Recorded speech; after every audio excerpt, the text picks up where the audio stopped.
Welcome, once again, to the Sid Heresy DIY Electric Dojo. I am the killer. Welcome. Good to see you all. I can't do a good one. I used to be able to do that pretty good. Then I got tall. Oh my god, guys, get ready, because things are about to get heavy. Jump up, because we're going to bump up and get down, because there ain't no clown in this here town. We got none other than, wait a minute, what was the name? Helk Verker, coming in with that hype and hot, won't stop, skiddly bop. Oh my god, freaking hot. Hooray!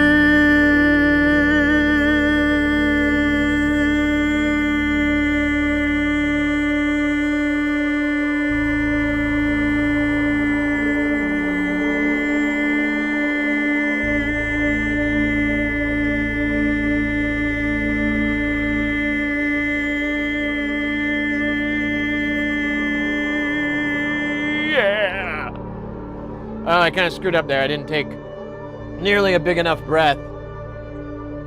Oh, there we go. La la la la la la la la la. There we go. Oh my goodness. Oh my god. Let's go. Willkommen. I forgot the buttons. Shout out. There we go. At. I don't know why it's not showing it here. What? There it is.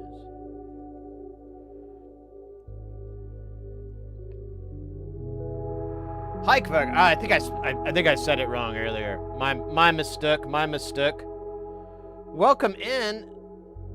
How was the stream? What were y'all up to this fine day and or night? Let me pull up your channel here. I don't think I've had the pleasure. Oh hey. This looks like woodworking. Let's see. Early birds, carbon forgs. Hike, carbon forgs. Yeah, I see it looks like a table on there. Yeah, what do you guys do? I'm very curious. Oh, no, mate, I do it like all the time. Like, when I go to the bathroom after I'm done, I'm like, I just took a giant shit.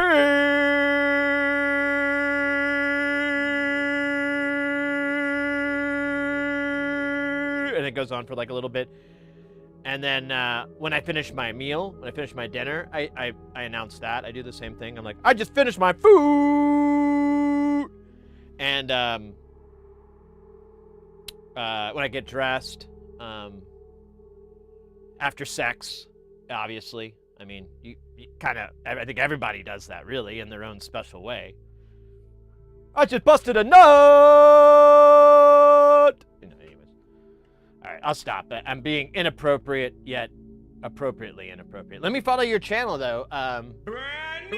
Hey, look at that. We got it. We got it in lockdown there. Kiwi Bite recommended. Oh yeah, Kiwi. Guitar builds. Forged carbon fiber parts for a guitar. Oh my god, I'm all over this. Guys, I put it in the Twitch chat there. This sounds like a tasty channel. I'm so glad I found you. Thank you for rating in. And thank you for the follow, too. I think I already said that, but I'll say it again, you know, for practice. Guitars, too, in the making. Also, laminated bows. Also, are all over the place. 3D printing. Cool. I saw, like, it looks like a table saw on these thumbnails, and I'm like, let's go.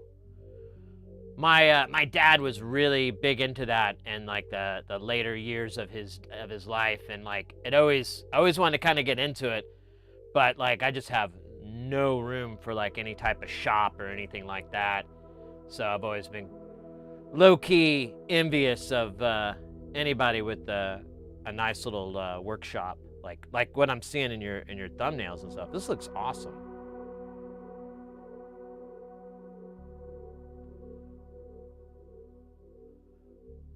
Well, Donka, welcome in. Yeah, after bowel movements, after I brush my teeth, when I get to wherever I'm going in my car, when I cross the street, god damn, how often? It's really a part of my life, so that's why I'm like, it's no big deal, you know, it's just something I do all the time. When I meet somebody new, after I get my hair cut, gosh, there's so many instances you can just bring out the quintuple whole note hold that it startles people a little bit. They freak out. They're like, oh god, is this man okay? And then I finish up, and then I would go about my day, and they're just like, oh, okay, I guess he's all right. And it's gotten me fired from a lot of jobs. Oh, so many jobs. In fact, as soon as they kind of get, if I can make it through the interview with nothing that's worthwhile for me to, like, really, do that about, I usually can get the job, but a lot of them I apply online, and I do like phone interviews and stuff. I try to get those kind of jobs. But yeah, I think the number is somewhere around 40,000 maybe jobs. I don't know. That seems a little high. It's probably closer to like 38,000. That seems more reasonable. Either way, thankfully the job market is pretty wide, and I will do anything for money. So I'm able to keep it, keep it going, keep that lifestyle that I cherish so much. As a man with unusually large lungs, among other things. No, I'm kidding. But I am short, so I think it just makes everything disproportionate. That's been my running theory. Anyways, did I get all caught up on chat? Oh yeah, hey Kiwi, welcome in. I don't know, I got stupid there.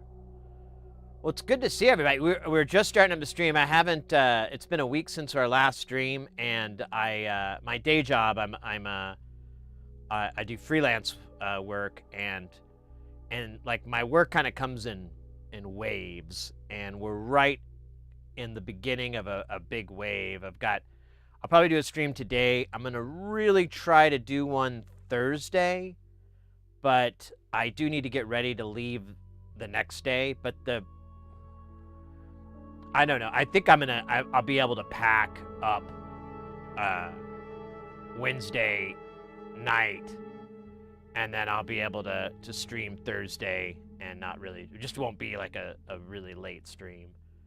And then and then I fly out on Friday, and then I get back on like, I think it's like Tuesday or whatever, and then I have like 2 days home, and then I go back out on the road, and then I'm on the road for like 2 weeks, just about, I think. Because I have a show that I'm not literally flying from one show to the next. I'm flying home, and then I fly out the next morning. So but it's effectively the same thing. I just get to do laundry here instead of on the road. But I'm not really looking forward to it, but it's how I earn my living. And that other stuff was a joke earlier. I don't... Well, technically, I guess I've had a lot. I haven't got fired from them. I go back every year. This show I've done like 3 years in a row now, I think. They like me. They dig me. So I just don't do the screaming bit. And that seems to keep me on their good side. Lobster Chung, did I say hello? Welcome in, welcome in. That reminds me, we got a new repair in to work on. It's kind of an interesting challenge, and I'm a bit excited to tackle it, but at the same time I'm like, I don't know. Probably this is out of my pay grade, but I'm gonna harness my inner Lewis Rossman, my inner Northridge. I'm gonna, power myself using those goofy guys, and see if I can figure it out. We'll see. It's like I think it's like an Elgato USB to HDMI, like an HDMI converter. I think it encodes video and then sends it up USB, I believe is what it is. Although my memory is... Hey, Chris, welcome in. But, and it doesn't work. And there's like a lot of them. And most likely the issue is the same with all of them. So once we solve one, it should be the same problem on all of them. And I'm a little unclear on how many there are, but I know there's a lot, and then there's a lot more if we solve this. So I'm kind of hyped. I have a good idea of what it might be, or I have a good place to start. We'll see if it rings true, because typically it's power.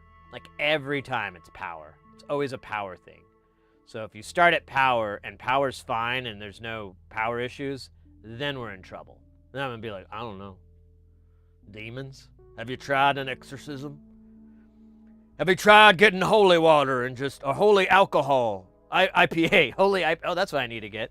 I need to get a priest to bless my IPA, and then I can put it over stuff. And I'm not sure if that's blasphemous or not. I mean, I guess it could be if you're like a really sensitive Susie, but if you're a natural Nelly, it's probably all right. Oh, anyways, I got someone or two of the yeah. Apparently, it's like it's a running issue with them. Yeah, it can be used for digitizing VHS tapes or plugging in an old video game console. Oh, so it doesn't take an HDMI signal. It encodes an analog signal. I see. Oh, that's even more interesting. I didn't realize that at the time.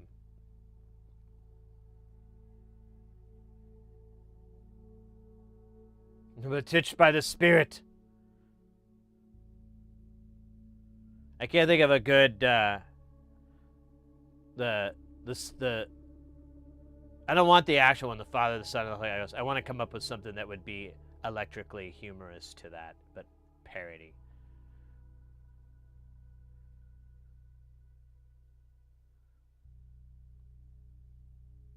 The power, the ground, and the holy smoke.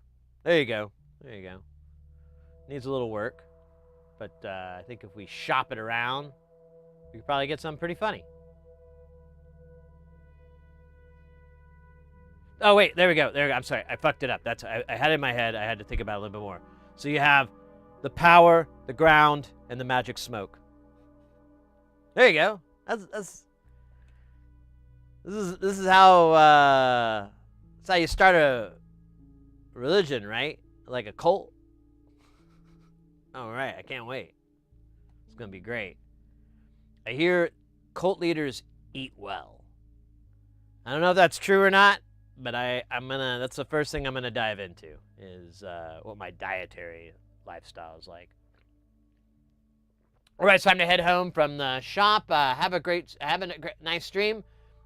You seem to be a fun dude, definitely. Oh yeah, mate. Yeah, we're goofy as hell over here. I didn't even mention, so we're all about soldering. I don't know, maybe Kiwi brought it up, but yeah, we're a soldering channel, so we do electronics and builds and stuff like that. So a little bit analogous, well, not analogous, but like similar in what you're doing with musical instruments there. But we're just doing it at the electronic level. We generate our oscillation by a matched pair, feeding back into itself. Over and over, cycle after cycle. Forever. Until the power is lost. Sorry. I had a fun day. The power of the splice conducts you. There you go. All right, we're like working. We're getting this all workshopped out here. Reverse the polarity. Yeah, you need a Schottky on there. Put a Schottky diode in there. Problem eliminated. Your DC can only flow one way, baby. If it flows the other way, no way. That's what the little writing is on the side of the diodes. That's what it says. I know it looks like a 4 and an 8 or something, but I gotta really zoom in.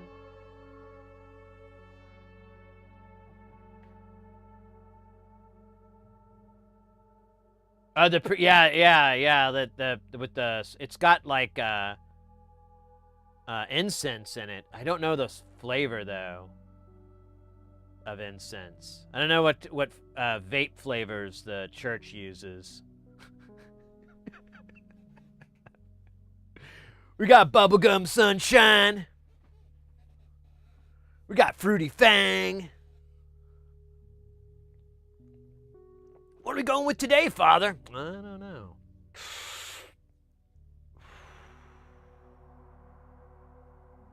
Thinking something tropical. You know?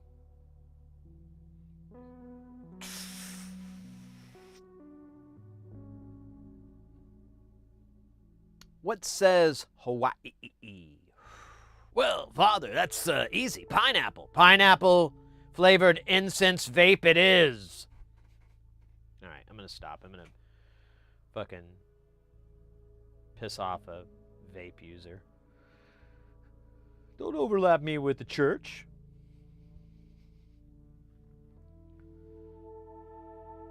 Frankincense and myrrh. Frankincense and myrrh. Man, I don't think they have that at the head shop. I should go check that out. I think they got Frankenstein and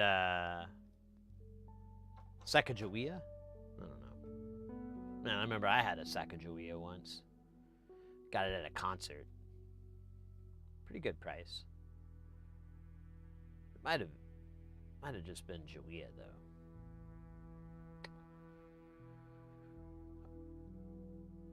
I just realized that joke probably doesn't really make sense to anyone living outside the U.S. and is not like 40, 50 years old.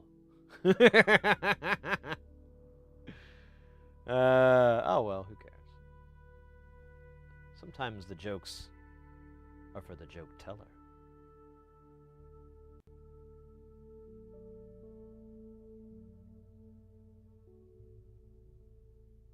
Sorry. I got stuck in reload mode. I have a strawberry amnesia at the moment. Get lit on the mirth. I'm dead ass. Well, welcome in, guys. It's great to see everybody. I hope you had a good week since last time. As I was mentioning earlier, I'm gonna try to stream this Thursday, but yeah, it's gonna be like a long dry spell. after that, because I mean, I might be able to stream next week. It'll probably be on an off day, like maybe a Wednesday or something like that. I don't know. I'm really not looking forward to any of these gigs. I'm kind of looking forward to one just because I like the guy I'm working with.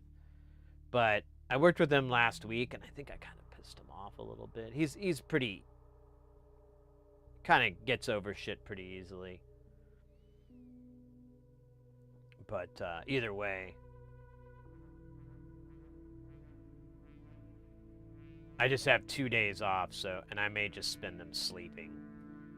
That's what I did after this gig. I worked, the gig ended for me on Sunday, and it was like brutal, so brutal.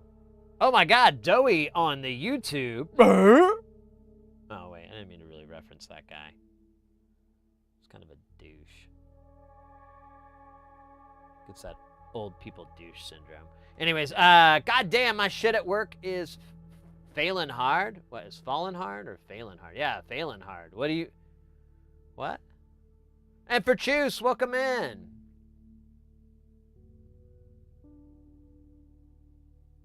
Yeah, I figured it out. No, I worked a gig this last week, and oh man, it just sucked. It's just a stupid gig. I don't want to bore you with like how stupid it was, but I'll give you the highlights. So there was like a YouTube videos not loading. You know what? It might be if you have any ad blocking. They've been like a lot more draconian about it, and I've seen that. I'll know, and I'll tell you in 30 days. The way my industry is, it's net 30, so you turn your invoice in, and then 30 days later, you'll get paid. There is a few tiny, rare exceptions, but 98% of the time, it's net 30.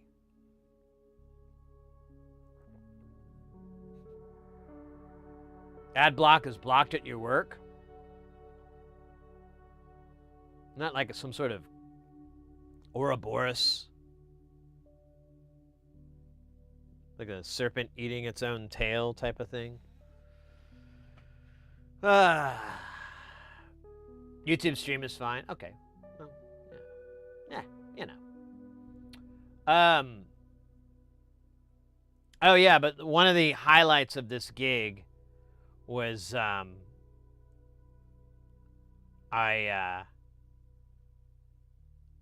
had one day where I came in, and the first 2 days were pretty. Hey, Flask, welcome in. First 2 days were kind of easy. Like the first day I didn't need to be there till 3, but they did have me unloading a truck, and it was just like 3 or 4 of us. It was really stupid. And then I remembered I done this gig before, and I was like, oh yeah, I remember this gig. It's the board meeting people.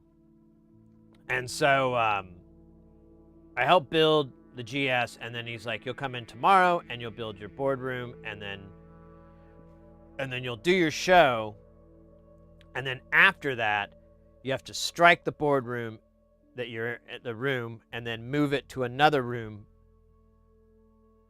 that just so happens to be as far away as you can get, and then reset that up for the next day.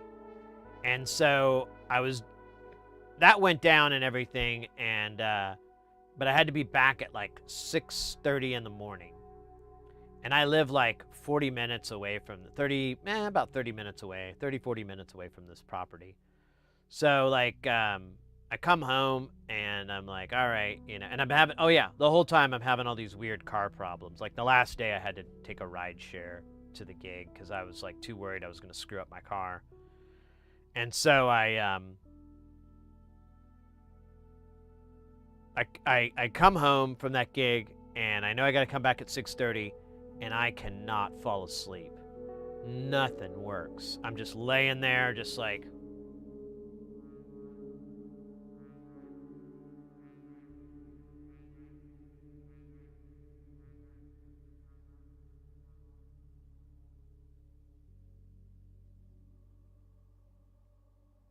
Are we all truly particles and atoms, as Carl Sagan once said? Maybe I shouldn't have eaten that many gummies. Maybe I should eat more.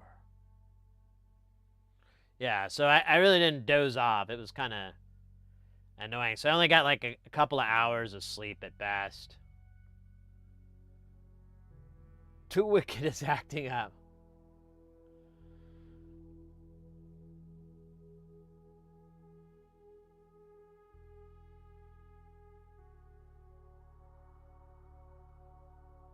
It helps you give you sleep and get a concussion. Yeah. That's true too. But anyways, like I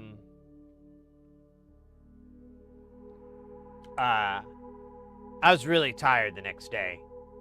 And it was physically uncomfortable. There was like a couple of moments I was so tired I almost felt like sick. Like I was thinking like is this like organ failure? Is this what that feels like? Is this gonna be my last thought? What's going on here? I don't think anyone's died from not enough sleep. I don't think that's a thing. I know lack of sleep, but we're only a seventh of the way there. So I don't know. I felt pretty crummy. But the gig stayed in that room, and that was the lawn day. And then the next day I came in, and it was done pretty quickly. And then we just tore it down, and then he sent me home. And I was like, I was so glad to get the hell out of there. It was so stupid. The producer's like a fucking... I just don't like that guy. Don't like that guy. I get those sometimes. Am I dying?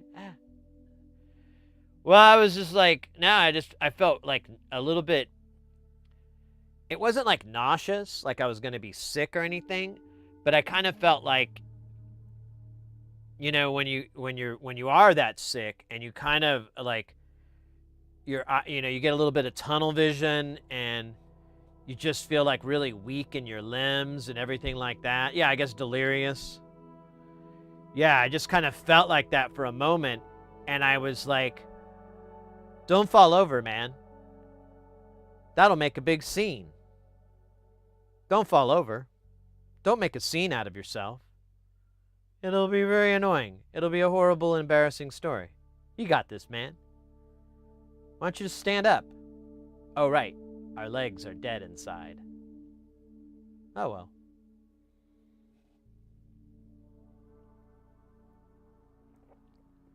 Now I want to curl up on some blankets. Start working on my sounds.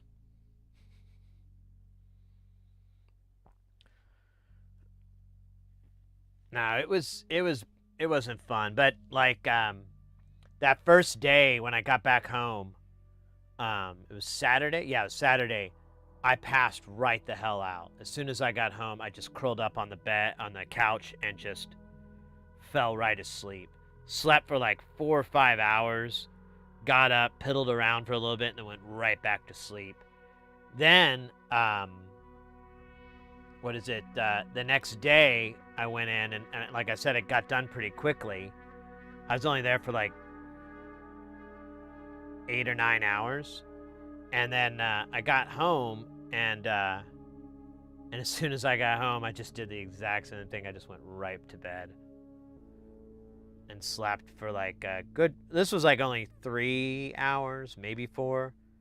And then I stayed up for a little bit, and then I went right back to bed. So, and slept in that day too, so... I say all this because I feel like that's what's going to happen on those 2 days that I have off. I'm just going to be sleeping and doing laundry.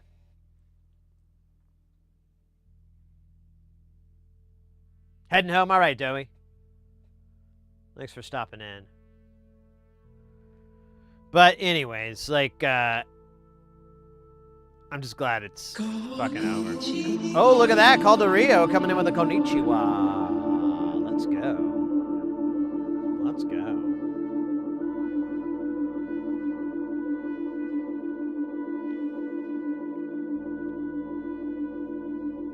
Well,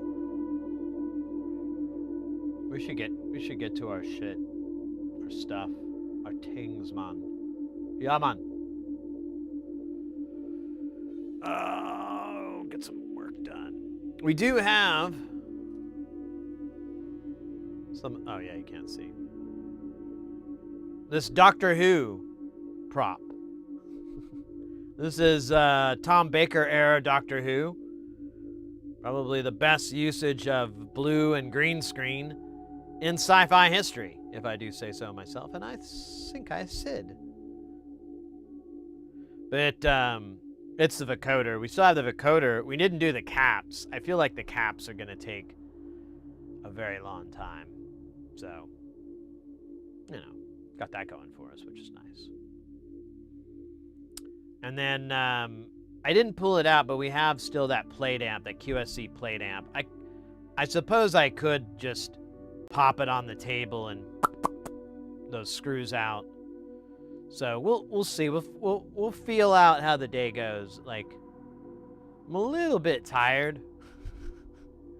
Just talking about sleeping made me sleepy. I don't know what that is.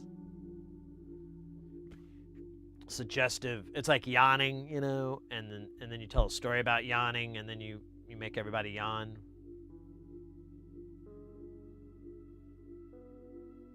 Or wait. Yawning or Yanni, the musician. Totally forgot which one I was talking about. Fuck. Do that all the time. Whatever. Dig Dog, yeah.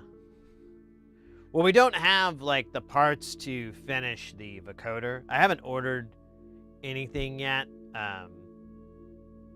Partially because I was tired. And also a little bit of, well, we've got, I'm like, well, we got one more stream. And, you know, if I'm going to run across something I need, you know, I should wait until I finish that stream. Now, we still might have one on Thursday, but I'm going to try not to push it back to that. I'll just suck it up. But I do need to get a bunch of jacks. We don't have any 1/8" jacks anymore. I can't believe it. I'm almost positive there's one that fell out and it's just hiding somewhere, but I can't find it. And if I'm right and it is there and I just didn't see it, it's not going to be a problem to have more jacks. I don't think anyone can have that problem. It's like having too many jacks or too much love making. I don't understand that. But I am going to buy 1,000 from Tata. I think 1,000 will last till the... What do you guys think? Actually. So, like, keep in mind, like, this time of the year, this first half of the year, the streams are, you know, we're going to have more of these breaks. They'll be more spaced out. Like, you'll have 2 weeks of normal streams and then, like, a weekend or something, or maybe a week where I'm not able to stream, and then it'll be back to another week or two. So it'll be spotty like that. But I think, here's my personal prediction. I don't know if I made that clear. I think we can take 1,000 jacks, buy them in February, March, and we can make them last all the way to September. I don't know why I made that so dramatic. I kind of was channeling Dr. Weird there for a minute from Aqua Teen.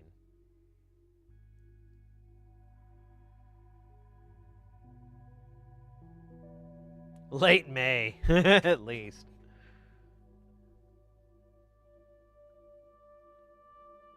Yeah, the bag misplacement ratio. No, I really think we went through 500. I think we went through 500, and because we did build a lot of shit that just was littered with jacks. So I kind of can believe it. I'll be damned if I'm going to sit and count jacks, but I'll tell you what. Let me do a quick idiot check here, because there is the possibility that it's in here. Let me look. No, that's the wrong kind of jack. That's a plug, actually. Your mother will explain that to you when the time is right. Yeah, there ain't nothing. Oh yeah, there's the bag of joy. No, the bag of joy has pots, but no jacks.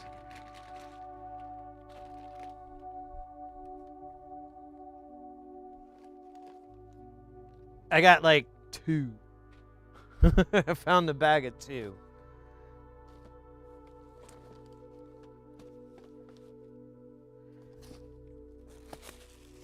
But yeah, as far as I can tell, what is this? Oh yeah, these are those spices. Oh shit. Gotta put those back. Yeah, as far as I can tell, I think we blasted through them all, which is pretty cool. I'm proud of us. That means we're doing good work. Hey, Calderio with the damn dog 10 stream streak. Let's stro. Take a picture and let AI count it. Is that what's up now? AI is basically the character Rain Man. That's cool. Thought we could turn that into a program.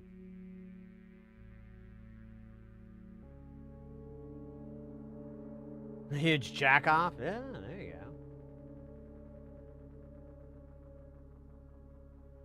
Yeah, Porphyry, I started buying 500 a long time ago. Because it's a pretty reasonable amount of jacks. Because when you think about it, you know, I can grab any module here. I just grabbed the timber. That's 6 jacks. Let me grab another one over here. There's literally a pile over on here. Well, look at that. That's 10. So we're already at 16 jacks, and I've just pulled out 2 modules. Here's another 8, so we're at 24. And it's just, you know, it just goes on like that, like over and over. There's just a lot of, and you know, it's why we're into modular in the first place. But when you start to notice, like, or you really try to think in the terms of like just straight number value, you realize like, oh crap, we're already a quarter of the way through 100, and I just pulled out 3 modules, 3 or 4 modules. So that means I could make maybe 20, 30 modules with 500 jacks. Well, wait, is that number right? 3 times 4, that's 12 times 5. Okay, so make maybe 50, 60 modules, which I guess is a lot. I don't know. I think my example was good, and then it nosedived.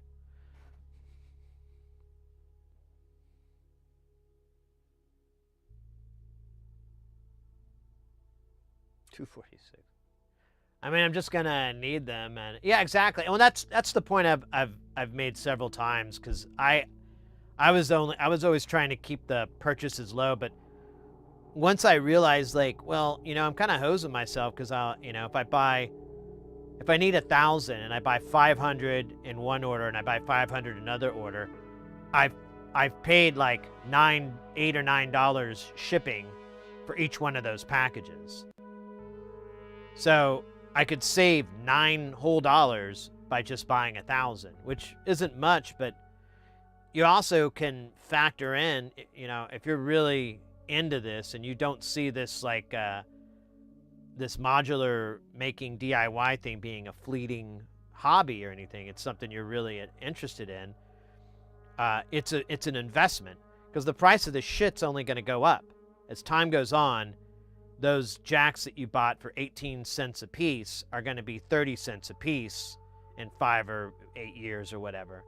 So you're saving money that way by buying them in advance.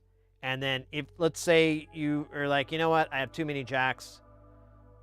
I don't, you know, I'm into Magic the Gathering cards. I don't know. I'm trying to think of something else, but I'm into something else, skateboarding, and I'm just not doing this so much anymore, and I need to offload it. Well, you can sell all this shit and easily clear a profit from, you know, even though the books are going to have 8 years of gap from when you bought it to when you sell it, it's still going to be, I don't know, a bit of an investment.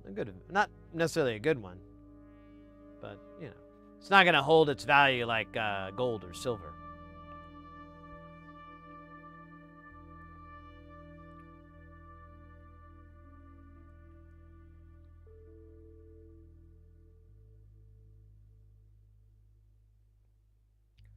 Some of the best modules down free. Yeah, I know you're thinking of the Logorrhea. Or at least that's what I'm thinking of. Logorrhea or the Let's Splosh. They have no pots, just inputs and outputs. Very sexy inputs and outputs.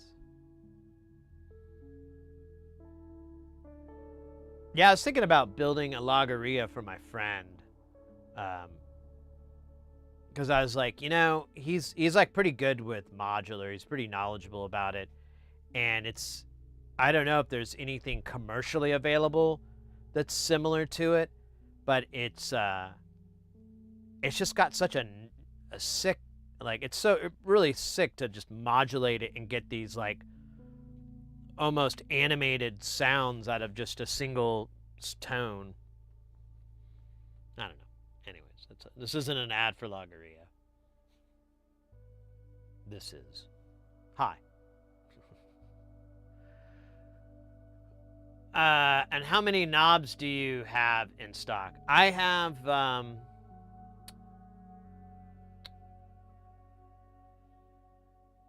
don't know, how many are in this one bag?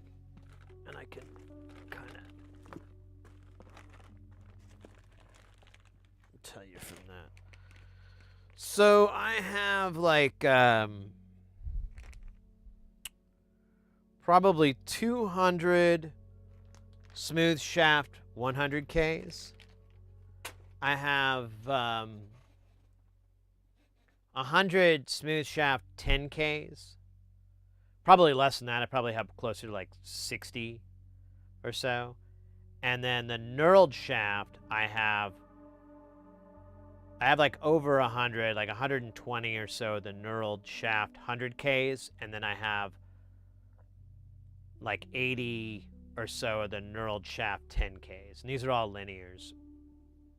Like all the pots I have are, there's quite a bit. There's probably about 600 or 800.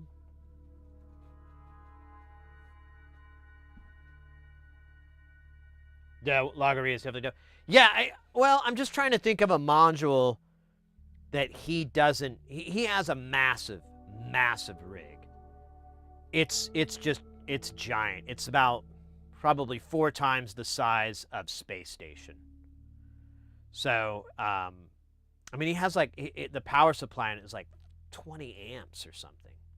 It's just this massive supply. I told him, I was like, that is never going to be utilized, but I guess it's better to have it and not need it.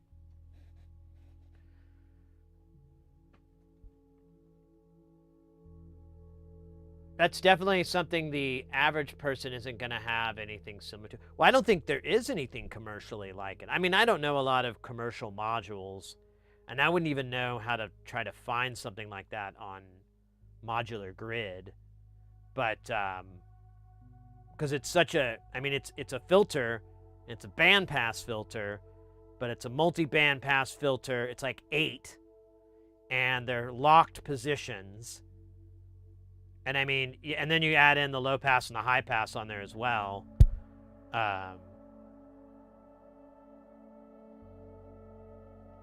Yeah, it doesn't make sense.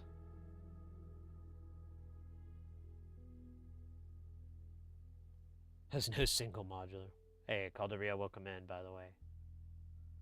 I don't know if I already said hi earlier. Oh yeah, I did. It was the 10 stream streak. That's right. Okay, sorry. The brain. It's full of spider webs and dancing chimpanzees, prominently displaying their nips. Gigantic Surge VC Resonant EQ is similar, but it's like 50 HP. Yeah.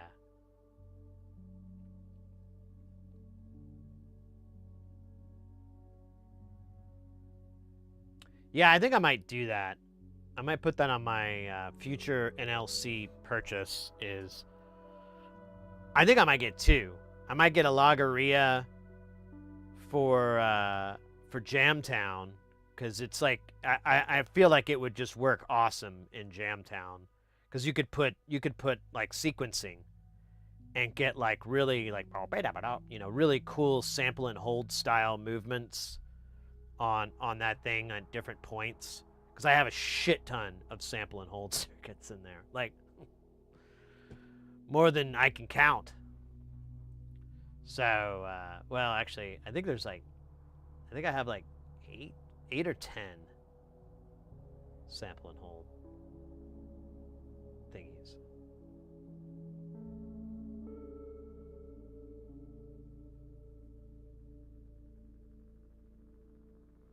But anyways, yeah, no, I've been trying to think of some stuff, because I don't know, I kind of owe the guy, and I was like, well, I could just make it up to them by giving them like a cool module, to cost me like $40 or whatever, which is peanuts. I spend more on peanuts, actually, so it's whatever is less than peanuts. Was that grapes? Raisins? I don't think people say it's just raisins. Oh yeah, they do. And they're all dead. So I shouldn't say that. Otherwise I'll wind up like Al Capone.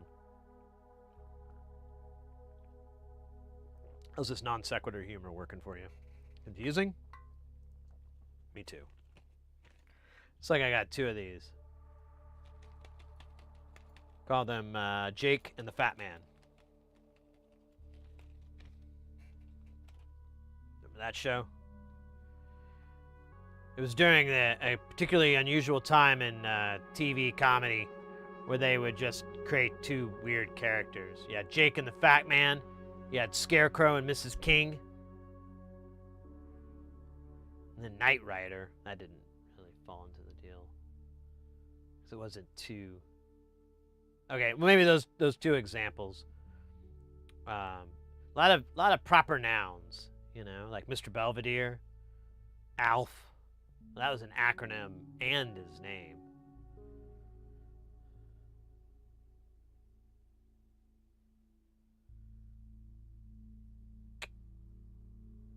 That's it. That's all I got. It's just those shows. BJ and the Bear, yeah.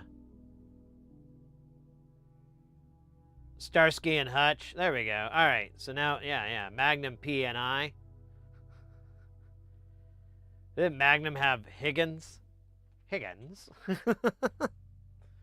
Oh no, it was Tom Selleck. You'd be like, Higgins. I can't do a good Tom Selleck. Even though I got the stash. It's weird. You think the stash would give you Tom Selleck powers, but it doesn't. Honestly, I need to trim my stash up. It looks like dog shit. Here, let me at least brush it a little bit.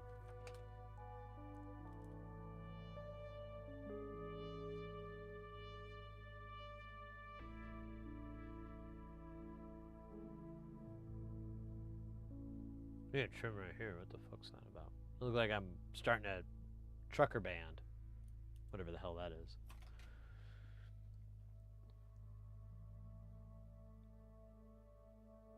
Itchy and Scratchy. They fight and fight and fight and fight and fight. Fight, fight, fight, fight, fight, fight. The Itchy and Scratchy Show.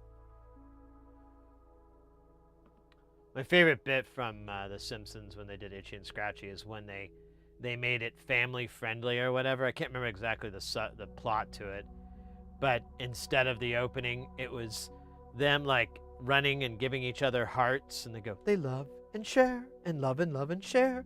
Love, love, love, share, share, share. The Itchy and Scratchy Show. And then they're talking like, would you like some lemonade? That'd be nice. Nice weather we're having. And then it would end, and that was the sketch. And the kids are like, what the hell was that? That's right. Marge did it. She was like fighting against violent TV because of Maggie tried to... What was she trying to do? Was she trying to stab Homer? I can't remember exactly. But yeah, it's starting to come back to me.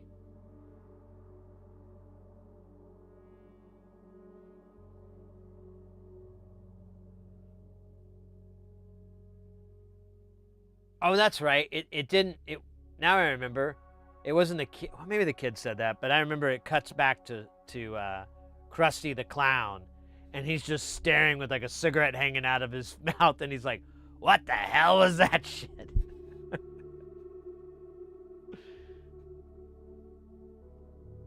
Yeah, that's right. She hits him with a mallet, and Marge sees the TV and sees Itchy and Scratchy. Yeah, it's something like that. It's yeah, I remember now. Man. And that was like a bajillion years ago, too.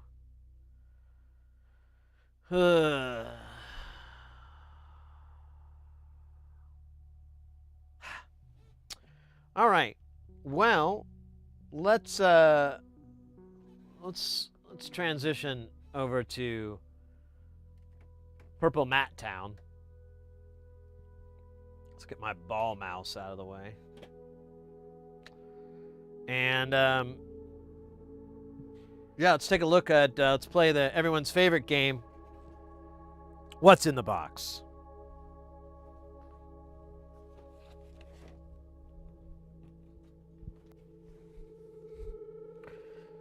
Yeah, let me do a little bit of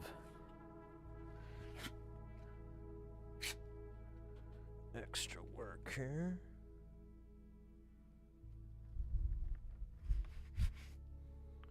Do do do do do do do do.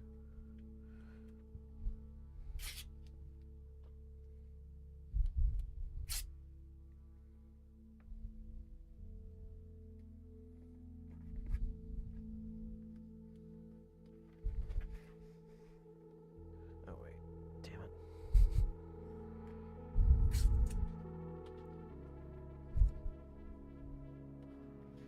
All right.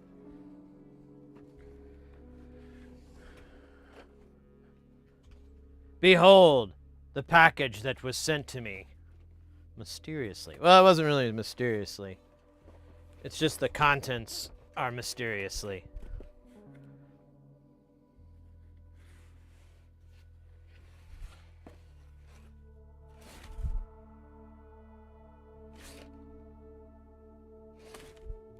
Nah, I'm kidding. So there is a lot in here. And both mentally, figuratively, and literally, we have a lot to unpack. First off, Cat 5. Cat 5 living in the city. All right. These look like 10-foot jumps. Dig it. Dig it. I'm actually out of Cat 5. So I've been like robbing Paul to pay Peter. Oddball with 100 bits. Welcome in. Aqua, welcome in as well.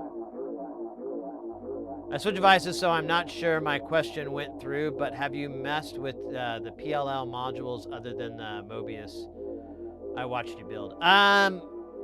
Just the whatever the one with it's like 3 or 6 of them or whatever tied into each other. I built it a long time ago, and I think you have too.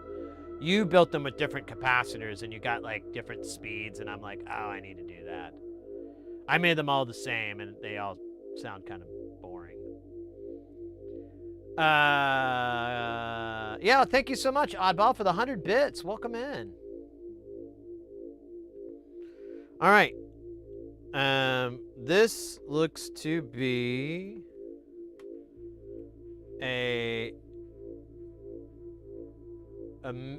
what?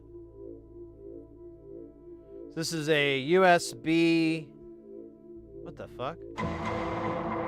Lusty Bard. Holy shit, 5 months. Welcome in. Thank you so much. So this is a 3-foot USB Type-C male to HDMI male. So I could...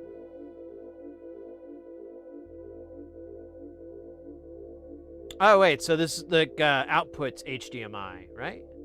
I'm trying to remember how fucking this protocol works. Holy shit, I actually got that stupid. Let me look at HDMI connector here. So now oh wait. Well, yeah. So this would turn into, this would go in and wait, what?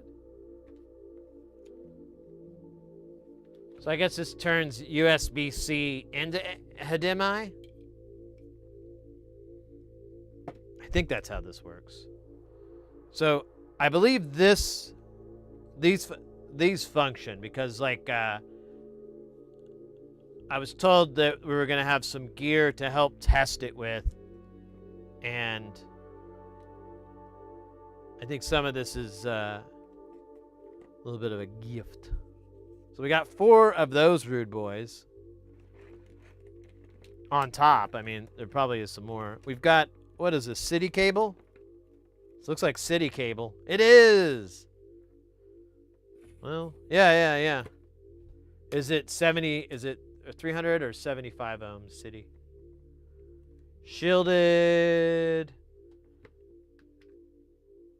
ROHS.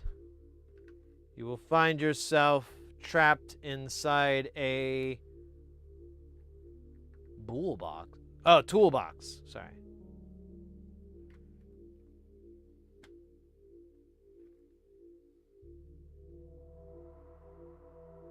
Oh, this is from something. But yeah, I believe this is SDI cable.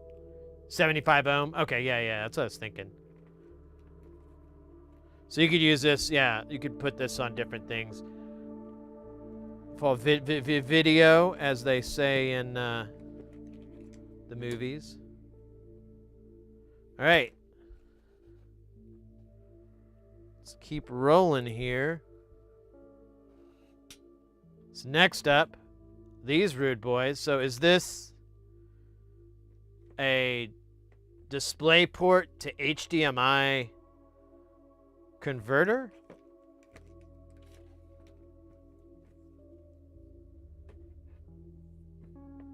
There are no markings on here. It does have like a little screw in on the HDMI part, so I kind of think that's the case. With a male plug, I would think those are capture devices. Well, no, I mean with male, it's a push, it's an output. With female, it'd be an input. That sounded kind of inappropriate.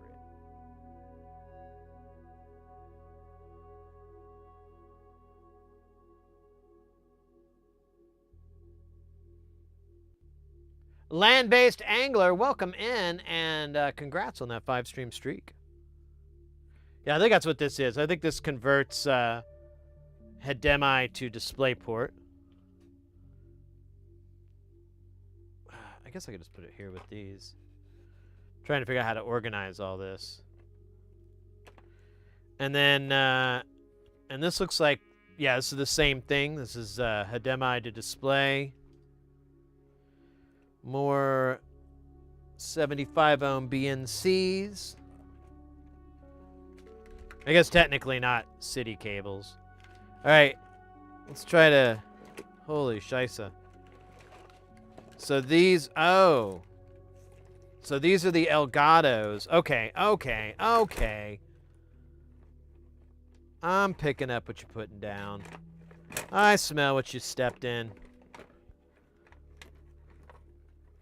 I can hear it in the air tonight.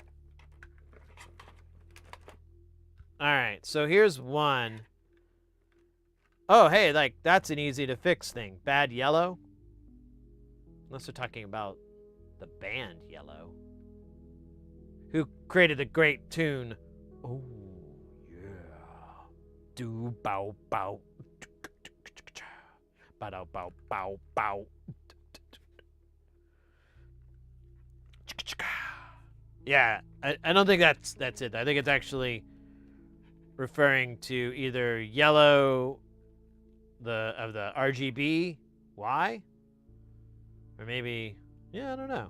That's actually almost more cryptic than it is helpful.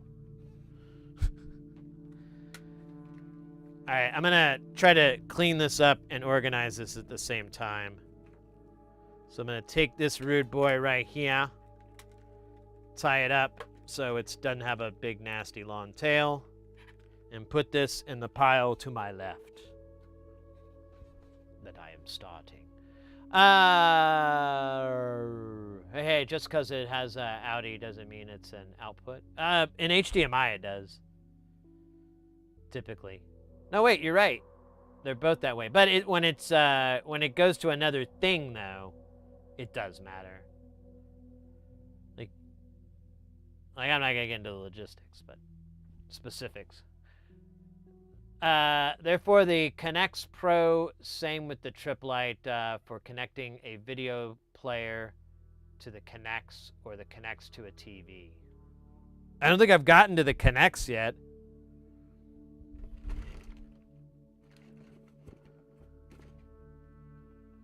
All right. One dingleberry at a time.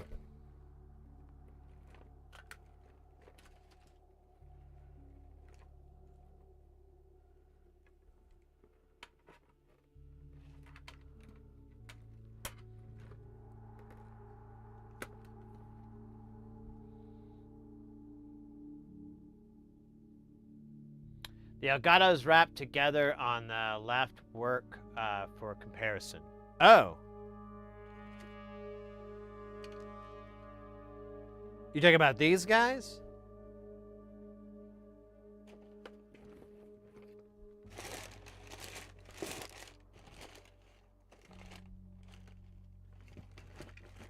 Yeah, there's a bunch of shit. I'll get to it in a minute.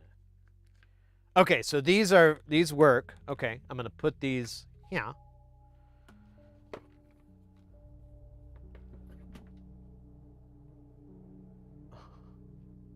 I like that I have to allow the word dildos. It feels good.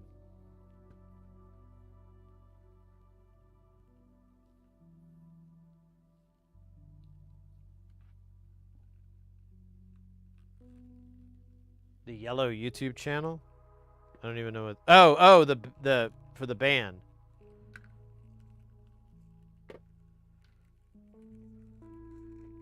I can't remember. I think they're both still around. I don't think they do this music anymore. This one says El Gato, El Gato. Look at that. It's like a poem there. I like that. Oh, look at that. El Gato. Oh, Captain, my Captain. This one's got like plastic shit on it. I'm just gonna peel that off because it's just trash.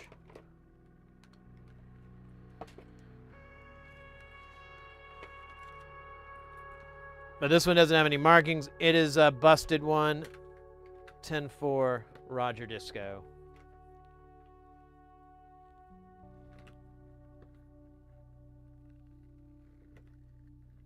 Okay, so the Connects.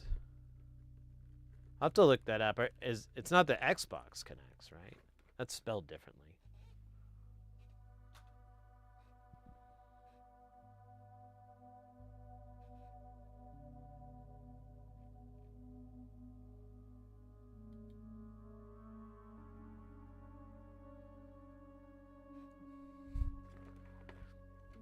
There's a lot in here. Why is this ringing through?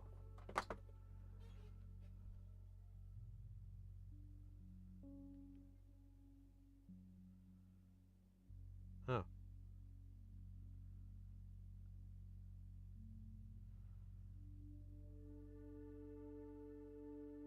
second here.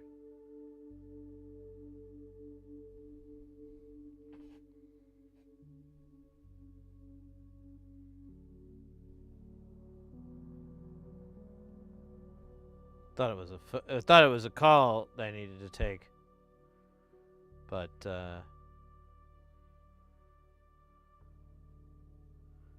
no, I don't think that. It's just funny. The phone number had 420 in it, so I was immediately like, "Oh, maybe I know this person." That is the level of stupidity I have grounded myself down to.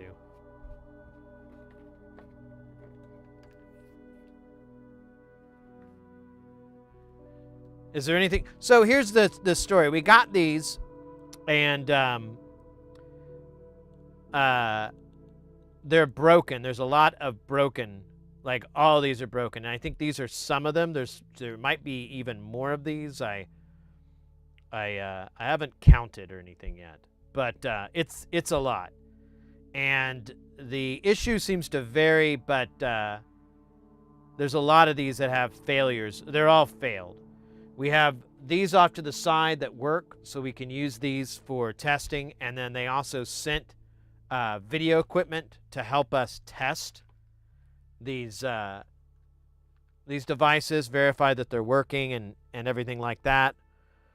So there's the parts to fix, but then there's a lot of extra stuff to help troubleshoot, if that makes sense. And I think like one of these is just a bag of, I believe it's the boards that live in here. So, and we've got a handful, literally a handful of these. So it's kind of a big project, but I was kind of intrigued. And like I was saying earlier, I'm like, well, there's only a handful of things that could be wrong, and there's a slightly smaller handful of things that could be wrong that are not going to be fixable by us. And I'm gambling that we could probably fix it. Oh, there's like hair in here. Ah, it's so gross. Someone's fucking hair, mate. It's long.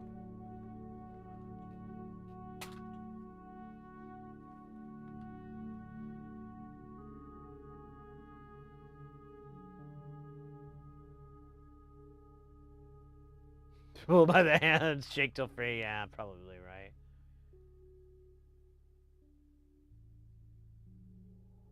No. This is a pile that we're gonna go through and check them all, try to fix the ones we can fix, and hopefully, I don't know. We'll see.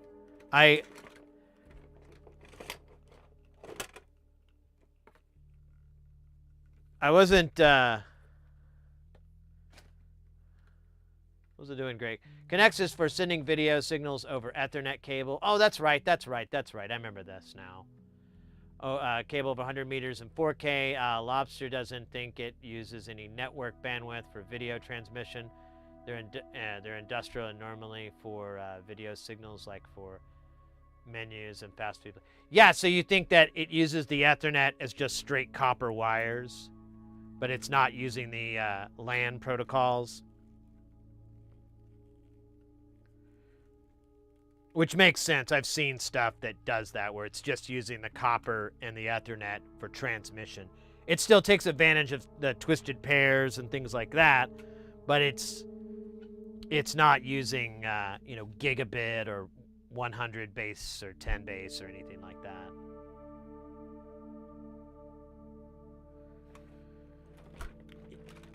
Yeah, I just want to organize. Oh, look at this. This one doesn't work. It's even got the dilly dab on it.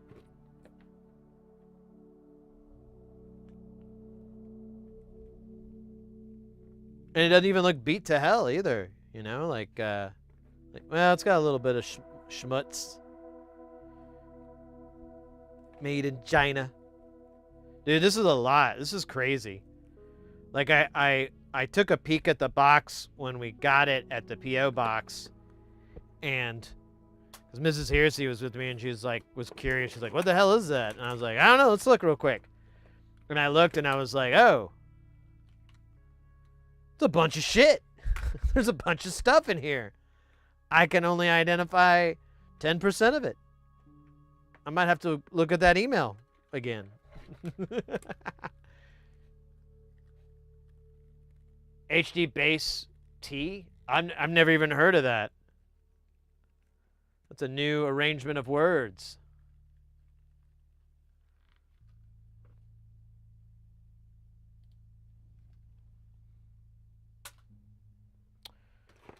Oh, yeah.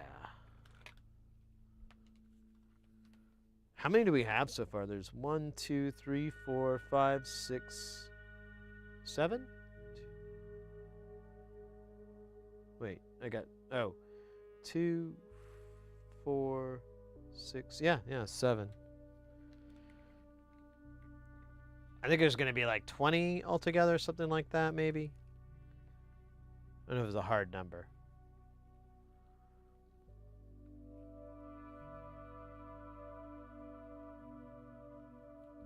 RePC is a computer recycling place in Seattle.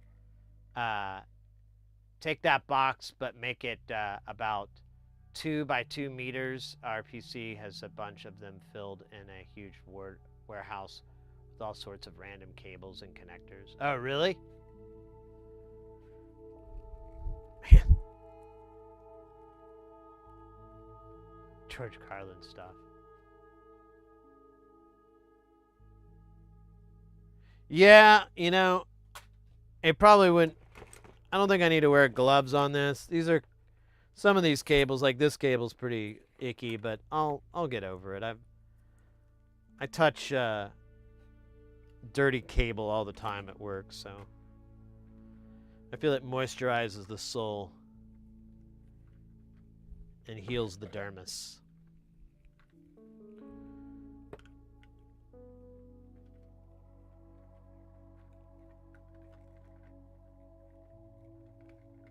But yeah, Lobster, thank you for this. This is going to be fun. I am I'm a little bit giddy. Just a little bit. I fucked up this wrap completely.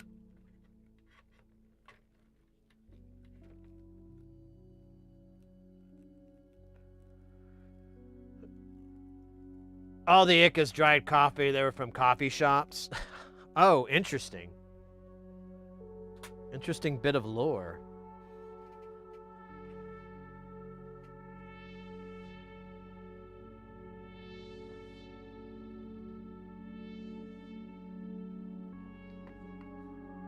Organic. Well, do they have synthetic coffee yet? I haven't. Isn't that just Adderall? No, wait, that's that's pharmaceutical meth. My bad. It's funny that like the first one or two I pulled out had something written on it. I was like, oh, great. And then I thought that the rest of these are gonna be that way, and not a single one has had anything written on it. No blue or whatever. Actually, several drawers. Oh wow. Very lucky man.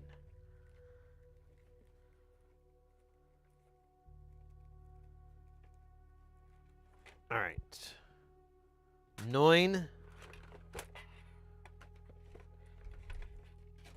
Here's some with that coffee on it. Ooh, and a zip tie. We're just gonna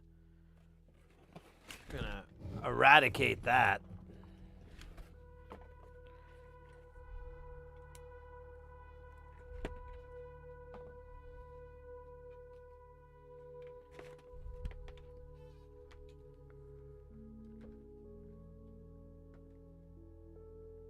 Sniff the coffee? No. I don't think that's what you do with coffee. You drink it.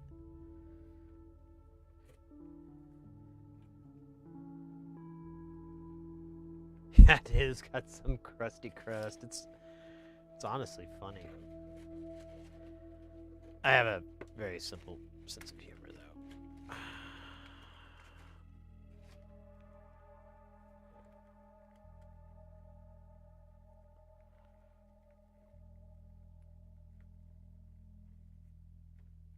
Alright. That's, I think we're at 10.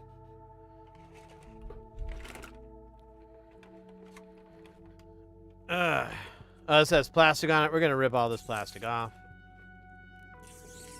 Oh, God, it feels good. I'm not gonna lie.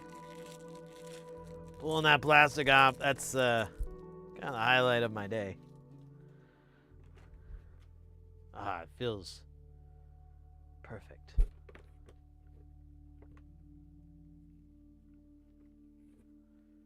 Lick the wires. It's gonna be like that story of the guy that... I still don't... I think that story is bullshit, honestly. The story of the guy that was working on an old modular synth from a university or whatever, and it's got LSD all over it, and he starts tripping, and I'm like, what is this? This isn't true. What are we doing, like, scary stories to tell in the dark or something? This is just sounds like BS. It's gonna scare people away from cleaning modular synths. It's from Big Digital. You know, they're always trying to infiltrate us, Big Digital. I had a whole character, Analog Jones, who would talk about the dirty digitals, how they're trying to take over with analog, taking away analog with people like Al Gore, Rhythm. Yeah, we know. I have the documents, folks.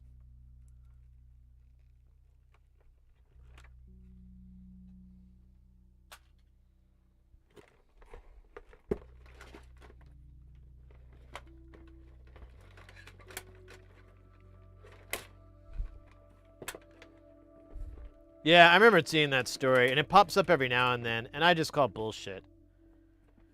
I think I even, like, tried to research it, and I couldn't find, like, a real source.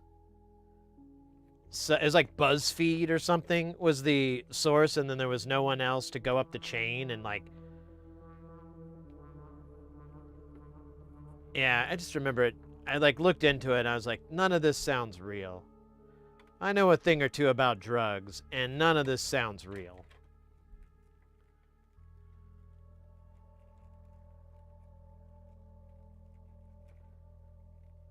Just sounds like anti-analog synth propaganda. Once again.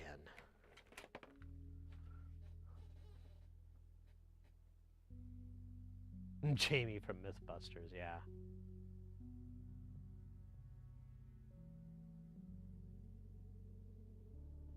I'm the guy who rescued a mini Moog from a basement. The story is plausible. Yeah, was it covered in drugs that cost money? No, I mean, why would anyone put liquid on an analog synth? Why would anyone do that? Why would someone go, hey, you know what? I got all this liquid. I'm going to put it on this synth.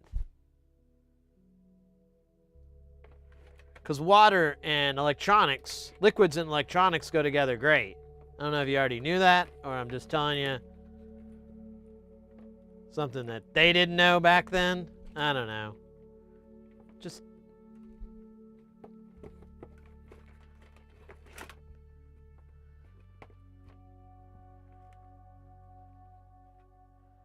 should really put on my journalism hat and try to hack this thing down. Or track it? Nah, track, not hack. The abandoned synthesizer in question, which hadn't been used in more than 50 years, was Buchla Model 100. Buchla Model 100. Sorry, I always want to pronounce it Buchla. The Moog was drained in champagne and beer. Oh, really?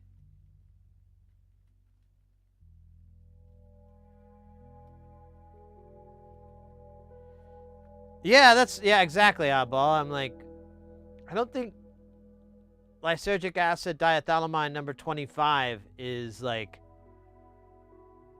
you have to put it in the fridge. If you want to store it, you have to store it in a cold area. It can take heat for a little while, but not a long while. And then there's other factors that can cause it to break down. I certainly don't see how it could last 50 years out in the open on something. That's the part that doesn't track. And like, I don't know. I guess I could really go and research this. I just don't think it's a true story. I think it's someone covering up for the fact that they ate a bunch of acid or whatever, and they were all messed up, and they're like, oh, no, it wasn't my drugs. It was the synth. It's the synth. It had the drugs. This thing's from 50 years ago. Well, there you go. That's what it is. Case is closed. Let's go home, boys. Good one. You know, I think that was more likely.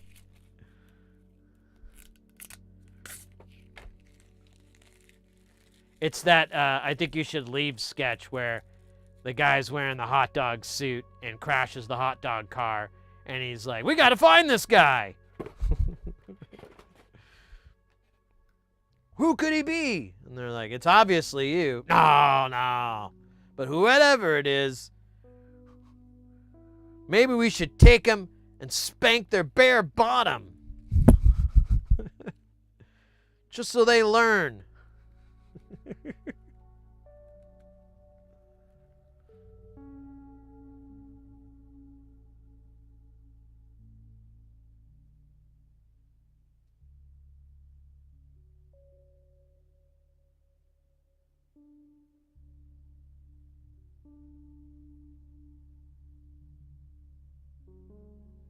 Something about it. Yeah, I guess. It's plausible enough to be real, but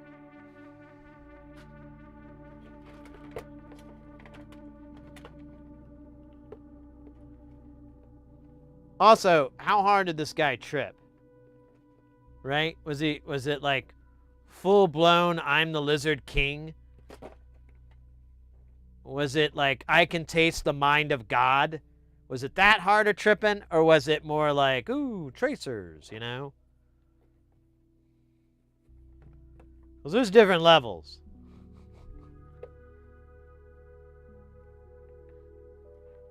That I don't think that was included in the story. Should have been. But that's the problem with our journalistic system these days. They don't ask the hard questions like, how hard were you tripping? You like gladiator movies? Stuff like that.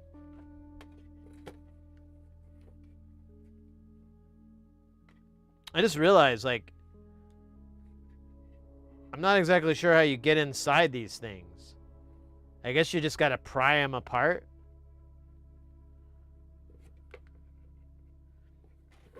There's like no screws, and I'm like, oh. Maybe I do have some small caliber firearms.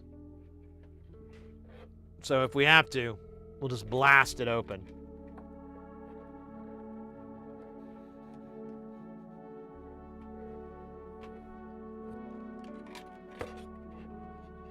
Oh shit. Come on, bitch. You son of a bitch. Me lawyer.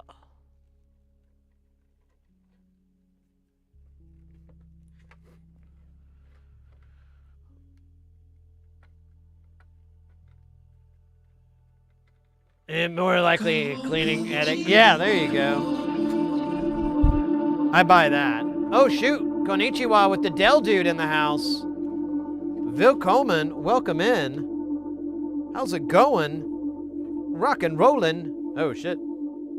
Yeah. Well, I think we discovered the problem here. That'll be easy to fix.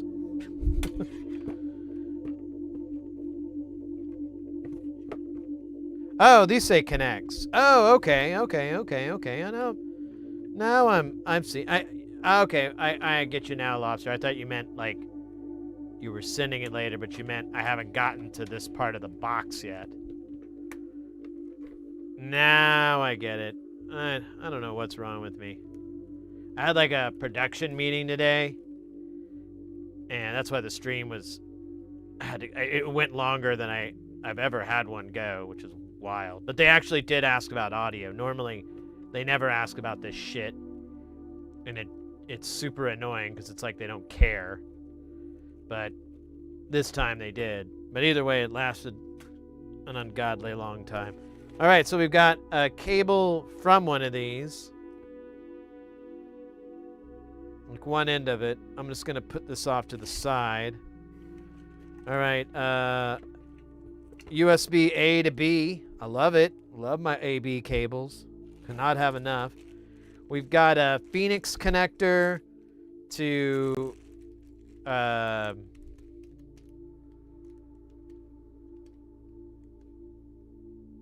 want to say RJ252, but that's not right. I can't fuck. Serial port. We'll just say serial. I can't remember the name of this thing. It's a DB what is that? 9? Yeah, DB9. Ah, the German version. Come on, that was kind of funny. Oh, we got another one. Octaliva.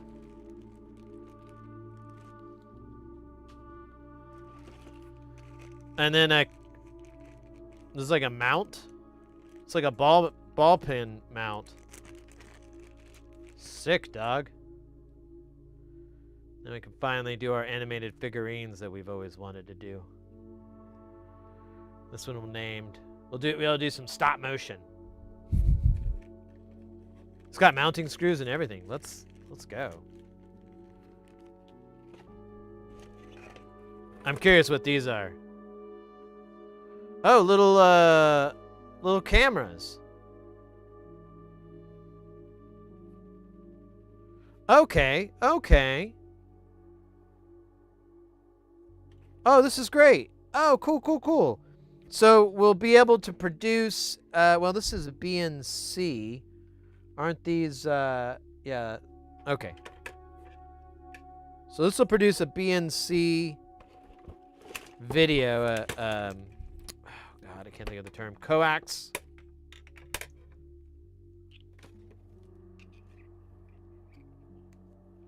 Yeah, so these are coaxial cameras, and oh, there's quite a few here.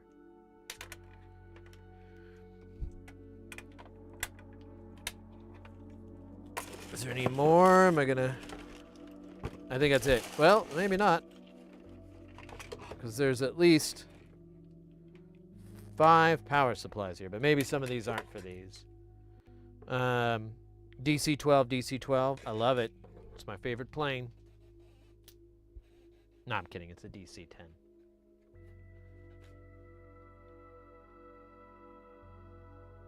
Bullet cameras. They're going to be great for my my episode of the poker tour. Okay, so these are the passive video power balun. What was that? Power balun. I don't know what balun means. That's a new word for me. Balun meaning. Balun is a noun, a type of electrical transformer used to connect an unbalanced circuit to a balanced one. Holy shit. Wow. I learned a new word today. I like it. Okay, so...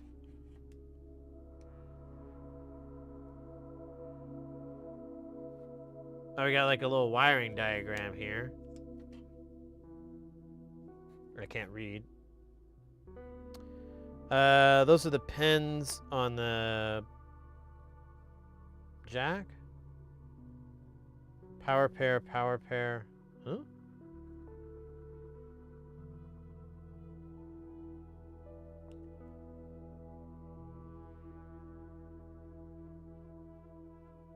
Yeah, these are for the internal wiring. I'll have to look at this some more. Try to get my my noodle wrapped around it.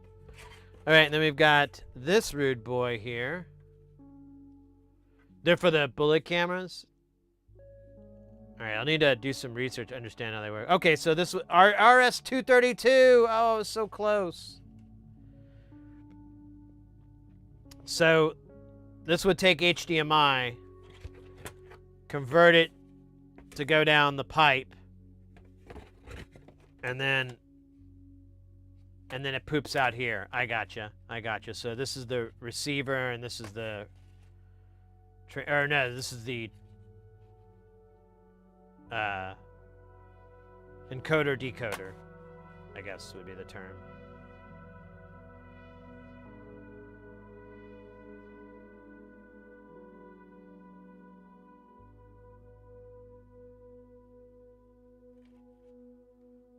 Interesting. Oh, shit. Hold up here. I just unplugged my laptop, I realized.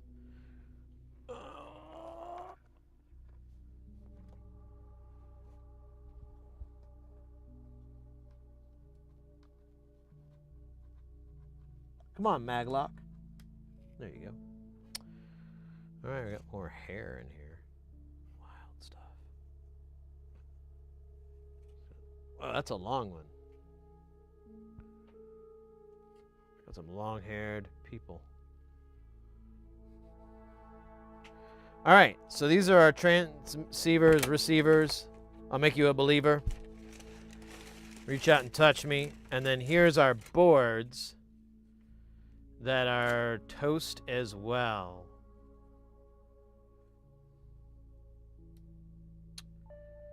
Oh,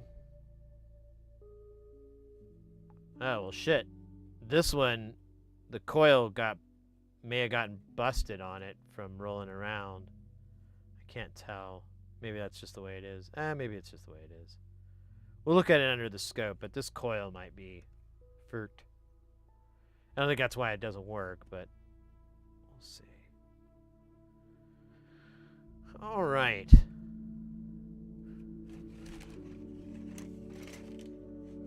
I feel like I should have done some research before I dived into this.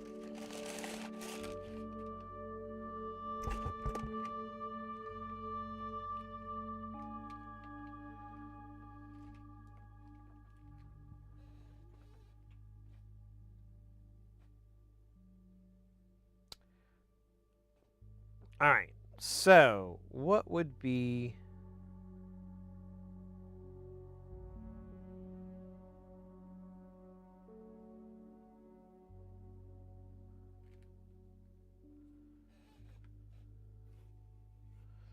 So,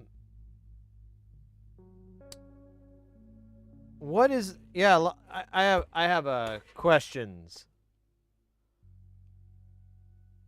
Lobster. If you have them. USB. Okay, so it encodes to USB. So the cameras. So we're just troubleshooting these guys. I mean, I know these ones are the ones that work, but we're just troubleshooting these things, right? Or are these things broke too, or are these part of the test? And if they are part of the test machine, I'm failing. I'm being stupid here, but I'm not quite getting how these are going to interact with these Elgatos. Because the Elgatos have S-video and... Oh, wait a minute. I get it now. So the coax converts to composite, whatever. It is, I guess this is composite. I always get the two confused. It's like a 50-50 shot on getting it right. Everything else should work. Should, yeah, right. No, I get it. So I'm going to take one of these cameras and run it down this this coax, and then plug it into a PC or whatever, and be like, okay, it's capturing. There's the video, And then, or if not, like, oh, there's nothing coming up, or it's missing red, or whatever. There's something wrong with the video signal. Is that the test method that you foresaw in this? Because some of this, I'm like, I don't even know what I would do with these extenders here in a testing scenario. Okay, so these are okay, no worries. Okay, that's where I was getting confused. I didn't realize if these were part of the testing method that you kind of came up with, or if they were like little gifts or gratuities or whatever. Okay, I'm getting back on board. I was a little off board for a minute.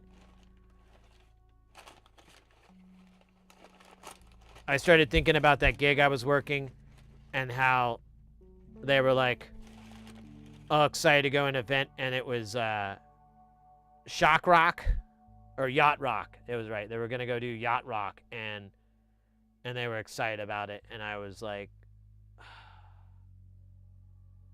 Yacht Rock. So glad I don't have to do that part.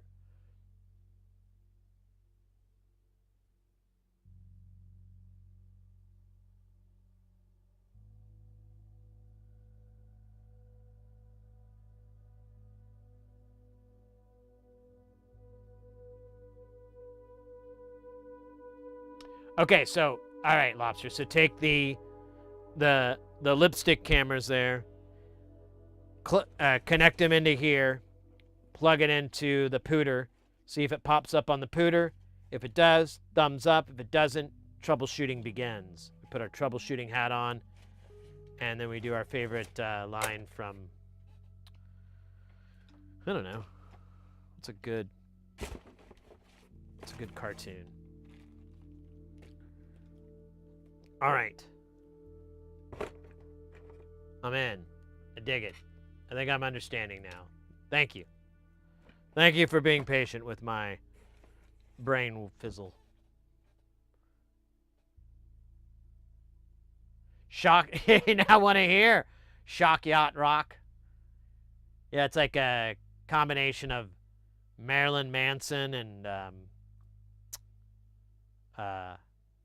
David Lee Roth. That actually would be fucking hilarious. You'd have like, you'd have David going, "Ayo, I got the thing-o!" And then you'd like Marilyn Manson's on the other side of the stage going, "I like my cheese with peas. I'm gonna kill your knees." I can't do a really good Marilyn Manson impression. I've been working on it, but it's pretty pitiful. Actually, I watched an interview with him yesterday. I've been bored, and I've just been so tired, so I've just been like doom scrolling and watching one dumb video after the next. And I watched some interview with that guy, like kind of around the beginning of his career and everything. Like this was from the late 90s or whatever. And I was like, man, he kind of talks different now than he did then. Interesting. Like if you watch interviews with that guy, there's a fundamental change in the way he communicates in interviews and stuff like that than between then and now. I can't even really put my finger on it.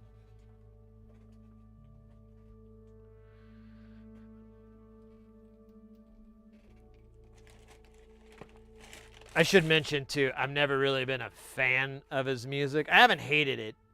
It's like a lot of bands out there. Like, I just didn't see what the big whoop was. I'd be like, oh yeah, they're not bad. This is a bunch of cool cats. This is a cool idea. This is a cool thing. But it's not my thing. And then I like light a cigarette, and then I walk off down the hallway, put on my fedora. Oh shit, that's right.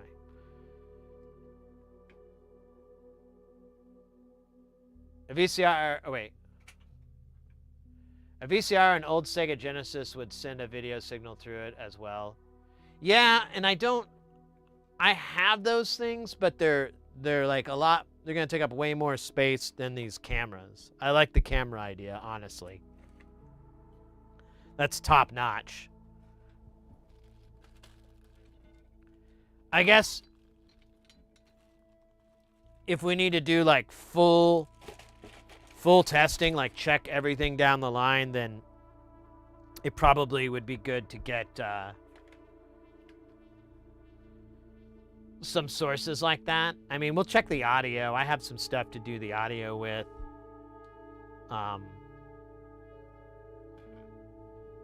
And, you know, it's a question of, so how many of these, it's just the cable biffed it, you know?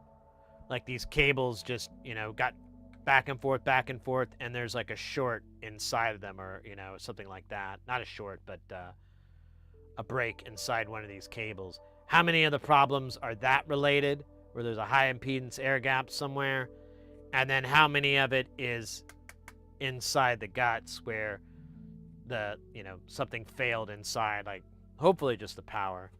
Let's take one of these kids out just to, I'm going to put this up for now because I need to, I should have done this yesterday. I'm kind of kicking myself that I didn't think that far ahead.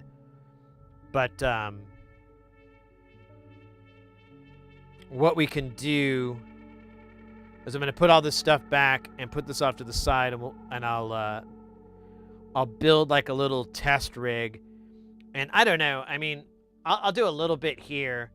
I'll have to weigh out how much entertainment value there is of us like going through and testing. There's like, I think there's, we'll count them, but I think there's at least 20 unopened units, and then there's probably at least maybe a couple dozen out of the board one, or out of the casing ones. So obviously these will have to build a jig to connect the two wires, and then we can just test it straight out, and then connect the two wires, test it out, or the two harnesses, I mean, and test it, and then put it down. I'll do a little bit of this off camera to see how entertaining it would really be for you guys. And if it isn't, if it's boring as hell, I'll do this all off camera, and I'll basically go, you know, this is the pile of the ones that won't power up at all. These are the ones that act like they're working, but nothing's happening. These are the ones with missing colors, you know, and so on and so forth. Because I notice we don't have anything to test S-video with, but I'm kind of under the suspicion that that doesn't really matter. That's not high on the priority, that these are, well, I guess it is on the priority because these are going to get resold. So we'll need to find a way to test S-video. I think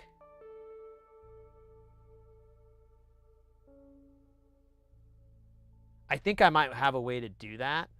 I think I might have like an old video tester. I'll have to go look for it. But it does VGA. It has like a VGA out, but it also has S-video out. Because I think they're the same, but I think the sync, I think there's only one sync on it. Like you have sync on green or oh, that's right. No.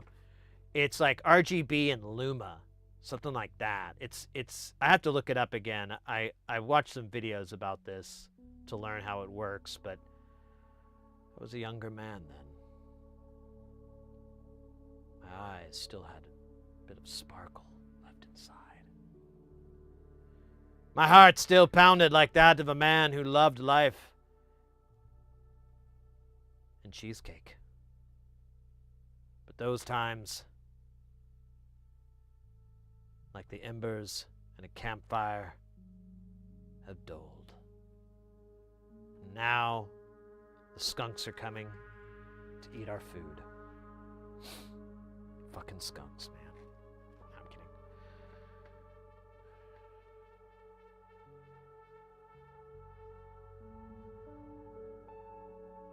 With a cap across two of the leads? Oh, really? Welcome in, enters cable chat. Hell yeah. It's like coffee talk, but I'm not Mike Myers.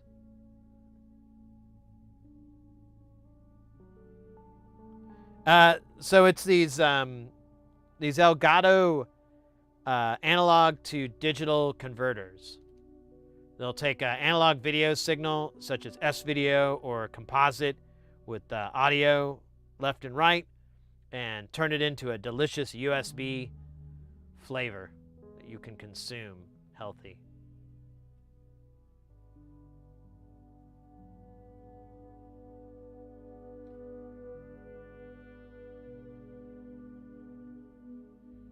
Well, I think I have an S-video tester.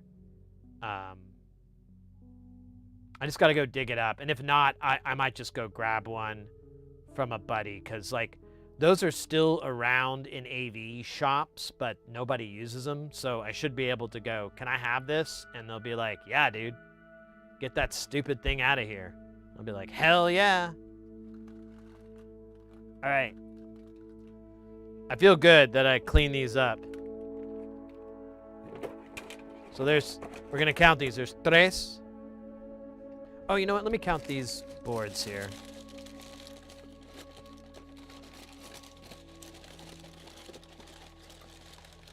One, two, three, 4, 5, 6, 7, 8, 9, 10, 11, 12, 13, 14, 15, 16, 17. So I think 18, although that's not my greatest counting. Okay, there's 3 there. There's now 6.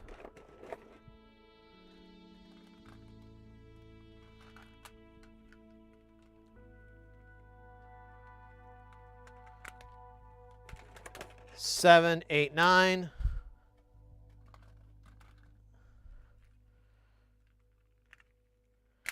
10, 11, 12. 13,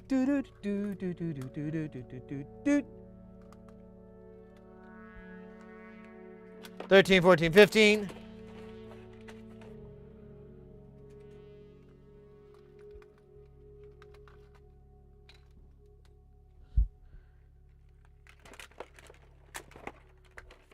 $20. Wait, is that right? 15. Oh, whatever. Who cares? It's close enough. I'm not doing a...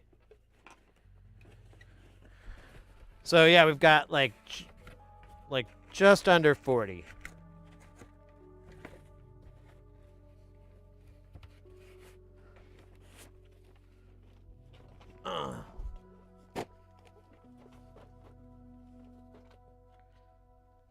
Bitchin'. Let's take a gander at this Gandalf here. And see what we got.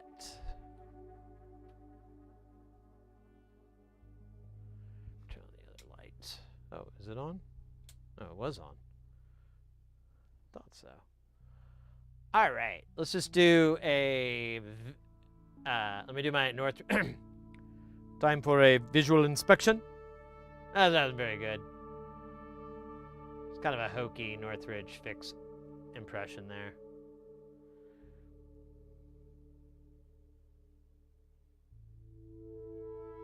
I like how none of these components have a value written on them.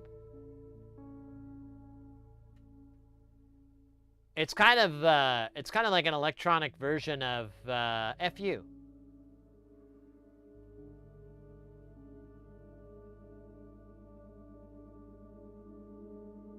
Substatica, yeah, I didn't see anything in the box that did S-video out.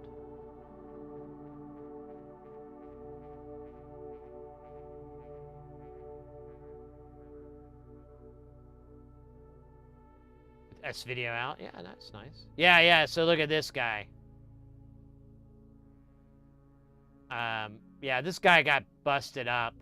This is what I saw earlier. So this guy, I think, got effed up in the... being thrown around in the box. It might still work, but we may have to look for replacement coils.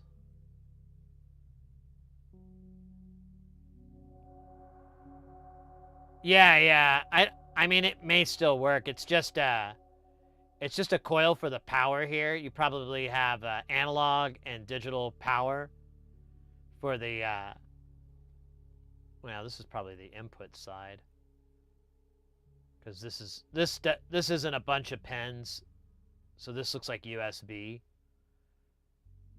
There's probably 2 grounds or something. Yeah, you've got data here and here, and then you'll have power on one of these pins. Yeah, this is 6.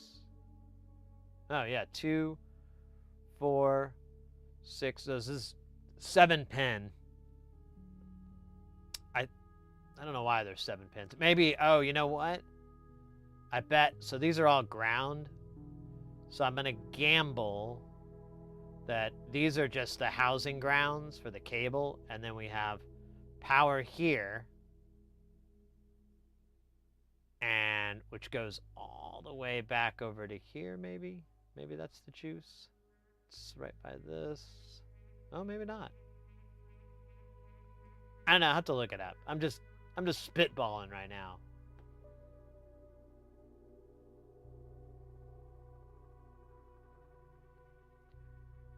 But yeah, these are going to be our USB, and then...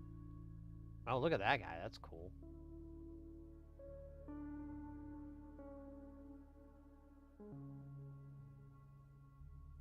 What is this dude? Not exactly sure.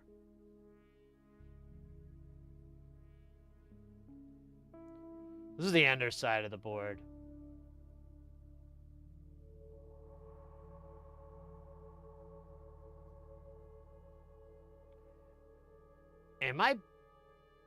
I thought it might be an op amp, but I think it might be a, hopefully it's, yeah, that's the thing too. This is like a custom chip.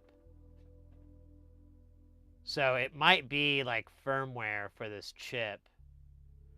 So this is what the hell is this? A CX23, let's see if that brings up anything. CX23103. Let's try the last one, -11Z. Fucking A, Peter, man.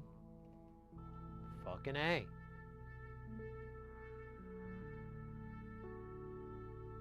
What is it, though? Right? 23. Yeah.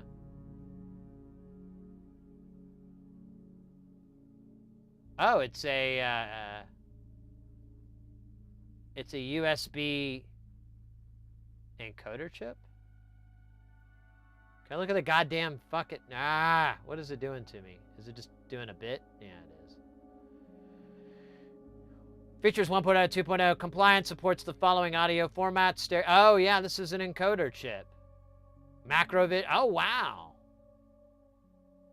So this literally, that's all this chip does, is convert video, analog video, into a digital data stream for the USB. So that other chip might be like a firmware for it, for the configuration. I don't know. This data sheet is a little bit longing. Let me catch up on chat, though. I'm way behind.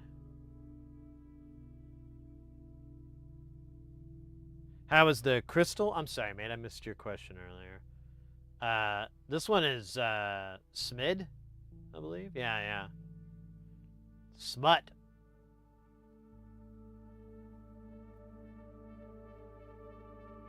Groovy Toasty, welcome in. Sorry I read that late. I got. Sometimes I get like hyper focused, and then I'm like, oh shit. Chat has moved. I must read to enlighten my mind. What the fuck is that? Oh, weird. It's like a link, maybe? I don't know. I'm doing a Tata order, and notice these. We were talking about them in one of the recent streams. All right, let me check. Ah, you bastard. I didn't want to do that. Oh, yeah. Yeah, the only thing is, I think you have to have a, you're going to have, What size hole are these?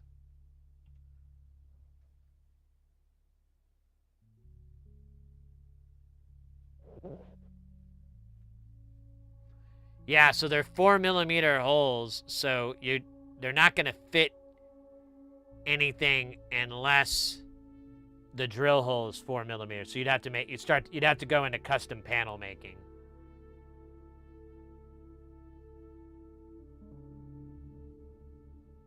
I'm pretty sure. Oh, it does say 3mm though. Maybe I'm wrong. I don't know. We could get a caliper out and look at that's a 5. Or something with. Okay, here's a 3mm deal here. Oh, wrong camera. Sorry. Let's caliper it.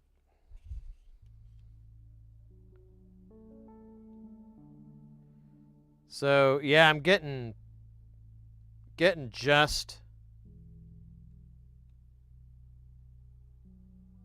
around 3mm on the.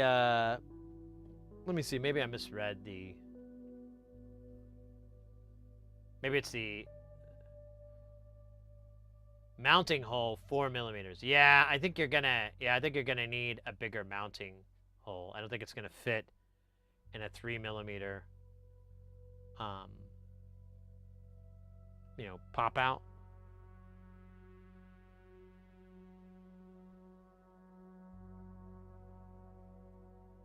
Yeah, exactly. A substatica. Yeah, you'll have to make a custom panel, but that is totally doable. NLC provides stencils, or usually on a lot of his stuff, he provides the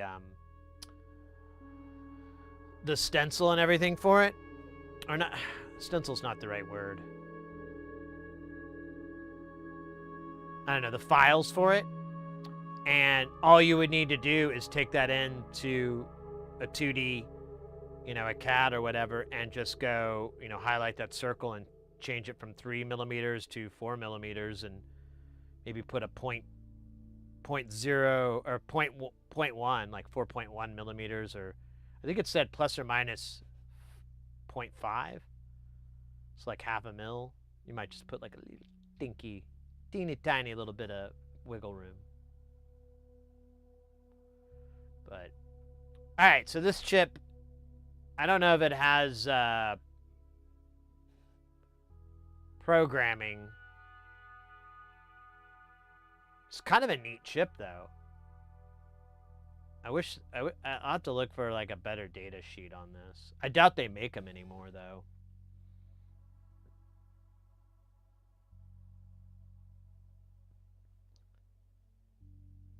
What if my fingers would stop doing this? I don't know why it's being such a jerk with the zoom. So we got 24 IOs, but we're not using any of them. They're probably setting stuff with it. Oh, unless that's what that firmware chip is. That might be it, actually. Like, instead of it sending out an encoding, it just launches to this is high, this is low. I don't know. Just shooting the shit. 2 times the PLLs. Clock data, serial TS input port. Oh wait, this is probably the input for yeah, there we go, for the Dealy Wop. 4 CBVS Luma input and then 2 Chroma. So yeah, there's S video and then composite.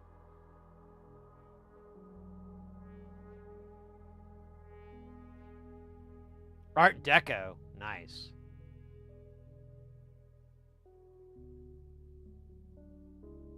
Yeah, I need to get some beer stuff too. Oh shit. I meant to check on this before the stream. Let me just check. So I'm trying to get this case, and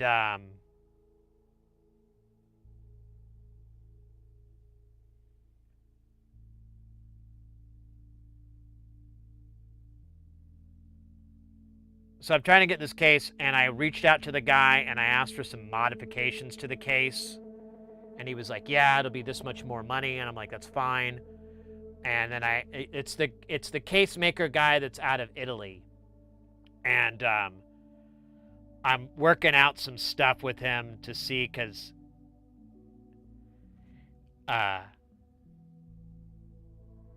he wants to take it off Etsy. He's like, if you don't want to use Etsy, I can discount you a little bit. And I'm like, yeah, dude, I don't really give a crap about what, system we use.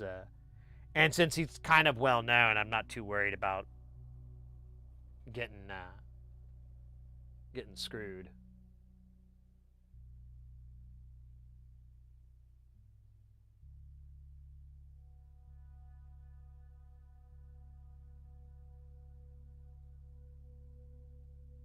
Off chip print. Oh, really? We can go through the PayPal, family and friends, or regular PayPal. I have to do regular PayPal. I'm not going to do family friends.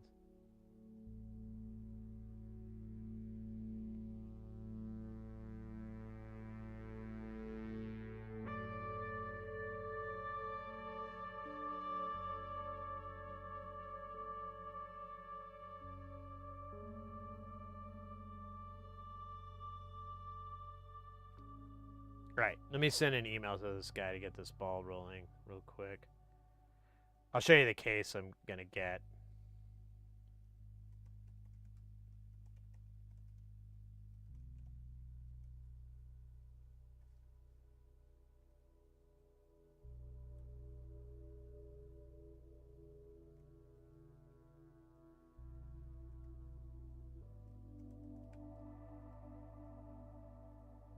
Did I ever put his name? Oops.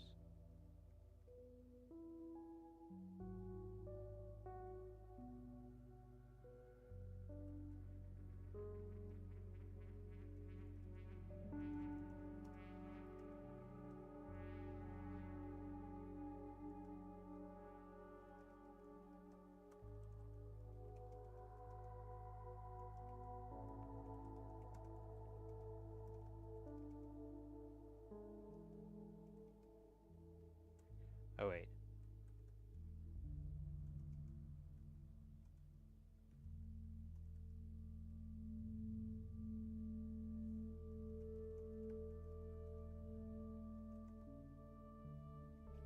All right. I'll show you the case really quick.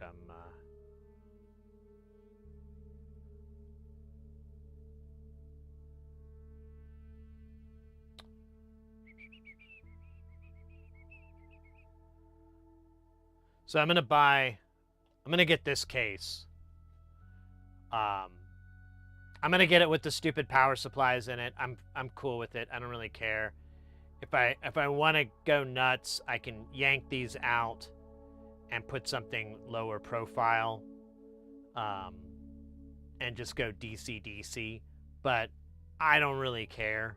I'm like, fuck it. It's. I'm not gonna save any money or anything if I do. But this is perfect. I've got a big enough case to close it with it patched, I believe.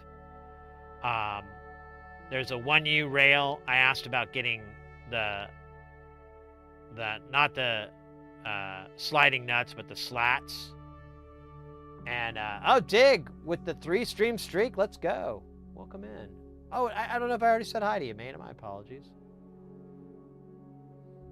And yeah, I mean, I kind of wish this was stained, but I'll get over that. I mean, if I really want to, I could take the hardware off and do it myself. And I don't. I don't want to do any of that. That sounds like no fun. But I say all this, and the reason I bring it up is I think that's the only option I really have available to myself. Like, I'm pretty much close to exceeding the limits of Jamtown. I can make a little bit more room, but eventually I'm just fucked. There's nowhere to go. And I have some ideas to fix that, but none of them are cheap. So I'm kind of like, well, I could just build these cases. And the long-term plan is to load up load up this case with nothing but NLC modules. go to these modular hangouts, these modular meetups here in town, and ask them for, you know, and show it off. And if someone's like, oh, that's really cool, or oh, that's weird, where did you get that? I'll be like, I make these. There's a guy out of Australia named Nonlinear Circuits. It's all DIY only. I'm a trusted builder. I'd be happy to make these any way you want. And then, you know, maybe I could have some different examples on that deal of customization. Like, oh, do you want white knobs? Do you want black knobs? Do you want red knobs? You know, I can get all kind of different color of knobs and color codings. You can have the nuts color coded, or you can just have them regular. You know, the customization is entirely up to you and what I have available. If you want something that's something I don't have available, I'll order it and get it in and make that happen. And hopefully bring a little bit of joy to some modular people's lives. And make more money to buy more modules. That's what it's all about. Can't live off this kind of money. Oh, no, no, no, no, no, no, no, no, no, no, no. But you sure can feed the Ouroboros more of its tail. More. Holy shit. That's 2 Ouroboros references in one stream.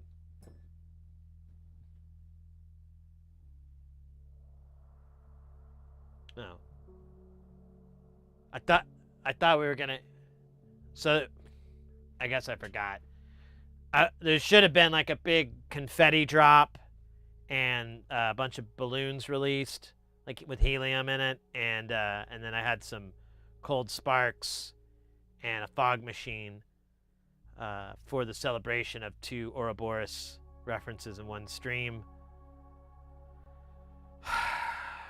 But I forgot. I forgot all about it. Fuck. Alright, well, just imagine it. I kind of described it pretty good. Look up cold sparks if you need to know what those are. They're kind of cool. I was at a show and I thought they were doing that because they had like an angle grinder, and they had this like metal guitar, prop guitar thing, and they were like shooting sparks. And then I realized, like, no, that's an angle grinder on wood. That's not a cold spark. Wow. At least you were smart enough not to aim it at the people. That's a lawsuit in the making. The first one is always free. The first taste is free. Dude, that actually would be hilarious. What if I offered up like little 1U versions of the sloth and been like, here you go, man. First taste is always free. Oh, wow, thanks. Are you sure you don't want any money? No. Not right now. Right now, what's important is that you enjoy your little 1U sloth. And when you're ready, when the walls start to scream at you, and the world does not understand anything that is coming out of your mouth, you have my email address. You can reach out. I'll even deliver it. Or we can meet in an open area, however you want. We can do the handoff, whatever makes you comfortable.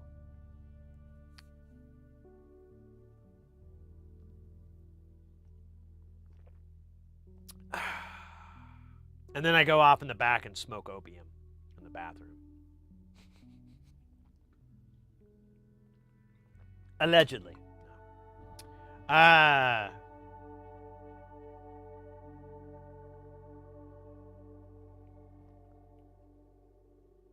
So I through my diode collection and am amazed at how many germanium diodes I have. That's pretty cool. They're not super common. I think you can still get them and stuff because I can't remember. They're used for certain. They're still useful.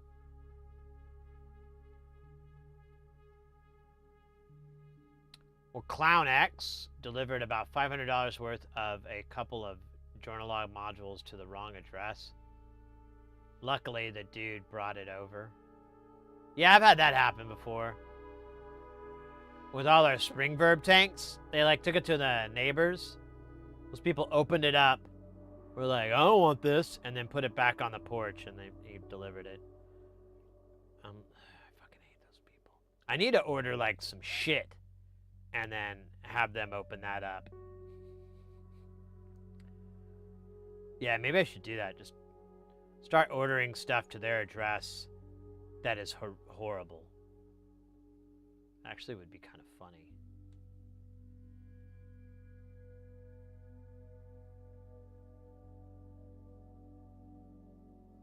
Oh wait, we could get. You know what we could do? We could send them some of those.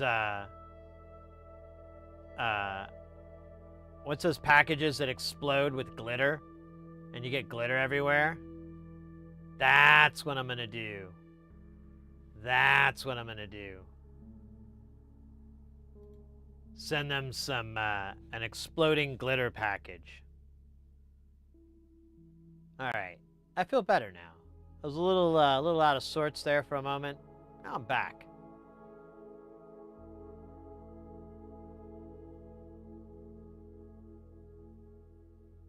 So we could power this up.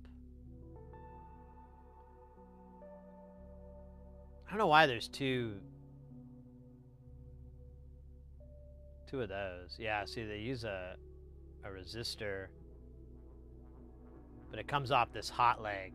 So that pin on the far end is our juice pin, I believe. Although it's hard to say because it looks like it pops up right here. Oh wait, you know what? Those are big fatty fat fuck traces. That probably is our juice. Yeah, but where does it go to the regulators? Because we have all these regulators over here.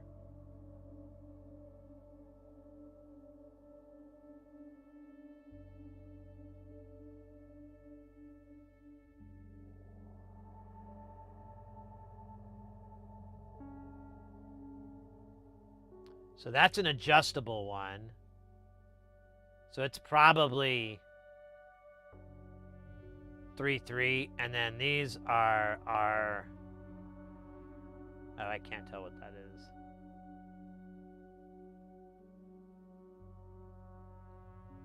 I think those are LDOs. LDOs, not all dem hoes. I don't think.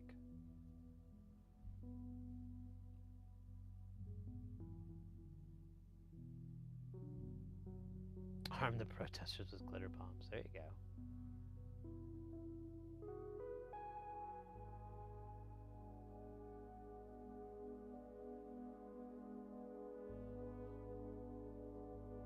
A Brownian accumulator.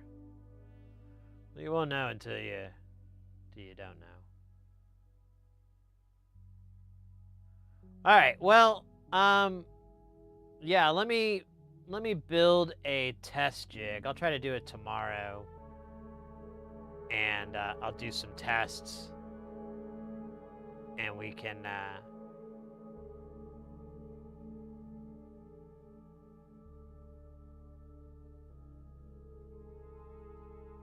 We can go down and give this guy a try.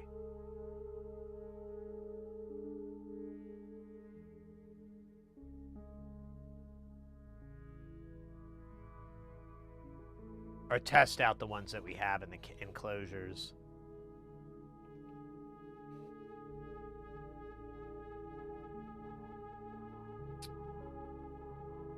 Yes. But yeah, that's the plan. I want to take the... I just want to take this and see if I can, for one, have a place to put all the modules. Like, this should mostly fit all the modules that we have. What's the width on this? I forgot. It's 104. So, man, we could catalog all the extra modules we have. That would That wouldn't be an entirely bad waste of time, would it? Modulargrid.net.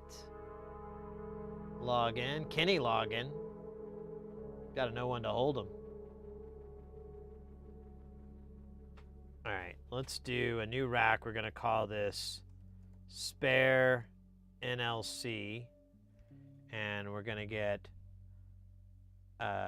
3 rows, 100, oh shit, why am I not showing you guys this? 104 HP, and then we're gonna have 1 row of tiles, and then we're gonna hit salve,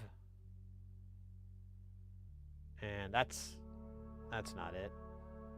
That's not it. Edit rack. Okay, we need 4 rows. There we go. I wish we could move this. Oh, yeah, you can actually. You have to be smarter than the gear. That's the hardest part. So we're going to do this row, and now that should match up. Where is it? Where is it? Where is it? Shit. Where is it? Where is it? That's not it. That's not it. That's not it. That's not it. That's not it. That's not it. That's not it. That's not it. All right, so that matches that case.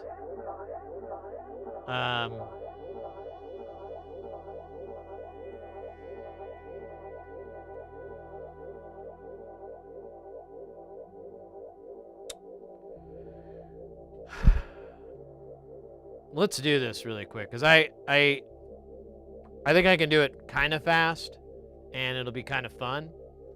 And really, it's a chance for us to see how far we've really, truly come. Come spelled with an O. Come on, get your mind out of the gutter, you disgusting check.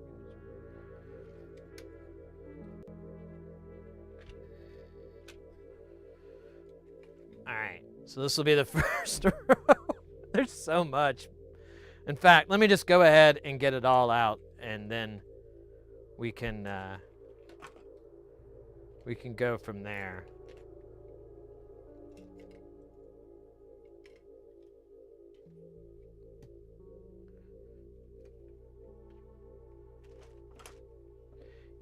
Yeah, I made this joke before, but I can't help but feel like it is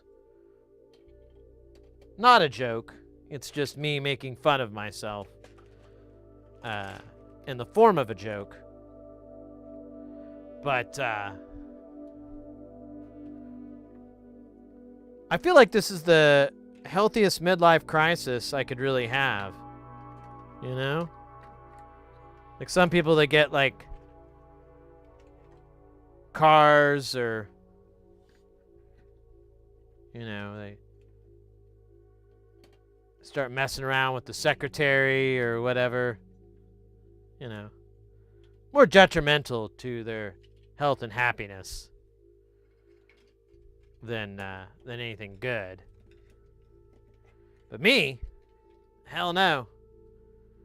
I'm just dumping thousands of dollars, and I started to do the fucking taxes, and I started looking at the numbers for this, and oh man, I don't even know how to explain it to the accountant.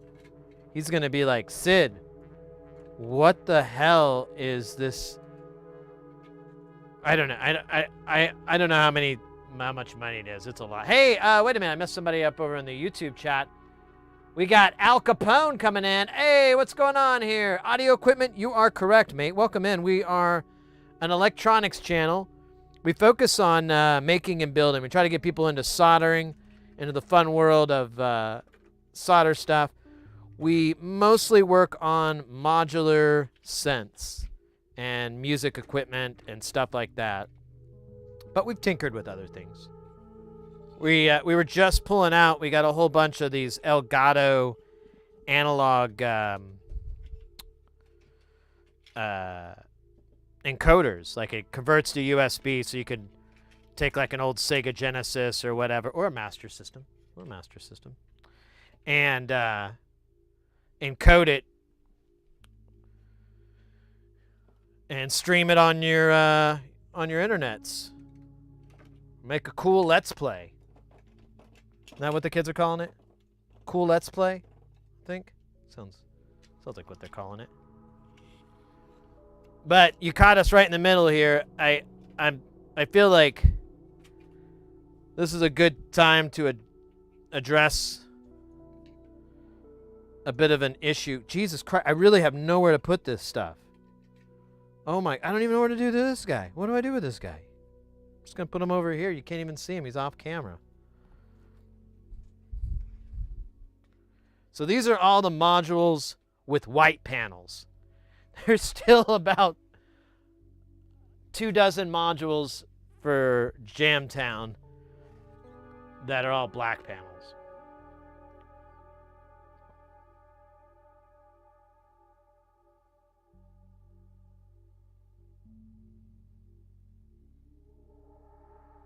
Yeah, the foyer, it's a wild one.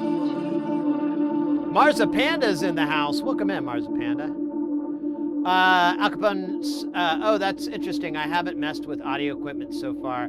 I did want to make my own board to hijack the video and audio from an old PlayStation and pipe it through a display. Oh, yeah. That's one of the, yeah, here it is. Here's like, so they come in these little plastic deals, and you've got USB on this side, and then you've got a fan out of S-Video and composite. And you can just plug in there and so forth, and it pops it out. It's pretty sweet. We've got, here, I'll show off. We got, this is Space Station. This is what this is going into. But as you can see, this guy's full. So I'm trying to figure out what to do with all these other modules that I just keep building and building without any real clear plan. But we do have a plan. We're going to put it into, where is it? This case. But I wanted to use this program to plan it out really quick, or at least see where we're at on it. What's crazy is, like, so this is called Space Station. It's all from one designer. We have Jamtown over here, which is like maybe about twice as big as Space Station, but it's like a bunch of different modules and systems, and it's from different developers and everything like that. So it's more of a crazy cacophony of insanity, I guess. I don't know. But I wanted to try to see if that case would even put how big of a dent it would put in this collection. So I'm just going to go into here and see if I can just figure that out. Oh my God, this is insane. I don't even know where to start. I guess the first thing I should do is load all these up so I can just do a Control F to find everything.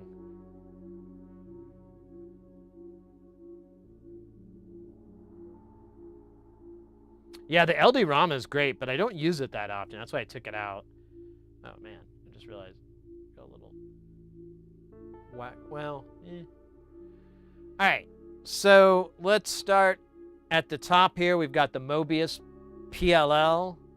Let me just find PLL pill. There we go. Well, that's not it. There's a lot. Oh shit! I had it. Damn it! Can I go up one? There we go. All right.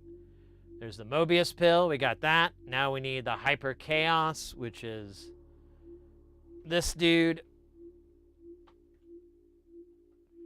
So let's see. Hyper Chaos.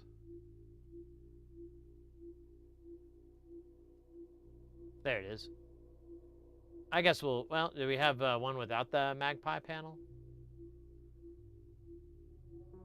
Nope. Oh, there it is. Hey, sweet. The cock of the whack.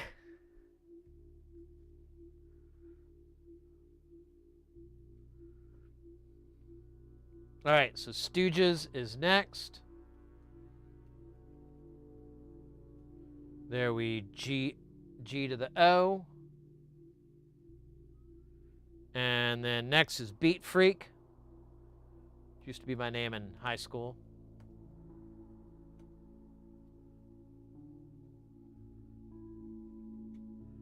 Okay, next is More. And that's more cowbell. It actually is. It's a cowbell generator thingy.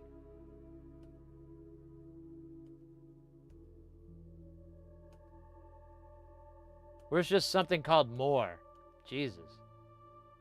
Well, there's... Okay, there we go. Then the Delay No More. Well, we'll just cycle through our mores here. Oops. Nope. Damn it.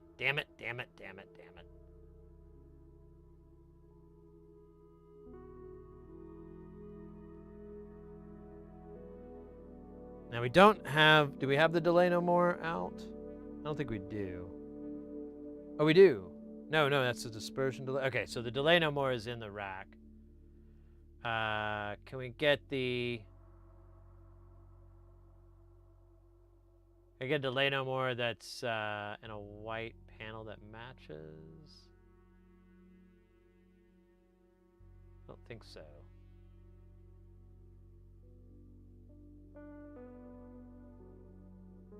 Alright, we'll just do this one then. Alright, next is the Sieg.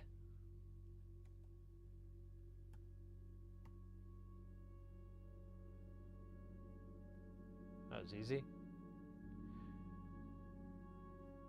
They do. That's exactly what this module is. It's 3 cowbells.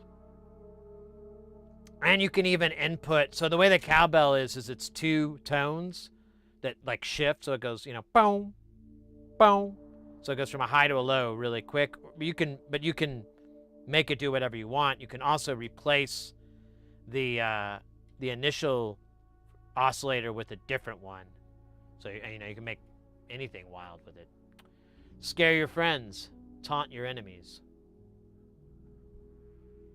Coupled comparator, which is a great song if you guys remember it from the 80s. It's like, hey, come out and play the coupled comparator, something like that.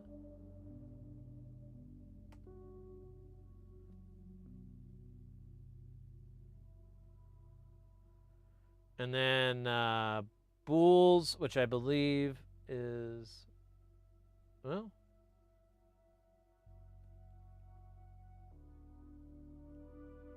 oh, there it is. Nice.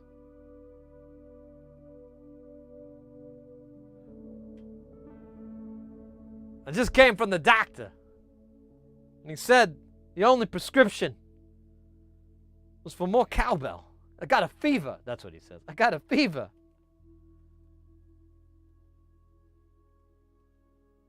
Why do we not have flip-flop chaos? Oh, because it's called FF chaos? Well, that seems a little rude. All right, so that is everything in there. Let's scroll up and see what that looks like. Look at that. That seems accurate. I don't think we're going to be able to fill all of this in this rack. My hopes are very low. Let's go ahead and get the genie.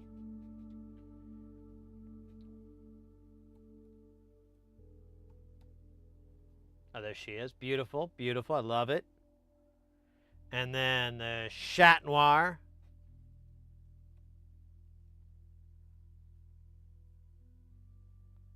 Love it. And then over here we have the dispersion delay.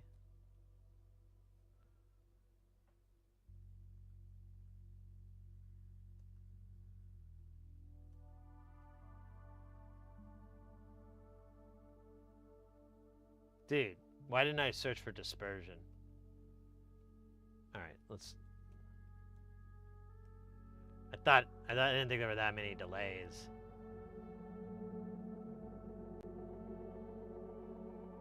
A Bruce Dickinson emote. The cock of the walk, baby.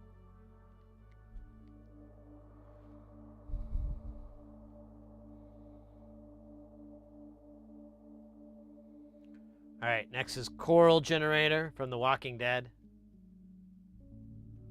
Coral.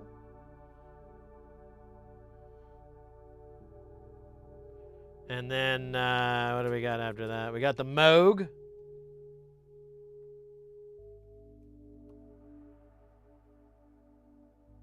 Which that thing still doesn't work right. We still gotta, I gotta figure out what the fuck is wrong with it. What the hell, dog? Oh, I misspelled timber. Story of my life. So we need the single timber. Okay, there's the black one. Do we have a white? Yeah. All right. Next up, a whole bunch of these little 4 HP ones here. We've got the ENV follower.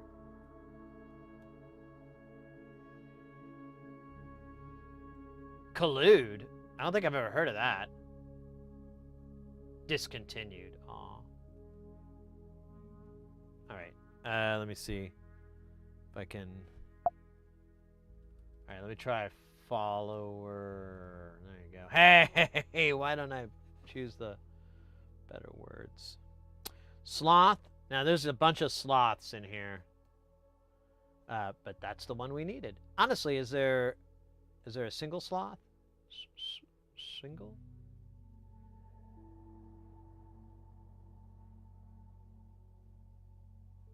That's cool that they have them in different speeds here. I think we chose the apathy as our speed. All right, next is the Goo Goo Mucks, which I'm honestly want to get into more.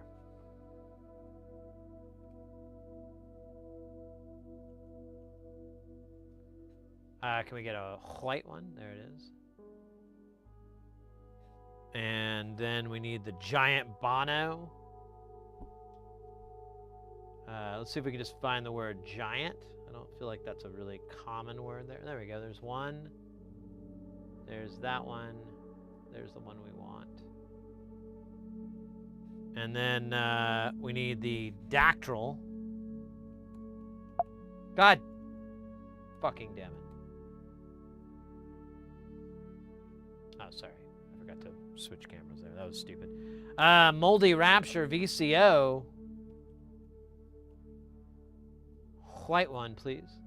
Donka. The Chappa.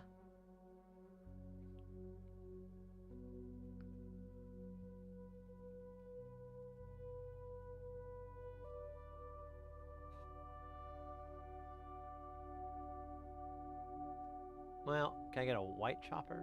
Bye, died. Nope, nope. Well, yeah, yeah. No, wait, this is different. Wait, there's more than one chopper? But I've never seen this one before. Or did I make it and I forgot? Holy fuck. This isn't a bit. Where...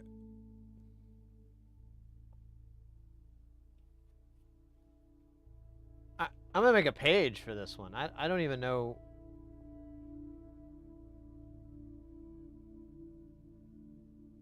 I gotta look this up. I don't remember this. And I kinda do, and I kinda don't.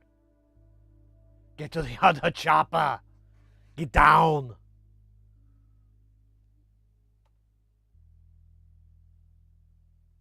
Okay, that's the chopper I'm looking for, but I'd like it in a white panel. But I don't think I'm gonna get it.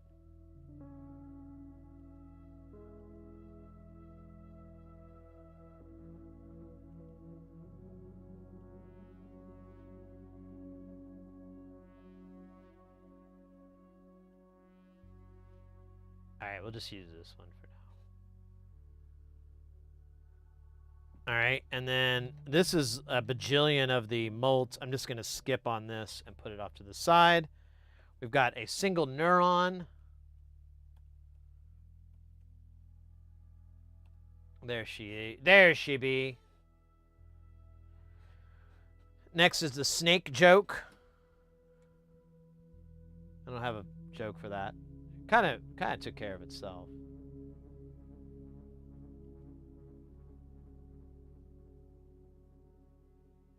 Awesome. Then we have the R sequencer, or the ARS. Then we got the DP filter. Let's just look for DP. Hell yeah, can we get... No, yeah, here we go with this one. And then razor, because I have so many of these fucking razors.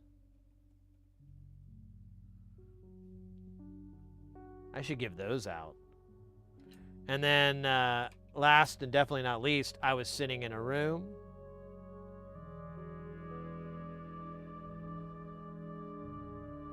All right. Let's see how far. We've got this much more to go. We got one more row, but how are we doing on the top here? We are cooked, chat. We are 100% cooked. There is no... Wow.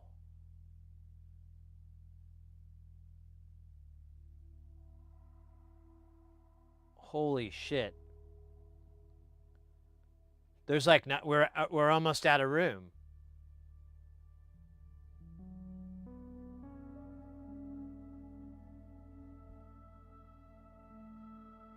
All right, I got a plan. Let's make this one extra row. That should maybe get everybody. And we'll use the bottom row as kind of a purgatory for modules. I like that idea. All right, since we're really low on real estate, I'm going to skip the foyer and the LD Rama for now, and we'll put those in butt-ass last. So we got the Signum Hyper Chaos. You bastard. Why is it not... Oh, because we didn't load... I gotta reload this whole bloody thing.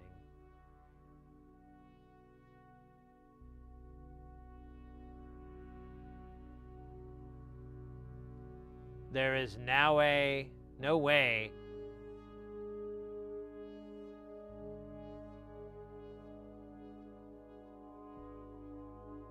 What am I doing, or Porphyry? I'm just trying to find a home for all these modules.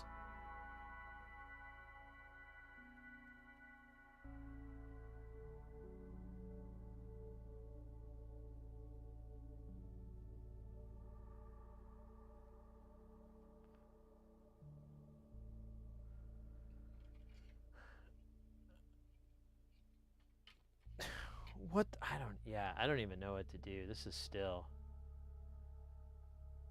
insane. I thought I would find like oh, suppository has 2 P's in it. Go figure.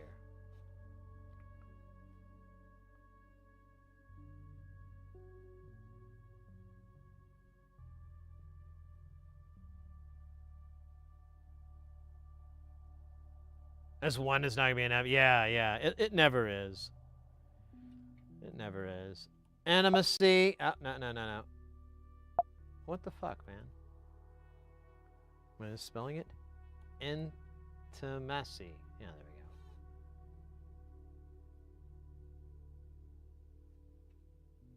we go. Like folding in poker. We got the comparators. Sounds like the name of like a disco band. Or a funk band, actually. Tonight, the comparators.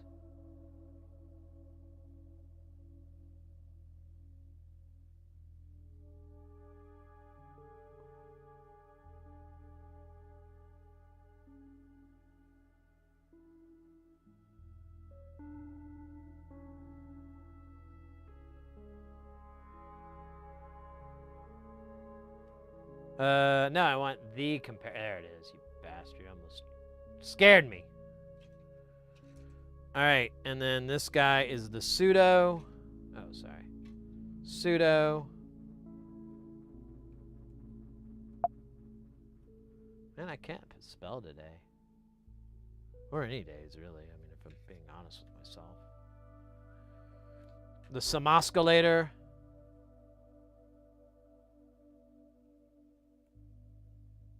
Oh, there's just that? Okay, that's wild. Spasm.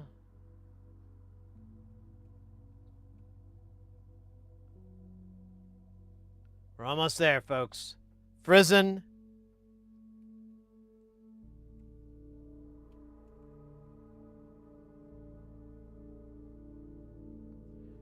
The Router.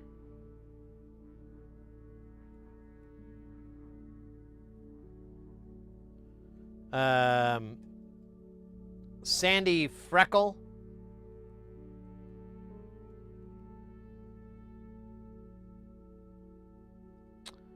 Another Razor. Alright, I'm just going to put these next to each other. We're just going to do one Razor. Let's do the Force Sequeaker. No, no, no, you bastard.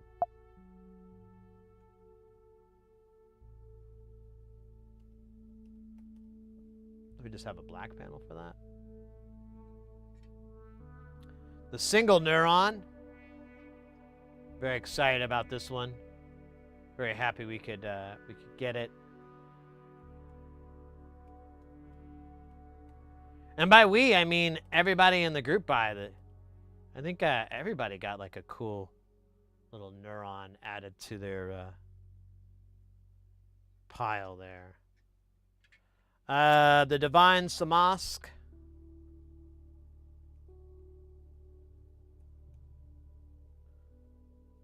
There we go. And Path Filter.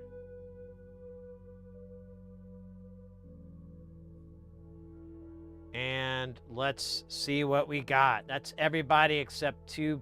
Oh, wait. Okay, so we can fit in the foyer.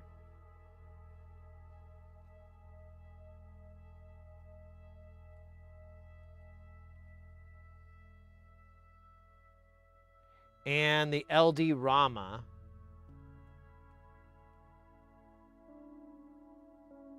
And just for good sakes, let's do the Razor again, so we have that. All right, now these are all the modules that we have available to put inside of Space Station.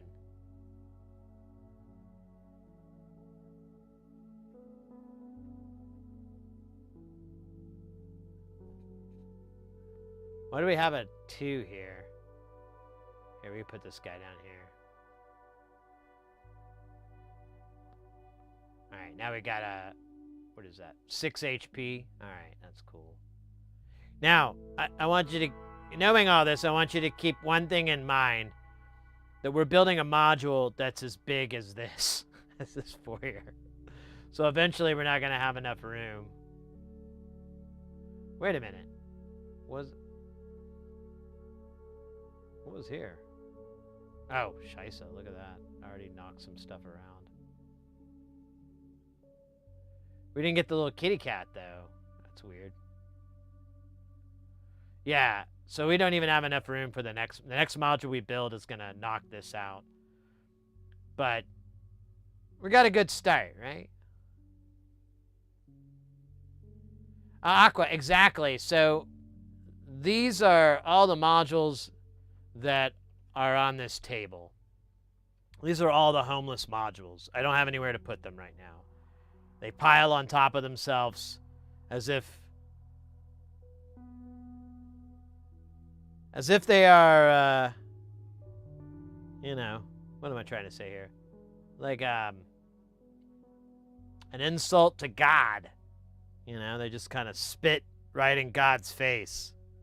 Because there's so many modules and they're not in a fucking case. Ooh. Didn't realize I rhymed that time. I wonder if I could keep busting lines. I'm feeling a little bit kind. Wait, kind rhyme bind? Nah, whatever. What do you think is up with Amanda Bynes? Okay. So anyways, that's So this case will not even hold. It won't hold at all. It won't even really be very close. It'll kind of get there, but not really. But I'm cool with that, man. You know, it's cool. It's cool, man. Now I gotta put all this shit back. Ugh. Wish I had the Benny Hill theme.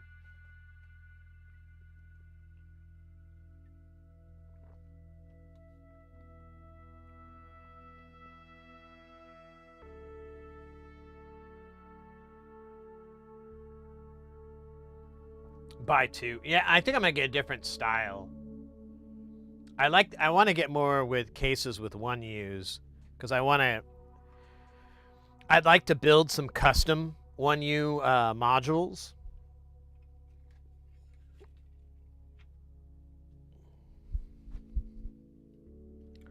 Oh my gosh. So, here, I can actually just show you, I think. Let's see. So, like, well, I don't know, is the chair in the way? Yeah, it's a little bit. So, these are all Jamtown ready. Some of them are, like, a few of these are for a buddy of mine, but, like, all of these are for Jamtown. And there's just no, I haven't built the case yet. There's like, and oh my god, I forgot. There's like even more over here. So we've got, I don't know. Let's count. 1, 2, 3, 4, 5, 6, 7, 8, 9, 10, 11, 12, 13, 14, 15, 16. Maybe more. Oh, wait.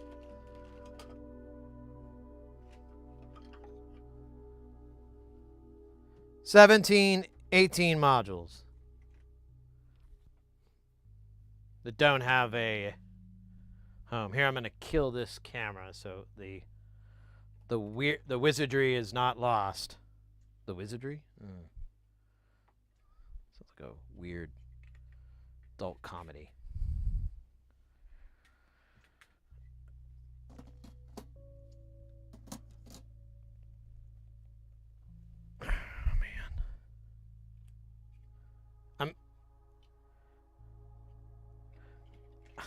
I have this weird, I'm like a little bit proud and a little bit embarrassed. It's a weird feeling. Like you're like all proud. Oh shit. Oh, glad that didn't fall. I dropped one module, but I was more concerned it would land on my foot. Oh, I gotta fix this cable here.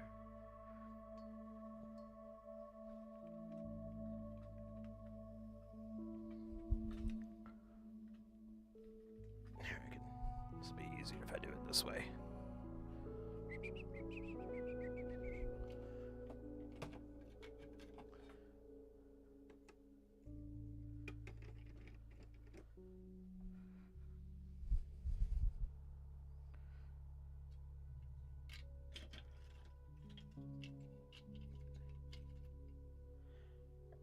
Take me down to Jamtown.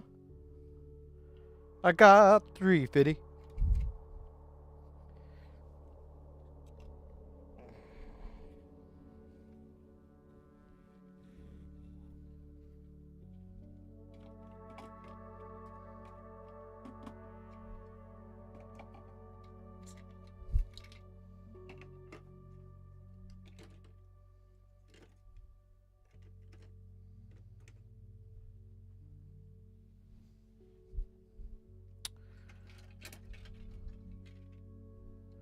So I gotta find, I guess I don't have the buy die chopper.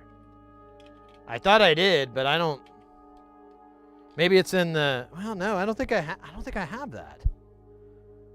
I think that's a module I missed because I got it confused thinking it's the chopper. I gotta look this thing up because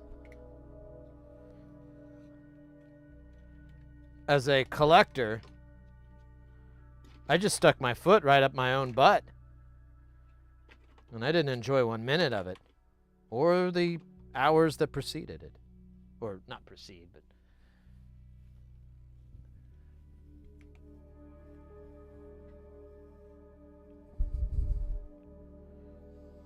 that went into it. Oh shit, let me catch up on chat here.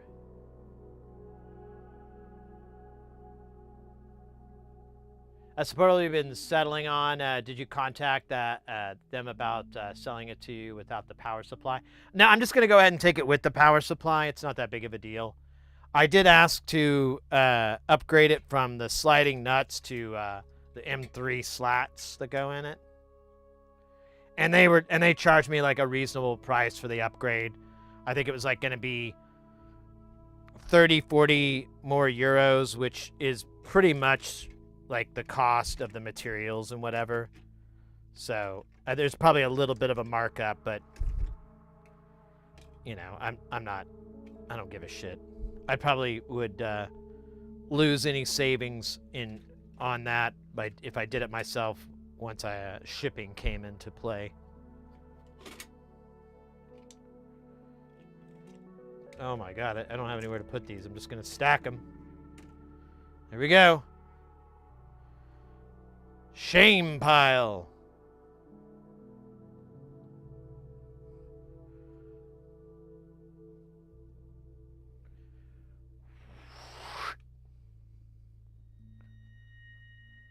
Dig it.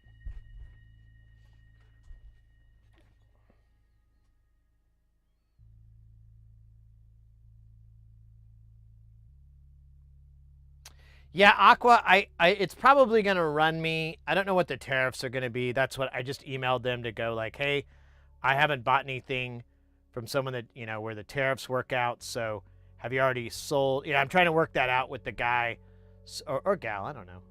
But I think the name was Ricardo, though, so it probably is a guy. Work that out.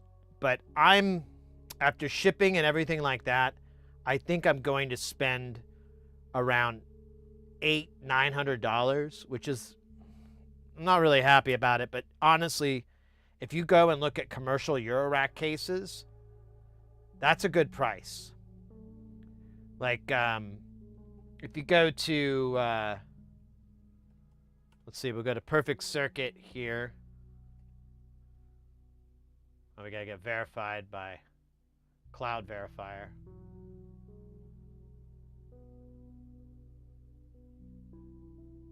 Might want it with its own power supply. So well, I was going to put my own in there. I was just going to have a DC-DC block, so I'd have like a brick AC-DC transformer. So, you know, just take it and dump out like 19 volts and 3 amps. And then that would go into the modular case, and then I would have it go through some either Meanwells or what's the name? Highline or whatever. There's this other brand that makes these modular DC-DC blocks that put out positive 12 and negative 12. And I don't need 5 volts at all. And this one has the 5 volts, but I'm like, you know what? I'm just going to leave it. If it really bothers me, I'll gut it and I'll sell the bits. But it's almost like a wash money-wise.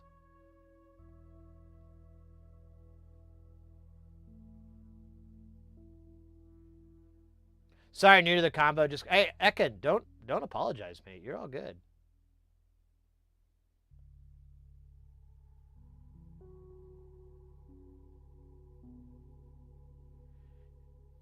Yeah, I use the M3 nuts. I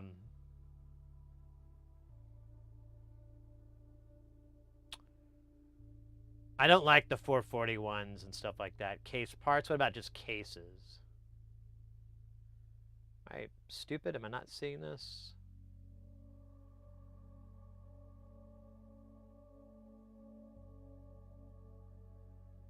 Yeah. Oh. Do I have to press it really hard?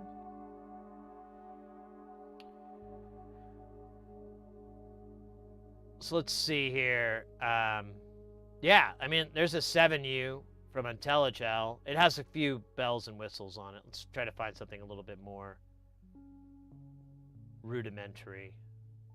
Yeah, here's a Dofer case that has, it's 9U. That's like $900. This one's like, yeah, $1,500. Here's a Pittsburgh that was kind of closer to what I was looking at. That's $1,200.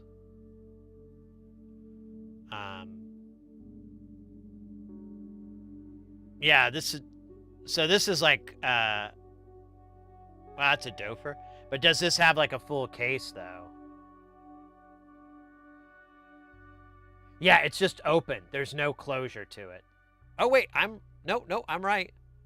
Yeah, it's just an open case, and they want $700 for it, or $650, whatever. So spending like $900 for a 10U with a power supply built into it, not too bad. I can't. Yeah, like this is basically what I was looking at. It's something like this. Because my friend has this case and he really likes it, and we upgraded the power supply in this particular case because the power supply that comes with this is a joke. It's like 1 amp for the whole goddamn thing, and yeah, $2,000 for this. I mean, it's just crazy. And this has like a cool hinged top. So you can close it up like a suitcase. And you can close it up patched as well. And so those are things that I'm interested in. I want to be able to have it pre-patched and be able to travel and drop it and just go to town with it. And not spend $1,000.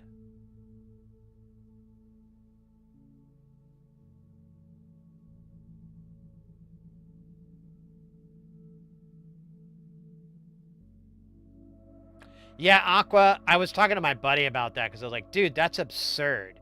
And he's like, yeah, I bet these guys are making money hand over fist. And I'm like, yeah, that's probably, if I had some woodworking skills and a couple of nice tools, like a nice table saw or something like that, I just DIY it 100%. And I might, down the road look into that, but I don't have any room in my home for a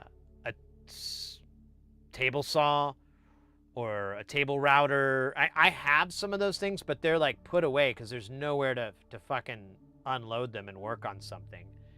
And to be fair, I'm not very good at this, so I'd have to like probably screw up a few times to get anything that was like what I was aiming for. So I don't know. For the big case, I'm gonna go to somebody else because I'm not paying $3,000, $2,000 for a fucking case for like $80 worth of wood and hardware. Because literally, I mean, think about that. That's all there is in here. There's maybe $100 worth of hardware in here. I guess these rails are expensive. What is this? 126. So if you had all that, it would probably, I stand back. So the railing hardware is probably a few $100. Because I know Space Station, it cost me like a couple $100, I want to say, to put the rails in there. So to be fair, that's probably a lot of money. But that's it. Like the power supply, the PCBs, the connectors and everything, that doesn't cost anything at all. These lights, all of that doesn't cost shit. The wood, there's no expense. Like getting, sheets of plywood, because I assume you just use this out of plywood. You wouldn't use like solid slats. But even if you wanted to go like Mr. Fancy Pants and get like solid birch or whatever, you could do that. It's still not going to cost $2,000. I don't know. Anyways, I'm rambling. I apologize. Hey, Twitch guy, welcome in.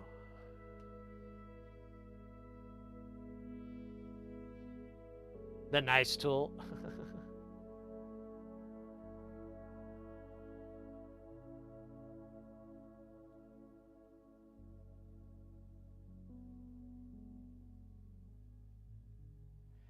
Well, that could be like running the business though.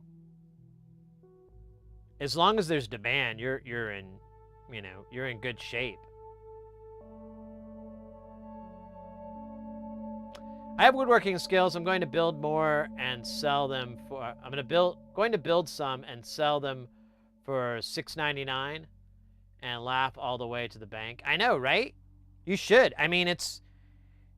I've been talking to some of these case makers like on Etsy and stuff, and yeah, I think it's just like a little bit of beer money and like a nice little thing on the side. They'll build like a couple of cases, take some cool photos of them, have the blueprint to make more of that same case format, and you know, basically just have everything. I would imagine they'd have everything pre-cut and scored and everything, and then it's just like, you know, an afternoon of cracking open a 6-pack and assembling and putting the little ears and, you know, all the hardware on, and then being all right, about to make a bunch of money.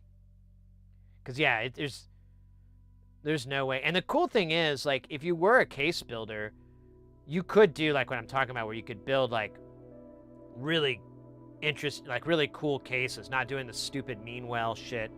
Like the ones that we're gonna get, it has those these dumb Meanwells in them. They're okay. It calls them the Meanwell RT65B, which I see this pop up a lot. Let's see. I think this one has like an amp on the positive rail, and then it has like dumb shit on the negative.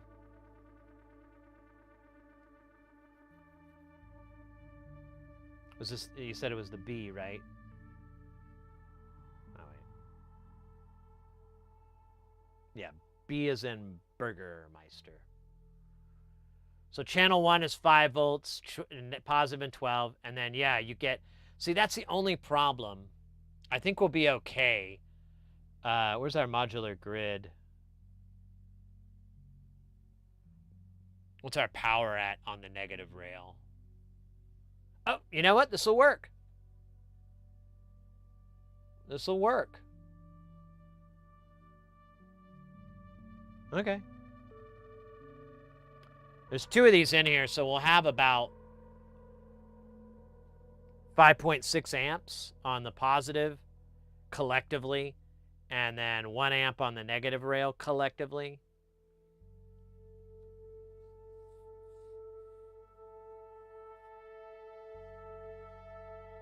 And it looks like that rated current, that 0.5, that's not a hard number. So our inrush current, there's like half an amp for inrush current. So if it goes over that amount for like a millisecond or whatever, we're still golden. Yeah, I guess these work. What's the ripple on that? This is where everyone bitches, like the ripple noise. Yeah. So 120 millivolts peak to peak is pretty fucking goddamn noisy. It's not a showstopper or anything, but the DC ones I was looking at are like 50, 80, I think at most 100 millivolts peak to peak. But I think like the high lines or high-li or whatever they're called, those are quoting, I think, 50. And I think the Meanwells are quoting 80. So it's a little bit noisy. However, we can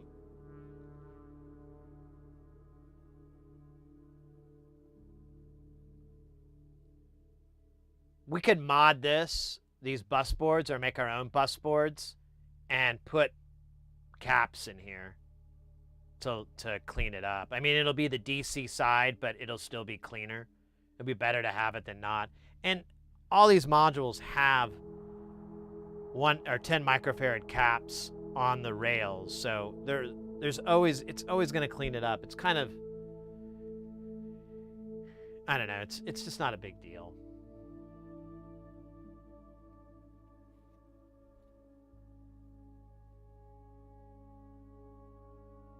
Oh wait, I'm way behind on chat. My bad.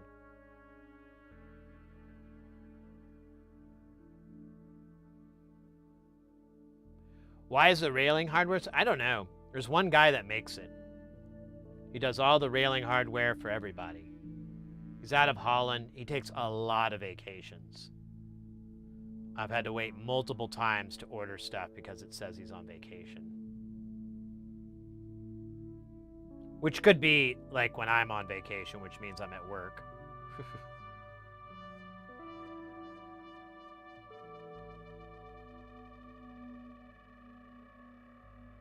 Whose idea was that? That is Dieter Dofer. 95% of modular formatting and the rules and the cabling and the mounting holes, the height, the width, all that is Dieter Dofer.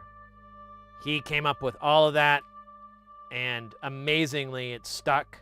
Although to be fair, it's kind of a common, like, it's not so much these days, but back in like 80s and 90s, that that format it was common. Like you could find it in other stuff like shit.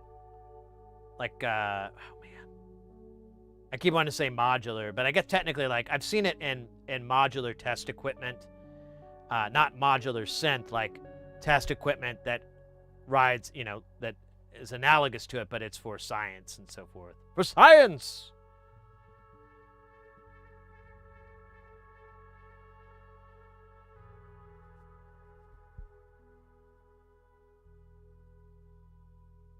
Yeah, modular is expensive, but if you DIY it, you cut the cost significantly. And that's kind of our thing here. You know, it cuts the cost significantly if you DIY the stuff. And from my experience, there's really not much that you can't get away with.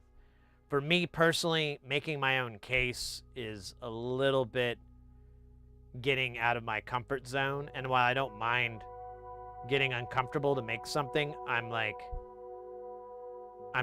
trying to be practical. And I'm like, it would just be easier for me to cough up the money, buy the case, learn from that case, you know, and then I can replicate it down the road if I feel inclined.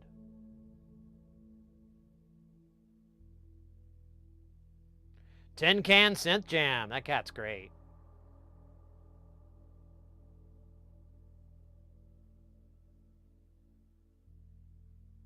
$20 oh yeah, I've seen those. What's the grain bobo? Man, you remember that, Oddball?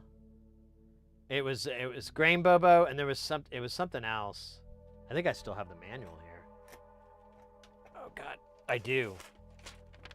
Ah, Oddball, bringing us back to the operation manual for my power supply that is badly translated from, I assume, Chinese to English. Here, let me give you some samples. Introduction. This series programmable DC power has a wide voltage and current work scope, high precision with constant pressure and constant flow model, provides the output or internal switch, and has the preset parameter 16 groups, convenient and quick. Yeah, that's what happens when you use Google Translate, I think. But the when you get to the specs, you think, oh, well, they can't fuck this up. Oh, yeah, so grain bobo and noise. That's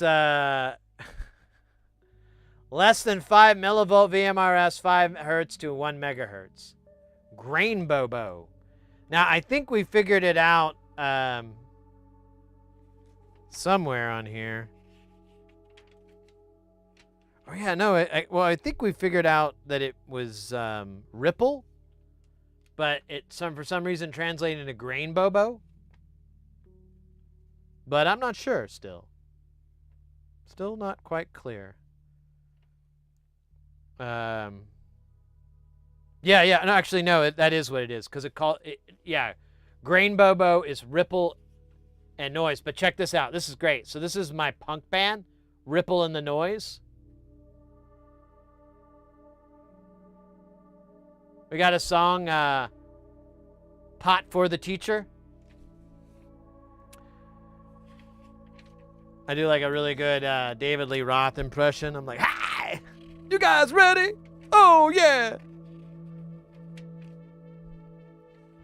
Ripple in the noise, y'all! Pot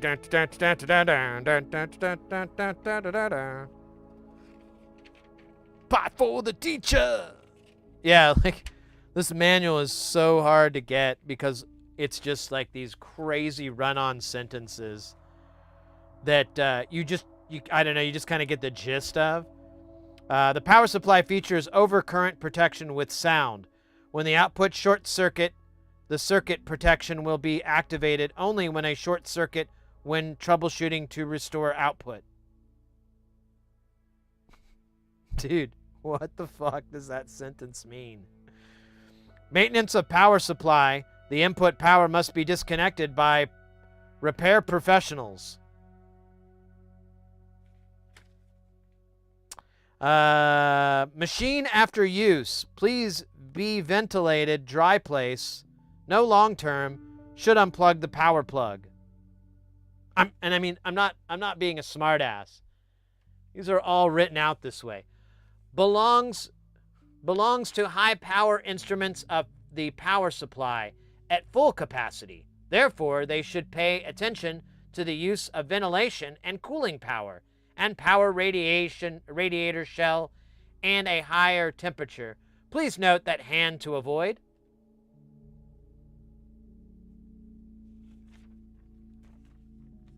Like, they couldn't hire anybody who spoke English to give this a look over. Or maybe they did, and they were idiots. They talked like that. Hi, me no understand how? Good forward. Time is great. Great time, happy drink. Happy drink time. After occupation, I and you should have happy drink time at local pubardry. Special time for that. Money, much more valuable at times. For those who didn't know, I was inviting a coworker out for happy hour and explaining the incredible discounts that they offer during happy hour. But in manual speak.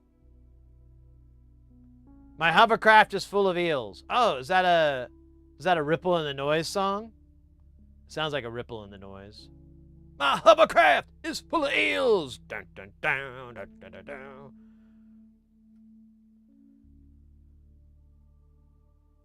My finger is full of feels. Chase the lightning, grab the wheel. Fight the dangers in your mind.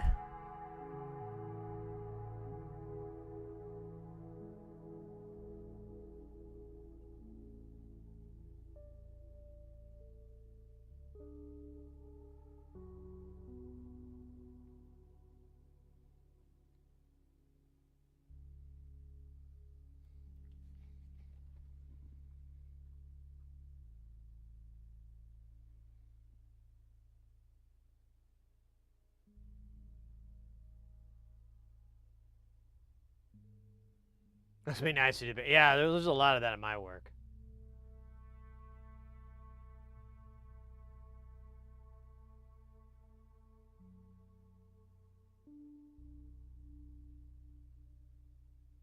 Item is durable and lasting long.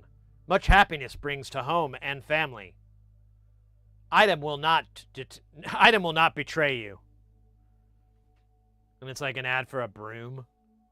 Like you're trying to buy like a fucking paintbrush.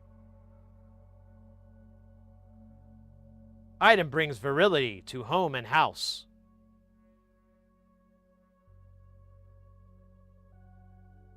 Wife will kiss longer.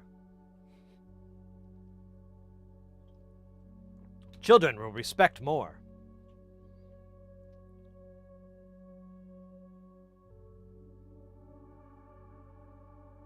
Please be ventilated, dry place for long terms. Yeah, that's a good idea. It's safe. I mean, it's what's on the manual. I got constant lab audio, the smaller one, and it might be swapping it for a bigger one. What is this? Is this a cast?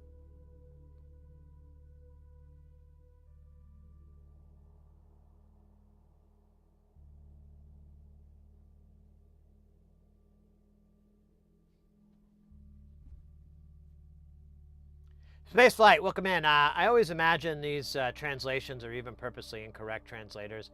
When people get tattoos in languages they actually don't know. Yeah, my tattoo means... Yeah, exactly. Oh, I got this Japanese symbol. It means peace and serenity. No, it means American taco. What? No, that's what the kanji is. It's American. You can see the little taco in there. It's American taco. It's quite a kanji there. But you know there's like 27,000, so I'm sure there's a word for everything.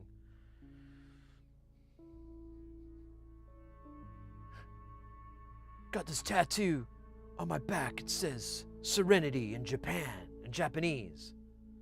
No, it says dog walker. There's dog walker on it. That's the kanji. House pimp.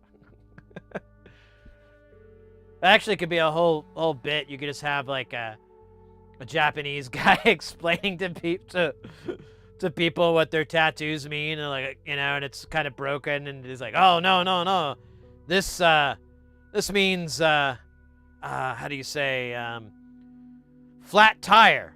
Yes, your tire has no air. That's the symbol for that. Are you sure? I think it means peace and serenity. No, it means flat tire, which could be interpreted as peace and serenity, because your car's not going to go anywhere, because it's a piece of shit. And you find serenity in learning these facts.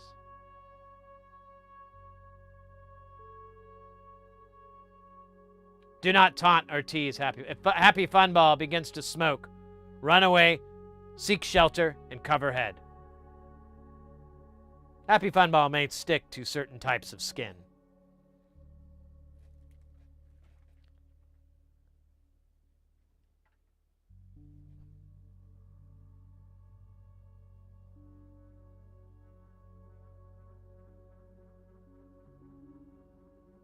It's like every on my turbo kit. Dances with Lettuce. Oh man, that's a good movie too. Kevin Costner brings out those big lettuces. Did you know they use cabbage in some of those scenes? Yeah, I was watching like a documentary on it, and yeah, Dances with Lettuce. Like, I guess the director couldn't get enough heads of lettuce out there, and so they got the prop guys to get some cabbages, and they just painted them to look like lettuce. Yeah, apparently there was a big lettuce shortage because of the Beatles movie, Let Us Be. Let Us Be.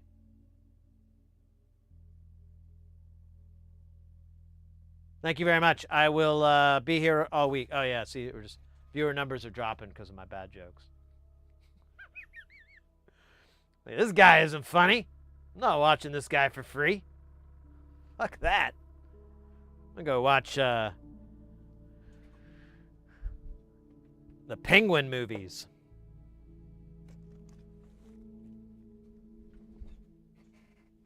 Uh-oh. Did we lose connection?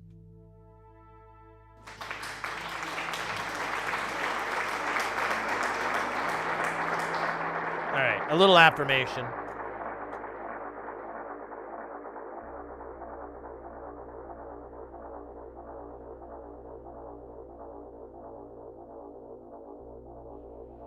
All right, we should probably do some soldering. I don't know, we are a soldering channel. I did put that in the title today.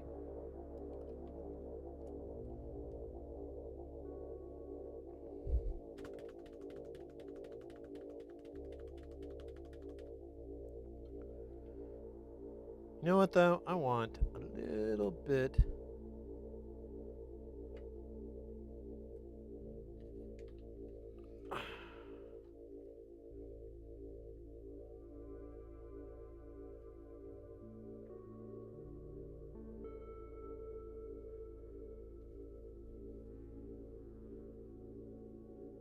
3.5 hours in. Yeah, I mean, I don't know, Oddball. I mean, you guys can always give me feedback. You know me. I always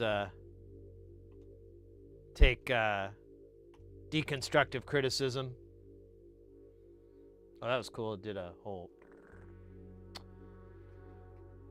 I think it's fun. I've looked at it, and I felt like having a chatty part of the channel, or a chatty part of the stream, I mean, is a good thing. Within reason, but, I don't know. People hate it, you know, if they're like, man, this guy talks too much. Then I'll start adjusting the format, but we need a lot of dissent on that front. We need a lot of people going, this guy, what's he gonna do? Just talk forever? Is he shouting? It looks like he's shouting every time he talks. Must be exhausting.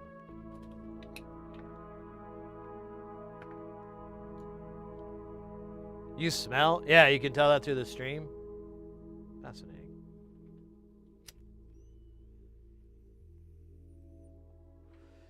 Now, the honestly, the way that I do the channel, the stream, is I'm like, well, you know, I need to do at least 3 to 4, yeah, about 3 to 4 David Lee Roth references before I can actually get started soldering. I've done some metrics, I've done a little bit of research, and I've noticed that if I don't do enough David Lee Roth references in the beginning of the stream, it's not that great of a stream. But if I can crack in at least 2 or 3, you know, little jabs at the guy, or maybe an impression, or maybe just, you know, evoke his name itself, you know, then I think that sets things in motion to where we're gonna have like a really fun, really entertaining, really magical stream. I call it the David Lee Roth curse gift. It is both a curse and a gift because, yeah, you have to mention Diamond Dave, but which is annoying. But once you do that enough times, it's not so bad. You're like, you know, ROI, I guess you could say.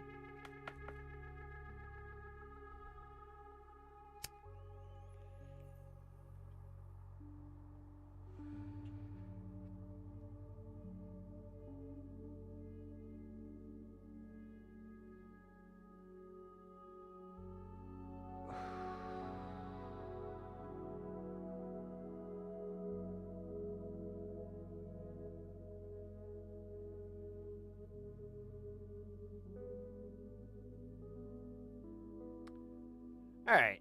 Well, so if you were here last time, I'm sorry. Truly am sorry. There's nothing I can do to make up for the last stream. And if I'm being perfectly honest, there's nothing I want to do to make up that last stream.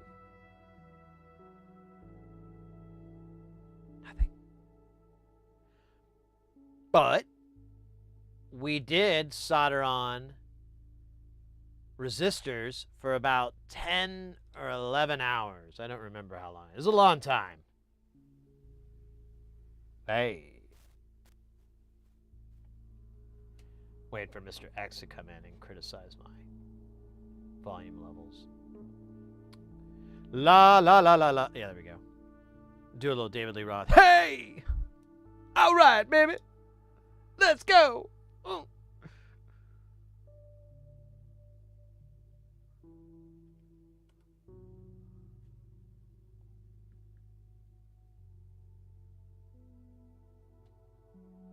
It was 13 hours. Yeah, but I mean, was that the whole stream though? Right? So there was like at least 2 or 3 hours spent with me telling fart jokes and low-key complaining about how I'm short, right? There was still at least a couple hours of that.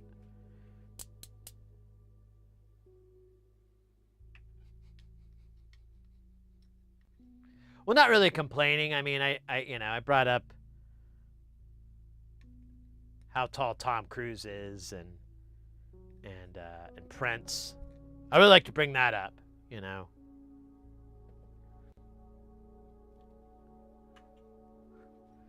Prince was amazing, and he was also extremely short. Shorter than me, all right? So if I met Prince and he wasn't in any platforms, which I know I'm basically asking for, you know, the most impossible set of circumstances in the world, meeting Prince and him not being in platforms. But let's just say I was delivering something to his house and he's just chilling around the house, you know, he's going barefoot, you know, comfy style. I'd be able to see the top of his head. That's amazing. You don't understand. That is truly amazing.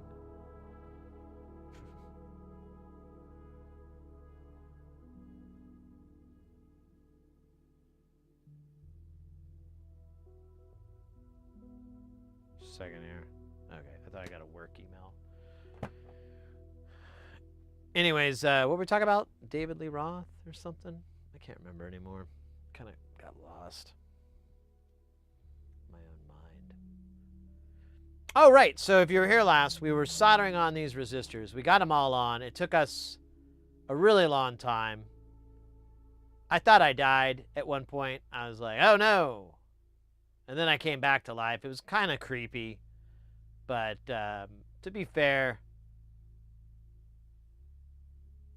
the Rocky Horror Picture Show is a little overrated. Wait, I'm sorry. That was a separate grievance I have. My bad. No.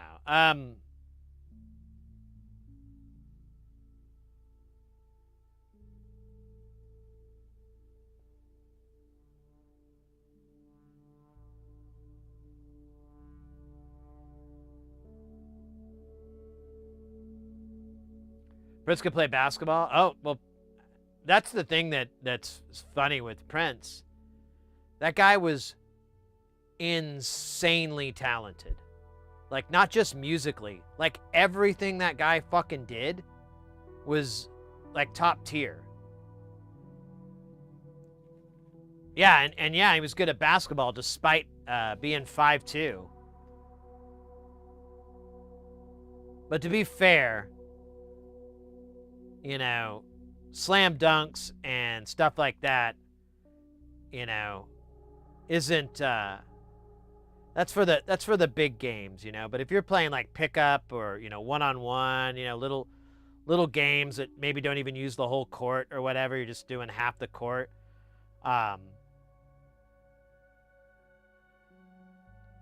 Not being able to slam dunk isn't going to really hurt anything. In fact, it's pretty much useless, I would imagine.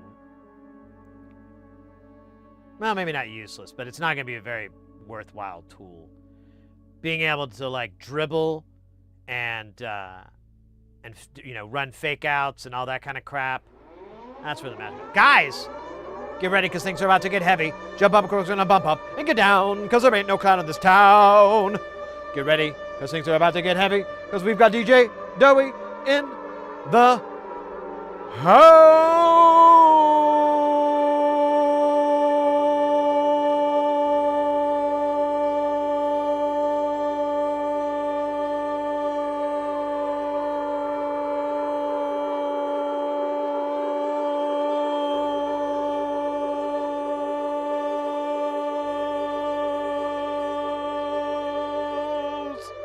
Let's go. I didn't get a big enough breath, so I didn't get to make it all the way.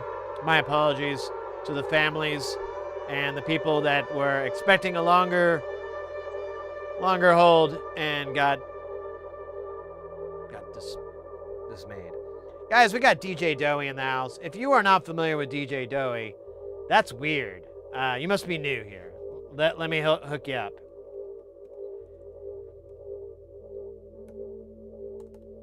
If you guys have not seen DJ Dowie, go check out his channel in the Twitch chat. Link is there. If you're over on YouTube, it's twitch.tv/DJ_DOUGHY. You can check him out on the Twitch side. The channel's got all kinds of stuff, mostly gaming, but they do jams on there. They do electronics, they do builds, they do mods, they do art, both digital and physical. It's a variety of good things, and great vibe over there. Great vibe over with the Dowie. Mate, what were you up to? Were you doing some F-76, or you're gonna surprise me?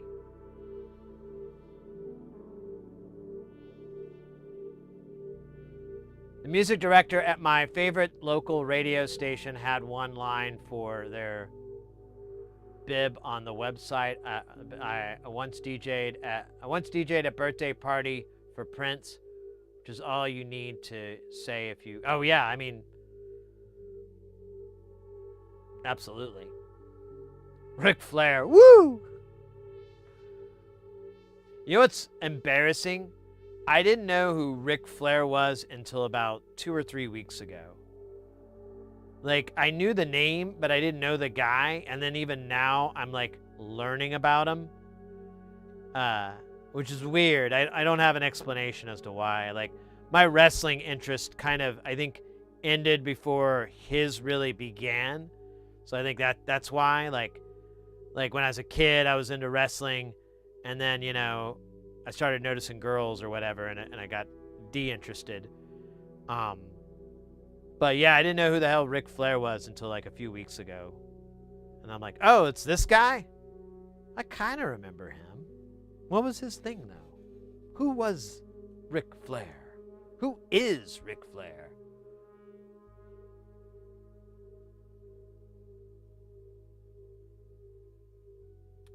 Yeah, 76 dailies and weeklies. Right on, right on. Yeah, Mrs. Hearsey was doing that yesterday and today. And the woo, yeah. I think you are 1,000% correct. Like, there's no, if there was a way to be 10 times more correct mathematically and logically, that would be that statement being applied to Ric Flair. What's the complete opposite of doubt? Like absolute certainty, I guess? I don't know. Trying to make a cooler word.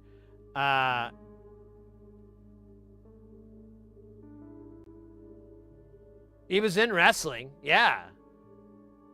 I think so. Was he not? Maybe, I don't know. Ric Flair, Ultimate Warrior, the Hulk. Okay, so yeah. He was totally a wrestler. Okay, that's what I thought.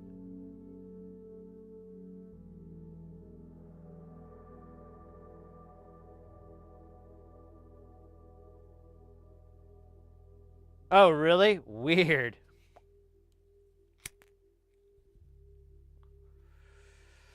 Casio had to pay Ric Flair for that. That's gotta be probably how he's fucking made it all these years. It's Casio money. Well, I promise you this. If I can ever learn how to do an impression of Ric Flair, I will most certainly do it. But until then, I must learn and study.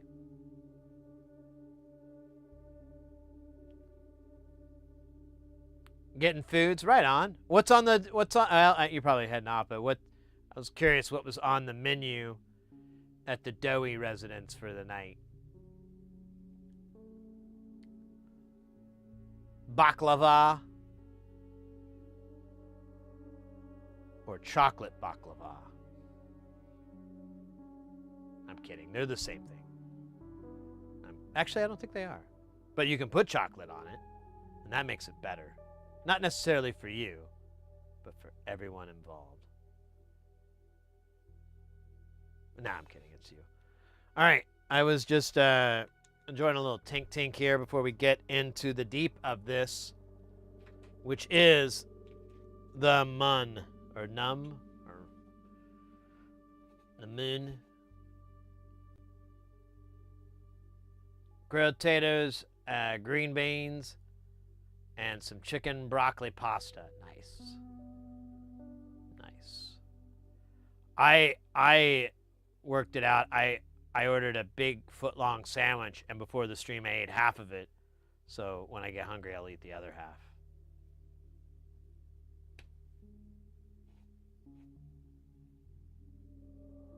Sometimes my brilliance frightens me. Wait a minute. I'll just eat this sandwich and then I'll eat the other half later. Cetral, welcome in. Thank you for the follow. Hope you're doing Zupa Guile. We've had some good raids today so far.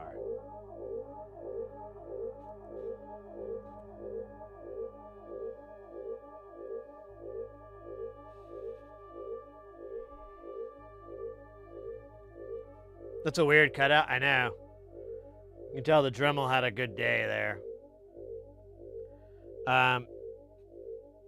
Yeah, they have a hole here. It's for a, so you can mount a 1/4-inch jack, and you don't have to meet it with the board or anything. You'll just hardwire it. There's like there's a TRS connection here. So it'll, but yeah, that's where the 1/4-inch lives. I don't have that. Well, you know what? I do. I should, though, try to match it up so it looks cool. I might shop around for a cool 1/4-inch. Whoa. Crazy.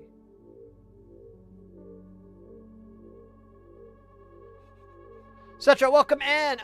Good. Busy with making dinner and came back here from Doey's raid. Ooh, dinner. What are you cooking? Everyone gets to tell me their dinner things so I can not be hungry. It doesn't work that way, does it? Yeah, welcome in, mate. Welcome in, Raiders. I should have said this earlier. Yeah, if you've never been to the channel before, welcome in. We do electronics here. We try to get people into soldering, so we focus on the assembly aspects of electronics, and sometimes we get into like more of a little bit of the deep stuff, but most of the time we just focus on the really kind of anybody can do this, you don't have to read a book kind of stuff. Like it's all kind of analogous to woodworking and so forth. You don't have to be an arborist to do woodworking.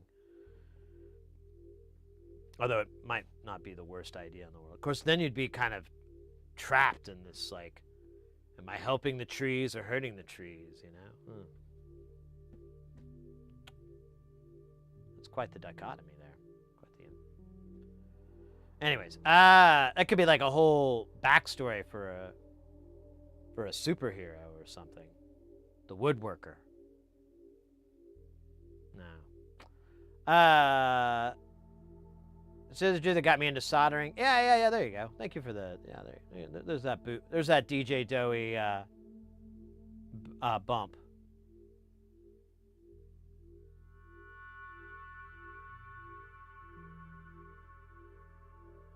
Yeah, I have some nice ones I could use that are TRS.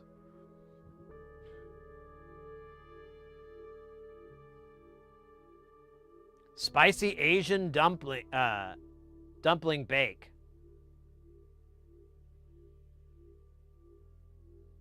Sounds like a Too Fast and Furious subtitle.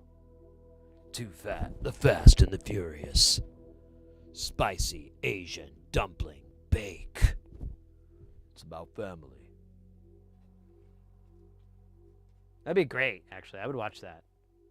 Fast and Furious, where they're like eating instead of racing.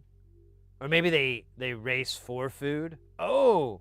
Or they race to bring food to children who are hungry. Now that's a fucking movie. Guys, get ready because things are about to get even more heavy. Jump up because we're going to bump even more up, and get down because there ain't no clown in this here town. We got none other than the Brutzler coming in with that piping hot, won't stop, skilly bop. Oh my god, friggin' hot. Ray!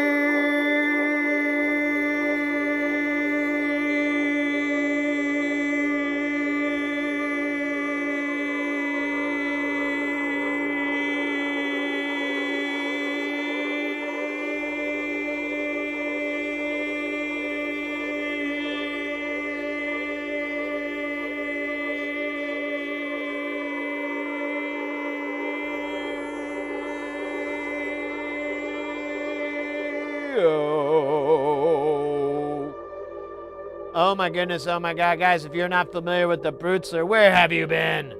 Where have you been?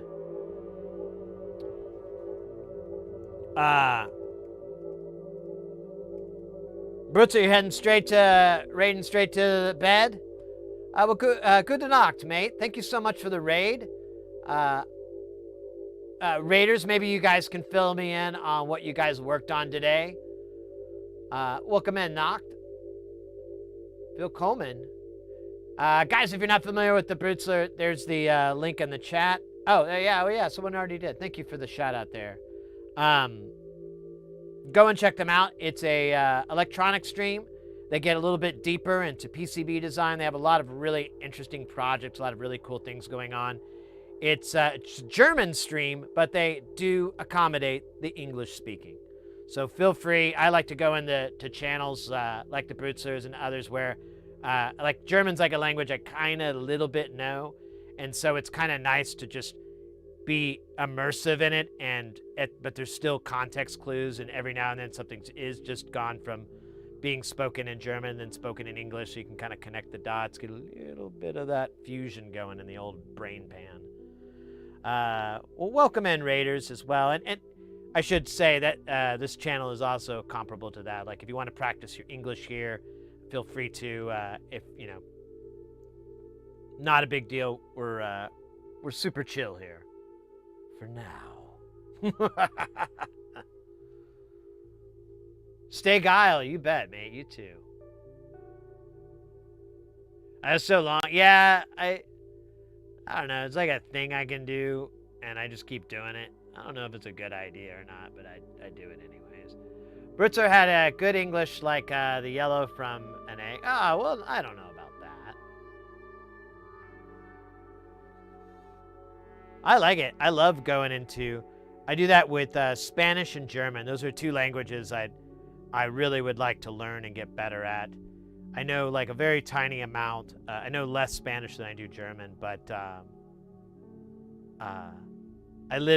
where I live in the U.S., we're near the Mexico border, and so there's a lot of people from that region, and so there's a lot of Spanish-speaking people here all throughout the city that I live in, and so I've always been like, man, I'd really like to learn this language, because then I can understand what some people are saying when they're in line or at a restaurant or whatever. It's like, I just want to know, it's...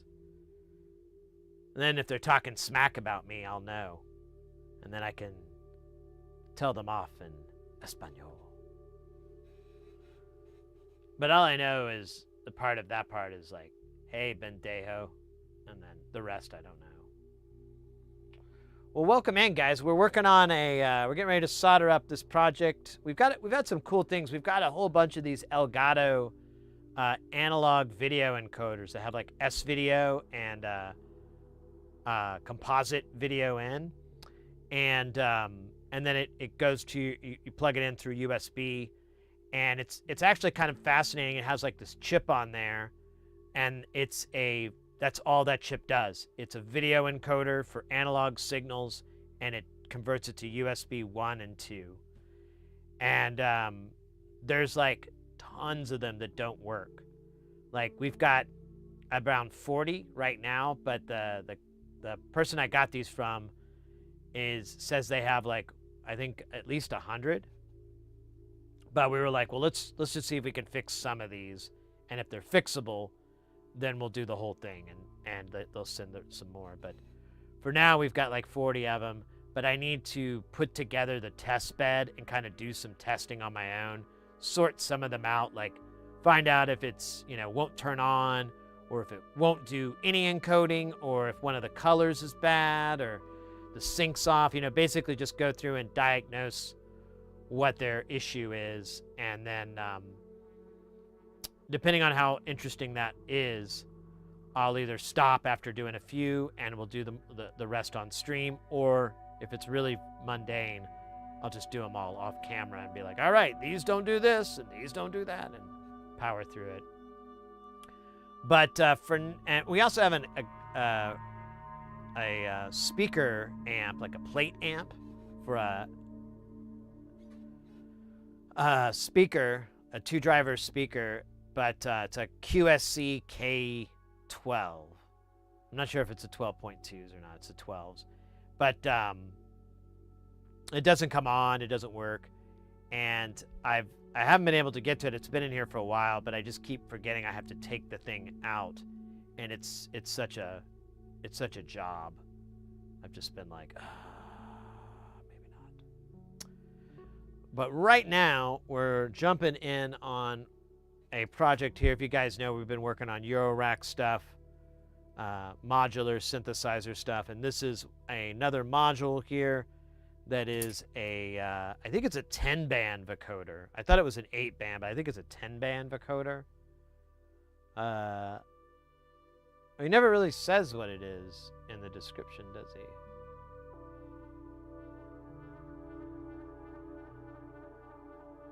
This module is a vocoder based on the Synthesizer 222. I own a 222 and have always been impressed with the sound. And okay, well here, let me look at this.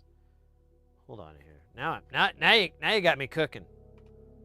Got my chef's hat on and everything here.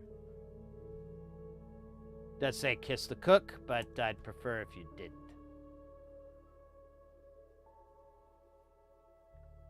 Oh, no way.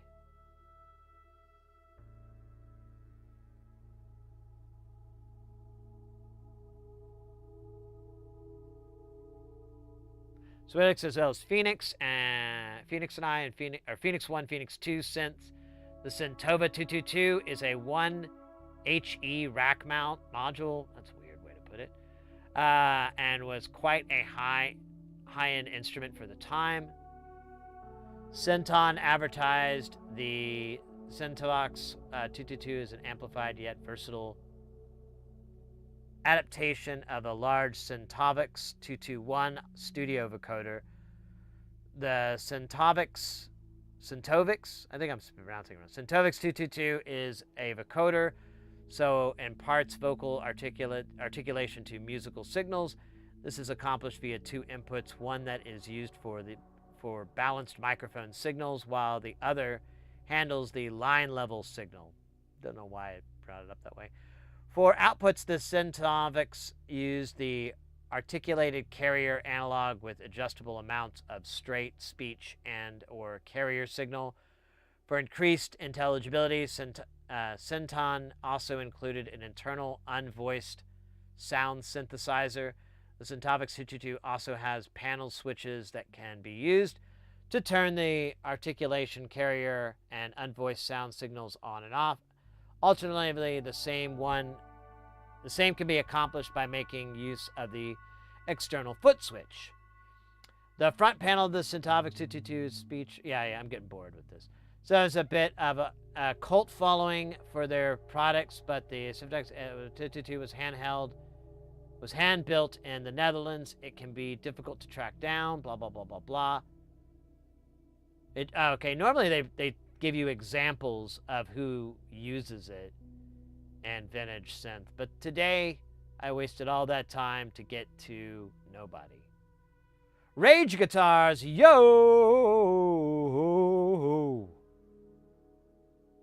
Well, anyways, we're building the mini version of it. Or not mini, I don't know, the modular version of it. There's a lot of bits.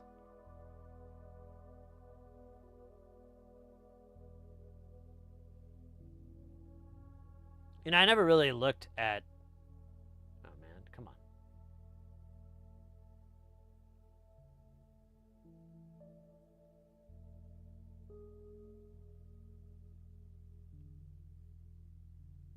So, okay, so you can put... Wait, what?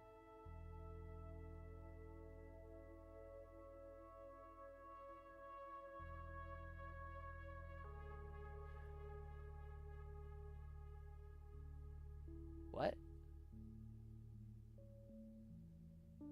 So there's individual envelopes for each one of the bands?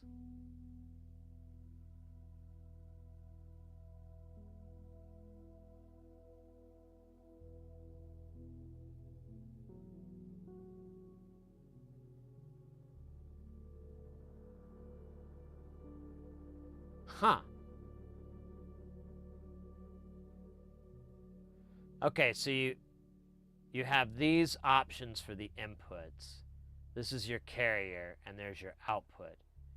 Then you have the individual bands outputs. Then you have an envelope output, which you can substitute if you wanted to with its own input.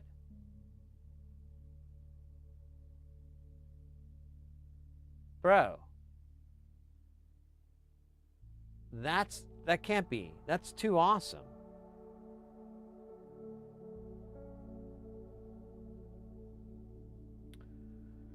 All right, bear with me. I got to read this because I didn't realize this is that cool. I kind of just started building this just to, fucking build it. Because I like soldering. It brings calmness and peacefulness to my soul and mind and quiets the ever-present dread of life and existence in a world unfazed by the horrors of its own demise. The creeping movements of entropy. The stillness of a night that may never end. And it just, it chills me out. But I didn't read how this thing works. I think I kind of looked at it and then I was like, made a fart joke or something. So I got to get through this because this actually sounds really badass. Timinator, welcome in. Yeah, but so here's the thing with vocoders. It's really a toy in a lot of respects if you plug a microphone into it. It's not the greatest instrument. I mean, you can do stuff, but honestly, a talk box is more interesting to me than a vocoder.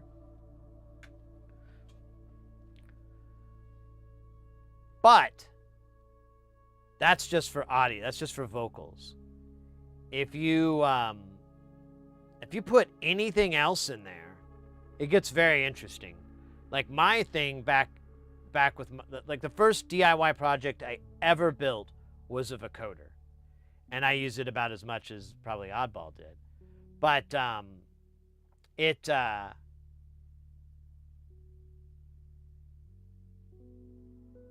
what I used it for most of the time was running samples like drums or just noises, weird sounds I had through it, and then playing chords on a keyboard or something on the carrier side.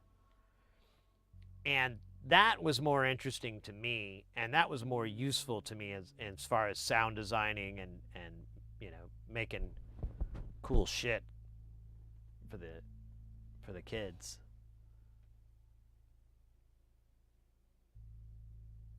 Yeah, drums, like percussive stuff is, things with big transients are going to be the most interesting. But you can get weird with it. I mean, you can plug another synth into it, and you can get some really weird shit with the two kind of embedding over each other.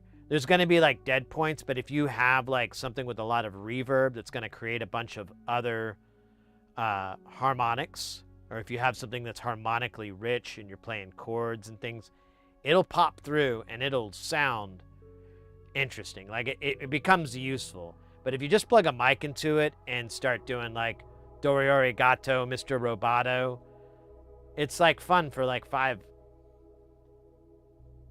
7 minutes. And then after that, you're like, what am I doing with my life? What is the purpose of life? Did I leave the iron on? No, wait. Irons are for suckers, and I ain't a sucker MC. Something like that. Yeah, around the world, intergalactic, planetary, intergalactic. And honestly, that's all I want that next vocoder for, because that's what they used in the Beastie Boys song. And I always thought I thought that was such a cool, articulate, because it's 32 bands or something crazy. It's like a bunch of bands. And so that's why, like, when it's the another dimension part and it just goes down to those really low rah rah rah, and you can still make it out, I was like sold. And then I found it, and they weren't very expensive. They were like maybe $300, but when you're 19 or 18, $300 is like a lot of money. So, you know, never did bother with it. And now I think you can still find them, but like common sense is kicked in, and it's like, Sid, are you just gonna do another dimension over and over? And I'm like, yeah. I'm like, dude, save your money. Just, you're good.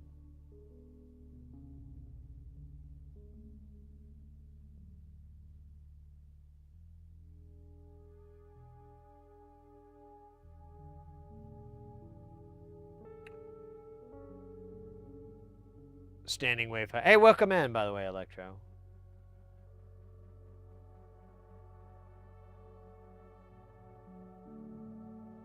Why am I a hamster covered in mustard? That's a good country western song.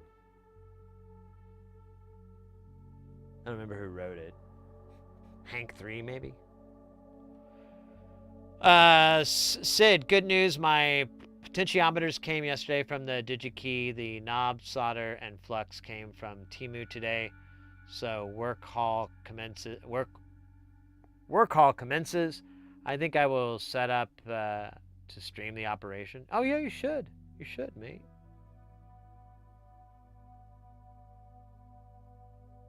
So you're taking out like a busted pot, right?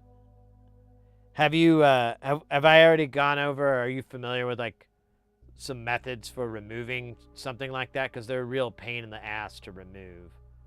But I feel like we went over this already, so I don't want to repeat more than I have to.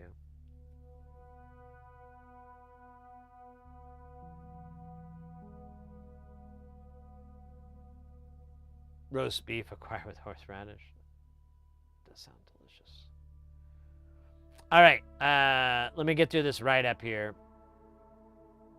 You talked to, okay, as long, I was going to say I thought that was you, but you know how my brain is. It's barely functional. But cool. Well, you know, if you run into any issues, let me know. But because it's one of the hardest things to do is take off a pot.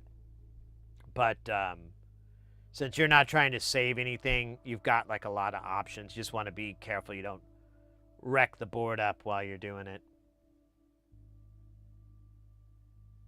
Right. I remember that now. I remember you had the DJ controller thing, and we even looked at it, if I recall, or at least in the dream I had about it, we did. I don't know.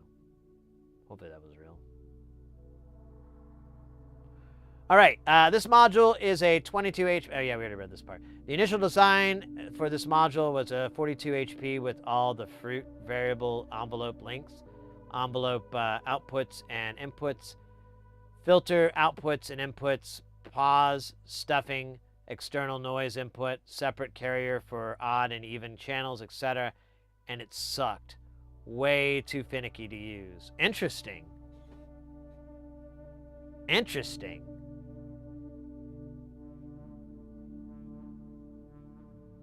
So I stripped it back to a more minimal version and am much happier with it. For the voice, see, I would think the other way around. I would think you'd want like all these IOs, but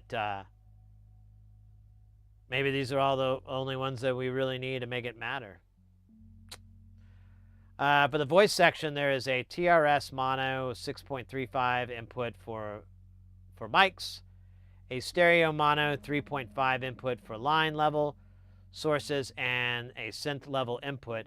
The carrier section has a synth level input only. There is no voice unvoiced switching. Noise from a transistor-based source is mixed with the carrier signal on channels 9 through 10. Pots can control the noise level and the color, pink, white. There are jacks for each frequency channel and the envelope generated.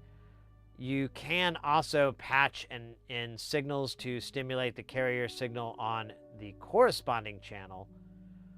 Interesting. On the first batch of panels, the screw holes on the left side are a bit out. Blah, blah, blah, blah, blah. I don't care.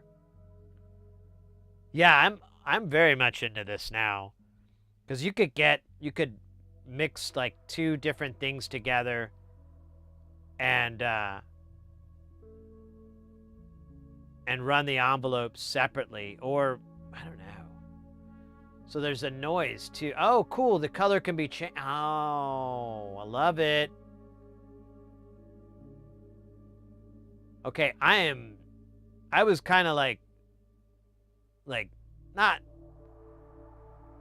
I was kind of, I was like, I have a coder, and then I looked at her, and I was like, this thing actually looks like a lot of fun. It'll probably end up like the LD-ROMA, though. That thing looked like a lot of fun, and it just sits outside my case, because I'm like, I gotta make videos on my phone, and all that. I should get like a cheap Android phone from yesteryear, and use that for the video part for the LD-ROMA. That's probably a way more smarter way to go than whatever the fuck I'm doing right now. Oh my god, this is gonna suck, but only a lot. So the way I like to do components, especially when we've got this kind of amount, is the highest value first, so we can kind of proceed with process of elimination. Make it a little bit easier, a little bit faster, a little bit more furious. It's about family. Ah, that was a terrible Vin Diesel impression. I'm sorry. Holy crap, Ekin, that's a brilliant idea. You totally could. The LD-ROMA has like a bajillion outputs. I think it's got like 20 or something like that. It's a lot. That might be worth it. That might be really cool.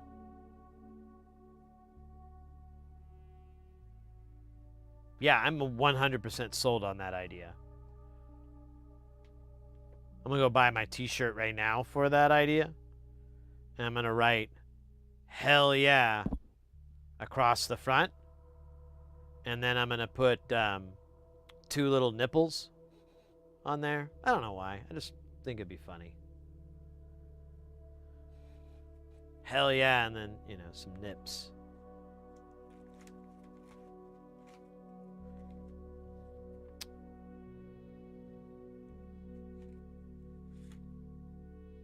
I wonder if I should. Yeah, maybe I should. Well, it's kind of dumb. I tried it out. I don't like it.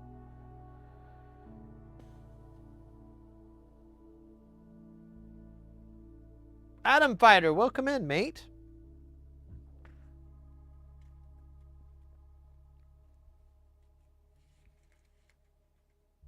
Oh, I don't know if this is 25 or not. It looks kind of short. Let's see. 2, 4, 6, 8, 10, 12, 14, 16, 18, 20, 22, 23, 24. That was right.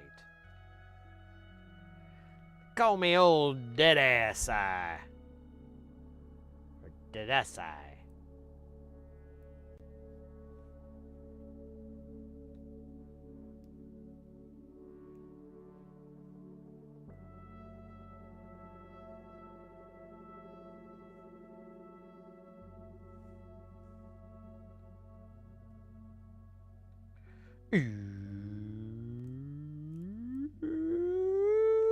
Oh, that was bad. That was a bad idea.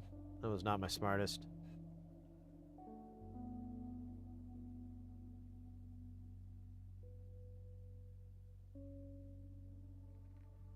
Oh my god.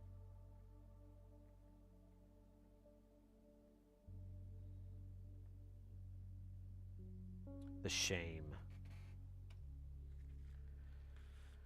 Oh. Welcome in, mate. We're doing some soldering, if you can believe that. I mean, I understand if you don't. I wouldn't either, but here we are.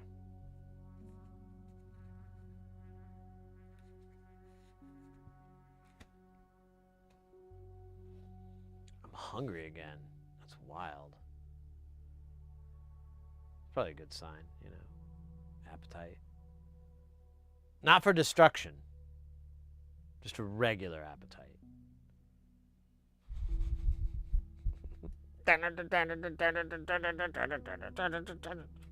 Wow!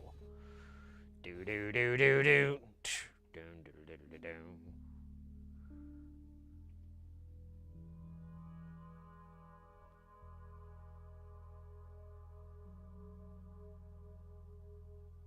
All right. We're looking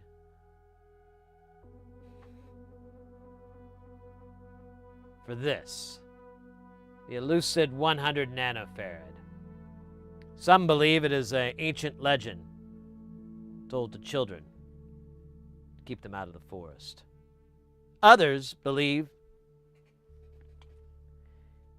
it's a comedy made by Jackie Gleason, but his ghost. Some believe it is none of those things. Every single one of those people is an idiot.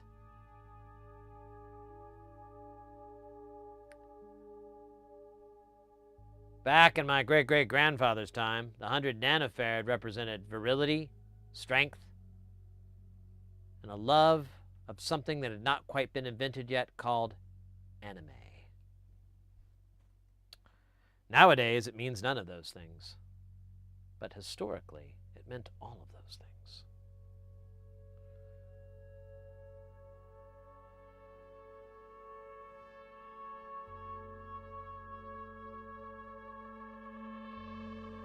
Wyatt! Welcome in. You get the David Lee Roth. Wow! Well, that wasn't very good at all, was it? It was like a frog did it. Wow! There we go. Just had to push a little bit more. Get that ganglion going.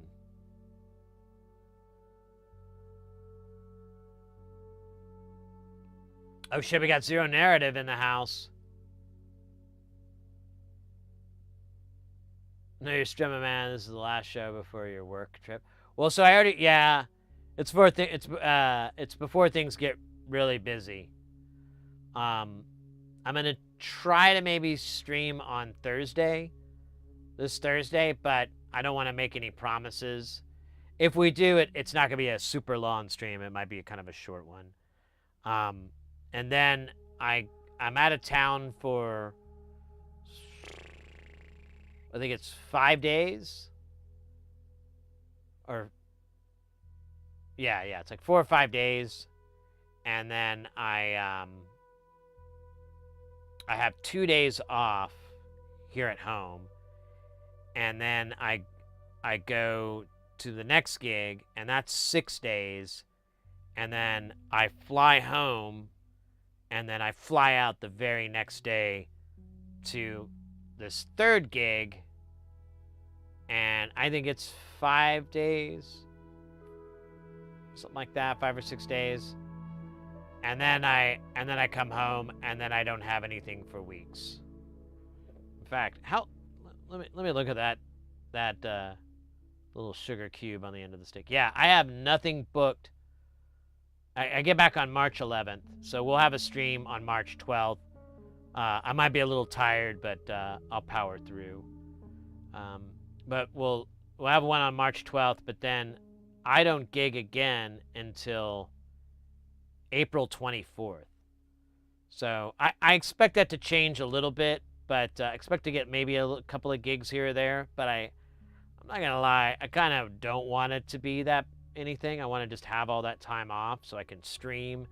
And there's a bunch of concerts I want to go to. I keep having to miss concerts because I'm like this Thursday, it's not really a concert, but the comedian Nick Offerman is going to be here in town doing stand-up, and I was like, oh, that would be kind of fun.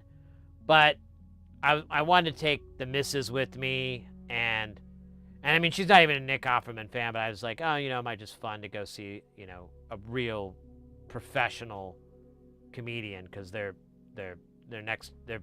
top tier whenever you go see a performance like that.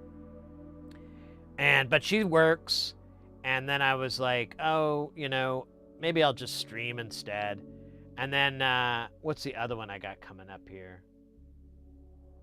Let's see. So Donnie Benet, I'm gonna try to see him when I'm in Austin, but I do have the production schedule. I don't want to look. I don't want to get my heart broken just yet. But then after that, I've got Sun is playing in April. Man, I thought I was missing more concerts here, but maybe I think I deleted them because I was all bummed out.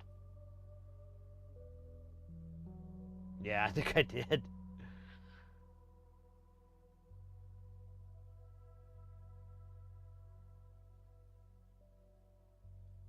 Here, let me take that.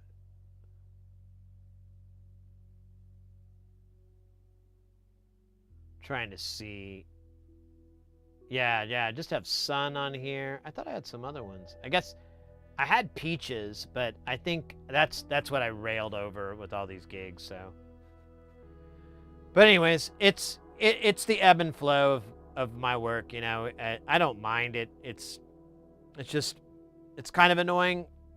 It's like working out, You work out everything, and then you just don't for like months, and then you go back and try to do something like jog or ride a bike or whatever, and you're just like, oh man, my leg.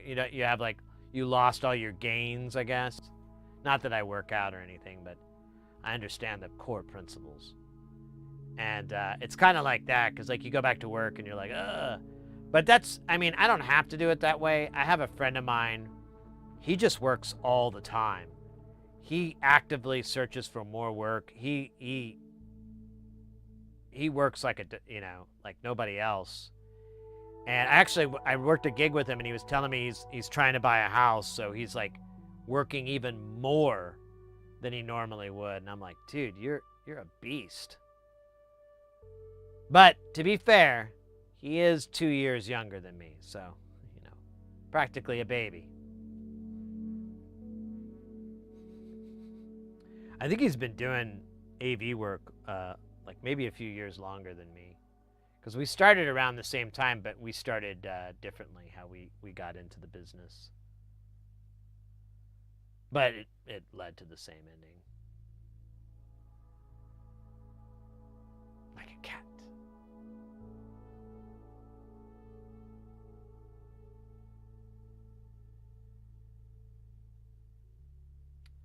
Hats.com, that's right.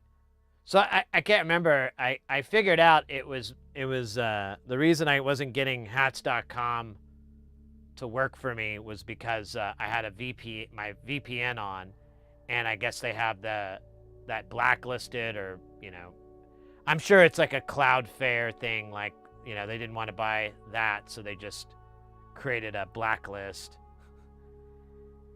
But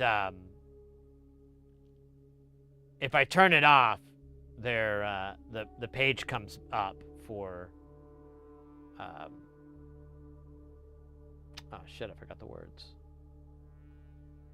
for their affiliate program.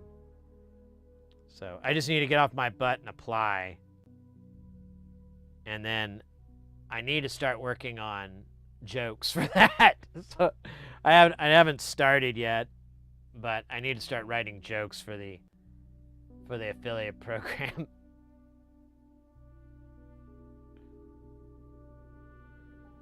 Work them into videos. But just, I want to make sure they're super non sequitur, but not, not annoying. Like, if someone doesn't get the humor, they're not like, it's not off-putting to them. They're just like, what? Why is this guy hawking hats? I thought I was I thought this was a video about different types of solder. Why is this guy hawking hats? It's actually a great name, by the way, hawking hats. Sounds like my alter ego, huh? Create an alter ego, name him Hawkin' Hats. People will call him Hawk for short, you know? Hawk, what's your favorite kind of headwear? Well, I'm glad you asked that, Donald. See, for me, the perfect kind of headwear is something that's both fashionable, attractive, and hides that horrible, horrible shame that you feel all the time that they're looking at you and you can't get away. So what I like to use is the Dillinger. This is an excellent hat, all weather. Yeah, see, now we're working on the scripts. Now we're working on the bits. Just got to find a younger version of me to play me. Challenges.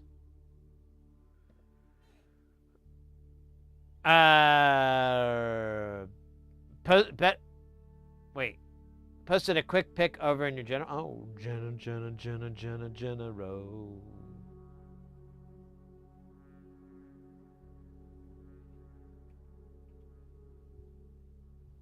Oh yeah.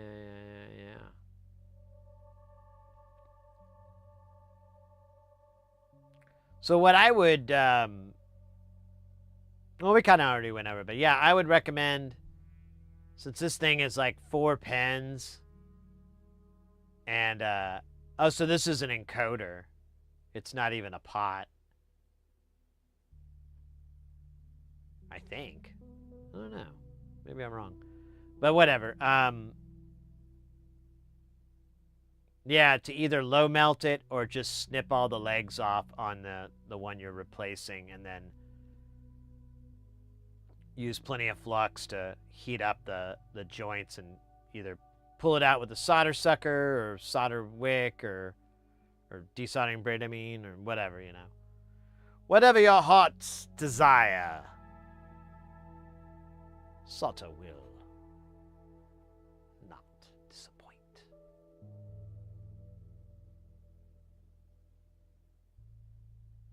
Aquafunk, why do you have a whole pile of absurd hats you never wear in a pile in your closet? That's how our support said. Just buying hats. He gets a cool 2% referral fee. Yeah, I hadn't even looked at what the payout is. It's probably piss. This is probably like all this work for like no real money. WMRX scale, WMRX Tony Smoke, WMRX scale, WMRX Tony Smoke, WMRX. I like how it started high, the voice, and then it kind of no. It's very musical. WMRX Tony Smoke, WMRX scale, Non-latex. Good thinking, Intimidator. Some of us have a latex allergy.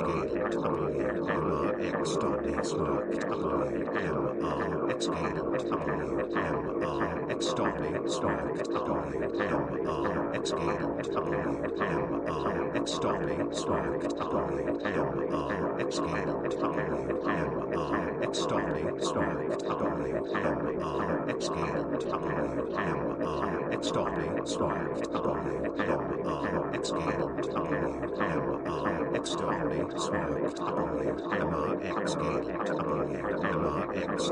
Smoke, WMRX scale, WMRX Tony Smoke, WMRX scale, WMRX Tony Smoke, WMRX scale, WMRX Tony Smoke, WMRX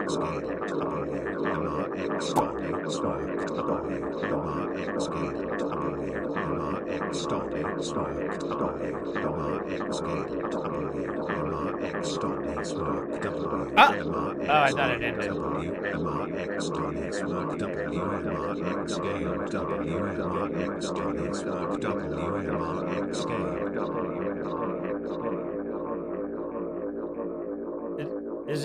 Is it over? It is. All right, cool. Guys, that was killer there. Mr. X with the 62 months. You know what? That is amazing, mate. And you know what I'm looking forward to? In 7 months when it could be 69. No, thank you so much, mate. I really appreciate it. I'm just realizing we're getting towards some funny numbers there. I mean, the next number is like gonna be 420. That's like decades, I think. That's probably not gonna happen. But you only missed the shots you didn't eat.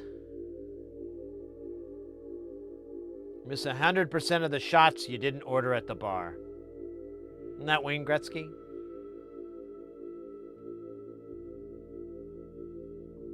I think that was what he said. He's like, you miss 100% of the shots you don't order from the bartender.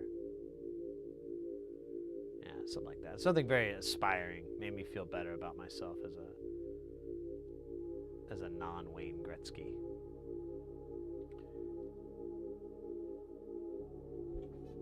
Anyways, thanks again, mate. 62 months. Absolutely real. Gonna use the solder and the snotter wick. Yeah. Okay, so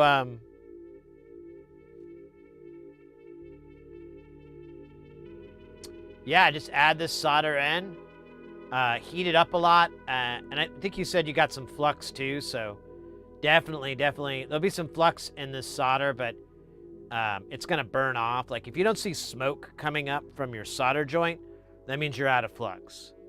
And if you're having troubles or things aren't going the way you want it to, look to see if you're getting any smoke coming up. And if not, add some more goodness to get that juicy smoke.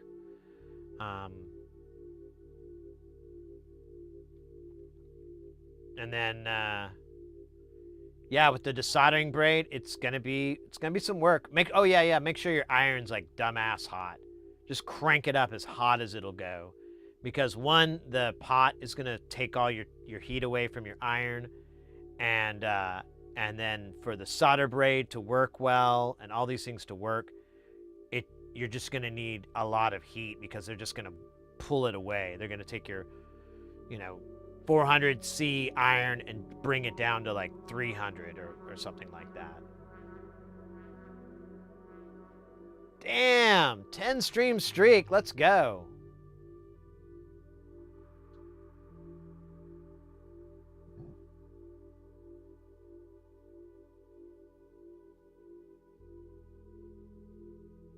Lube up before you start a friction fire. There you go.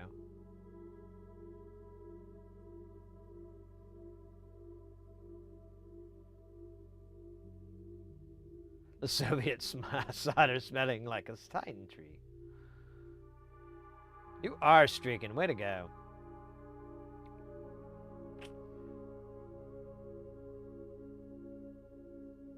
I have a new soldering station. Hope it's good enough.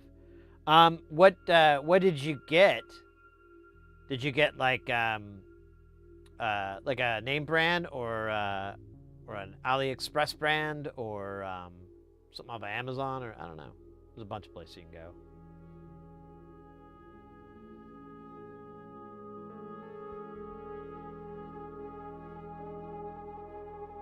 What is that, Mitchell? Welcome in. Yeah. If you say anything in chat, your little duder will spawn. It'll grab something randomly. Yeah, it looks like you're an apple. So if you want to update that or change that, on Twitch, there's a panel below. It might take a little bit of time to load. You have to be patient because there's a lot of little duders. But that's where you'll do it. It says stream avatars. You can go in, and there's a bunch of different ones. Some of them are customizable. A lot of them aren't. Exclamation point commands brings up all the different moves that they can do. On YouTube, you can get to this as well. This is in the description down below. Yeah. I think it defaults. I think it's like a. I think it's just alphabetical, but sometimes it gives people like different characters. I don't understand the rhyme or reason. I don't think there is any, but Apple is very common, so works for me.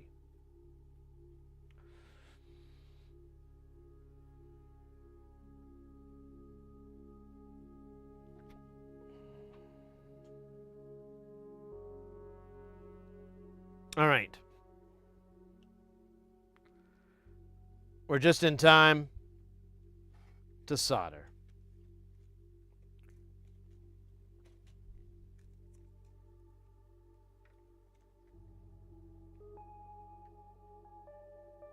I wanna rock and roll all night and solder every day. Remember that song from Kiss? Wouldn't you think Kiss would be a great name for like a 90s R&B trio? Those guys really took a cool name and kind of ruined it.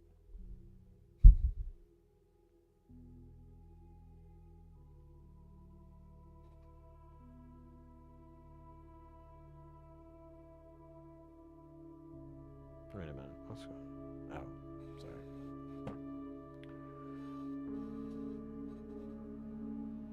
Oh, you got your station in there? Oh, I've seen these before. Yeah, you should be fine. Do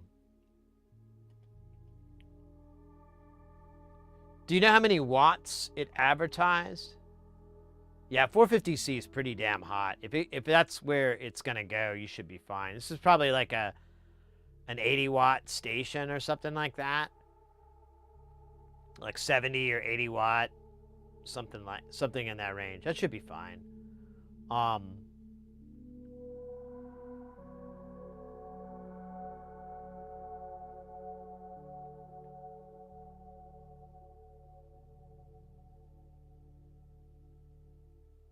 There's a jazz quartet covering the song of Kiss, and they're calling it just 120 watts? Really? Oh, wow. Yeah, then that's going to be more than enough. That'll be more than enough juice to do the job then. So yeah, you should be okay. It's just going to be a lot of patience, you know. How are you going to take the old one out? Are you going to just snip the legs and then take tweezers and pull all the bits and pieces out, or were you going to try to remove the whole thing with heat?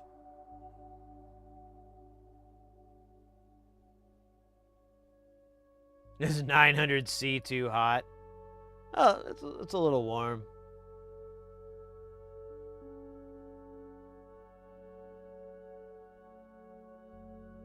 Yeah, okay. Yeah, that's probably going to be your best way to go. And I think it'll be the least danger of you, like, accidentally ripping traces up or anything like that. Because you're just pulling off these things that don't have a really good grip to begin with. Those little lugs on the side are probably the ones that are going to be the most trouble for you, and they won't be that much trouble. Yeah, if you snip it down, and then once you get it off, you can decide if you want to use what's there to grip onto with like needle nose or tweezers or something like that, or you can snip it even more. It's kind of up to you. It might be advantageous to snip it on the, you know, where the pot comes down, snip those legs off, right? And then you'll have some kind of long legs, and on the other side, you'll still have a little bit poking out, and you could go through and clip all that on the other side of the board, just make it as flush as possible, kind of. And then that might make it a little bit easier to remove everything. We'll see. I mean, if things aren't going the way you're expecting it to, just take a break.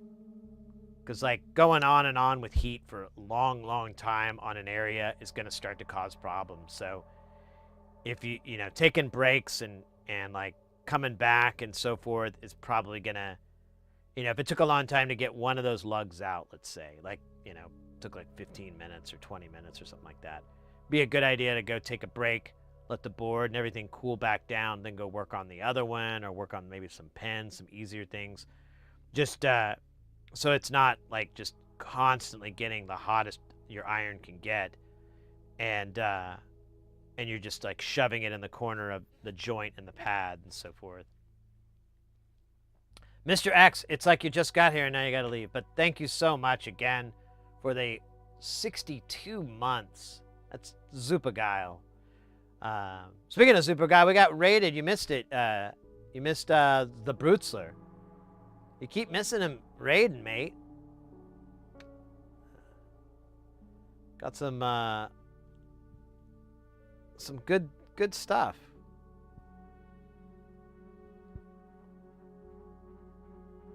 Brutzler time.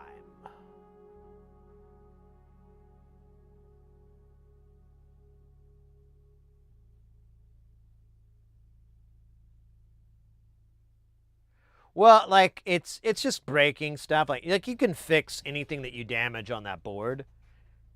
For the most part, like if you did rip up a trace or a pad or something like that, you can still get the thing soldered in as long as the rest of the points are secure, and you've got a good mechanical grip in there from to the board. You can just run a wire. You've got those 4 pins, so let's say something goes awry there. You can run a wire from point to point and make it all nice and clean, you know, where it needs to go and all that, and you're good. So it's still fixable. It's not gonna break anything, but ideally you don't want to have to do any of that because now you've introduced a future possible issue. So, and then sometimes it's kind of hard to do that, but I don't know.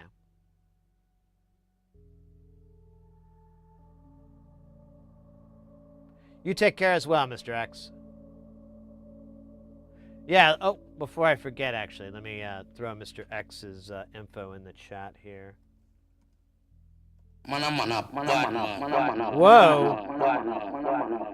Whoa! Timinator with 100 bits! LFG! LFG! Thank you so much, mate. Super appreciate that. I just put up in the chat there, there's a link to Mr. X's channel there.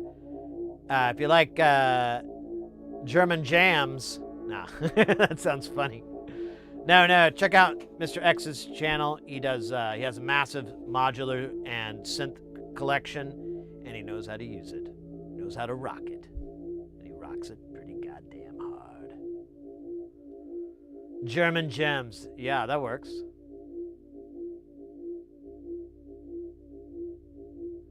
There's a wick is pulling a tad or a little flux on the wick. Yeah, that's a good point, Ekin. Yeah, adding, when you're working on this project, you're definitely going to have to add flux to it. There's no way around it. There's no way you're going to be able to pull that whole thing off and everything on the same flux that was in the solder that you added to change the melting temp.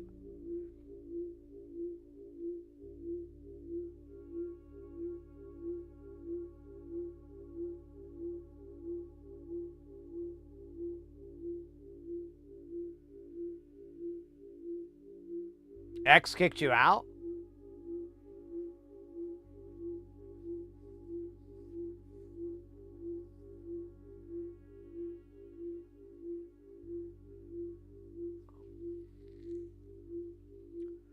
What the heck? I don't know. I don't know anything about that.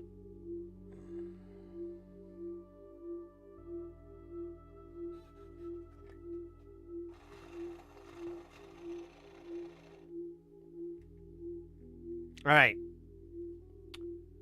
4 hours and 43 minutes in. We'll start soldering. That can't be good. That can't be like a good thing, right?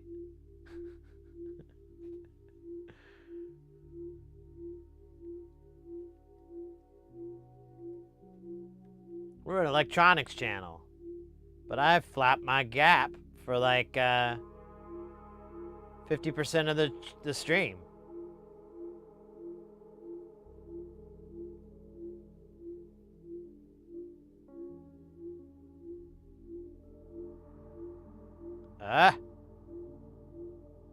Come on, little guy. There you go. Nope. Well, okay.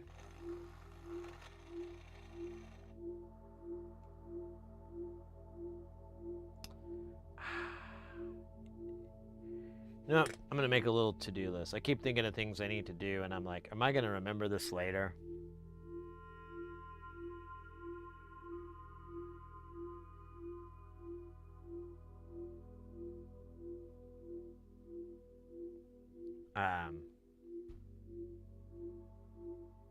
Shit. Oh, yeah.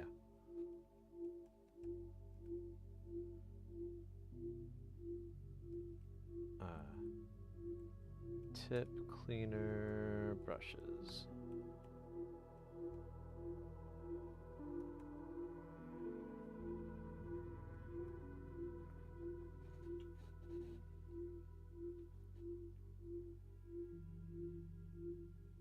Crester and mouthwash endorsement? Yeah.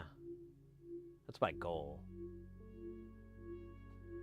Spaceflight. I have a new soldering station. I have been playing with two with iron hot air powered supply for injection up to 3 amps. Oh, wow.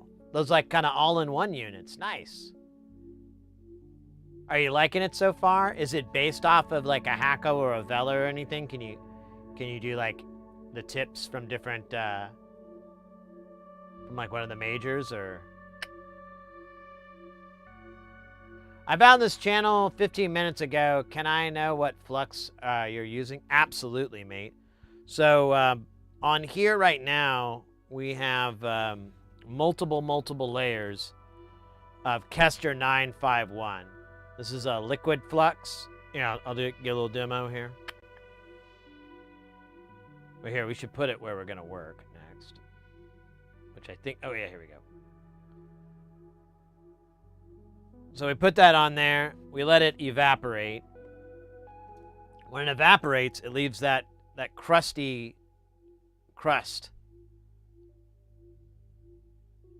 I know, I thought it was sea salt too. Yeah, like all this crusty crust is flux. So the board is covered in flux. This flux is the same stuff they use for wave soldering and stuff like that. So it works well, but for, here, I'll let that evaporate and watch it. It's pretty fun to watch. I also have tacky flux. I've got, this is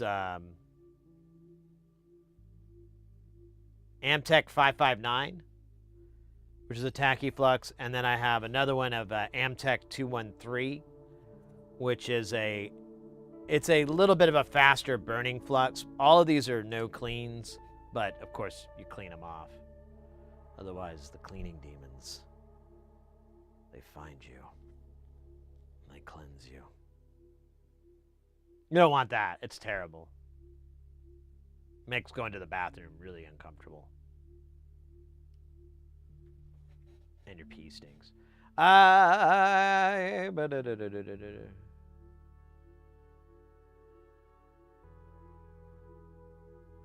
If you talk like I do, you want to make sure your mouth is clean. That's why I use the Acme brand mouthwash.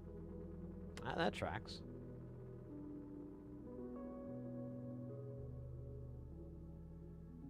And stuff since 2022. Nice. Or since 2022. You know. I remember that. Channel was only a couple of years old back then. Maybe just a year or two.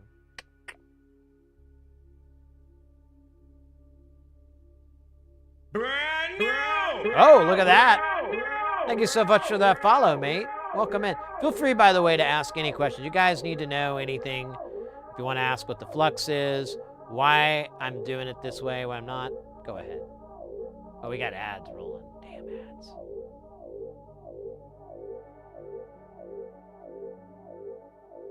Thanks, Sid, for the dandruff. Yeah, I know. It's great. Feels great, too.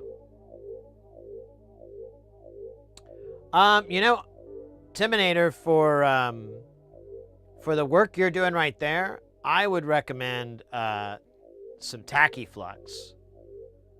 I think that's probably going to be an easier thing to do. I don't know if he's... Yeah, I don't even know where to get Amtech right now. Louis Rossman used to sell it...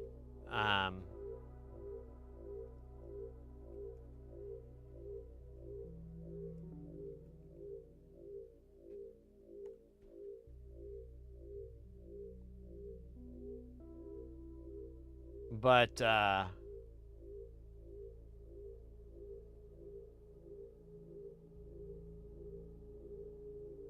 I don't even see a shop on his website anymore.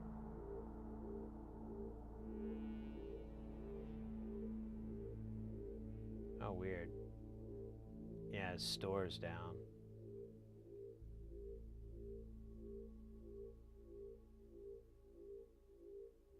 Yeah, here's Rossman Group, but I don't see a store link anywhere.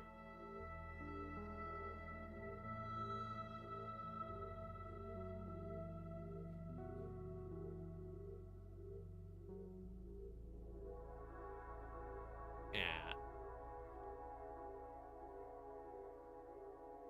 And if we go...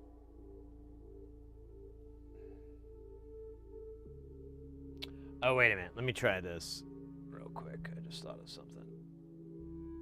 Turn my VPN off. It made no difference. So yeah, he doesn't sell it anymore, and Northridge is selling his own tacky flux, which probably isn't too bad. I've seen some criticisms of it, but I kind of feel like the criticisms were, I don't know. I didn't feel like they were completely valid, if that makes sense. Like, I was like, I don't know if that's a big deal, you know. I guess it just depends on your point of view and what you're comfortable with, but I didn't think it didn't seem bad to me. Yeah, he just sells his own brand of flux now. But, I mean, it's almost definitely not bad, so I wouldn't be too worried about it.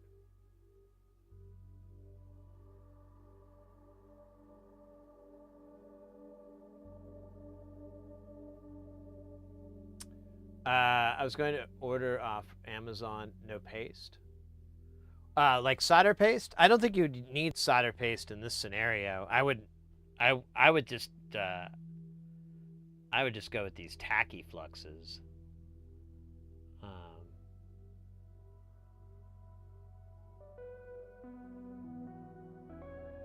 I haven't watched his videos lately, so I don't know.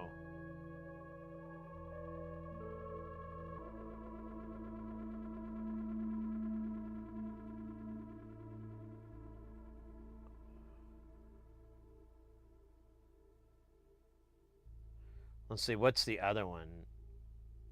He's got a sale on it. I might just buy some. Although I have so much flux right now, I'm like, the last thing I need is another tube of flux.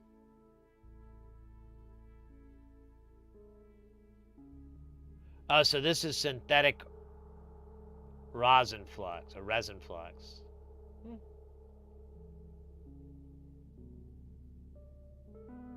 He's got a little video on it.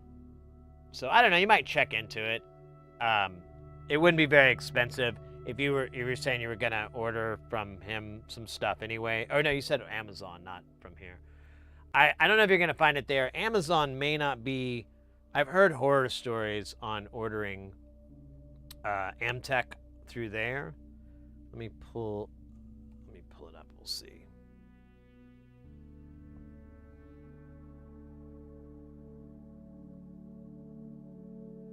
So we'll go with Amtech Flux. Yeah, none of this is Amtech. Chipquick does make some flux. It's 291. That would be like another option. Yeah, they don't sell Amtech on here. I'm not even sure where you would get it nowadays.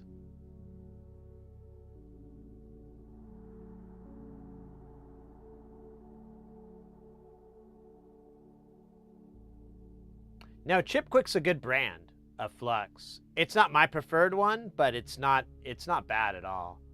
Here we'll go with Chipquick 291. Here you go. Yeah, honestly, you might just go with this. I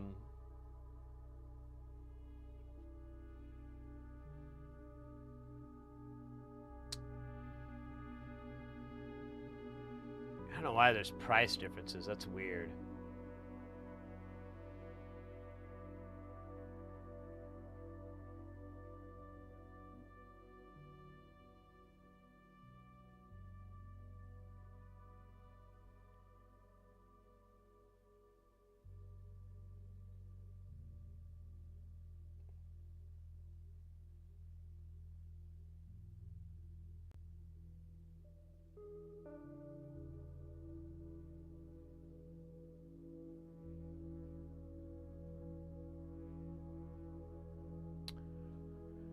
Let me catch up on chat. I think I'm behind.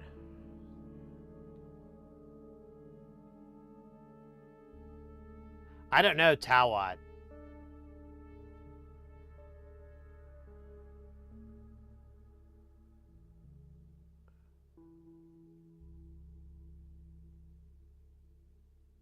What are some of the differences in flux that you have noticed when deciding you like it or not? How easy it is to clean. Like with tacky flux, it's all about cleaning it up afterwards. Like all of them that I've ever used, they help with the solder and make it all nice and juicy and yummy. But it's like afterwards that's like the real like, oh, this shit sucks. Like Chip Quick is the stuff that I have, this 291. It's good, but it's slightly more work to clean up. But in the case of what this person's working on, they're replacing a pot. It's kind of not a big deal. You'll have to clean up anyways. Once you get everything pulled out and everything, and you get all the globs of solder removed from the holes, and you're ready to put the thing in and do it all fresh, you're gonna go in there with some alcohol and some wipes and whatever, and clean all that flux up and get it out of there, and that'll be fine. But if you have a board with a bunch of components and you're trying to get that flux out, it's no bueno. This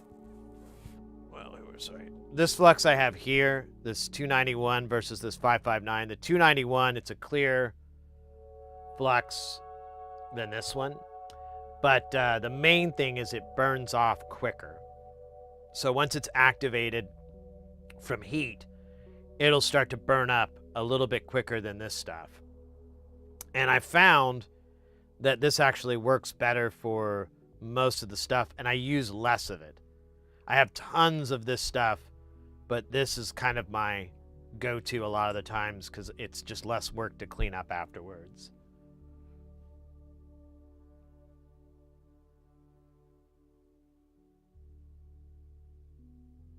Soldering a new crystal receiver. Oh, nice. Mechanic makes good stuff. I've never tried any of their flux, but I haven't had any problems with any of their products that I bought.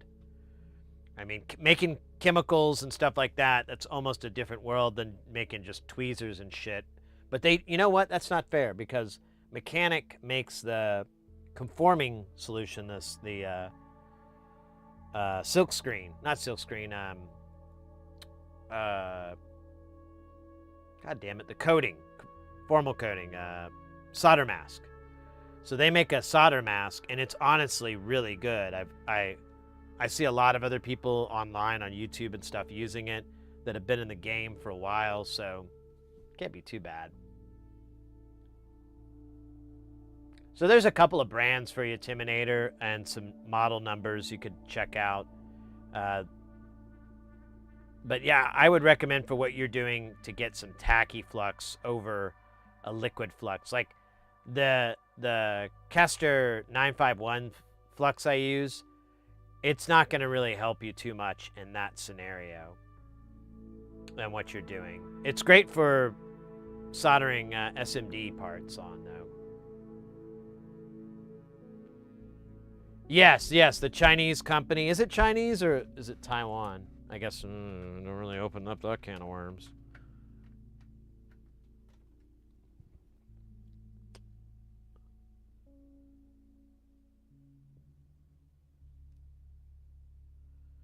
Where it doesn't say made in.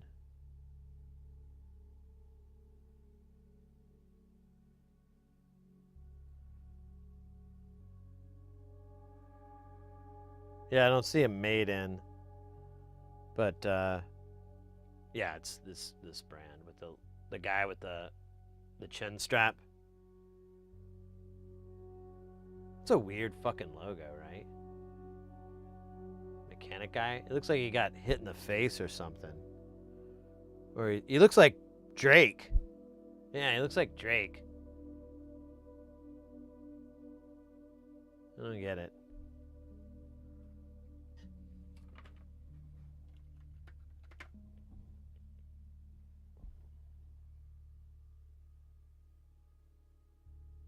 Isn't tacky like paste? So tacky looks like this. So we'll do a little bit.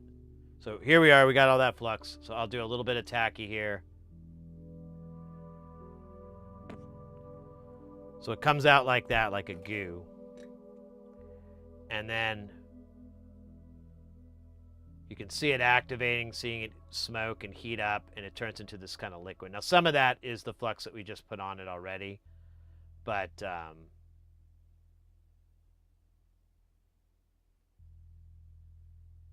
and I didn't use any solder. I just had the gunk that was on the iron already. And it looks pretty decent. We need a little bit more, but there you go. So all this wet that's still here has to be cleaned off. And it's kind of a pain in the butt. But for what you're doing, Timinator, not really a big deal. So I wouldn't worry too much about it because you'll just clean it off. You'll have a nice free area to clean all this stuff. When you go to solder it in, you should be able to have enough flux in the solder that you're using to do the job.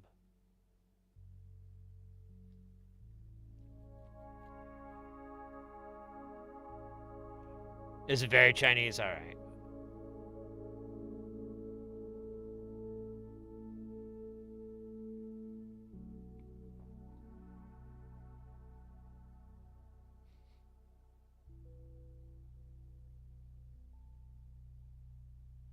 Yeah, Mechanic's good. Another good brand is 2Yule. It's the number 2 UUL or something like that. What's another good Chinese brand? We did Mechanic. We did 2Yule. God, I'm fucking spacing it. Best.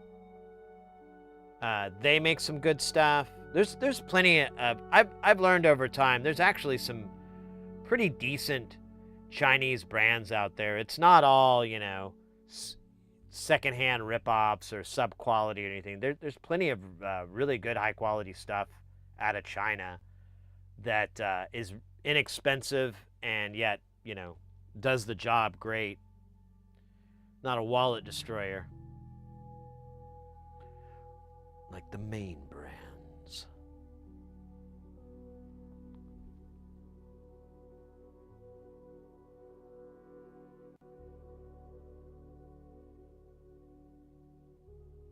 Yeah, there's different desoldering things. There's one I've been tempted to try because it's like it's an iron with a desoldering pump on it, like a little hand pump.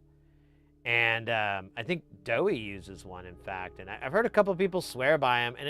And on paper, it looks like it would work great. I'm always a little skeptical, but that's just me.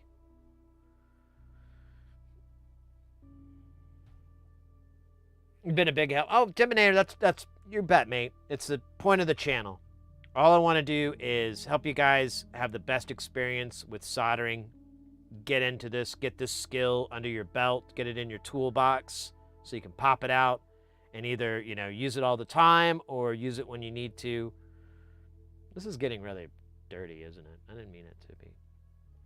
I bought Mechanic solder paste, PBS N63, and over the first test, I think it's very good looking at the price.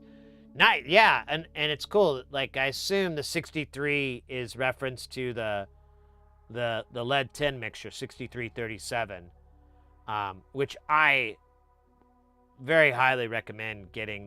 There's a lot of people who don't like it, and whatever, that's fine.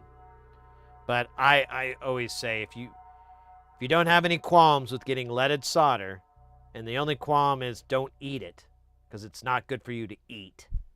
But I'm pretty confident lead-free solder isn't too healthy for you either. But just don't eat the solder, and you'll be fine. And then you can use leaded solder. The temperature's easier. Everything's easier with it. And even, honestly, and I was talking about this earlier. I should have brought it up because we had someone come in and they were very much a anti-leaded solder person. And they've kind of gotten a lot of their info secondhand. And, I'm not going to debate it or anything like that, but I was thinking later on, I was like, I should have mentioned, like, just buy some. Buy a small amount of Kester or Best or whatever. Just get like a little deal of 6337 solder and try it out. See what you think. For this kind of work and for everything that we do, there's no need to go lead free unless you want to do it for some insane reason.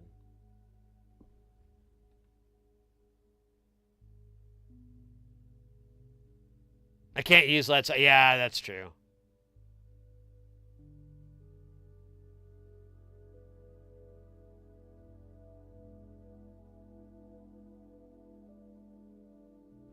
Use a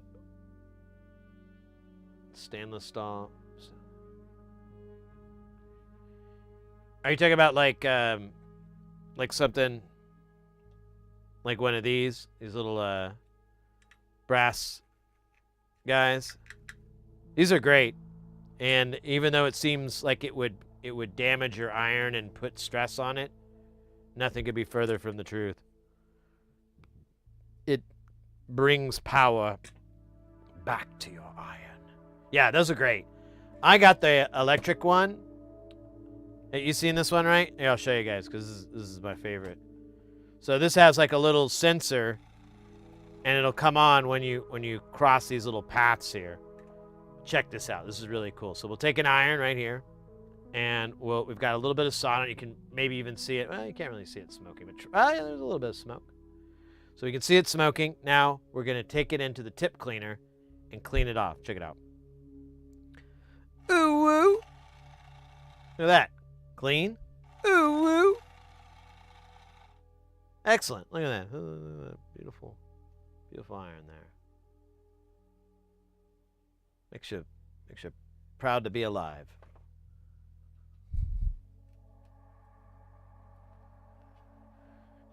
Anyways, a bit's not as funny as it used to be. But yeah, the Robo Cleaner is great too. But either way, yeah, the brass thing is better. I used to just use the sponge, and I'd have to replace my tips all the time. And when I was streaming, someone brought up, like, dropped a little egg of knowledge on my head. And when my last iron died, I was like, okay, well, I'll get this Hacko set up, and I'll use a little brass brush. And I've never had to buy a replacement tip. And I have literally put at least 1,000 hours on these tips. And before, I could never even get like over 100 in the past. So definitely ooh-woo. Use your disc sponge. Well, you can do a combo of the two, but if you, I've seen some stuff explain that if you're using the sponge, you have to turn your iron temp down to something like 230C or something like that. It's in the Hacko manual, and the one I have, it has a preset, so you could do that. But I'm like, nah, I don't care.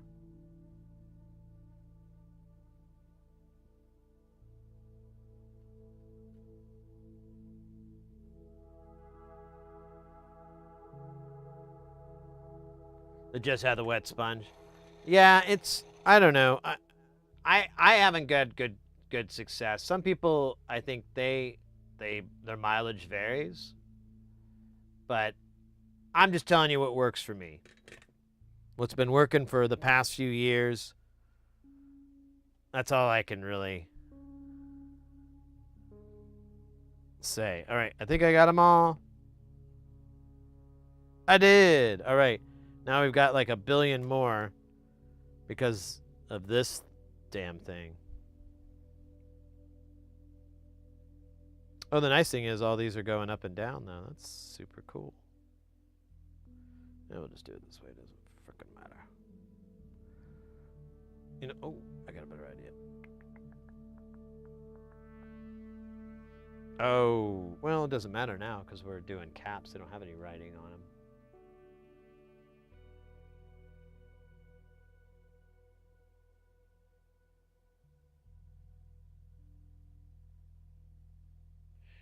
Yeah, what happens is you've got, if you look at the tip of an iron, you can kind of see there's, here, clean this off.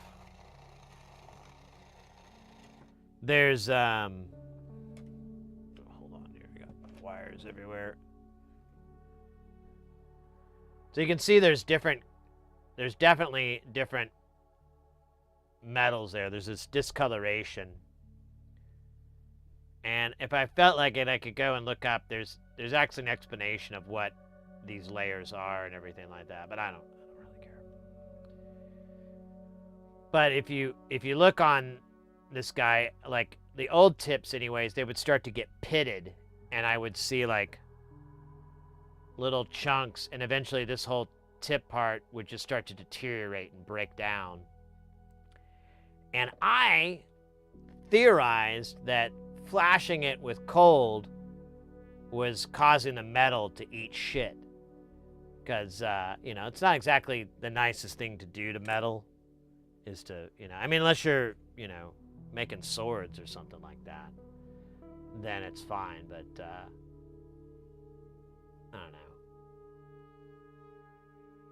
Well, it's all I've ever used, and it's at about 30 modules still going. Well, hey, I mean, if it works, it works. I don't know what to tell you. YouTube is being weird tonight. Hunks of it aren't loading.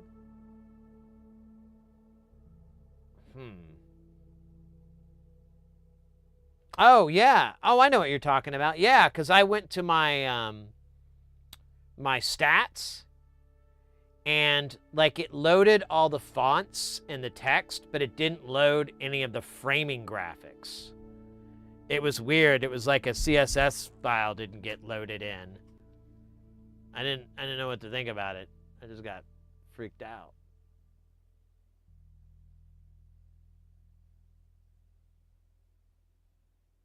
Don't quench the tip? Well, don't tell me what to do. Yeah, you should do a strange one. Yeah, maybe they got some goofballs up in their snozzle wang.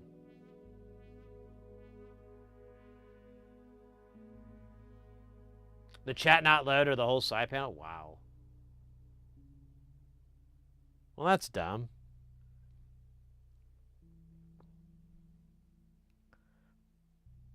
Well, hopefully those nerds at YouTube can get that fixed. That's important.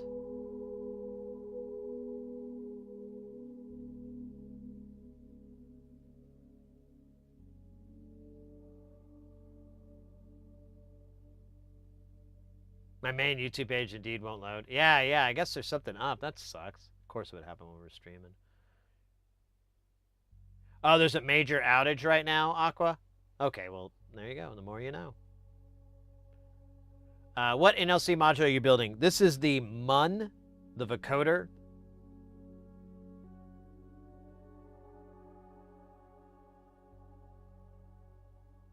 Somebody unplug YouTube and then plug it back in.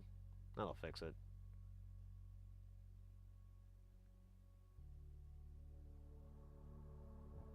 Oh shit, I won the Battle Royale. Eat it.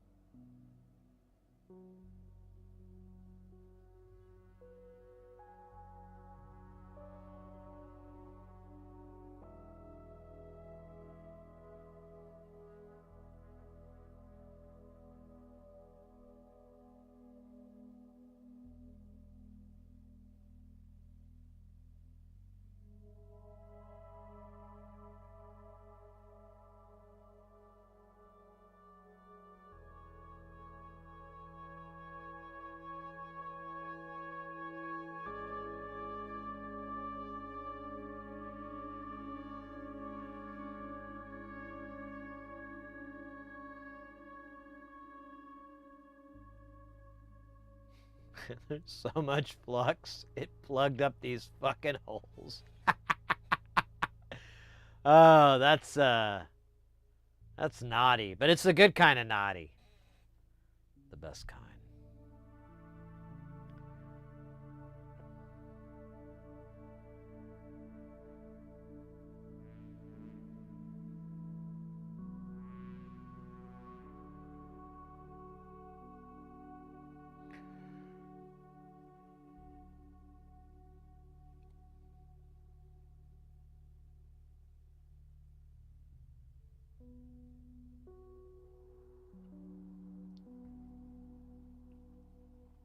Where are we coming in here? Rotmalan Spree, welcome in, mate. Who has designed this piece? So this board was designed by Nonlinear Circuits. You can go to nonlinearcircuits.com. That's the website. It's a guy out of Australia. He's a little bit eccentric in a way. So I'm sure I have a feeling you're commenting on these traces, which I understand completely. They are something else, are they not? Yeah, so my friend and I, we were kind of goofing around one day, and we believe that the program, the ECAD program he uses, runs on Windows 95 or something like that, or Windows 98. And so it's not a modern ECAD like you would get with like KiCad or something like that. So it's a little bit triggering. Some people it really bothers them, which is kind of understandable, kind of silly, but whatever. What blows my mind is that there's no ground plane, which would just be a really great thing to do. But, you know, I'm just a humble electronics guy.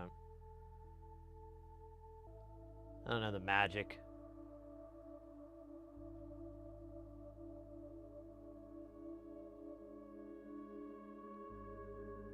Because, yeah, this would be so easy if you had like this is all ground. These are all ground. Like, it would be just better to fill in all the space with ground and then just punch in, you know, for the parts that need to connect from side to side or whatever. Because, yeah, the other side's the same way. There's no ground plane or anything on it. Yeah, it's a little wild. I'll agree with that. But the modules themselves, the designs are really awesome. Very minimalist in the sense, like, you know, Munsing. There's like, it's really just exactly what you need to have it work. There's not a whole lot of extra or anything like that. Huh. I got to the bottom and I still have like 5 caps left. No cap. Well, I don't know what to do there. I think I'm just going to burn the whole place down. That seems like it would be better for shielding as well. Oh, yeah, absolutely. So if you have, like, we've watched a couple of videos about the topic. So if you were to have a board with a ground plane on it and then have isolated traces, you effectively have, like, this insulation from RF and, you know, all that kind of crap throughout the board. To be fair, though, I've built nearly 100 of his modules, and I haven't really, I think I've built over 100 now. We were starting to do the math earlier, and I haven't had any problems with like RF or interference or EMI, any of that. Like, nothing's really popped up, and I've been like, oh, shoot. So there's one module, and I thought I'd found it. It's a distortion module, but a friend of mine who's an engineer, he explained like, oh, yeah, it's noisy because of how the distortion circuit is designed. it's gonna amplify the noise on ground and everything, which is where the noise was coming from. And there wasn't anything we could really do besides try to build like an isolated power supply for it, and I didn't really feel like doing that. It sounded like a boring day.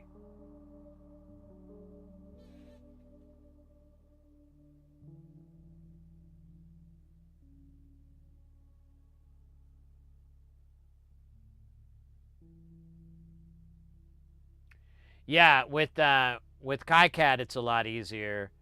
Well, I mean, Eagle and Dip Trace are okay as well. I don't care for them, but other people like them, so all right. But yeah, you'll design a much more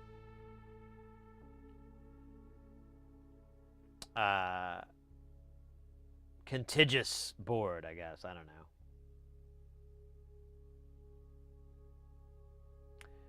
And PCBs with ground planes would be more controllable. My English isn't native for homeland etching. Oh yeah, you're fine, mate. Don't worry about it.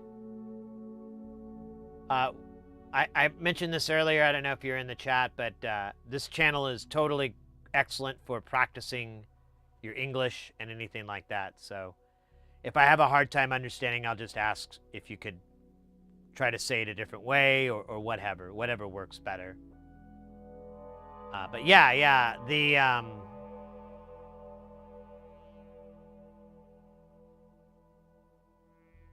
like the ground plane. Yeah, just the whole etching process in general is easier if you integrate a ground plane into it, because now you're just removing the stuff around these traces and these pads. So your subtraction from the copper clad is going to be, 10%, 5% versus this, which is like 80% or whatever. Quite a bit more. So there's a lot more scrap, a lot more loss, things like that. But it's working. Everything works. So I can't complain. And I've learned a lot from NLC designs as far as a lot of common practices where they'll put all these, bypass caps everywhere for every IC and, every location. He doesn't do that. I mean, he puts them in there, like these 100 nanofarads that we're doing right now. He has them, but there's none for this chip. But there doesn't need to be. There's one over here, but that's also doing this chip. He splits the caps between two chips a lot of the times, or a cluster of them. And they work fine. There's never any issues, so. I think some of these rules are great for certain types of designs, but we're at such a low frequency and that it's really not important. But that's my 2 cents. Join us next week where we find out how many L's are truly in the word llama llama ding dong. I'm seriously. I'm sorry. I was trying to do a impression of Jerry Springer. I felt like I was talking like Jerry Springer for a minute.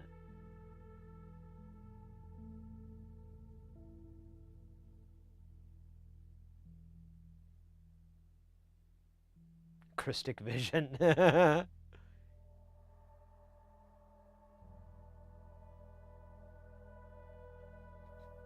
Some people shouldn't. Well, I think NLC's batting average is pretty decent.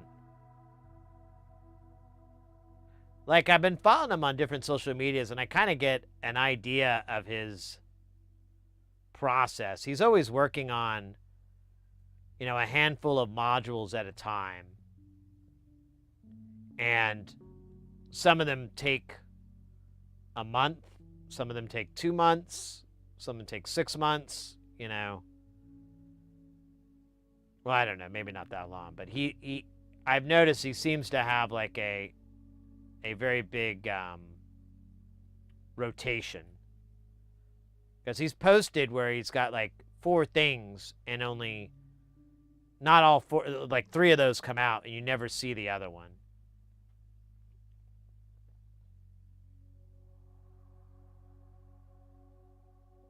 Oddball, yeah, I think a lot of those rules for engines are stuff that needs precise, not so much DIY. Well, this is an analog circuit, so it's just not that complex.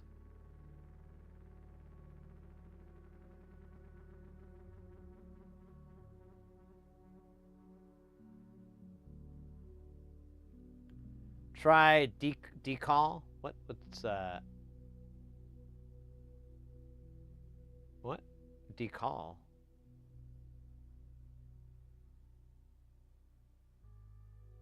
I'm sorry, I misunderstood. I don't understand. My bad.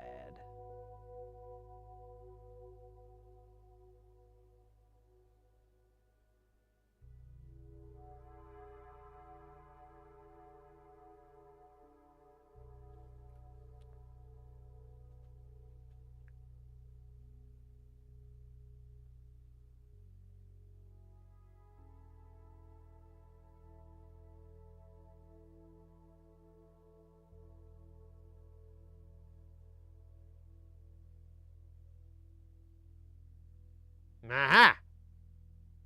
I found you, 100 nanoferd.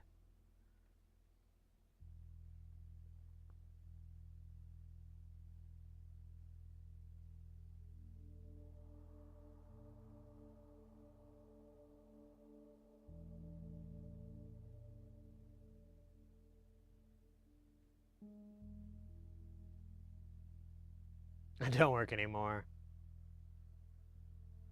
Sorry, I'll be back. Oh, yeah, mate.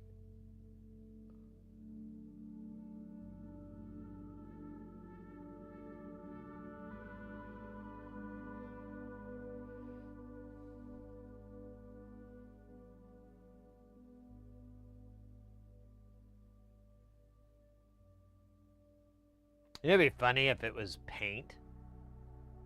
You just used MS Paint to build the PCBs. It wouldn't be too far off, because back in the day,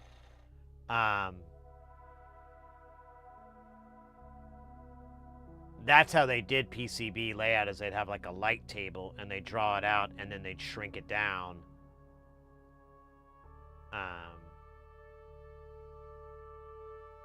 Like it'd be like 2-to-1 scale or something like that, or 4-to-1 scale, and then they would half it or quarter it or whatever to make the PCB.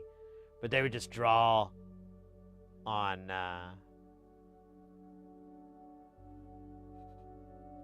the light table to build the traces and everything like that. So, I mean, it's not too far off. I wouldn't want to do it that way. That sounds like hell. No ERC checking. Nothing. Your solder joints look like they are leaded solder. Yeah, I use, I like to use 6337 solder. Of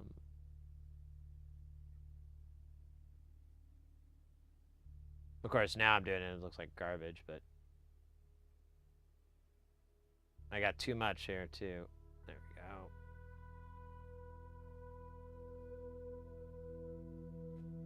Oh, like, well, it doesn't matter, I guess. But it matters to me. There we go. What would you estimate the total cost is for the MUN with all the pots and the components? So the rule that I've learned after building a bunch of these is you go to a site, here, we'll do it real quick. So you go to a site and so here's the MUN, and we're going to go down to PCB and panel. 49 USD's nuts. That's about how much the components and everything are going to cost you. Is another 49 bucks. Maybe less. These jacks, depending on where you get them from, you could get them down to like 18, 20 cents. But generally, they're going to be like 50 cents if you're buying them from, if you're buying like the real King Poo jacks. I think it's the brand. I always get these brands confused. But how many are there? I'm not even going to count these. There's like, that's already been, that work was done. There's 33 jacks. So let's just let's do 50 cents. So there's about $16, $17 worth of jacks. There's 6 pots. Each pot is going to cost about $1.50. Let's be nice. We'll do $1.25. So what is that? 6, 7, 750? Yeah, I think it's 750. So we got 750 plus 6, 17. We'll just round up 17. So we'll just round up all that. So 8 plus 17, that puts us at $25. And then we've got header pins, we've got trim, we got a trim pot, and then we just have a mountain of components here. Now they probably don't make up another $25. It's probably closer to 15 or 20. But if you're factoring in shipping for all of that, it's probably going to fill in that gap. But in my general thing is I'm like, okay, well, this costs $50. It's going to cost me at the worst another $50 in parts.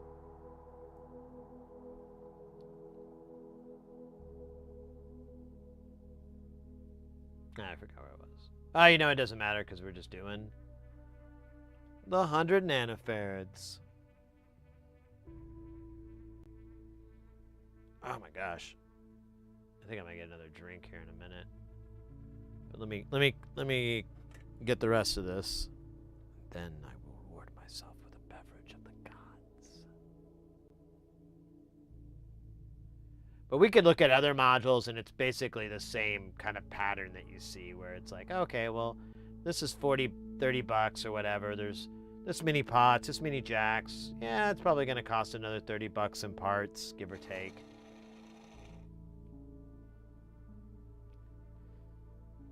So other than hours spent, other than labor, you know, this thing costs about $100, maybe a little under $100, which is a screaming deal. Screaming deal.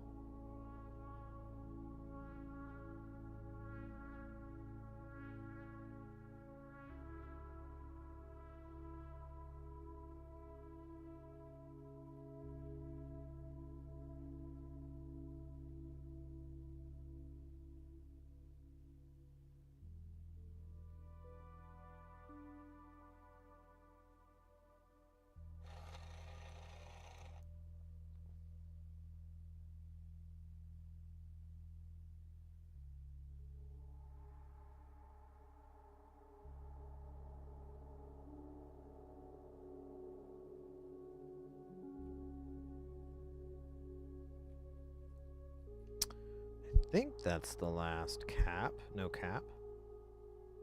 Still have 5. I don't know where the hell they're supposed to go, though.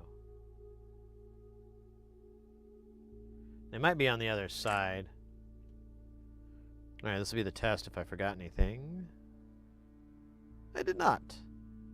And no, there are no caps on this side.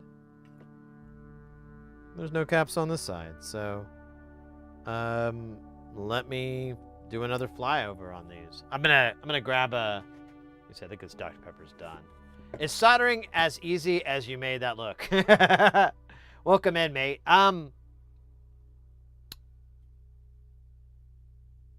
It can be. Like, the real trick to getting solder to behave the way you want is like adding flux. The solder that I'm using right now, it has flux in it. But we're also, as explained this earlier, but you can see there's kind of this white crusty gunk all over the board.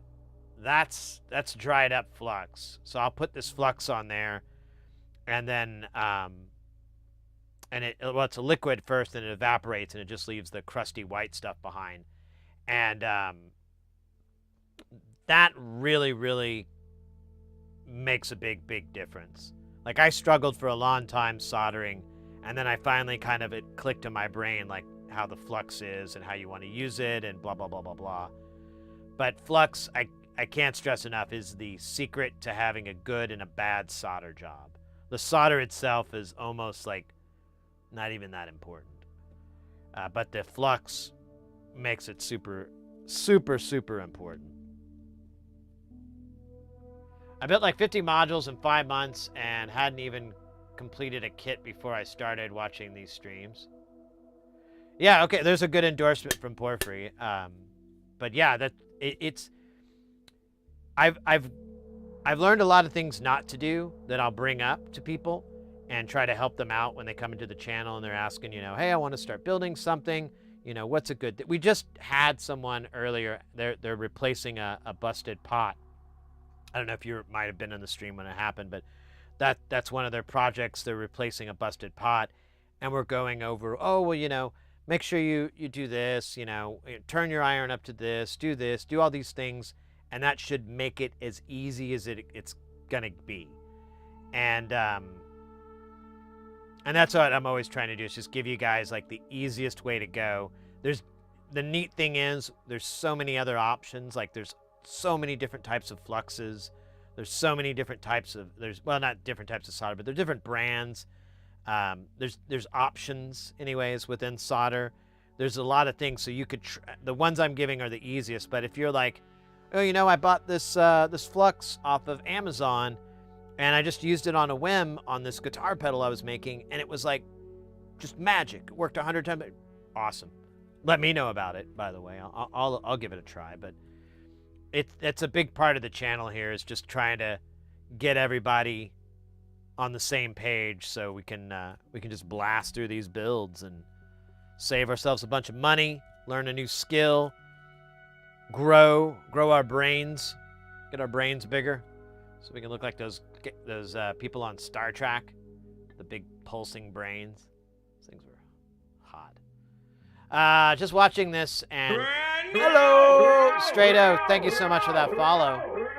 Just watching this and trying to emulate and getting proper materials and equipment. It's not hard once you get into the field. Yeah, and I would agree with that. Once you kind of find your what works best for you, you're unstoppable. Don, I'm sorry there, mate. I missed your chat there. What would you... Oh, wait, no, you already asked that. What would you estimate? I'm in Australia, so I'll adjust for that. NLCs are about 10 minutes away. Oh, really? You're over in West Australia? Let's go. Hey, if that's the case, you might know, like, so they throw, what's it called? Wampo or oh, man. I have, like, one of the little panels, but I can't read it from here. My eyesight is dog vomit. But there's synth building workshops that they have over there, I think near the university. I'm not 100%. I've seen it through pictures, but if you're over in like Perth, there's a wealth of more than just what I'm talking about here and what I have here. If you're over there, you're in the motherland.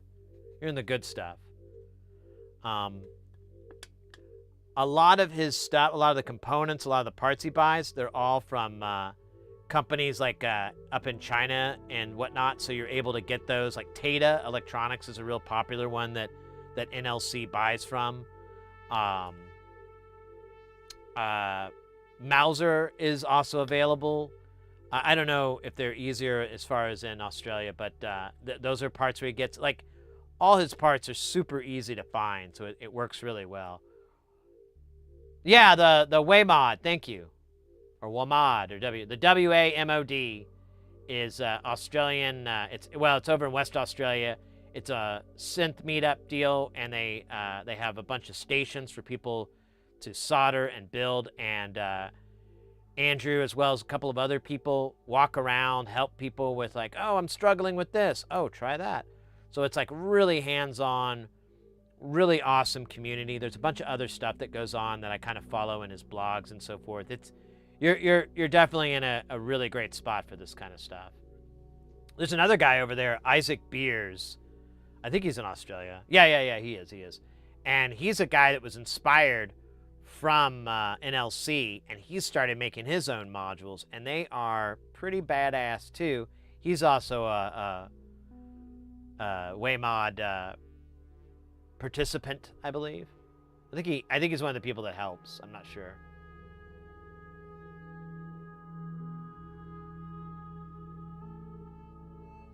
You flying what? Yeah, I mean, just putting that in your pipe so you can smoke it later, or whenever, you know, whenever the smoking time comes.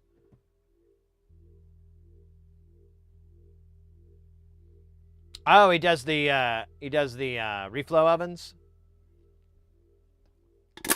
or literally he gets a toaster oven that's been modded to be a reflow oven. I've seen that, like.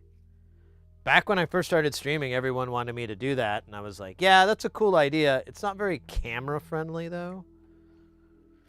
It's not really stream-friendly. I have to put a camera aimed at a toaster and just be billowing out smoke. I just don't see that. Really rocking.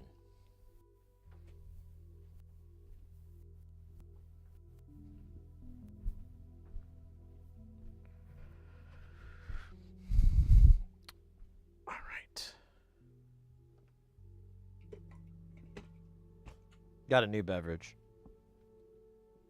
And a new outlook on Beagles. Beagle Outlook with Sid Heresy. Beagle, bagel, bagel. Bagel, beagle, bagel. Beagle, bagel, bah.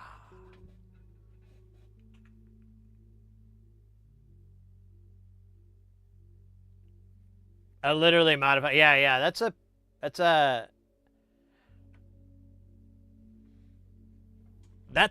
thing that's out there. I've seen a couple of people say they're going to build it. I never bothered because it's just like a smoke fest. And I've got other ways to smoke festively.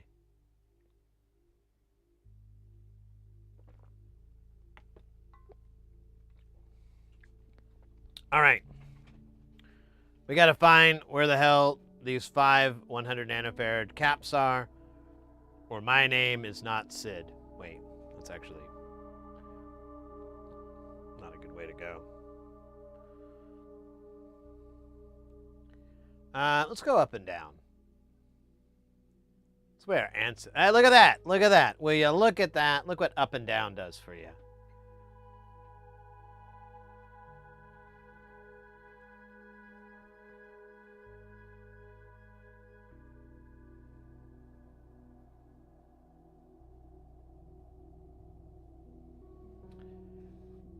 Rutmelon, I have an aluminum plate which gets hot. I place the components on the PCB only one side with the components and heat it up. It takes 10 minutes. Oh yeah. We have a hot plate that we use as well. You can buy them they're very cheap off of like eBay and AliExpress and places like that. You can get them for under $100, $80, $70. Like I've seen people find them for like $40, $50. And yeah, they're fantastic. We've done that to reflow some stuff. Like we're gonna use that on this one really large board we have. I have a bunch of components on it, and it's just such a sea of components and whatnot. And I was like, you know what? I'm gonna throw some flux on this and throw it on the hot plate and just reflow it just to kind of clean things up a little bit, and we can burn off a lot of this excess flux. Make it purty. Make it beautiful. Make it rain.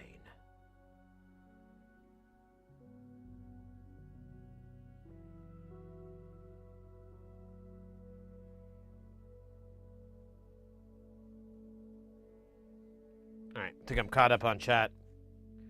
Now it's time for a reward.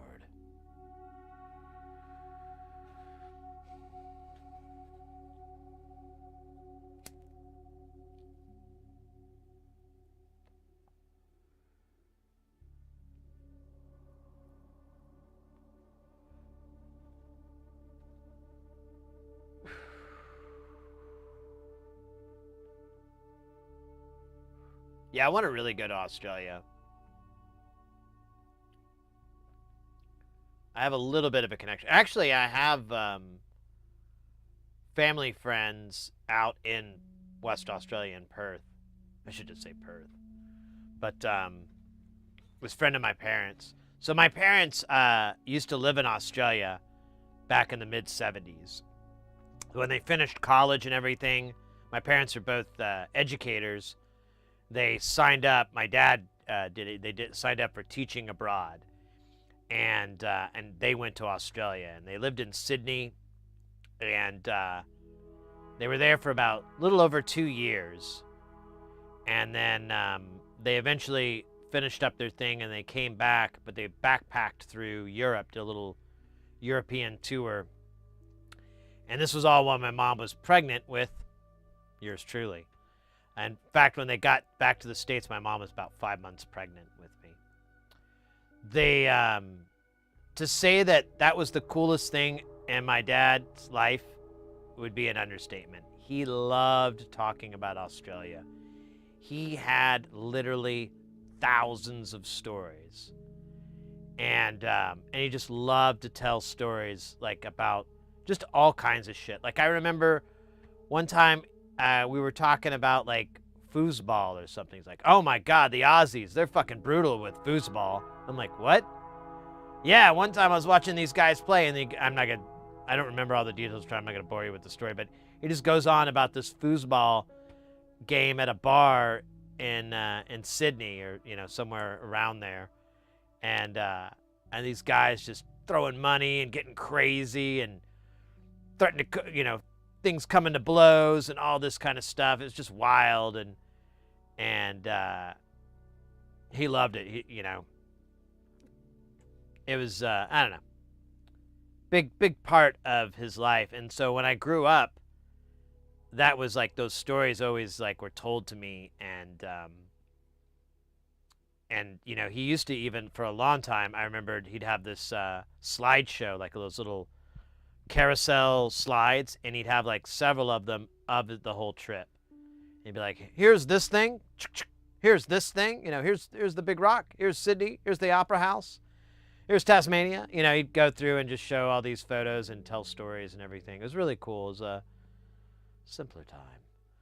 But I always felt like, yeah, I want to go to Australia. I really want to go there. And I've just, I've never pulled the trigger on it. Cause like, one, it's really big. Like, Australia is very, very large. You don't realize it, but it's big. It's not America big, but it's pretty good size big. And so it's like, just to kind of map out where you want to go and what you want to do is its own job and its own work that you have to work out. And then, but over the past, 5 or 6 years of streaming, I've met a lot of Aussies, and I really just want to hang out with them and, you know, go get a beer or whatever, coffee, some lunch, whatever. I just want to, you know, go and meet them and chill with them because, isn't it James Taylor that said, you've got a friend? I don't think he was talking about Australia directly, but it was not talking about it. Michael, sorry there. I bought touristic ceramic heater for one pot and made oh yeah. Is that like a rheostat? Is that the same thing as a rheostat?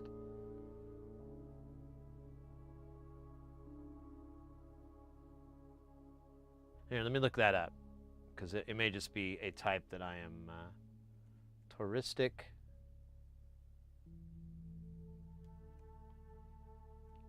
ceramic heater. Okay, yeah. Little space heater. Electric space heater. Is what I know. I know these devices as.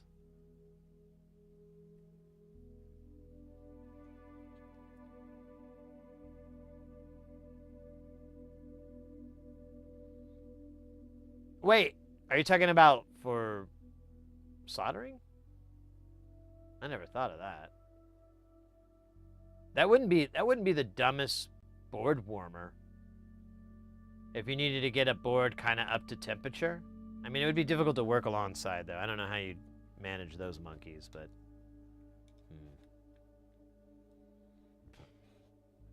So get this. It's kind of funny. I don't know. I'm just going to skip over trying to make out what the hell that's supposed to mean. But I was doom scrolling, surfing, whatever you want to call it these days, on the gram, and it had an ad for a place here in Phoenix that was like the term was a fractional warehouse service. So basically, you had like a room. They had rooms inside of a warehouse, like inside of a much larger warehouse, and you could get varying sizes. And they kept throwing around the number 200, and I was like, dude, I could totally swing 200 a month for an office. That is totally affordable for me. But then I couldn't find, when I was going down the rabbit hole, I couldn't find anything.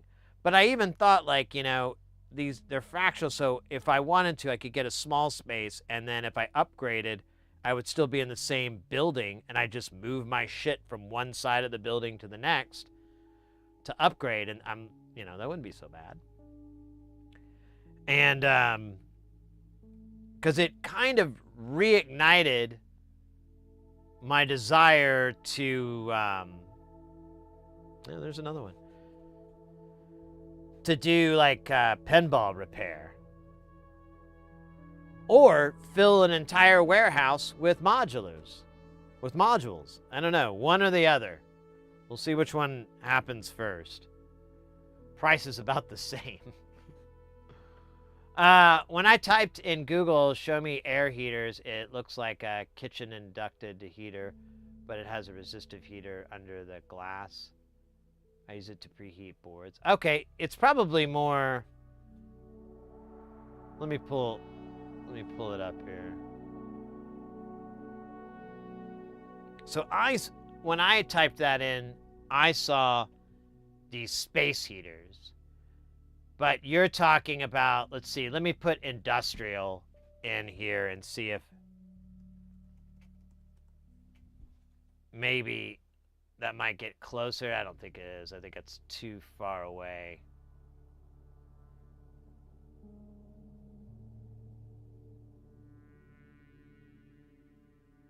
These are kind of cool, though.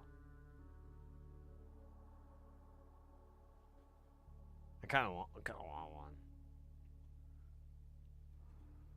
I often wonder, can you induction heat a board like you're only heating the solder? I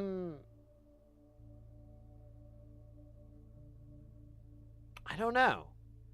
I think because well, I don't know, actually. That's a good scientific question. Rotmalan says, no. Nein. Nicht. Nay. Nert. And nope. I'm gonna pull this up.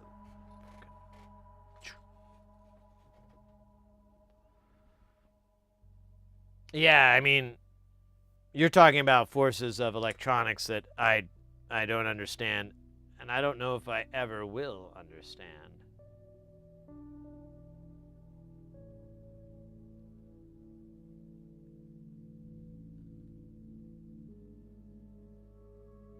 All right, keep going. Keep going, Sid. Don't let the distractions of life set you free. Wait, what? Set me free? The Alright.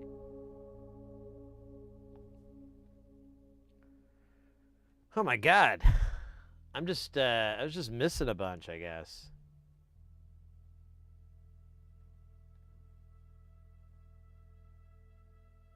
don't know. Whatever, man. They were upside down. It was all 001s, which is very confusing.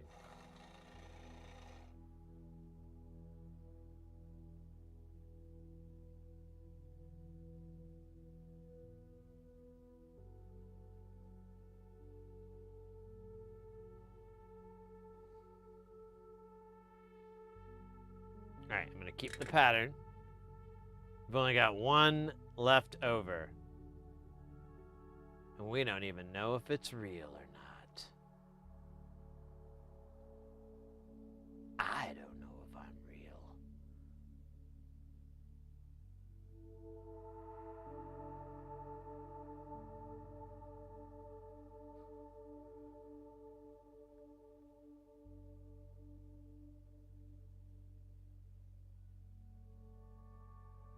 This isn't looking good. I don't think we're gonna find our other. Speak a heretic and become a heretic, or get a little hairy ticked. Junior. All right. Shut up. The solder is not steel, so it cannot create heat while you change the magnetic field.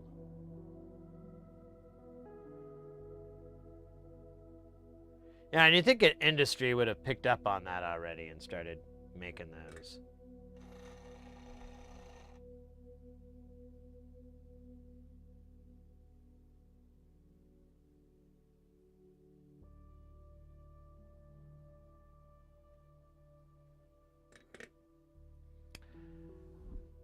That's language barrier. I'm out. That's language barrier and out. Language we use ceramic heater, and we know what it is. When I type ceramic heater in Google, I see the same what you do. If you look for Plita, sorry, here, let me see if I can just copy and paste that. So, okay, perfect. Let me grab that. Let me see if I can get it here.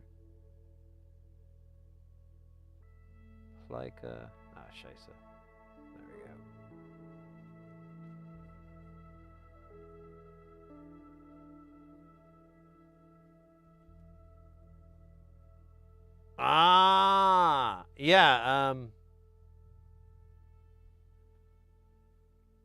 Yeah, yeah, so induction yeah.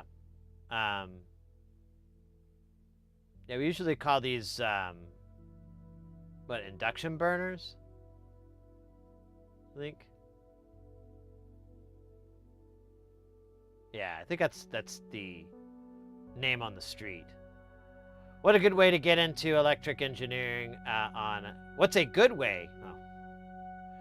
What's a good way to get into electrical engineering on the hobby level so I can repair my own electronics? Keep it up too, though. I hope to see you go well for you.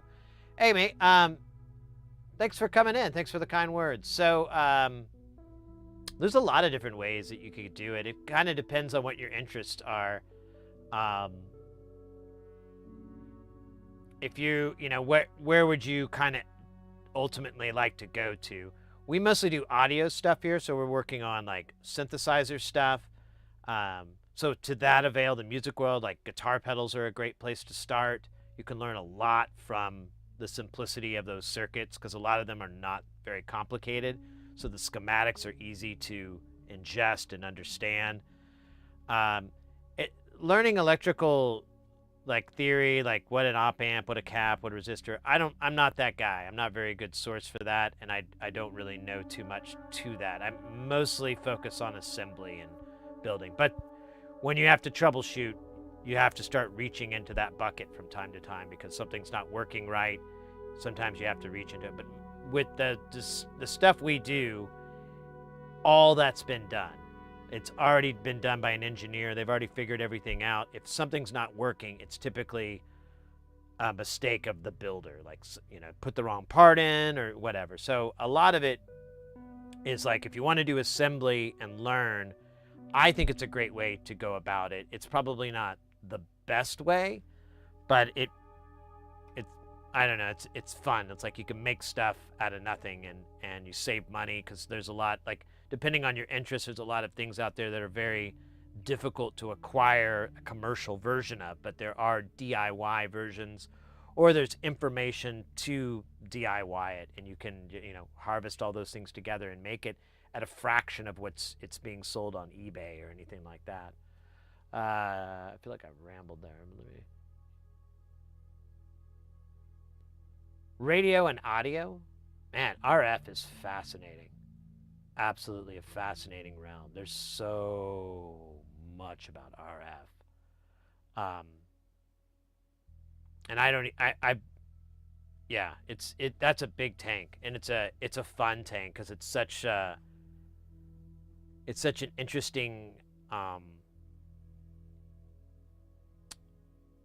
of field. I don't know. I find it fascinating. So in my day job, I deal with RF, but it's just for microphones and stuff like that.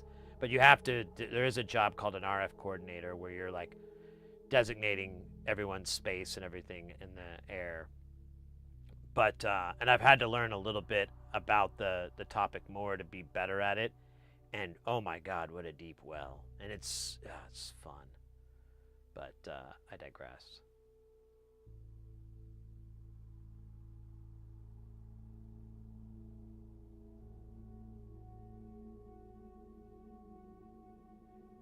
But yeah, I would. Okay, cool. Yeah. Guitar pedals, I think, are the best. Like distortion is my biggest recommendation. Like go find even if you've got like a keyboard or a guitar, or maybe you have a guitar or bass or something, but even if you have a keyboard or something that you can run through for fun or makes some experimental shit with, distortion is going to be the easiest circuit. You can breadboard a lot of these designs. They don't take a lot of components, and you can kind of experiment and kind of test things out along the way. But as far as the builds, a lot of them are just very, very easy and big payoff. And you can modify them too. Like like a lot of distortions will use a diode ring or some sort of diodes, and the different types of diodes will change the tone. You can mod them to have different configurations, and that'll change the type of clipping and the distortion. And then it just goes on like that as well. There's a lot of these distortion circuits out there where you can drop in and replace it with another type of component that does the same thing, and the pins are the same, and get like these wildly different results, noticeable results. And for me, when I first started out, that was like really, really cool. That was like the more than just saving some money building stuff. It was like, holy crap, I can make something exactly the way I want it to. I can, screw the middleman, forget all this. I'm going to make it do this. And that set me off like really hard with synth building and stuff like that. Because like, if you can figure out how it's made and what it is, and you can find out what's good about this and what's good about that, and combine them, and you have this ultimate device, it's oh man, you can tell. Excited about it.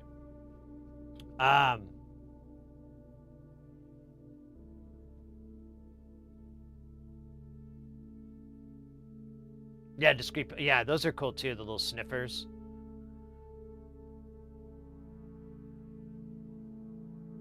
The beauty of physical. Oh, so it is an induction. Okay. Well, we just call them that. I think a lot of the times, Americans can back me up.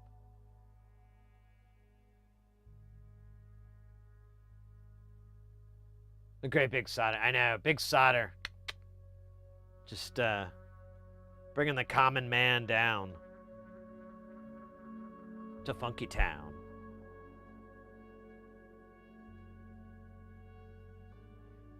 Yeah, Flask, I feel like once I get at a certain level with understanding electronics more, like op amps and resistors and caps and things like that, the ground level crap, even though I've been messing with this for like well over a decade or so, I feel like RF is going to be the next tier of learning for me, because it's like voodoo, and there's like, I don't know. There's some weird stuff about it, and I see the data, and I watch the videos of the guy explaining it or whatever, and I'm like, yeah, I don't understand a word.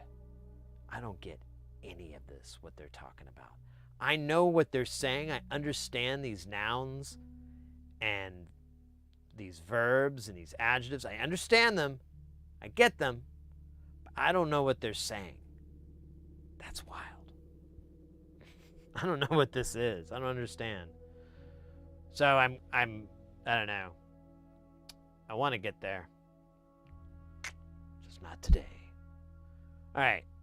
I just realized we're done with the 100 nanofarads. That took way too long. But it was fun. I think I got a little taller along the way. All right, heading out now, but thank you, man. I'll definitely watch your next stream. I'll be heading to sleep now, but when do you think it'll be? So the typical schedule for streams is Tuesdays, Thursdays, Saturdays. However, I'm a freelancer, and I'm just about to have like the perfect storm of gigs come up. So it'll be intermittent at best. But once we come out of that, it'll be March, and we'll be back to a regular schedule. So, like, at the worst, March 12th will be the next stream. I'm going to try to stream this Thursday, and I might be able to stream when I get back on like a Wednesday on the 25th, but then I have 2 weeks where there's no chance I'm going to be able to stream. RF is the next tier once you realize you can track everything, and the data is literally just a photon. Yeah, exactly. Exactly. It gets down to the really hard science of it, and I'm fascinated. But anyways, mate, yeah, have a good rest of the night. Thanks for hanging out in the channel. Subscribe and hit the thumbs up. I don't know. Anyways, take care, mate. Don't forget to hit that like button. That's what they say. God damn it. That's why I'm not a big channel. I don't know how to plug myself. I don't know how to do the plug. Not plug adjacent, or pluggable, or applicable. Dealapid, welcome in.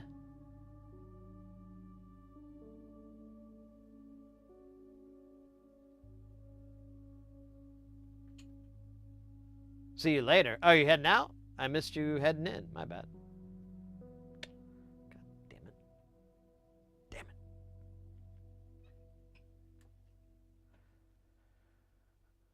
I definitely did both. All right, mate. Well, thanks so much. Take care, and keep it guile. Or stay guile. All right.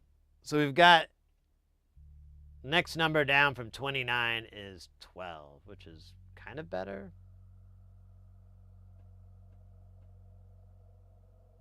I don't know. So it's 27 nanofarads. This is part of the, I think it's part of the envelope filter. So, oh, son of a, wait, nanofarads or picofarads? Ah, not Pikachus, nanochus. Wait. What did I say, 27? That sounds right. Sounds like a real number. Oh, thank goodness. I was where we were going to have this. I was going to cry. Not a lot. Well, maybe a little bit of a lot, but, you know, not to like a really insane self-deprecating amount. Just a modest self-deprecating amount. Rod, I thought you stopped stream. I'm so bad in English. Oh, no worries. Oh, did the stream cut out? It looks okay right now.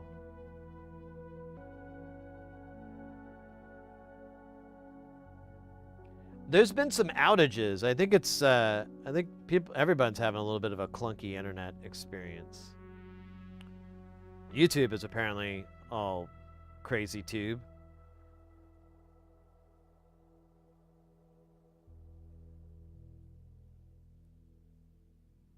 $10 and then dose, the magic number.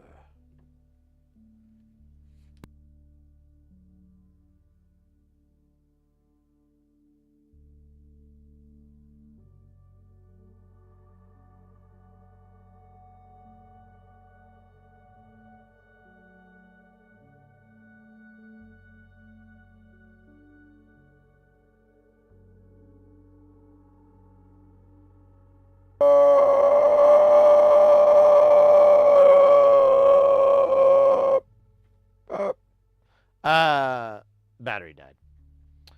And a little piece of me did too. With every battery death, a little piece of me goes with it. Thankfully, I have rechargeables, so it's like really fractional. If really anything at all.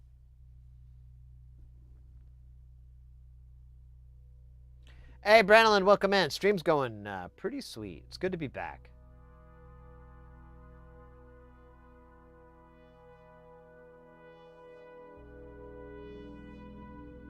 Oh, I forgot. Also, if you want to get into the watch, what is that, Saboteur? What does that say? Get in, into RF watch, save it for parts, and W2 AEW.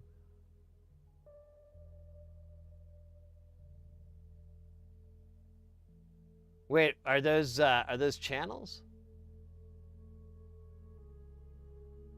Oh, those channels. Oh, okay. Yeah. Here, let me pull up that real quick and all.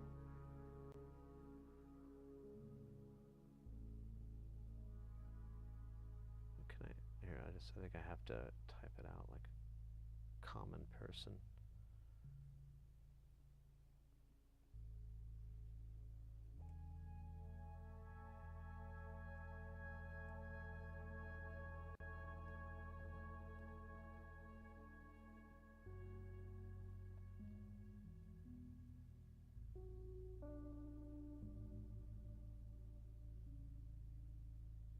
All right, I got save it for parts up. Let me see. What's the other one was? I already forgot the name. W2 AEW. All right. W2 AEW.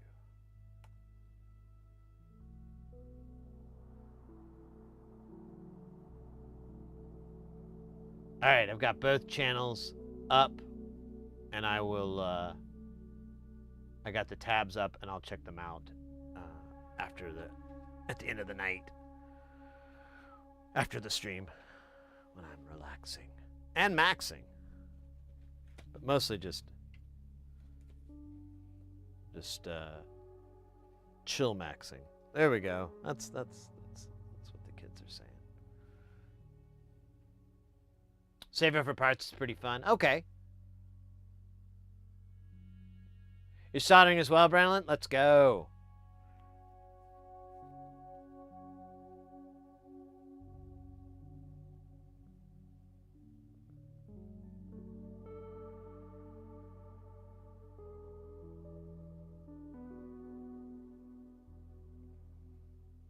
Mr. Carlson's Lab is a fun electronics channel. Is that a YouTube channel as well?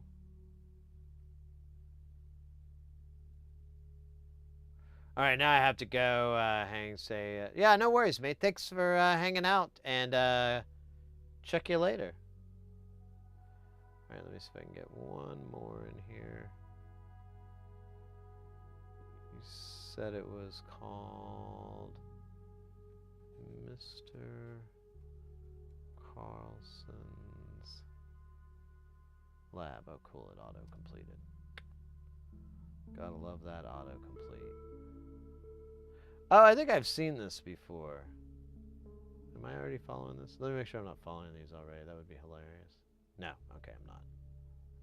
Or subscribed, I mean, whatever. Nomenclature is a ruse by mankind.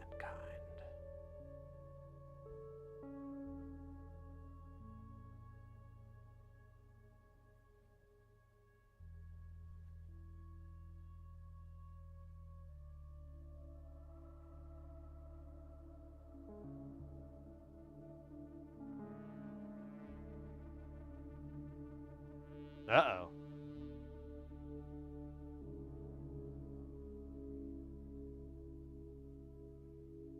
Uh-oh.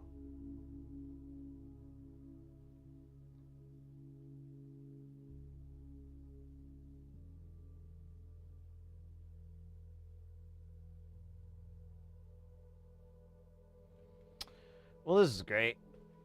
Man, the whole internet's all effed up.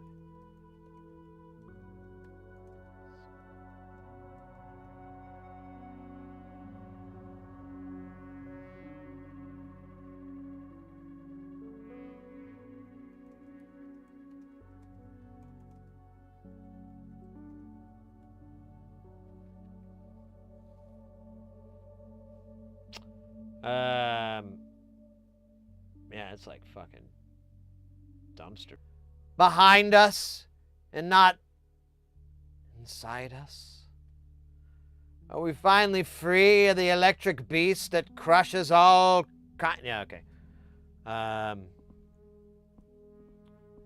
still look a little dumpy over there on the YouTube. I think it's catching up.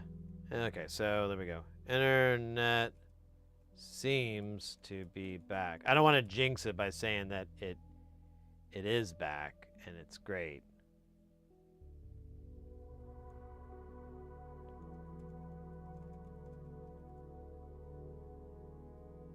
Oh man, I'm still getting like complaints from YouTube though. It looks solid though. I don't get it.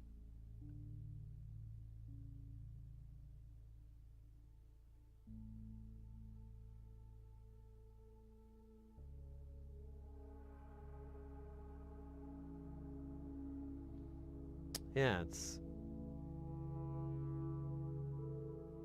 okay. Now it's not belly aching. All right, we'll just nobody move.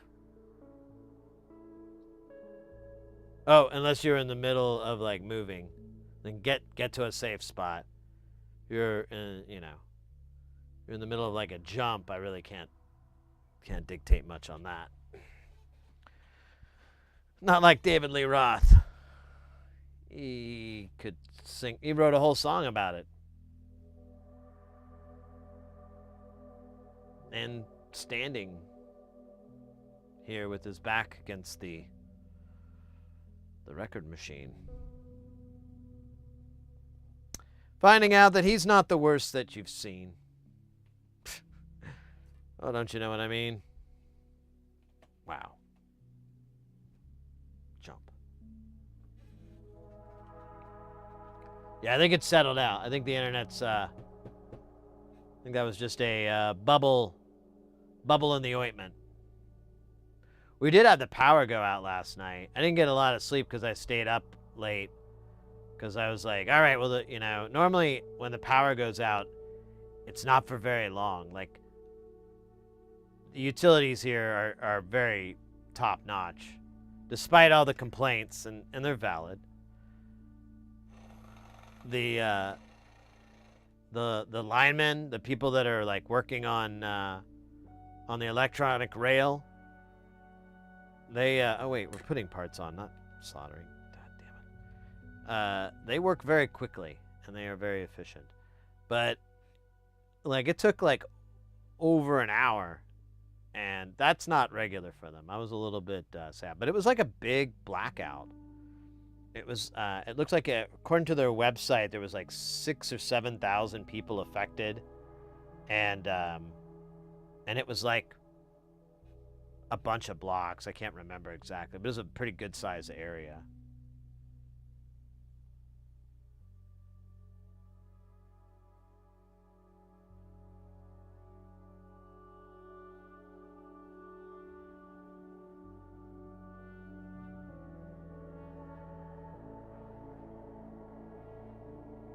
Down to, oh, I didn't read that.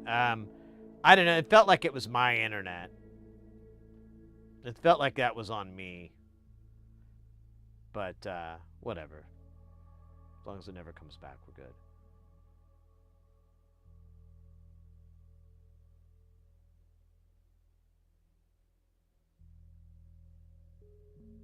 She's quite proficient at jumping.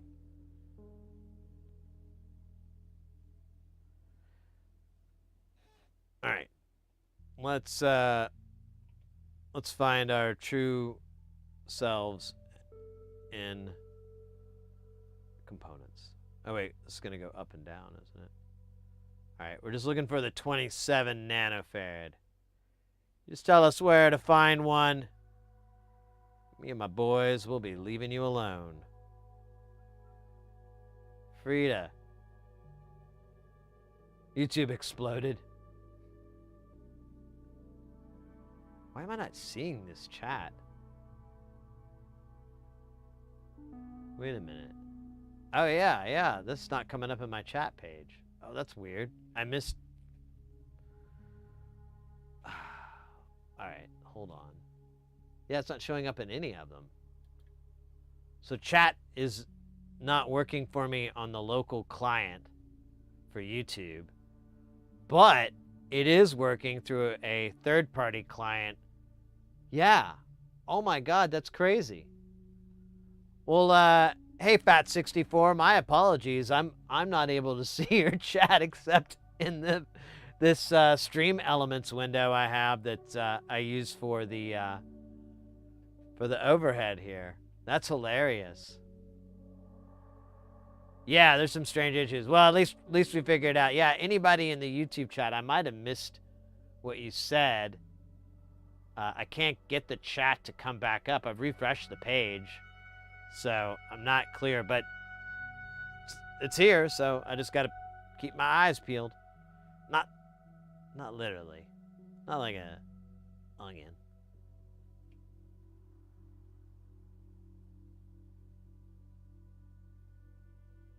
Or is it they're building a data center? God.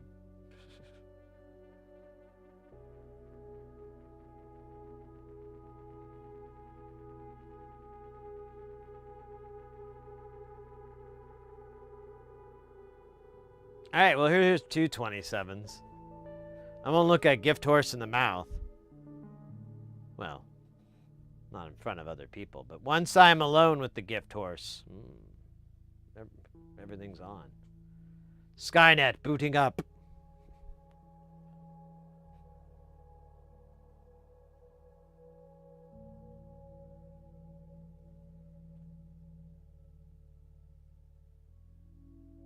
Yeah, that shit is wild. I try to avoid it.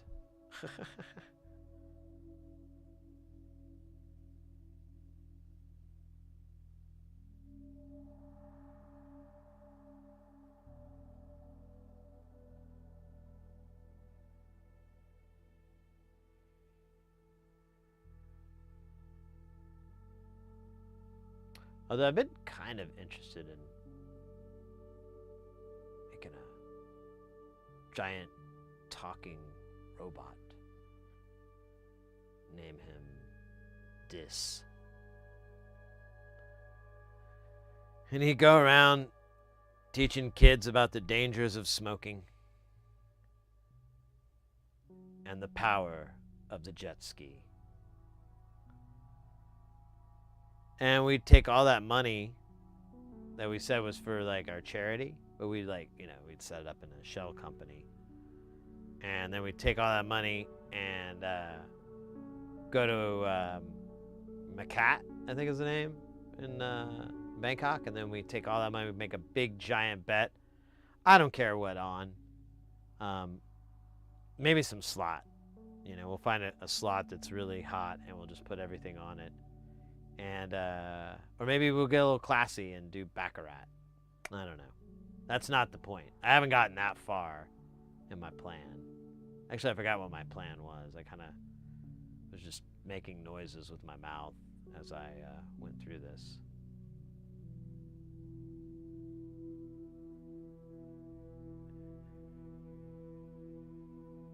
All right. I really thought there were going to be more 27 nanofarads on this board. I feel humiliated and angry. Or as my gram called it, humila-angry. She wasn't super clever. She was really good at beatboxing, though. So, better recognize.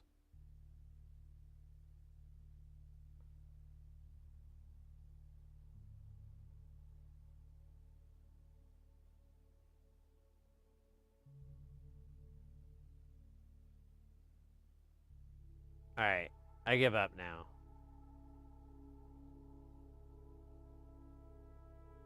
Who killed Laura Palmer in Twin Peaks? I really don't want to watch the whole show, so I'm just going to skip to the end. and just do that instead.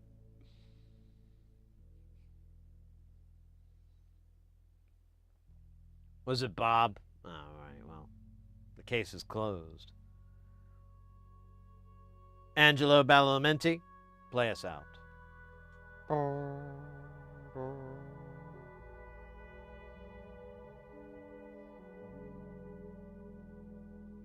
don't think I said his name right. I don't think I said his name wrong either. Wonders Never Pizza. Ooh, speaking of pizza. I have a sandwich waiting for me.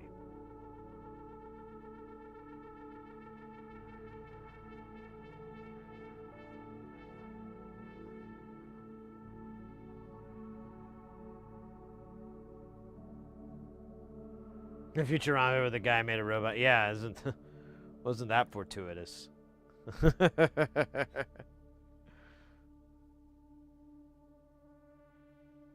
I have bulldog noodles. That does sound good. I love fucking noodles. I mean, I like eating them. You know, I like eating them.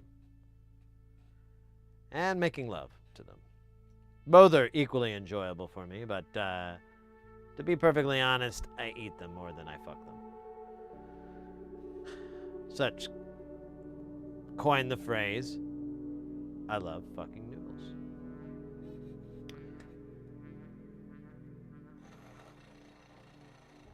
But, man, maybe I'll get some noodles tonight. Now I was gonna eat my sandwich, but now I'm like, well, noodles? And I'm like, yeah, noodles are awesome.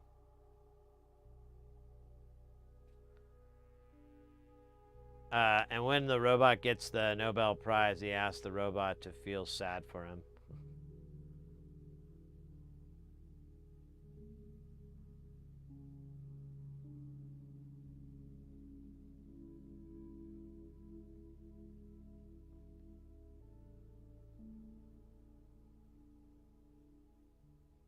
Futurama is so smart.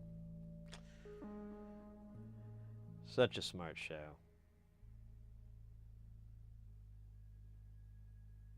The habanero time ones are amazing. Oh, really? So I'm not a big spicy guy. But when I've tried to get there was like a time when I was trying to get, build up an immunity to it. I was eating them a lot. I would just, I'd just eat noodles and put hot sauce in it. And, noodles or rice. Like I really like jasmine rice, and so I'll just make up a big bowl of that. And then, oh, that didn't work.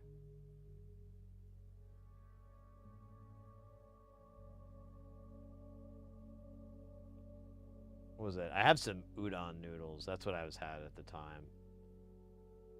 Those are yummy to the tummy.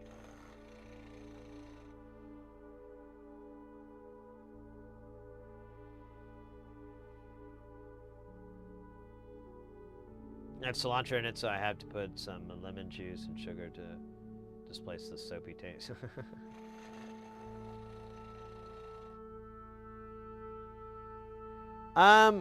So the hot sauce I have, man, I forget I'd have to look at it again. I haven't space in the name. I got it from Puckered Butt, which is a hot sauce place. They have I think that's where the Reaper comes from or whatever. That's like the farm or whatever the hell. But they have some hot sauces that are not insane heat, lots of flavor, which is what I enjoy. I don't mind a little heat, but it needs to have a bunch of flavor going on for me to be like, this is a good reason for me to cry in 8 hours from now. There we go. Perfect. True magic.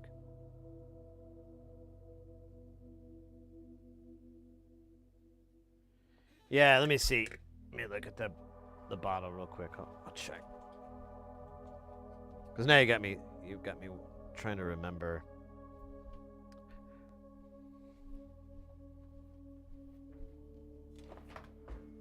Oh, yeah, oh yeah, here we go.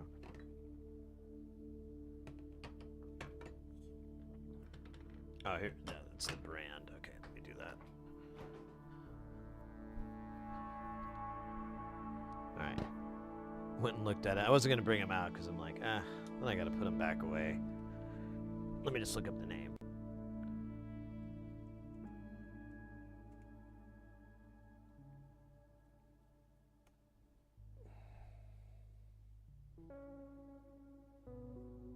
Yeah. So I got, there we go. I got Charman. Let me see if I can find the one. So I got, yeah, there's this one. It's a,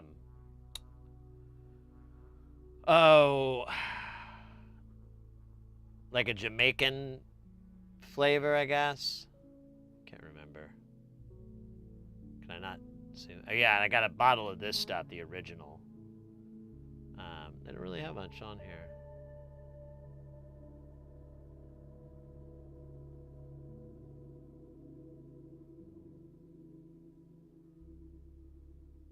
So yeah, I think I had this one as well, but I blow through that really fast.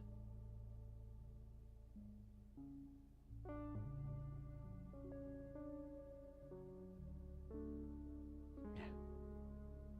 Doesn't have any info on it.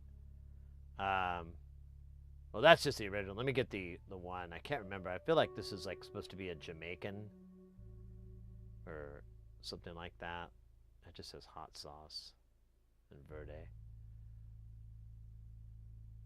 I don't want that. I want that. But yeah, those I like them. It's I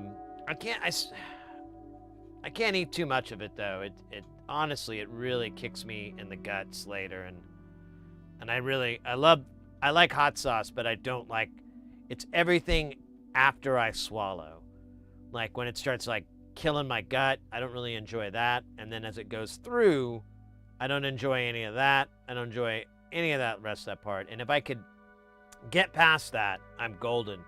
And the only thing I've learned that was like a way to combat it was one time I was eating a lot of cheese and eating like hot wings, but I would use cheese to kind of chase the heat out and then, oh shit, you're kidding me.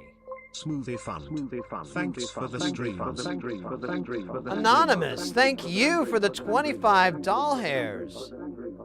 Let's go.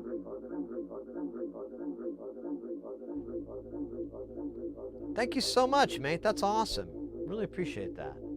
Smoothie Fund and smoothies across America. Really appreciate it too. And Smoothies for Cuties. A smoothie program I started just to give it to cute little kittens. Although vets say it's not very good, I tell the vets, you're not a cutie. Get out of here. Anyways, mystery sauce.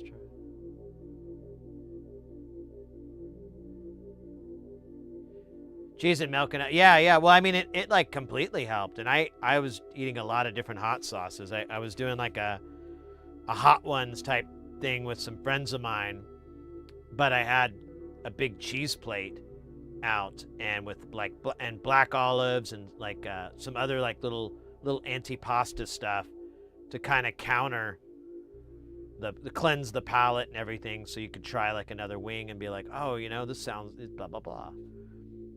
I still have that somewhere. I should try to edit it.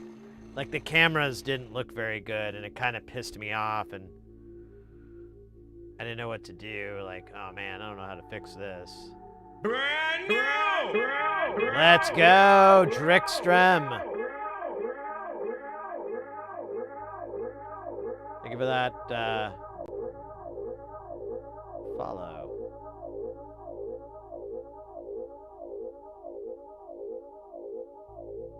This just gets worse as it gets before it's gonna get better, isn't it? Yeah. How fortuitous.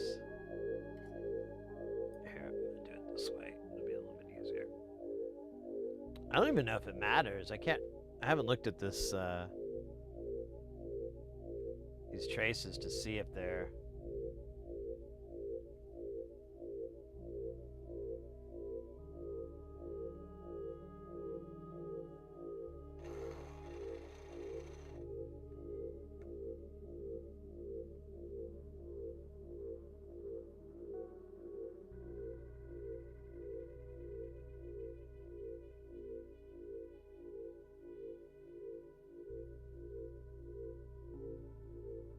I almost wonder if we should reflow this at the end.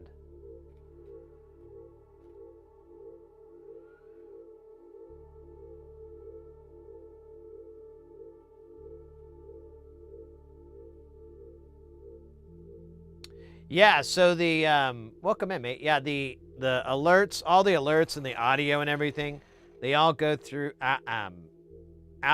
they all go through a line 6 DL4. Is it DL? Yeah, DL4 delay pedal. And we got that baby dialed in just like right on the cusp of too much and just enough. It's at the baby bear sector. And there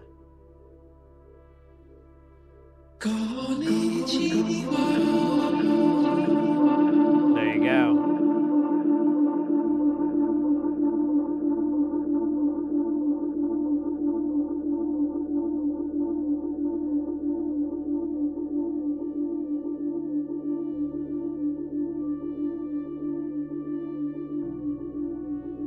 There we go. Those worked, but the other ones were jerks.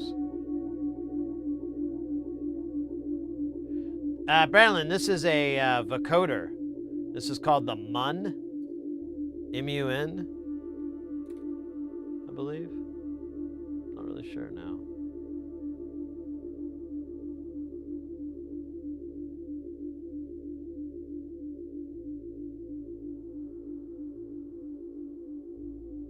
I think there were more.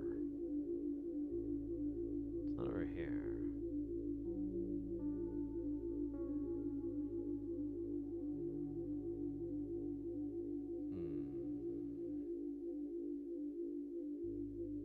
Or maybe I did solder them all in. I don't know.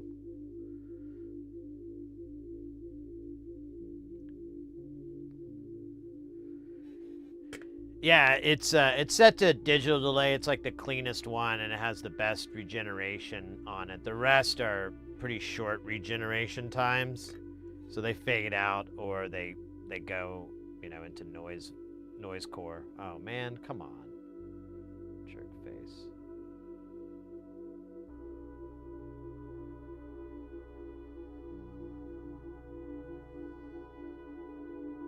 Oh shit, I forgot to text my mechanic. God damn it. Oh shit, man. Oh. It's like a lot more I'm missing. I didn't even see this. What is this? Is this a get together? Is this some sort of classy party?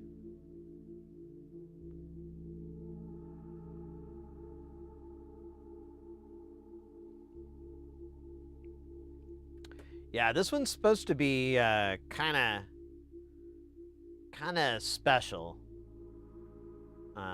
Here, I'll put the link in the chat. You can check it out. Make sure I got this right. Yeah.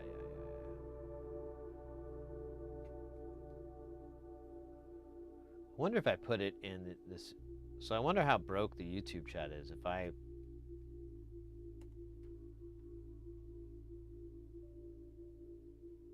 So it does show up there. Okay, that makes no goddamn sense. Up is down.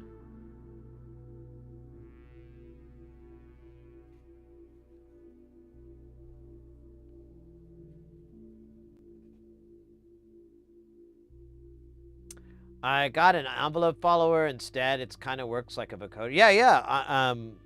Envelope is great. Those are great for. We had our bass plugged in, and we were having it doing some, you know, some pretty funky funk.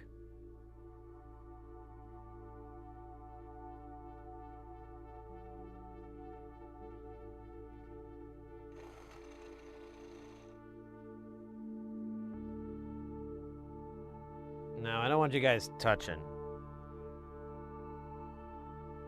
It's weird. I always have trouble with these guys. What do you think their thing is?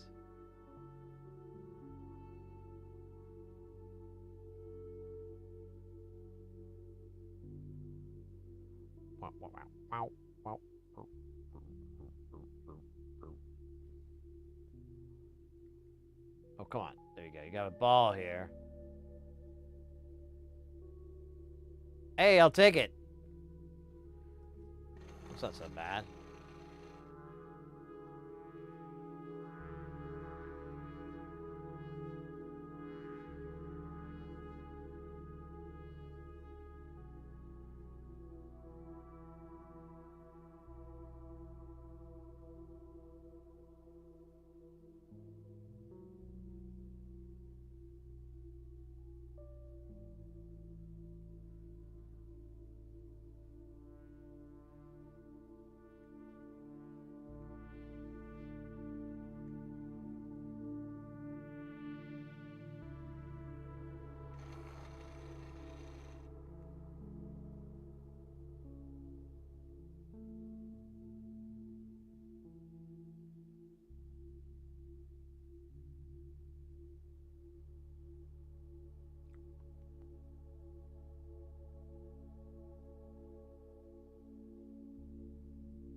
Feel like, oh Jesus, that's wild.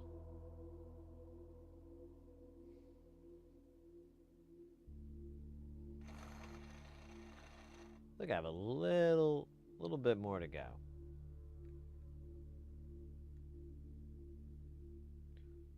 Just a little bit more to go.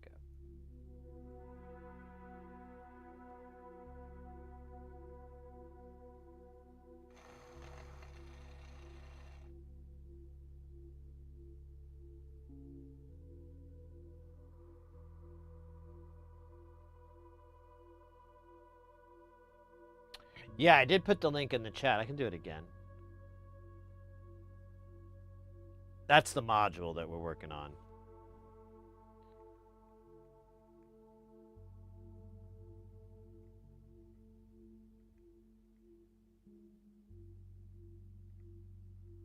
Man, these are kind of, you know what I mean?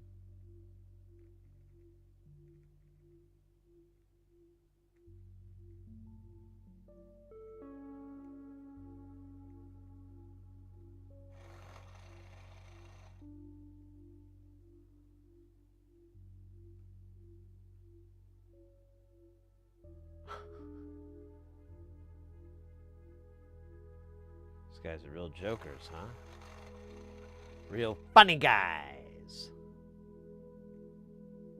Yeah, real funny guys. I think this guy's got like a clown hat on him.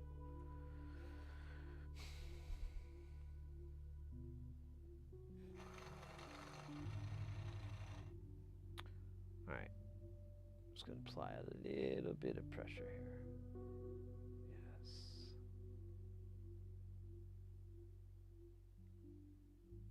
There you go, you little piece of shit.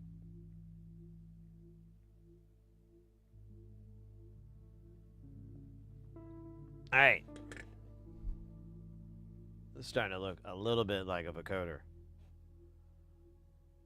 All right, I think that was the one I was missing, but let's just let's do a little flyby. We don't have to make the helicopter noises, but it does tend to help.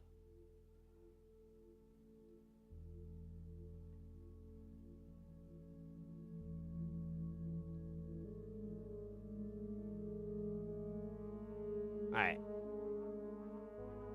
It doesn't sound like this is a helicopter noise necessary scenario. And we got rid of all the 27 nanofarads. We're doing really good. Okay.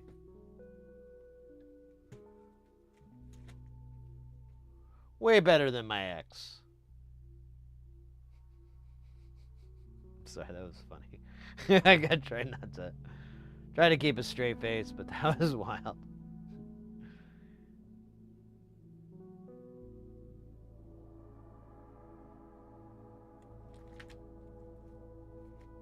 Could have made it worse. So now I need 10 of these? That's insane. That's highwayman. Or is that highwayman? The skate video. Kelton, welcome in, mate.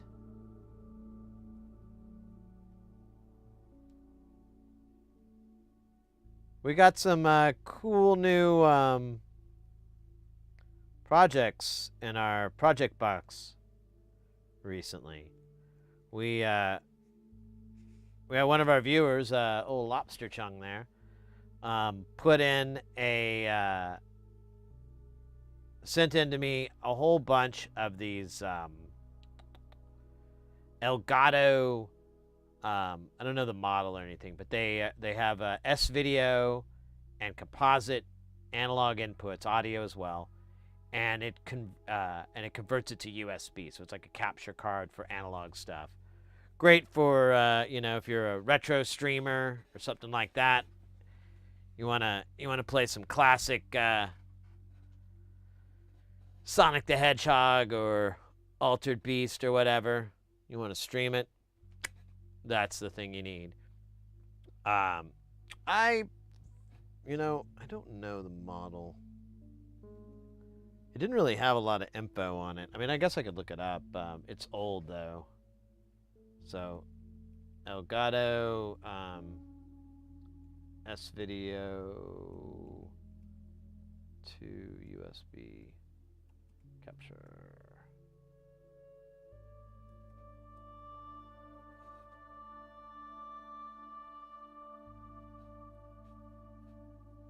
Yeah,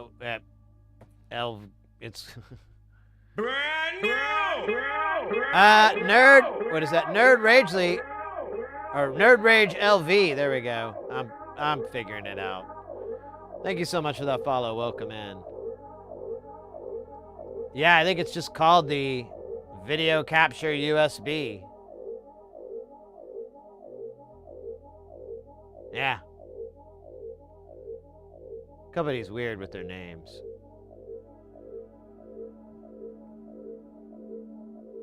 Yeah, we got like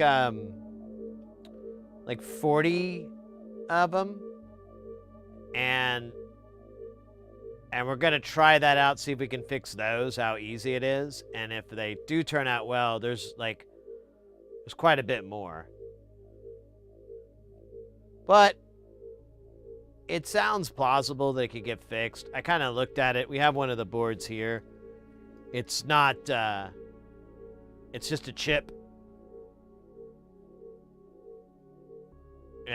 This analog video encoder to USB chip. Like, wild how specific it is. There's not a lot else to it, so I'm hoping it's just like, high impedance air gaps and busted capacitors. Something easy. Something to believe in.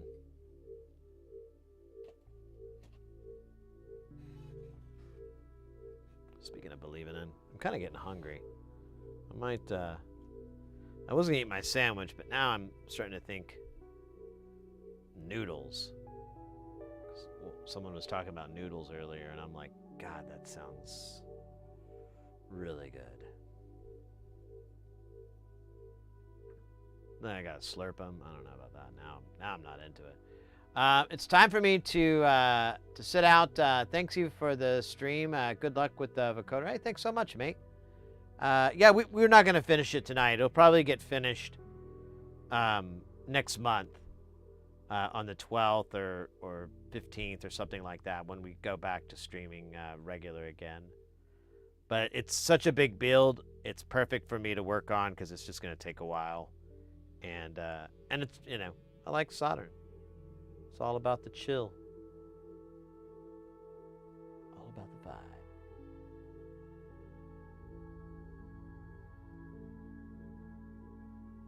Yeah, it's USB powered.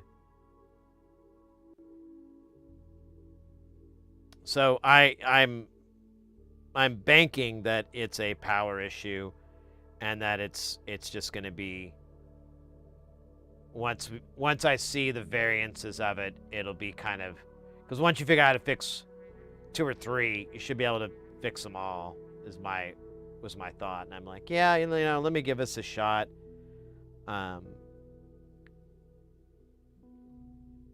It'd be fun to learn these things, and might be worth my time. And if it's not fixable, like all those chips are fried, then oh shit, this looks awesome. This looks like a fucking painting here. I'm just gonna do the kind thing.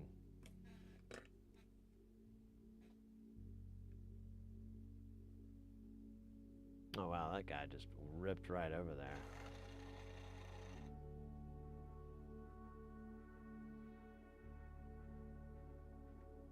There we go.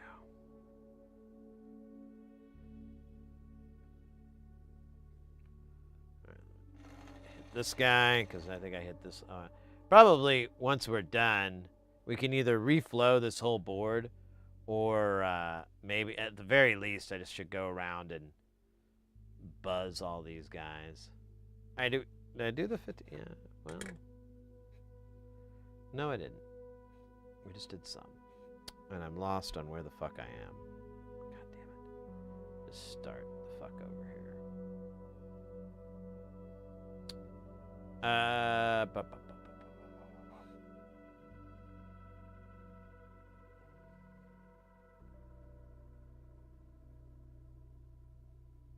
Yeah, one of them, the casing was damaged on one of them for the coils. I was like, oh well, that's probably an issue. I was like, that's probably not good. Look at that, we got some more 56 here. That's it's called a 56 cluster. After Colonel 56. Great cluster warrior. And Clustercles. The cluster sauce maker.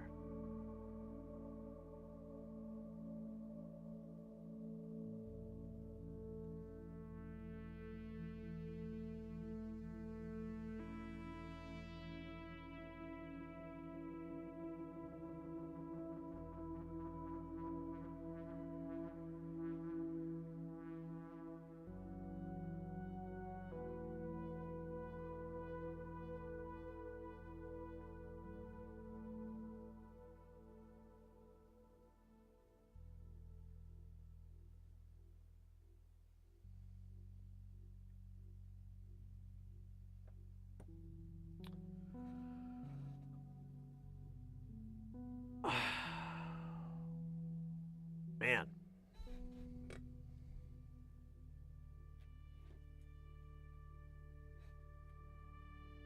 I'm a little sore.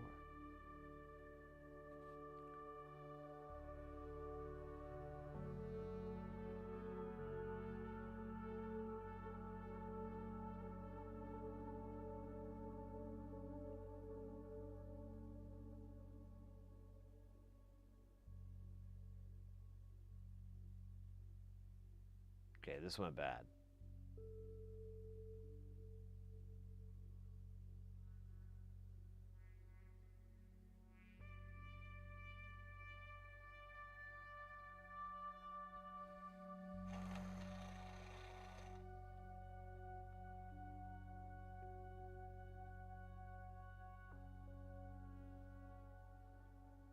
Can we just cheat? Can we get away with cheating?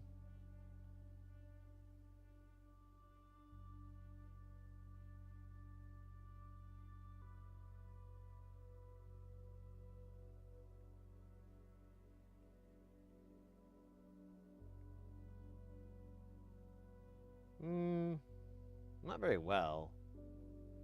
Let's do this.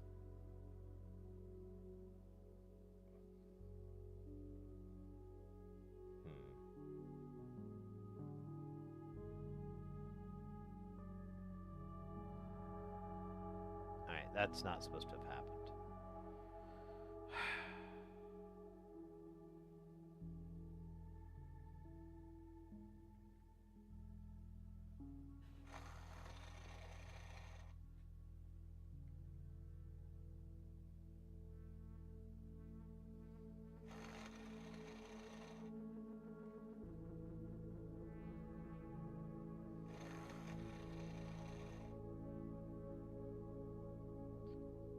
This is why this is arguably the dumbest way to solder.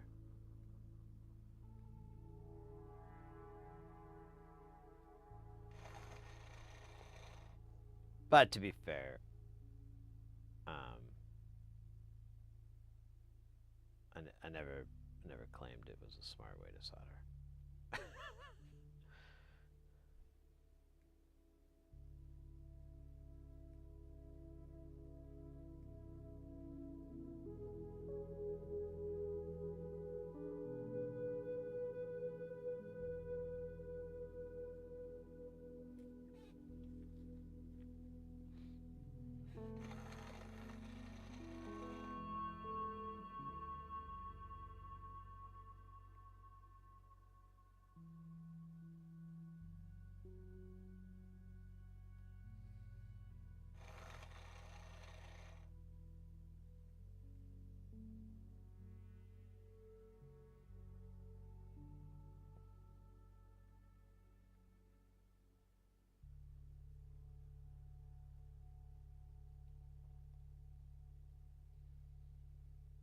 Nah, wait a minute. What's this guy's problem here? Yeah, there you go.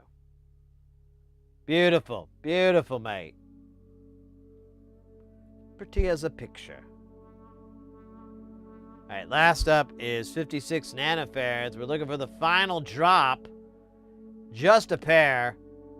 Where are they going to be this time, this holiday season? Now, it's a common belief amongst the locals that this is a illusion and that reality is part of that illusion and that we are merely electrical spirits and the material world. Hey, haha, gnarly, welcome in. Oh, I didn't solder these in. Okay, well, what the fuck did I just do? What the hell's going on? Who are these people? Dude, I put these in and then I didn't solder them? What am I, like a dumpster person? Maybe I did. And then I unsoldered them. No, that's not possible. That's not possible. Howdy, here to lurk and learn. Hope hope the project is treating you well. Oh yeah, welcome in, mate. Yeah, thanks for joining the channel. Yeah, we're our thing is getting people into soldering. So we try to help people learn this fun little skill. There's a bunch of great ways to get into it. Different projects, different kinds of things that you can do. And we do a lot of SMD soldering because I'm kind of tired of through-hole after so many years. And SMD really isn't terribly difficult. I mean, it goes faster than through-hole.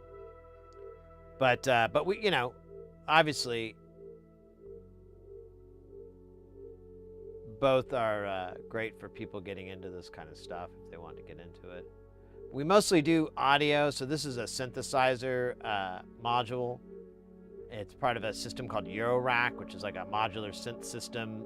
It's used for making crazy sounds, using like patch cables and everything to create signal paths and weird modulation sources and everything like that. It's pretty wild stuff, but we'll mess with other things like keyboards and things like that. We're kind of play it fast and loose. All right, I don't know where the other 56s are though. I'm pretty sure they blew up and we'll never see them again. Or they're on the other board. I didn't think about that. They could have not. They could be on the other board. You know, never say never. Unless you're wearing a sweater. Maybe I should try going instead of up and down, like left and right or something like that. Maybe I'll find him that way. Or I just do whatever the hell I'm doing now. I've only ever goofed around with mod synth VSTs. Lol, this is well beyond my depth. You know what? It's most of the time it's just a scaling thing. So like in like the synths, like, you know, the modular synths and so forth, where they have like you know, you can plug this in this. It has like kind of a limited amount, and that's the only difference is like the scaling of the IOs and the jacks and interface points and all that. Everything else is it's just gonna be the same stuff. And then any new concepts aren't, you know, that are introduced from this or that aren't going to be like, what? You know, they're pretty like, oh, that's a good idea. Or you might even be like, oh yeah, just like on this thing or that thing. Like it's not too wild. But there is a lot. I will admit that. There's a lot to kind of pour through. So that can be a little bit daunting, but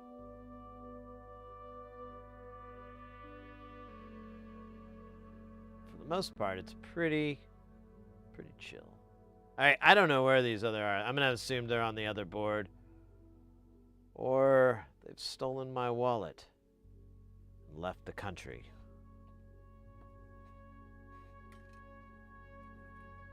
Maybe they're hanging out in Macho Grande, my old stomping ground.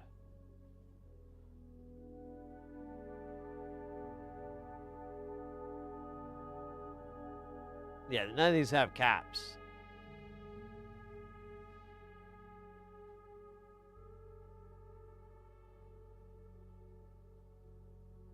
All right, I'm gonna put these in, and then I'm gonna check with Mrs. H. And there we go. I knew it. I knew it wasn't lying to me and trying to deceive me, because then it would get the hand, and it doesn't want that. Oh no no no no no no no no no. Is there another one nearby? What the hell does that say? It says 33. That's look at that one. Look at that. Like 2 P's and in Mississippi.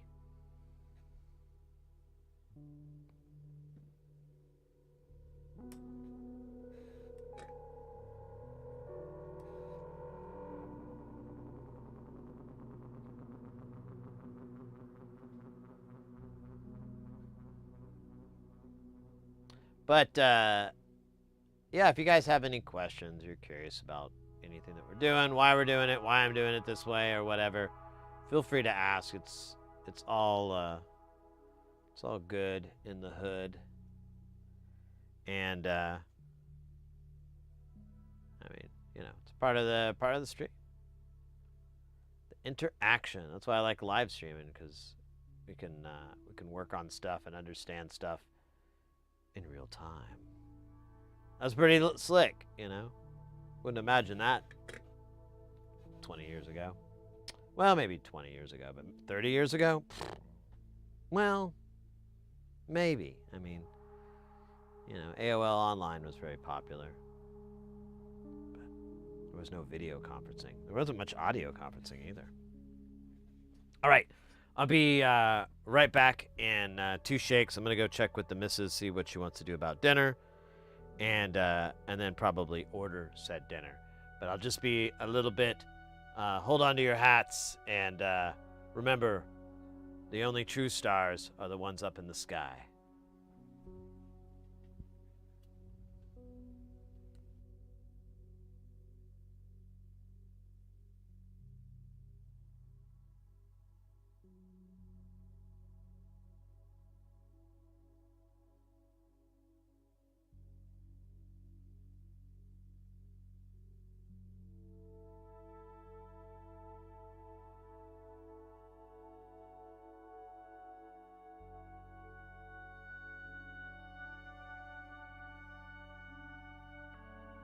That's it, man. Game over, man. Game over, game over, game over, game over, game over, game over, game over, game over, game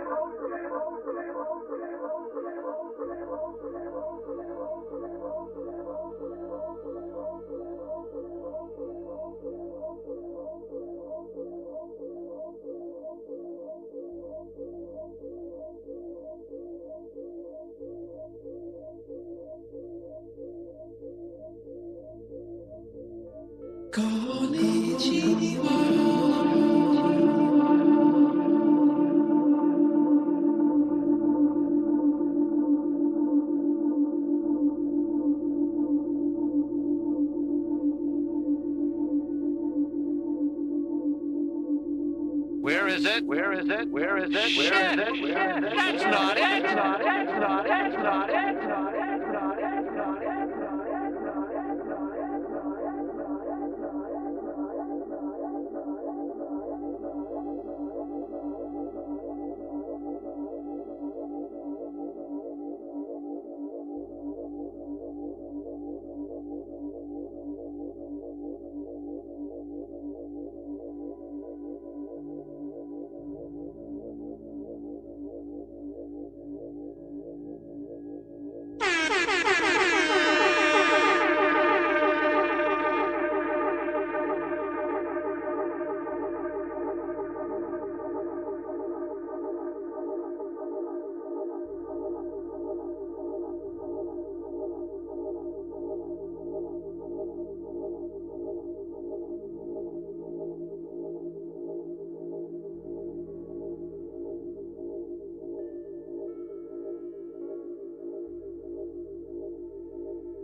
All right. Thanks for waiting, mates. I got noodles on the way. Oh, wait, there's a ringing. What was that from?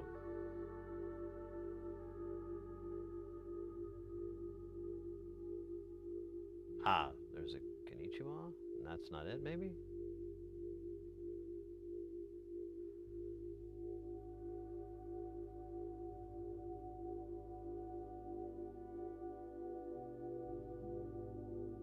Yeah, there is question marks next to him.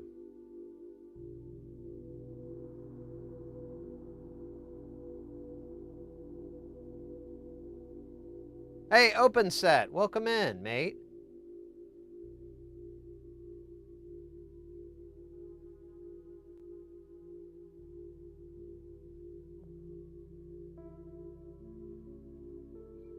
VCC rack, oh yeah.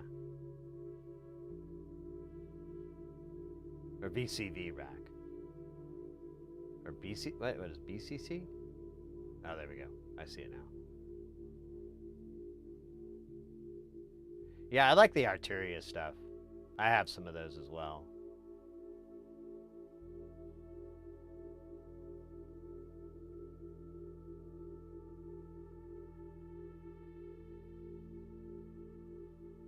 That's funny, oddball.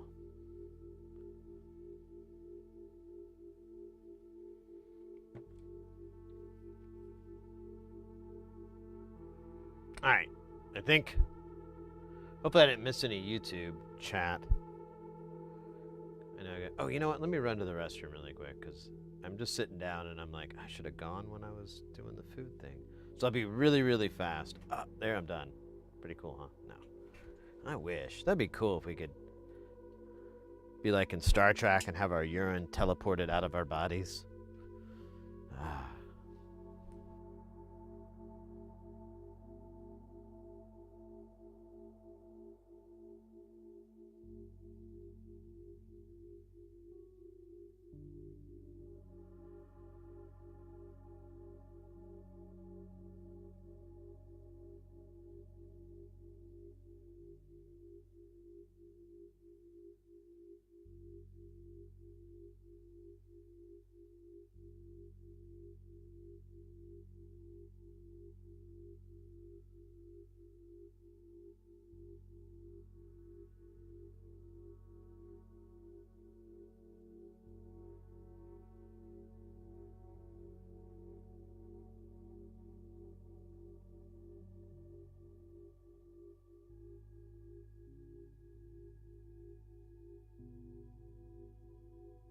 All right. Found anything yet? We ain't found shit.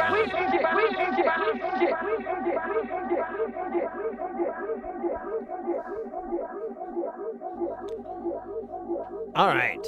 Let's find out the meaning of being too cool for school.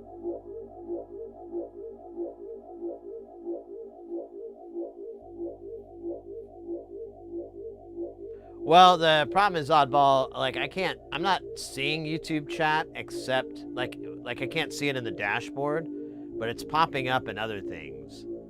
So I'm like really confused. I'm just gonna move past it.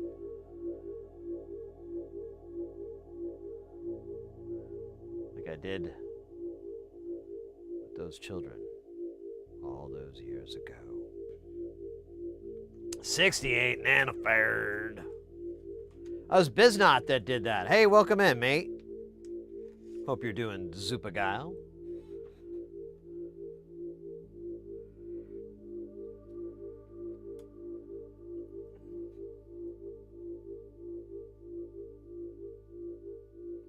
Four years, 9 months, 25 days, 21 hours. Yes, Mr. Data.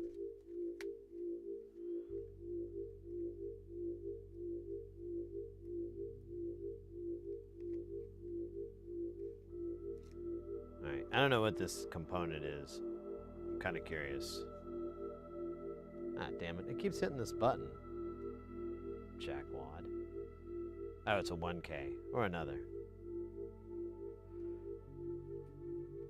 I need 9 of these. I need a German no.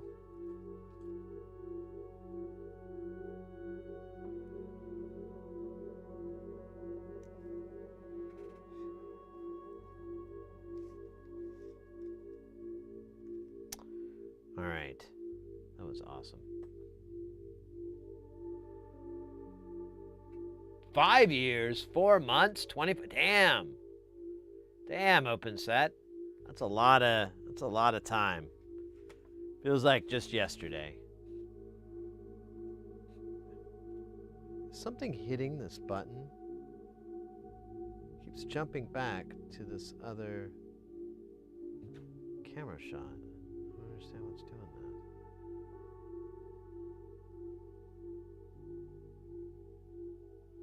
That must be just operator error. All right, so now we're looking at 68 nanofarads. Famous for its role in Days of Our Lives, 68 nanofarad shot JR. Those are a lot of really ancient references that I just did, and I just am now learning to regret them.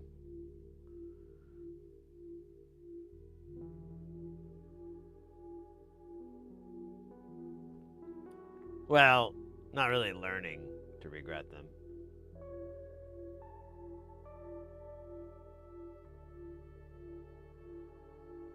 Who shot JR? Oh, well, JR was one of the JR Hewing.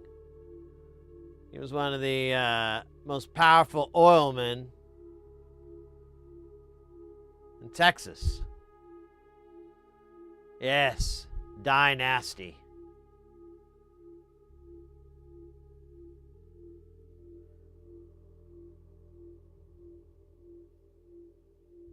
Yeah, I don't remember who shot JR. I was like 6 or something. I was smart enough to know that that was make-believe. Yeah, it keeps jumping to the other fucking camera shot. What is doing that? Do I have a bad button, maybe?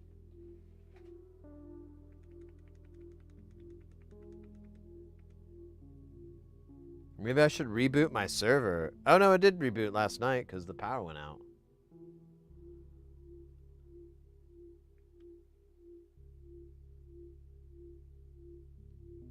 I'm trying to catch it changing to the wrong bit.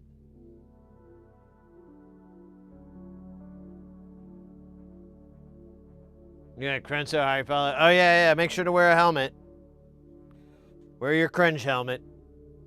And your chin guard. And the teeth thingy. And the shin pads and the elbow pads. Knee pads. It did it right now. What is doing that?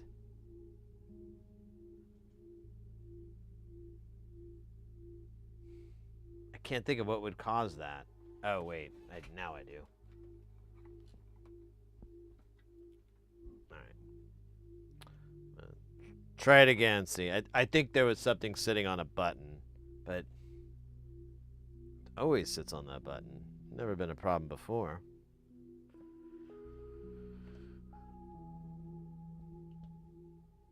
Okay, so now we're looking for the exact same value we were before, but this time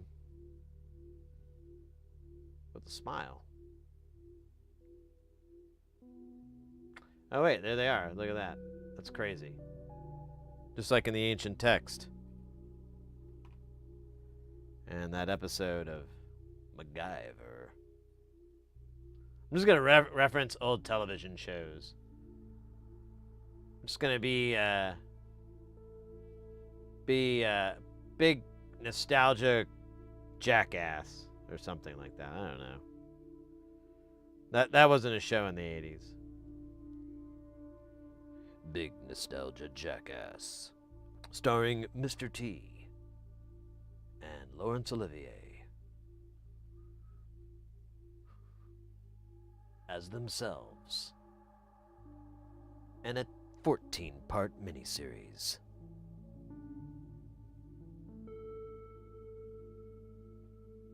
With special guest appearances by the $1 Million Man.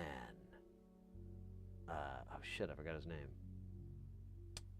Whatever. I'll just call him the $1 Million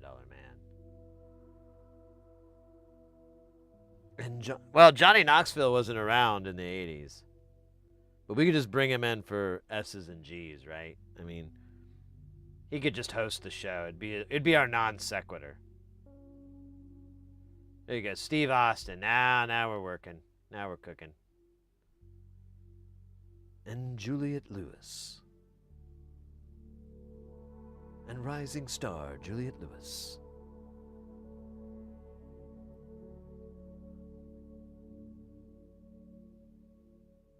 Next time on Magnum PI, Higgins tries to kick Magnum out of the 37th time. Yep, that sounds about right.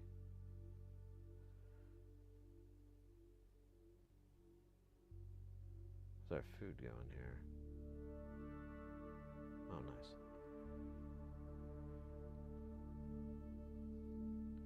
nice. Brent, Sid, do you have the VOD making editing Gerber files? There's an Arduino Nano module I want to make, but I keep getting weird errors on the provided Lucas files. So I've never like had to edit them or do any work with them. before, the Gerber files. But ooh, look at that. Holy smokes, Nerd Rage, thank you so much for the sub. Let's freaking go. Whoa. Damn, that's awesome, mate. Knocking me all over the place here, my brain. So Brandlin, if you can get the KiCad or the Eagle files, you should open it up in there and push the production files out, the Gerber files out through that. If it's something like a corrupted one from a download, like the original Gerbers are jacked up, or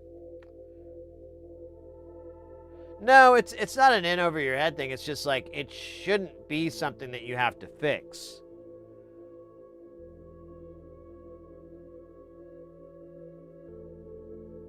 And where are you getting this error at? Are you getting it at the PCB Fab upload page or anything like that? Hey, look at now I'm getting YouTube back in the chat there. It wasn't earlier. It was just showing up here, which is wild.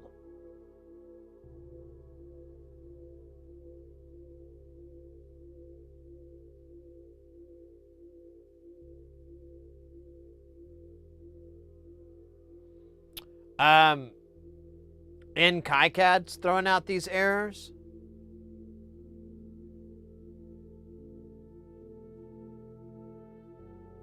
Or it's when you, I guess, yeah, I'm trying to figure out where the errors are.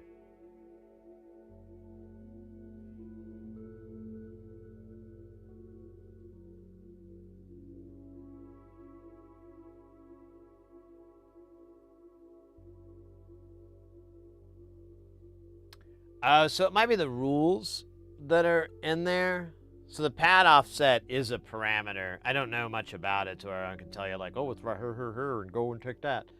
But there are like the rules for the PCB, and that might not have got imported. It's just using the default rule set, and it may be like a tolerance that, you know, you're trying to not use.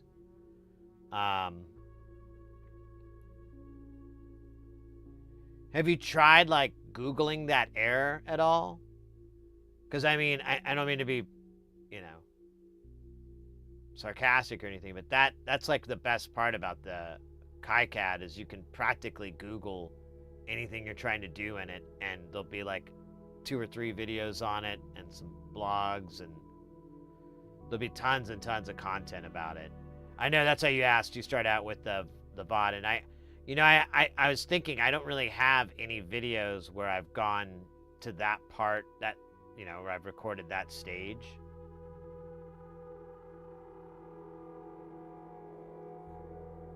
No, it's great. It's weird that you're getting the errors, but I think it's a rules error. So you might see if you can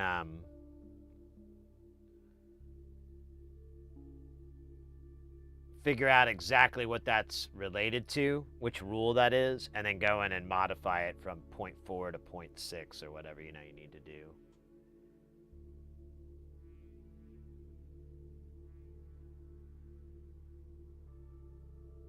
You could do that, but I think the error is going to be in the rule set. But you know what you could do is you could reach out to them and and be like, hey, you don't have the rule set for KiCad for this, do you? I'm getting this error and I can't figure out what it's referring to. And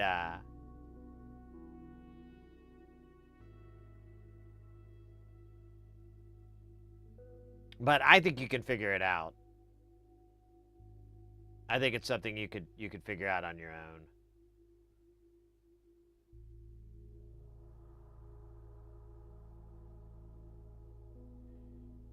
Yeah, but maybe it didn't get uploaded for some dumb reason, you know, GitHub. Yeah, let me know. Yeah, it's definitely something you can pull off. It's just, it's one of those learning moments, right? You're just going to learn about how the rule sets are in KiCad, and learn like, oh, well, you know, I need to keep this at this, otherwise it'll do that. Give me this error. 1, 2, 3, 4, 5, 6, 7, 8, and I have 9.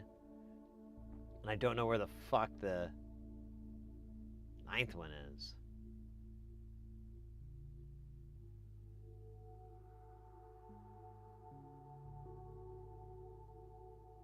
I'm trying to think. It's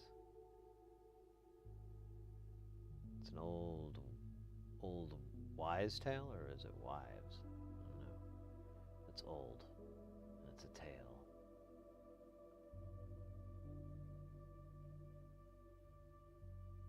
And we found it, ladies and gentlemen. Booyah.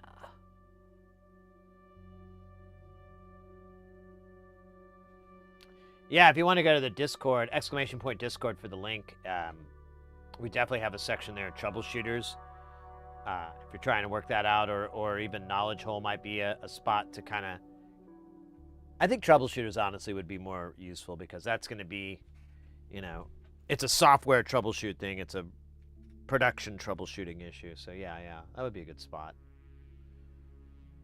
But that could get a lot of other people, a lot of other eyes. A lot of possibilities.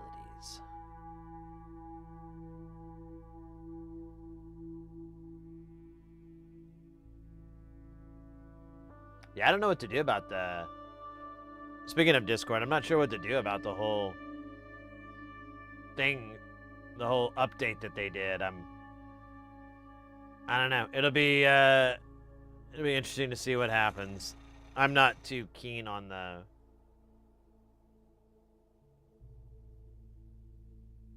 an ID thing. And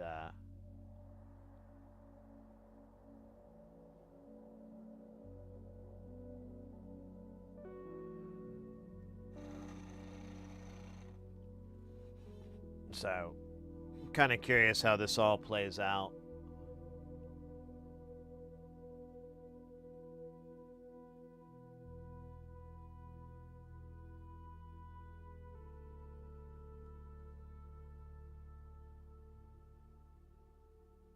Sound bites. What's up?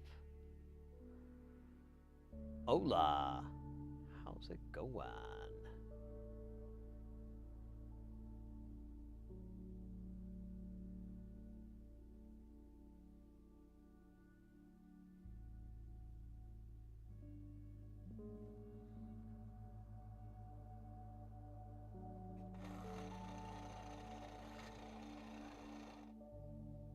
Man, last night I had a little, you know, I want a little tequila.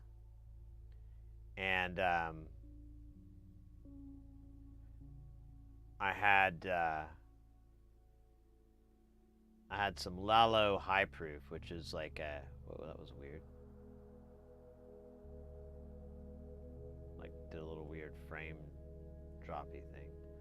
Lalo High Proof, tequila, which is like a 105, a 104, something like that. I can't remember exactly what the proof is, but it's got some kick. But I like high proofs. That was the first one I'd ever gotten when I was getting into tequila, and that one I tried it out because I was like, you know, I'll get one of these. I really didn't know much. I was kind of lucked out, and wow, it was really, really good, and it definitely got me into high proofs, because after that, I have like four or five high proofs, and they're just so good. But, you know, they catch up with you really quick, because they are, you know, higher proof. It's in the name.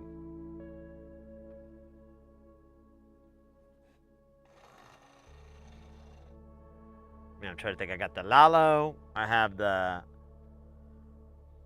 Cascawen. I have the Tapatio.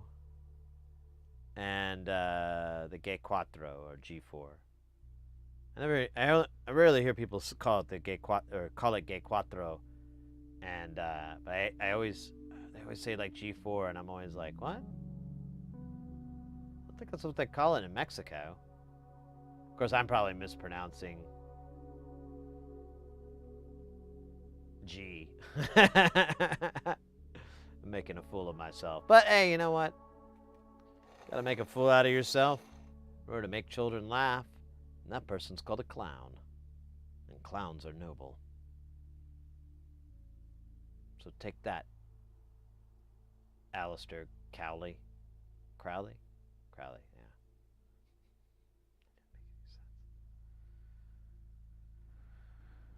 All right, that was, I wouldn't say amazing, but it was pretty badass. We'll put it that way. We'll put it on that low pedestal of pretty badass.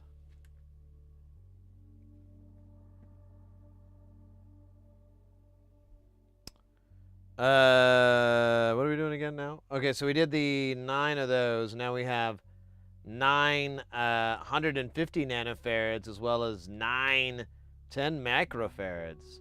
Holy shit, that's insane. Do you think the farads know?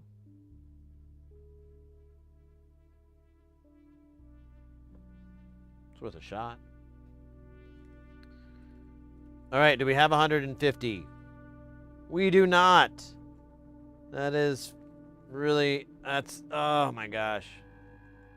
The rage. The rage I feel now. Let's go to the Mauser. Do we have anything in my shop? Yeah, we got shit in our shopping cart.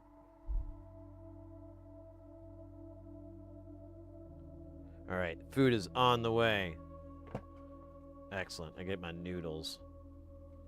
All right, so we need capacitors, not minotaurs, or centaurs, or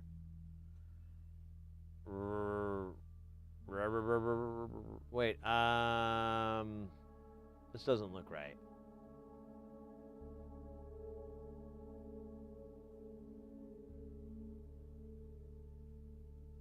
Yeah, there we go. I was like, where's the 6-digit one? It's the 6-figure one, not 6-digit. Well, I guess 6-digit, you know.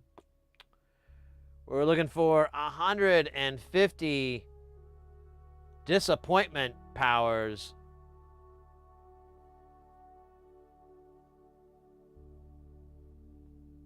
Or 0.15 nanofarad, or microfarads. I don't know, something, words.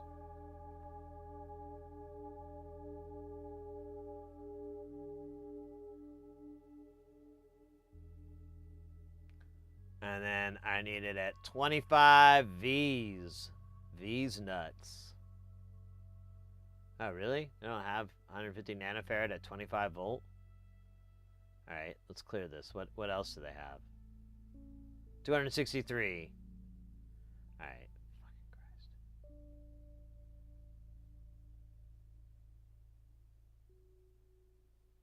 Are these... Oh, yeah, we need smut.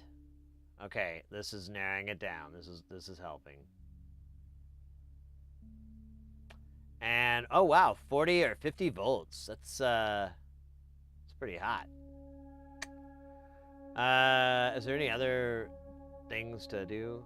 Anyone want to tell me who wrote "The Moon Rules" #1 on my car with a key? Yeah, it's a good morning. It's 3 in the morning, little man. 3 in the frickin' morning. Welcome in, Pliskin. And now the chat... Oh, there it is. Actually, it is there. Okay, weird.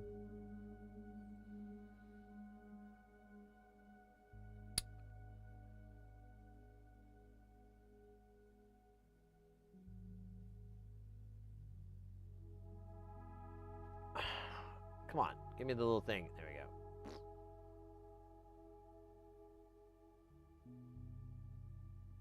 None of these settings matter to me.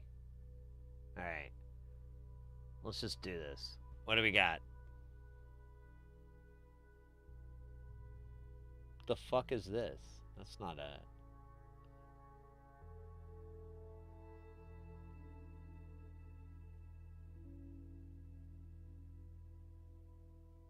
Oh wait, we didn't do our size, did we? Oh man, we might be in trouble. I think I might get a different type of capacitor. Because it never asked me what size this is.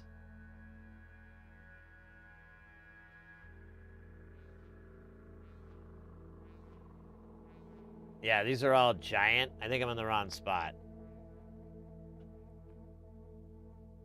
Oh, yeah. Totally in the wrong spot. I think my head was covering it up. Wouldn't be the first time. Nor will it be the last. Smut. $1.50 on the nanos. What? Oh, there it is. God damn, that freaked me out again. What's our package, baby? 805. Jenny, I got your number.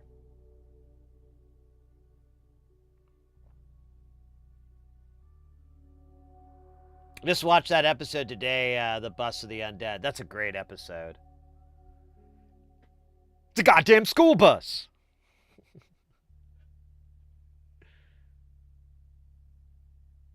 No, Frylock, he is the bus. And then it's like H. John Benjamin. Hey, what's this light? This is great.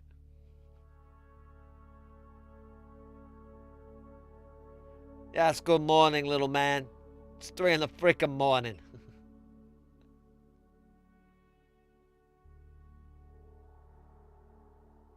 Yeah, it needs to be 0.15 microfarad. That would be 150 nanofarads, and that will make me a true man.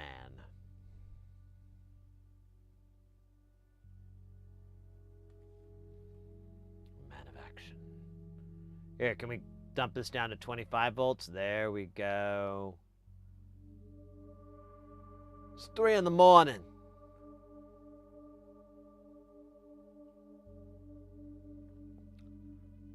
Can you plug that back in? Nah, man, I'm just gonna keep it, seeing as it's mine anyways. Okay, Carl. Why are these 13 cents? Is there some sort of... Really? This is gonna cost me like $4? That's insane. Oh, and it's a worth too? I don't really like worth. We're gonna do some Jaego here. Hell yeah. Jaego cheaper. Alright, we're gonna get 100 of these, but don't tell your mom. She won't understand. And she'll get very angry. At you. Not me. Whoa!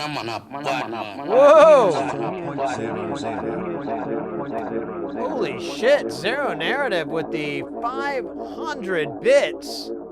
That's a lot of bits, mate. Thank you very, very, very much. That's freaking legend.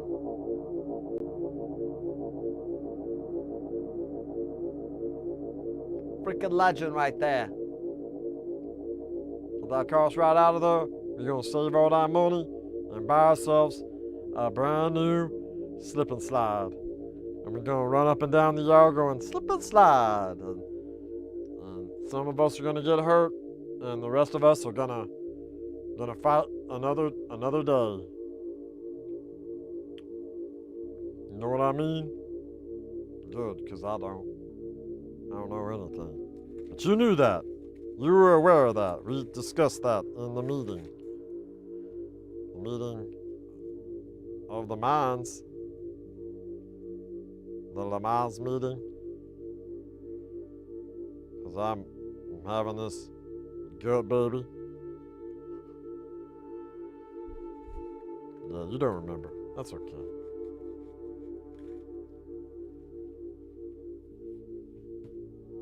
Yeah, thanks again, Nazira. That's awesome. Appreciate that. That, and then we had like, what was it, the donation earlier from Anonymous. That was wild. Just crazy. A little bit crazy. A little bit cool. Trying to see where the car is. Or delivery vehicle is. Oh, they're stopping. Oh, they took the freeway. Why would they take the freeway? It's just going to take you longer. You add like an extra mile to your whole damn trip because you got to go a half mile south and then a half mile north. Just to go like an extra 20 miles faster down the road and have like 0 lights. Okay, now I hear myself saying it out loud. I get it. But I still not cool about it.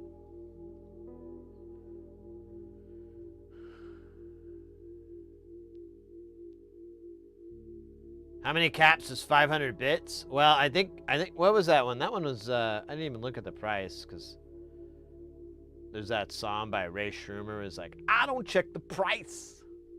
And I was like, wow, I'm gonna live my life that way. That sounds like a lot of fun. It came out to $5.30. Do-do-do. Do-do-do. Da-da. Do-do-do.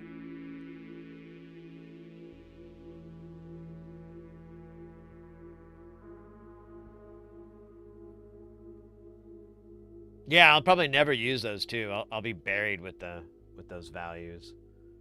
It'll be like fucking the end of the Titanic movie. I'll just be like, I'll tell you the story of these 150 nanofarads that a young thief gave me. And they'll be like, oh, great. Grandpa Sid's completely lost his mind and is reenacting scenes from the Titanic. The Titanic? Ooh, can we call it that now? The Titanic? The Titanic. Yeah, just stutter on that Titanic part, but go Tatai. It's awesome, trust me. It doesn't feel right in the beginning, but that's because you're not doing it enough. Once you do it enough times, it'll feel natural. Like you were born to do it. And maybe you're not. But you'll know.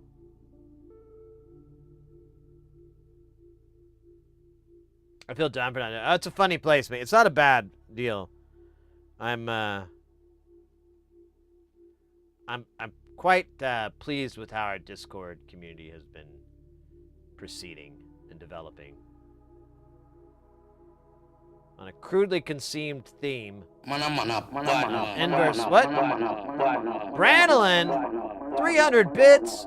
You're kidding me, mate. Thank you very, very much. You're a superstar.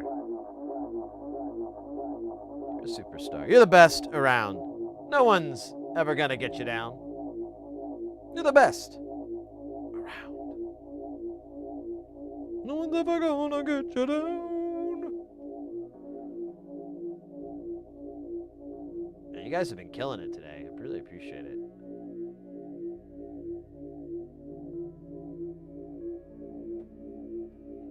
I'm gonna take all this money and buy the world's largest gummy bear.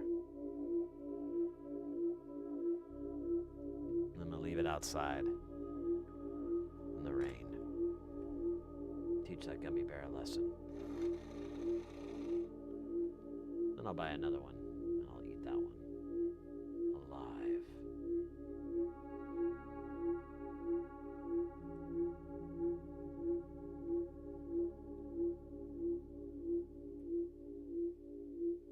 I really do appreciate.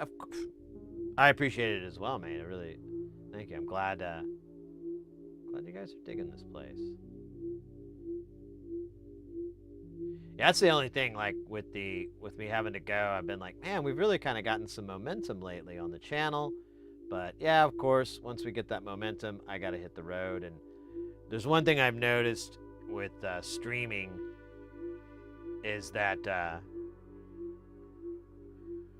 Predictability and repetition are favored, you know, having different times and, you know, just kind of whenever isn't super conducive to streaming and stuff like that, and podcasting and content creating and all that. Oh wait, are they here? They're like a giant truck door stomp, and then a man scream, "Oh, got it!" Could be my neighbor, though. He loves to do that.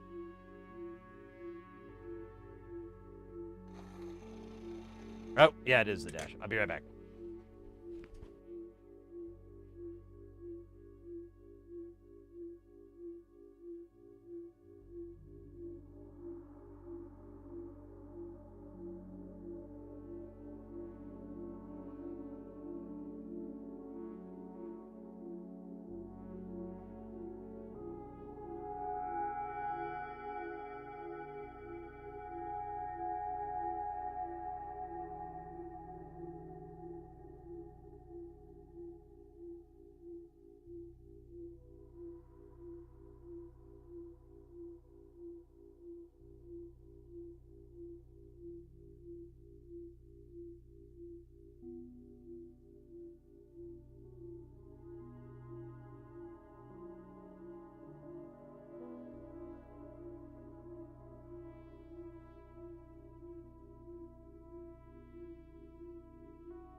Alright, mates.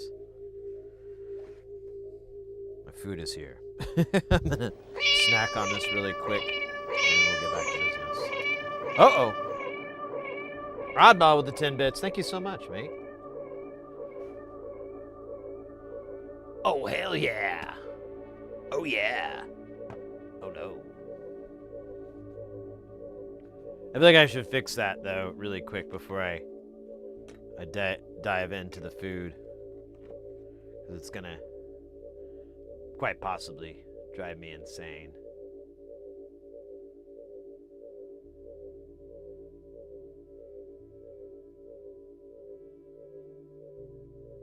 Well, maybe not. Here, let me just do this. I'm gonna just cheat.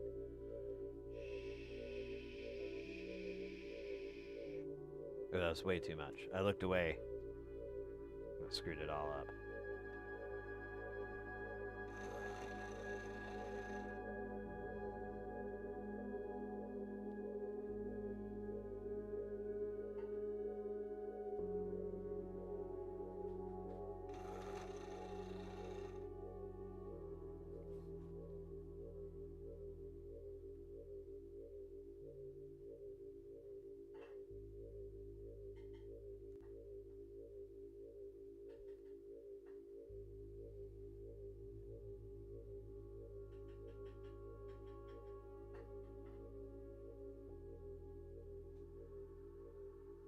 I almost got it. I should just grab the damn tweezers.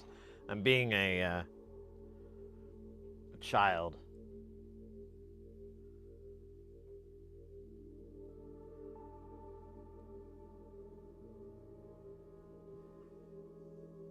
All right.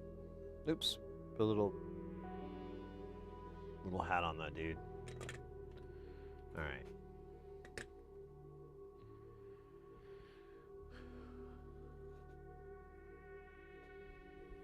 Now I want to listen to Skinny Puppy. Kiss the master's feet. Knick knack patty whack. Oh Larry, oh Larry, oh Larry. I like Too Dark Park. Too Dark Park and The Process. Those are my jams. My ride or dies.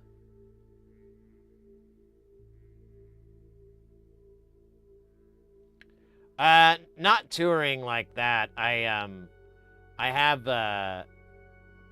these gigs. Like I'm going to one city and I'll be there for like 5 days, and then I come home and I'll have 2 days off, and then I go to this other city for 6 days, and then I come home and then I fly back out the next day and I'm there in this other city for, I think 6 days, something like that. It's a bit. Maybe the other one's a 7. I can't remember. It evens out to where I'm like, I'm out a lot, but yeah, it's for conferences and conventions. That's my day job, is I do sound for conferences and conventions and stuff like that. There's a whole video about.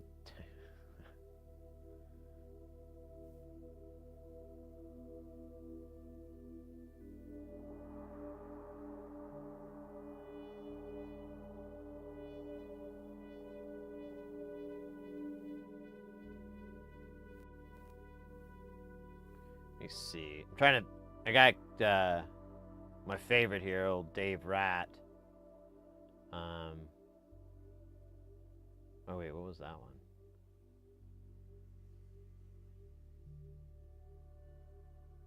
I thought we watched the Shell Ground thing. Stage monitor versus main PA.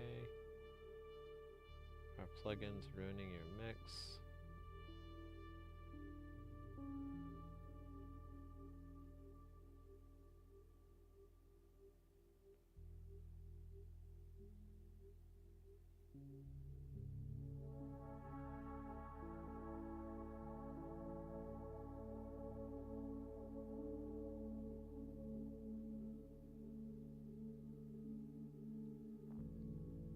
Oh, this might be cool. All right. I might have seen this before, though. Let's see.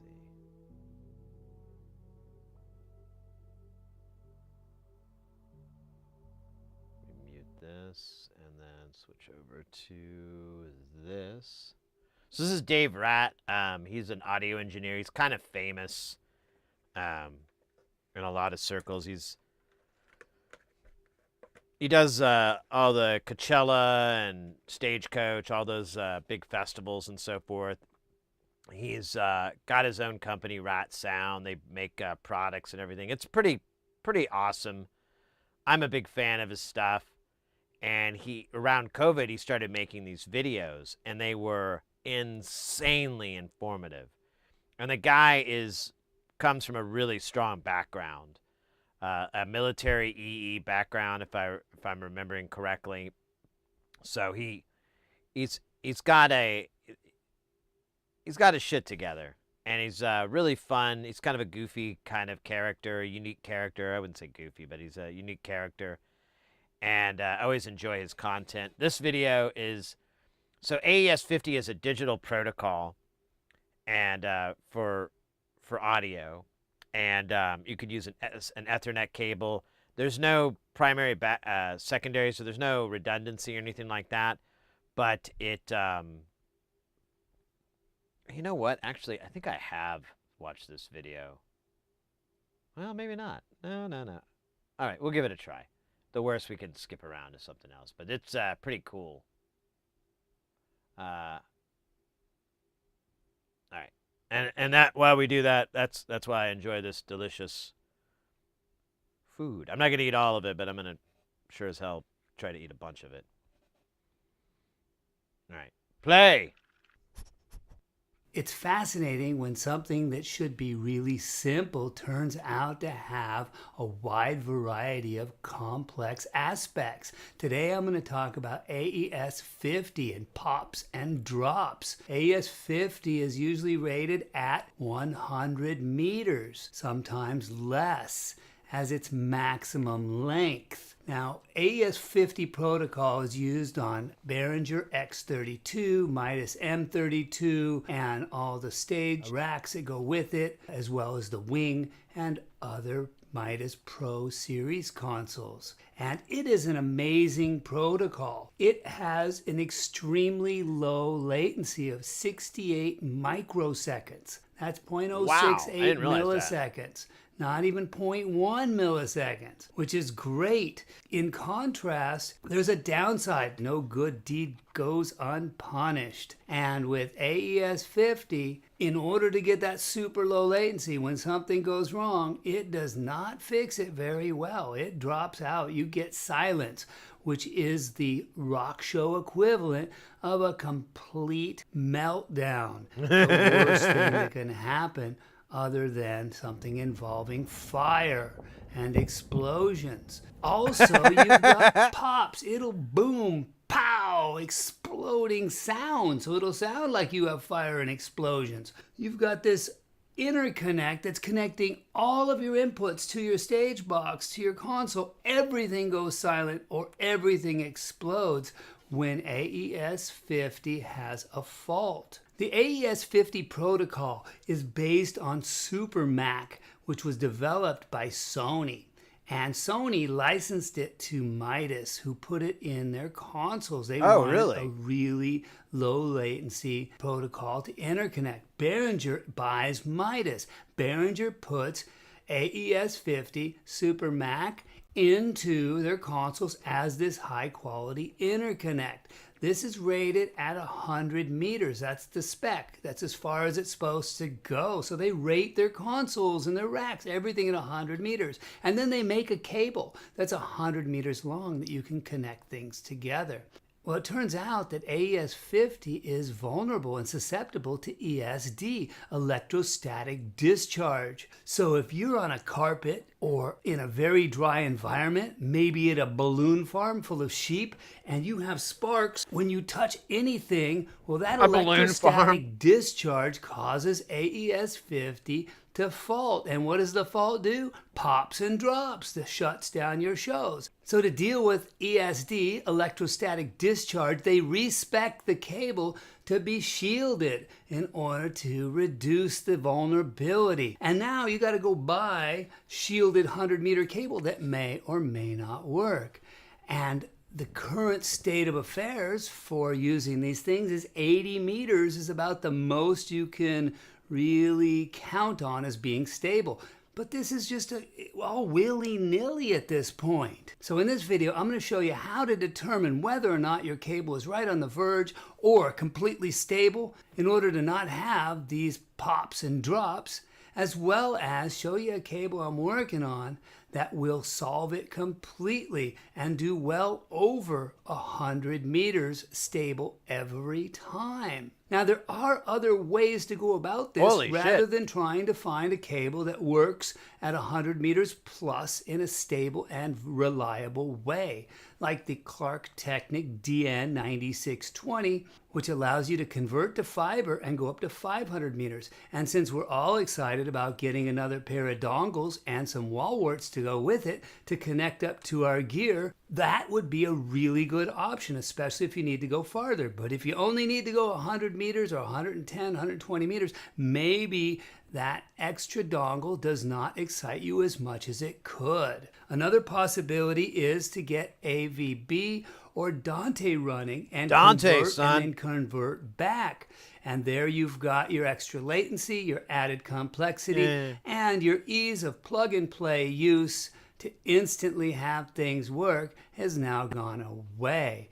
If you do want that super simple plug it in and have it go scenario and no extra stuff, the 100-meter cable that's stable may seem like an enticing way to go. Now with rigging, when we have chain motors that lift a ton, well, they'll pick up 2,000 pounds or 2,200 pounds, and yet they're rated at something more. If you put 2,400 pounds, they don't move. They don't just break and drop out of the sky, catastrophic failure. They're rated at some amount over their max capacity. It puzzles me why someone would spec a console or an interconnect system at 100 meters maximum, and at that 100 meters maximum, it goes into catastrophic failure, if it even can do 100 meters, which it doesn't reliably on many cables. So the roads, the various cables that we get, some may work, some may not, but the consequence is tremendous. It's a showstopper. This, to me, is unacceptable thinking for interconnecting audio gear for the business that we're in. Let's take a different approach, or let's apply some extra parameters. So what I'm going to do, test some cables, and we're going to extend them to the point of failure and come up with a good idea of how much over the maximum that we're going to use it this cable needs to be capable of in order for it to be considered a reliable cable at that shorter distance. Now to do this, I've got a multi-track, 32 tracks going into this X32, and I'm sending 16 outputs of the X32. It'll be going through AES50 to the S32, and then out of the S32, I've got the outputs bridged back in to the inputs of the S32 and running those back. Now I'm using the Behringer version instead of the Midas M32 or the newer wing because I figure this is worst case scenario. This is the cheapest and oldest of the boards and racks. That makes sense. If it works with this, it's going to work better on the newer stuff and the higher quality stuff. Let's see how far we can get AES50 to pipe through Cat cable. The Cat cable that I'll be using here, I'm working with our manufacturer that makes the SuperCat and SuperCat sound cables to make a cable that is extremely high frequency capable and extremely low loss, such that it is optimized for this and also flexible. There's another dynamic too. The cables that work best for AES50 and what they recommend for extra long lengths is solid conductor wires. If you have a portable sound system, the last thing you want is a Thank you for the 10 convoluted bits, Oddball. slinky to wind at 2 a.m. during load out. We need something that winds well, that's reliable, and works every time for these interconnects and is durable. All right, so let's get to it. I got a 50-foot piece of shielded Cat 5e cable that I'll plug into the S32, and plug into the X32. Oh, this cat talk, right? And this is simple. AES 50 over it.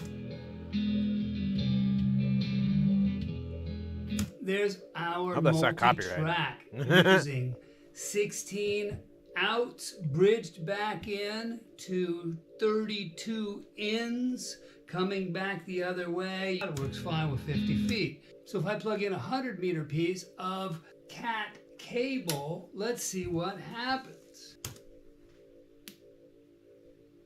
There it is. Hear that pop? Ugh. That's coming through these little wedges. That's a sonic boom coming through Oh my God, that would freak me a out. big PA. This is a nightmare. 100-meter cable. It does not like a 100-meter piece of shielded Cat 5. All right, let's see what happens with 100 meters of this cable that I have been working with Sound Tools manufacturer on. Beefy stuff, but that's what I had to do in order to get this thing to work.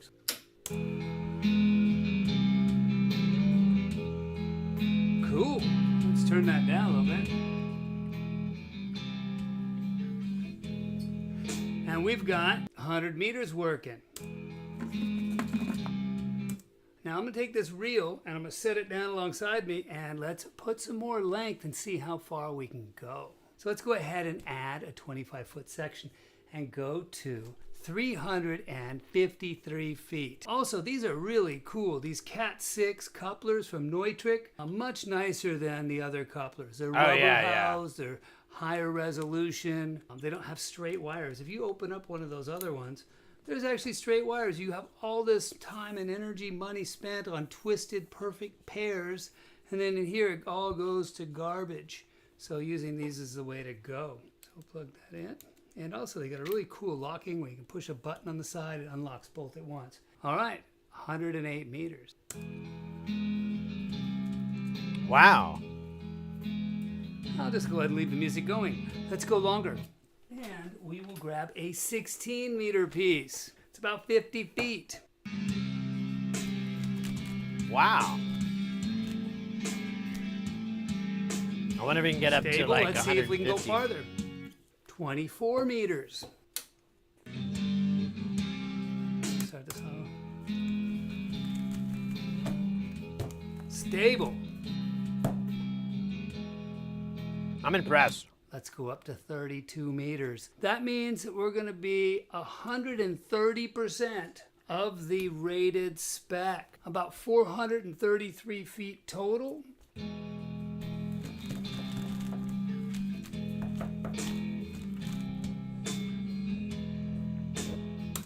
$433 feet. All right, so let's go ahead and put that 8-meter piece back on. Let's see if we can get to 140 meters.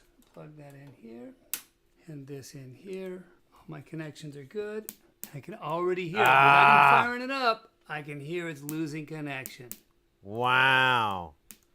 But you got like 40 feet of brand X shit. Okay, so that's too much. We can't go 140 meters with this cable and 2 connectors. Imagine your show doing this. That would be horrific. All right, let's go ahead and go back down to 130 meters.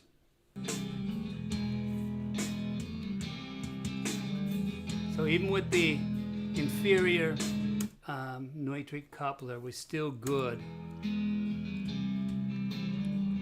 I wonder what he did with this new If you want to cable. make sure your show is stable, extend your cables out, find out where they fail, and make sure you have a good buffer zone. You don't want to have to just add a little tiny piece and have it drop out. Find out where it fails, find out your buffer zone, find out your safety margin, as we do for anything that's show critical or life critical. Let me know what you think about this cable I've been working on. This is what I've come up with. It's good to 130 meters, and I would say usable to 120 meters or 110 if you want to be really safe, but it is crazy stable at 100 meters. We can go 30% over. Yes, and I know the cables are coiled up. We could run them out straight, but we're 30% over. Coils are worse, even though with twisted shielded pairs, That's as what I was this thinking. is, with Making an it a overall coil shield, this is actually double gives it a shielded. harder- The coil should make absolutely no difference, but we have a 30-meter buffer. This thing is crazy stable, and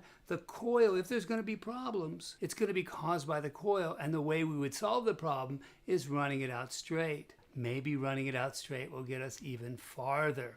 That would be an interesting test for another day, and thank you for joining. I love this All guy. right, it's finally here. The new SuperCat XM cable. Oh. This will run AES 50, guaranteed 110 meters. And we'll be releasing it in 100-meter lengths and 10-meter lengths because we need to go to 11 and show that that 100-meter limit is not a problem. And this will actually run at 130 meters. Polyurethane jacketed, Cat 6A grade. And it'll be priced between the SuperCat Sound and SuperCat cables from Sound Tools. We made it in red so you can tell which cable is safe to run a long distance X32, M32, or any Midas AES 50 or other long distance overruns. That's awesome. That is, that was way cooler than I thought it was going to be. Normally I'd talk, but I was like, no, I'm going to let the man speak.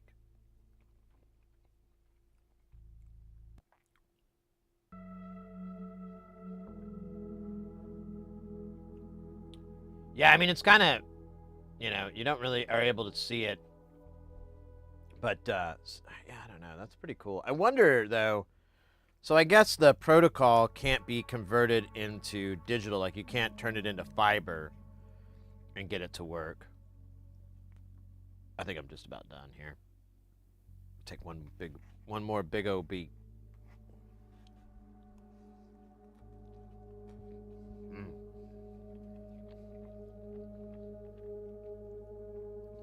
Man, those noodles. That's what life's all about.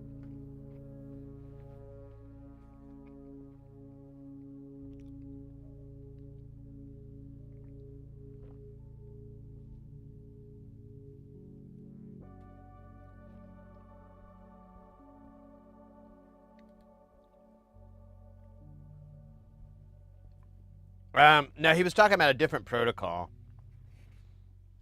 I thought. I mean, maybe I missed it, but I don't think it can.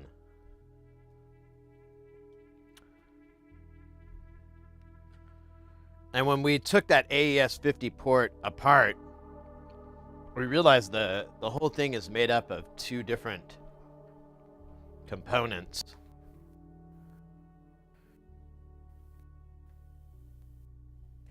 Just a second, I gotta clean this up.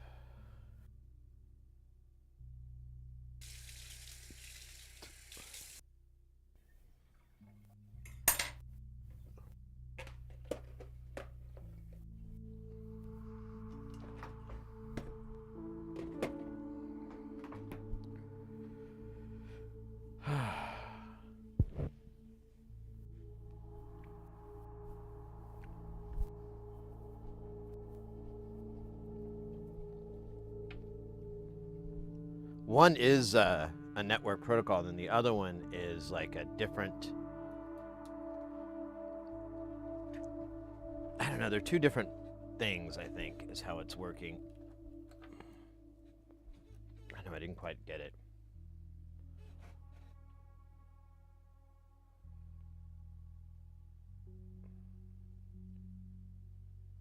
Is it just it's too much for cables use smoke signals? There you go. Smoke transceivers.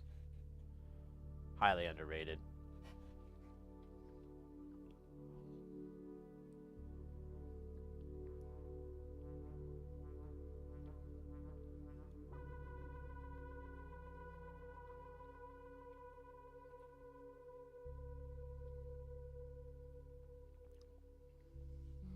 Sorry guys, I'm just picking my teeth here.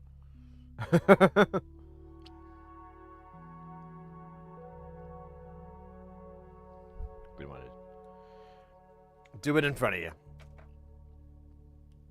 I mean, what would your mother say?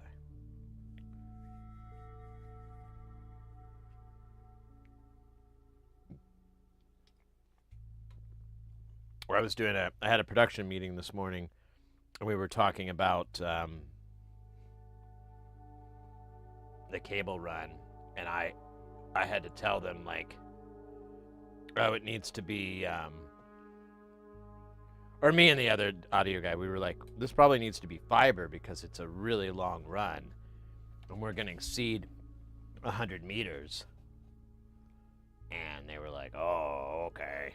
And I'm like really worried they didn't understand anything that we told them.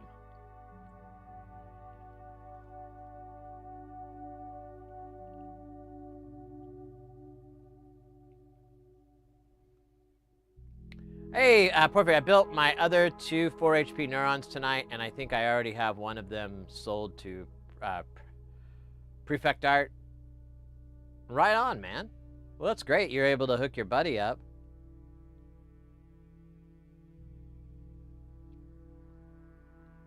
Some sweet, sweet modular meat. All right, I think it's, we did this board. So now, it's this board.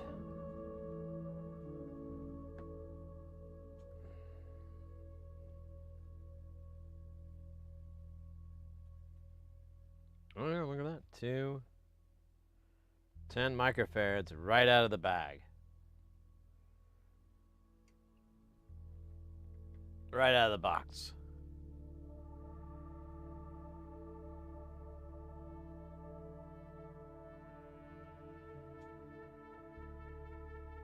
Yeah, I need to monkey with them more. Once while I'm getting this case ordered, I was gonna order some rails. I've talked about this before, so I apologize if I sound like a broken record. But my plan is to order some rails for this. I have like this Pittsburgh modular, but it has sliding nuts, and they're like 440 as well. They're just super, super annoying. And I was gonna order some sliding, or not sliding, but the M3 inserts for it. Well, not for it, but gonna order some that from Modular Synth guy. And my thought was, well, one, it takes up that extra row in the modulars that we were doing. I forgot about that when we were doing the modular grid of all the shit I have. There's I forgot that other one. Although it's 90, it's not 104, but still close enough. Oh shit.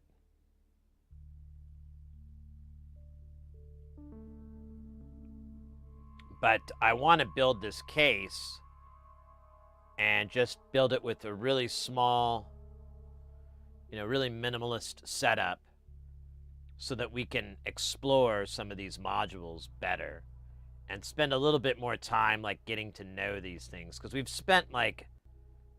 kind of like, for the last few months, I've kind of just completely turned the focus to just building. And I feel like we could get a lot of benefit from spending time just learning about these modules and learning how they work and tinkering with them. Like, for example, Porphyry, I still cannot figure out the Let's Bronze Up. That does not make I wish somebody would come in and explain it in chat and be like, oh, it's because of this. I cannot. Everything I know about electronics says that should not be happening, And yet it's happening all right.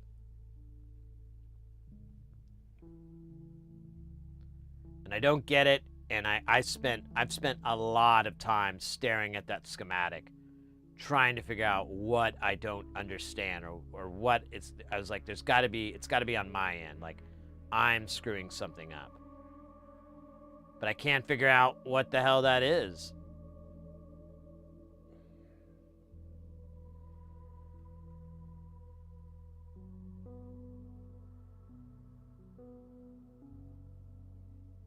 Yeah, basically the same thing. The case I have was a single U skiff, or 3U skiff, I mean. And it's like 90 HP. It's not very big. I bought it off a buddy of mine years ago. It doesn't have, he like sold the wooden cheek, so it doesn't have cheeks. So it's not super desirable. And it only has like a 1 amp power supply, which is fine, but, you know. It's always nice to have a big ass power supply. Your big ass brain.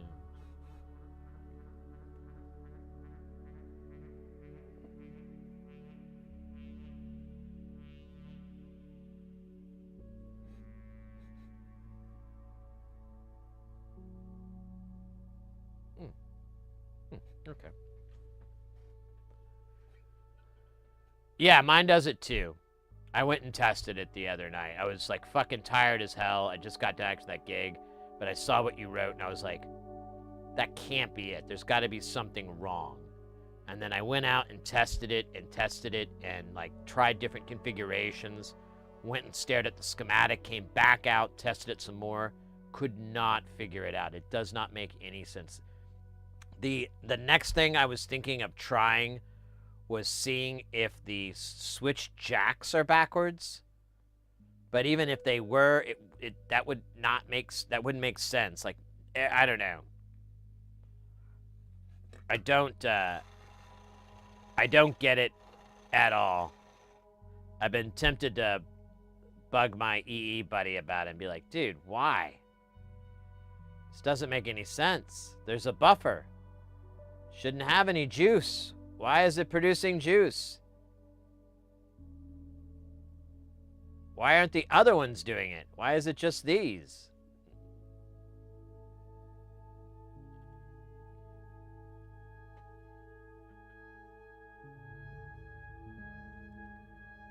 Well, the outputs, I think, are going to be, and that's the other part. I want to take it out and test it and scope it. But they should just be replicas of their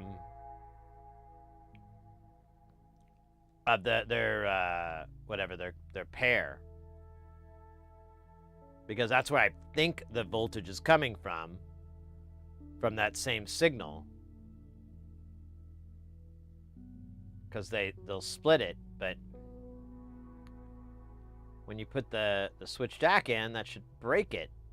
So I just don't get it at all.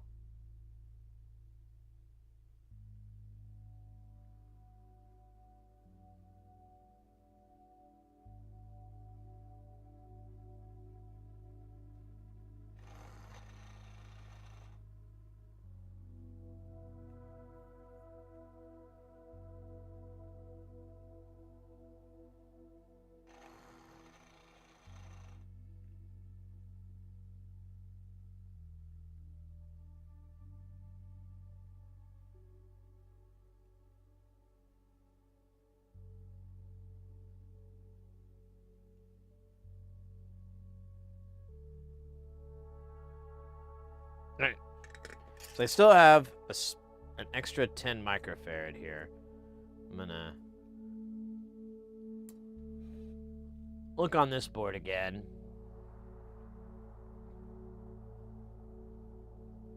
Because I have no idea where that one is. And, you know.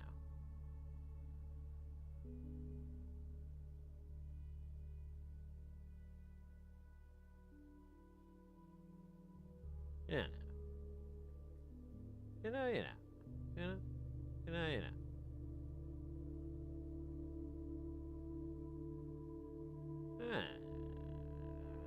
Yeah, I don't see it. And now I did.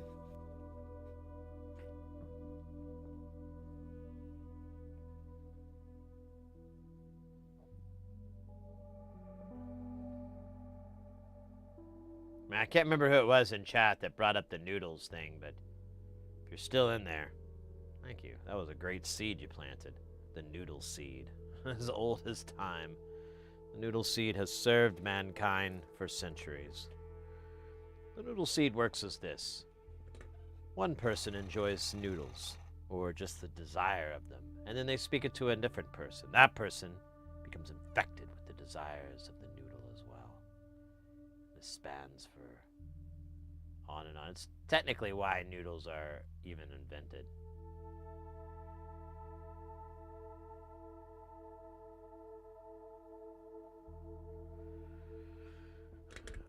Thank you for coming to my TED Talk.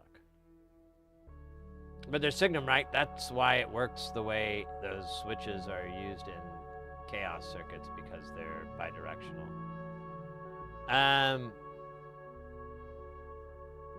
Yeah? I don't know.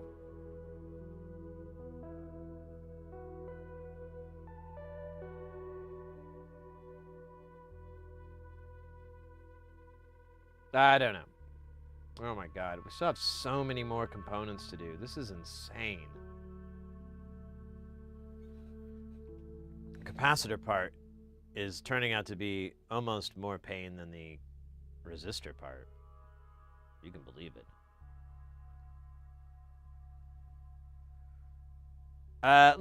Let's take I know we've taken plenty of breaks, but let's take another one just for funsies. So let me explain what I'm having a problem with on this design, Porphyry, and you can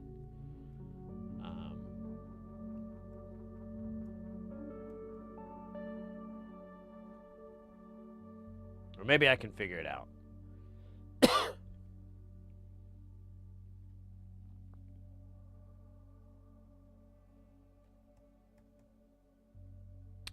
So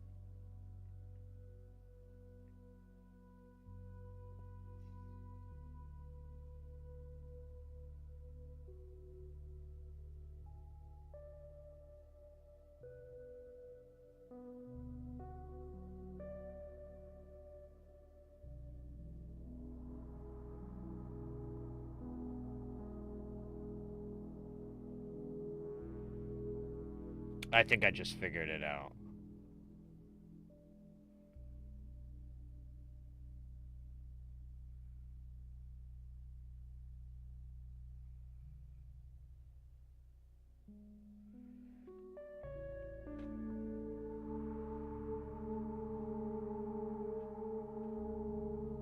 So if I put something into one, it'll go to this one, it'll go to this one, and it'll go into this one. Now 2 will go here, here, here, but the difference is 2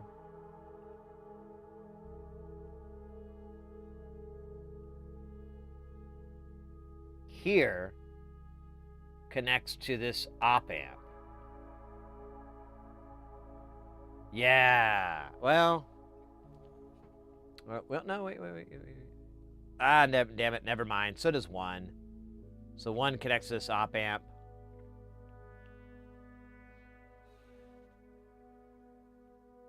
Yeah, never mind. I don't get it.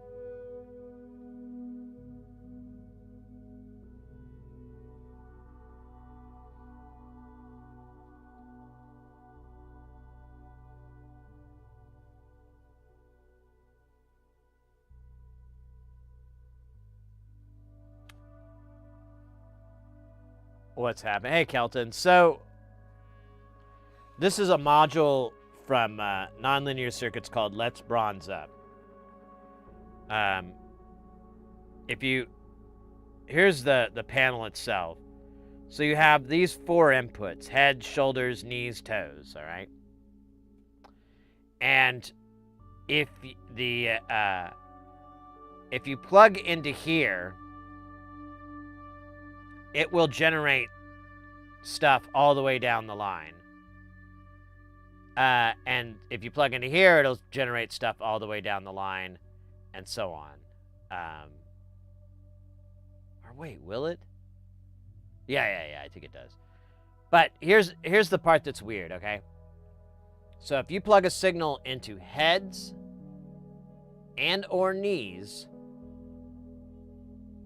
shoulders and toes become outputs. If you plug something into this, it will have a voltage on the end. But these are inputs, not outputs. Now, the difference between those is that they're switch jacks. But, of course, if you plug something in, you've broken the switch, and now it's just feeding off of here. Now, it doesn't work the other way around. Inputs 1 and 3 do not output anything. But inputs 2 and 4 will when you plug something in and break the normal jack. Otherwise, it's designed to kind of feed into itself so everyone gets signal and whatnot. Like you could plug a single source in and they're all going to react to it. And the more you fill that up, the more complex patterns that you'll get from them. But I cannot figure out why inputs 2 and 4 behave as outputs that is different than inputs 1 and 3. Like if you look at this schematic, I cannot figure out what I'm missing that makes 4 output but not 1.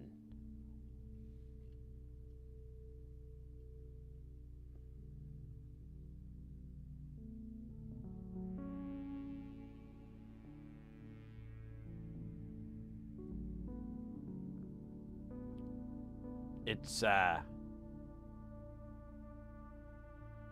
kind of annoying.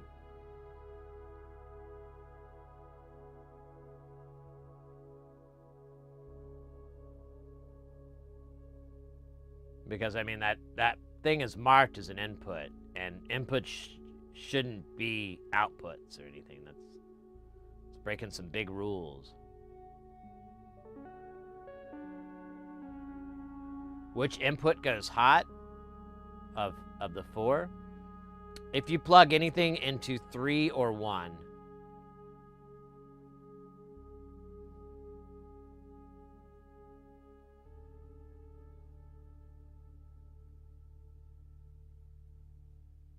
Any of the empties? I didn't notice that. All right.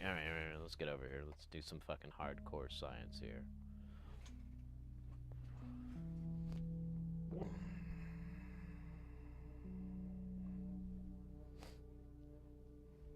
Oops.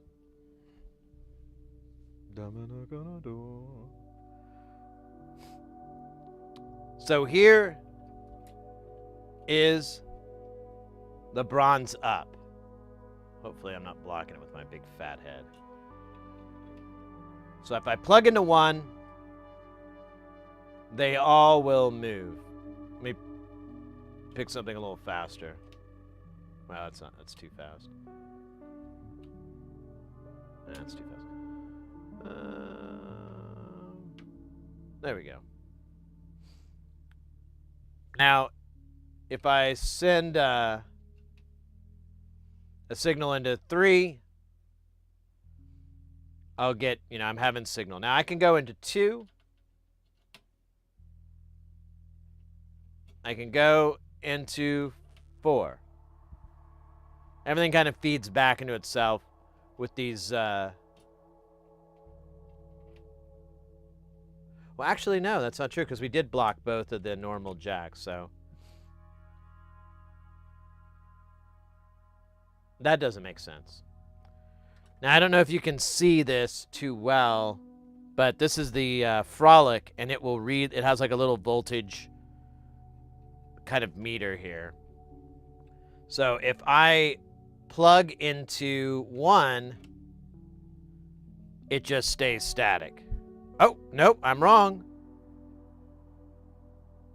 I'm wrong. Okay. So if I plug into 3, yeah, okay, they all are, okay. There must have been a flaw in my testing.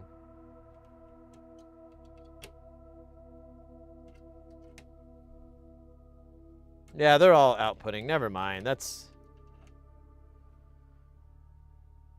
Okay. There must have been something I was doing wrong that... Because I thought it was only coming out of 2 and 4, and I couldn't understand that. Now that they're all doing that, I don't really care anymore. I'm like, whatever. Bunch Bunch of jackasses.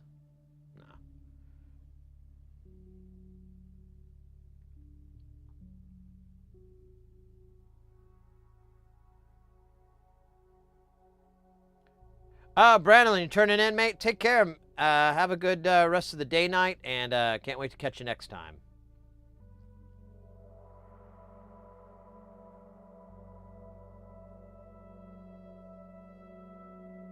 Yeah, I realize it now. Because I was like, well, I mean, these don't really have any buffering. They're always sending stuff back and forth across it, this grid. So you are gonna get stuff, but I couldn't understand why it was only happening to to some of it. But now I understand. I was just a goddamn idiot.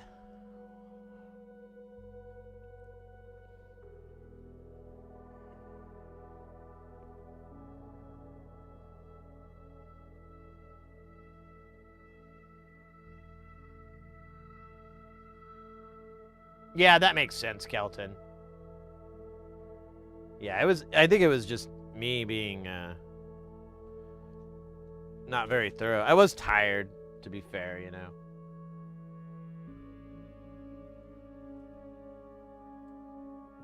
I had a long day of kicking ass and taking names.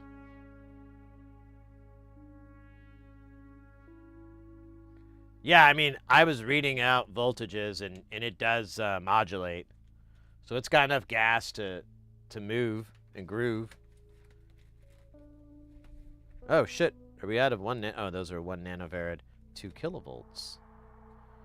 These are our sweet 1 nanofarad. Oh, we got some cogs, too. Do we want to do the cog? We probably should. What are these, what are these 1 nanofarads doing in the circuit? God damn, this thing is so big.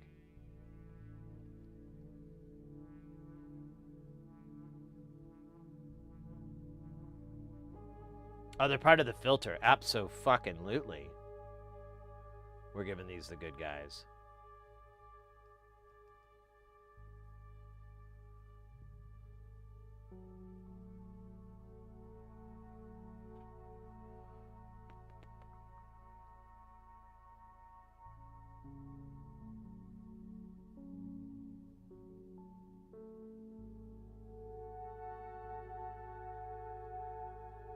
Eight. Require 8 of the holy components. As we release them from their bondage, we shall sing the sacred song.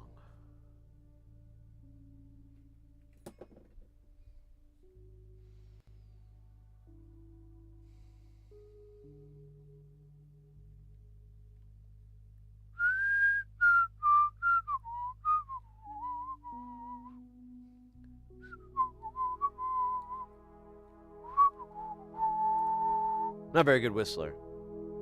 Definitely worse at trying to do Bobby McFerrin's Don't Worry, Be Happy. But that does never stop me. Not like this. Okay, so I got 1, 2, 3, 4, 5, 6, 7, 8. Let's go. That's called a magic moment.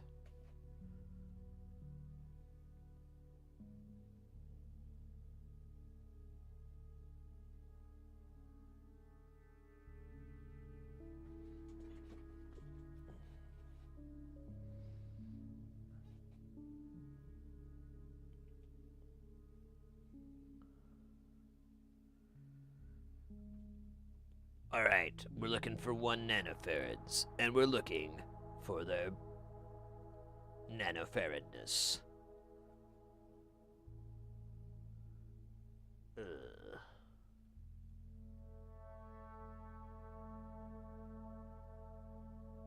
A turkey and or neuron? All right. I don't really like turkeys that much. I mean, it's okay. They're really rude. Like, they don't know any basic manners. Hey, look at that. That's supposed to have a 100 nanofarad cap on it, and it doesn't. Shit. I wonder if that's what this guy is.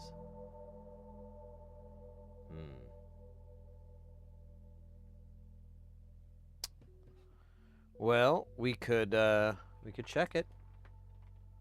We have the tools to figure that out. Unlike us having the tools to figure out how to finish school. No, I'm kidding. I never went to school, so I never had to finish it. It was a catch-22, and I was high on the line.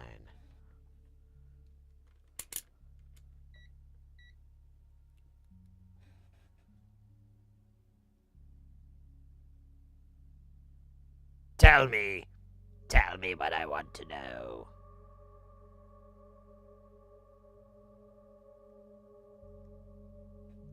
You suck. Well, man, why come no work?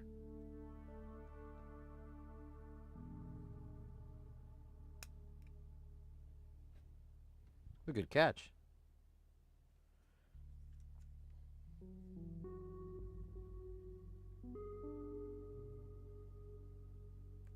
Come on, don't be a bitch.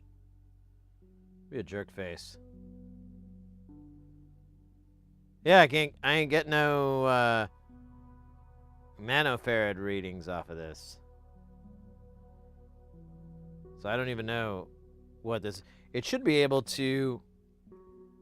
Well, maybe. What's this? This is 1 nanofarad. Yo, what are these, fucking broke? Wait a minute. Okay, I didn't put the wrong probes in. Something stupid like that. But yeah, this isn't reading shit. Oh, there we go. Okay. Did that fix it? No? Huh. Might be out of its pay grade. Although I could have sworn I've been able to test 100 nanofarad caps on this in the past. Maybe not. Oh wait, look at that. Oh, it totally ate shit. But, alright, well, I guess we'll never solve that great mystery. Sorry, Robert Stack. That's okay. You can try again next time on Unsolved Mysteries.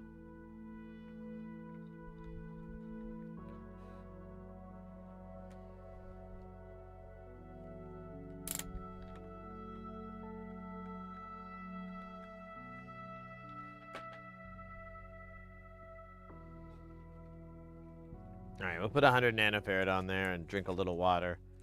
And then what we'll get is what we got and get it in you. Reeling with the feeling. Don't stop. Continue.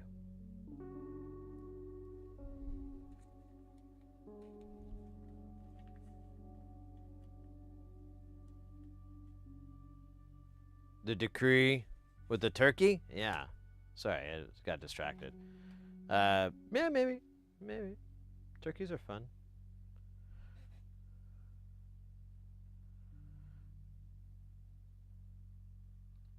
Now, turkeys competing in autocross. Now you got my attention. Not autocross, I mean motocross. Wait, is there a difference? Is that even a thing? Just make it up? Is that like what British people call?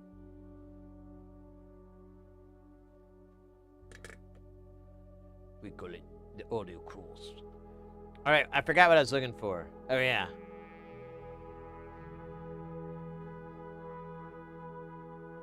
Turkeys.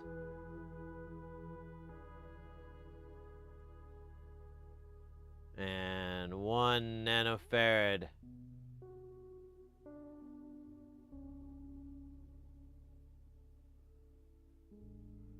Holy shit.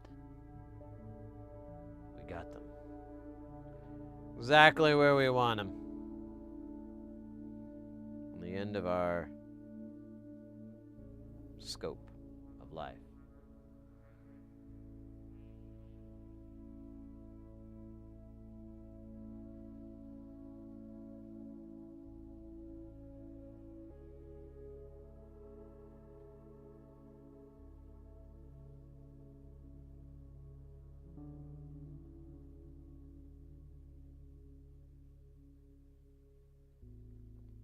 Now, is there another one nearby, or should we just solder this shit on? All aboard! Dum, dum, dum, dum, dum. Yikes, yikes, yikes. That's so cringy, I'm sorry. We already nearly cringe killed Oddball earlier.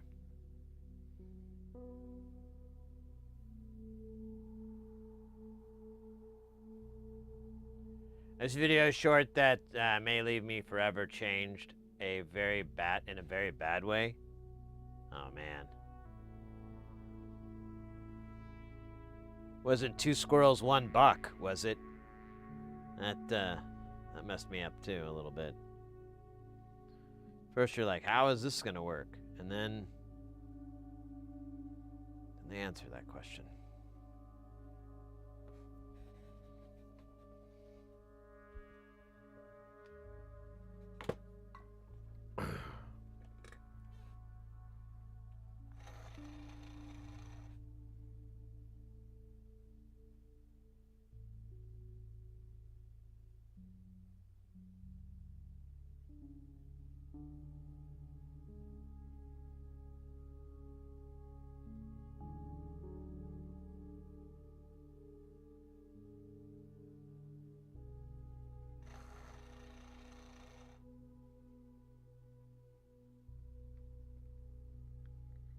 I guess it was. That sounds like some AI slop right there. Yeah, I saw some weird ones the other day.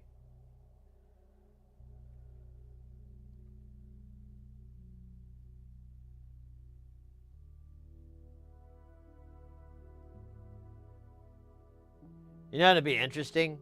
People in the future trying to understand now. They're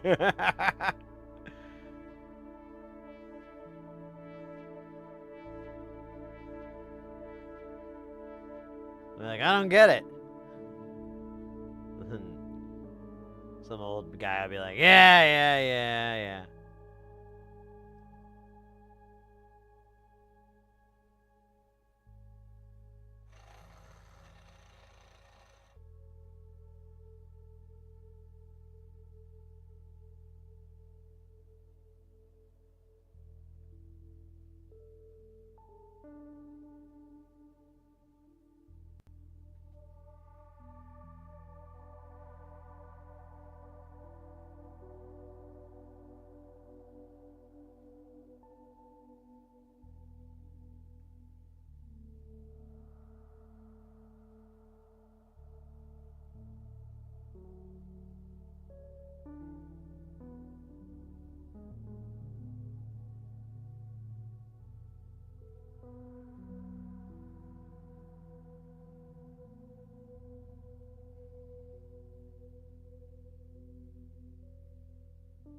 Oh, it's not AI? Oh, I thought it was an AI thing.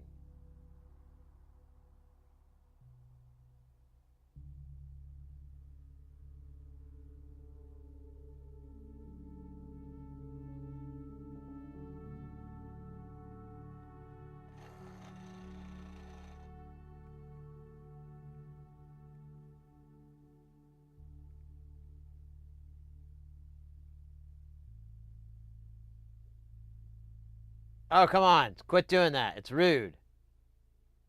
There you go, you piece of shit.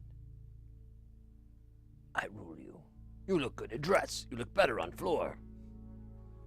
Ha ha ha.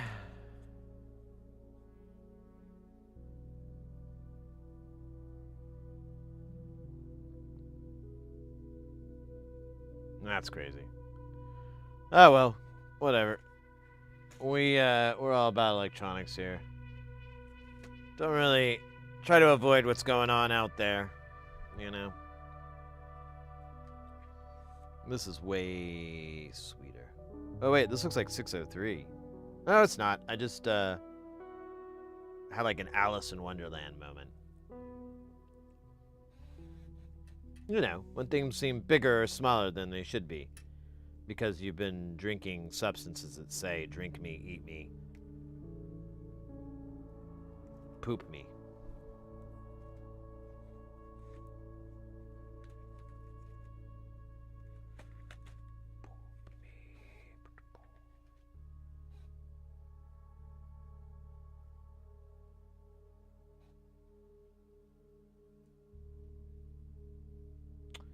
All right, next one. Yeah, 3.9. Na. There it is.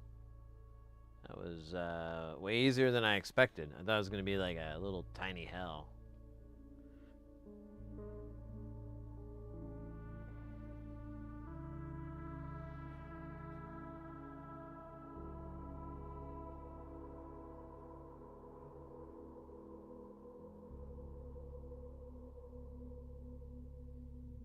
Wait. Oh, Biznot, you're on YouTube, but it's not showing up in any of the chats except this one. I hope I didn't miss your. I just now saw your the deal. Yeah, what was I forgot what I was working on when you were saying that. So, oh damn, I just put my hand on something spiky. And it kind of smarted. Well, maybe I destroyed it. My painful body.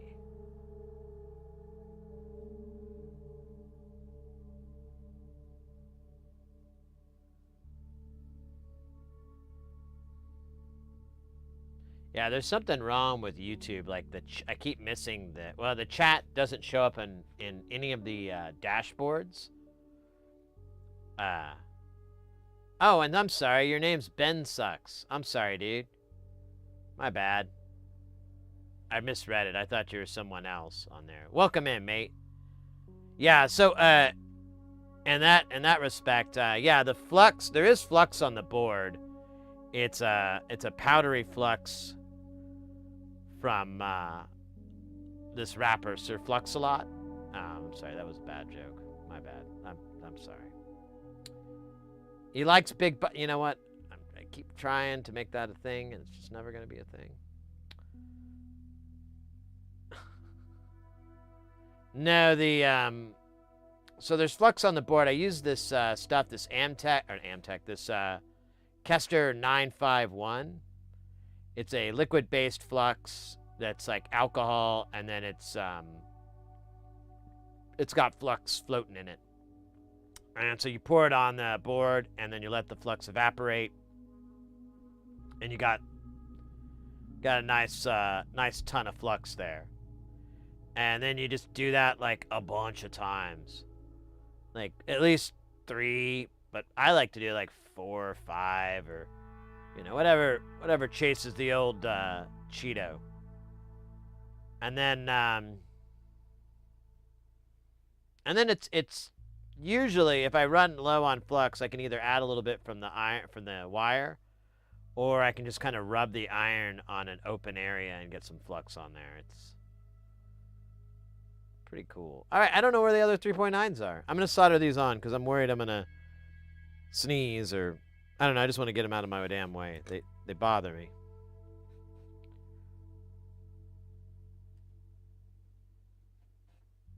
But welcome in, mate.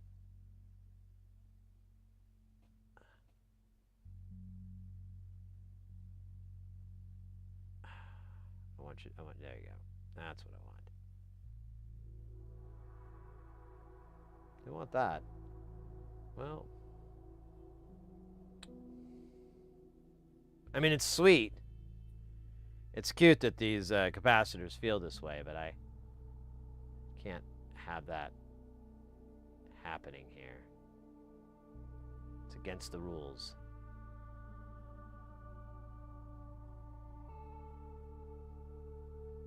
All the rules.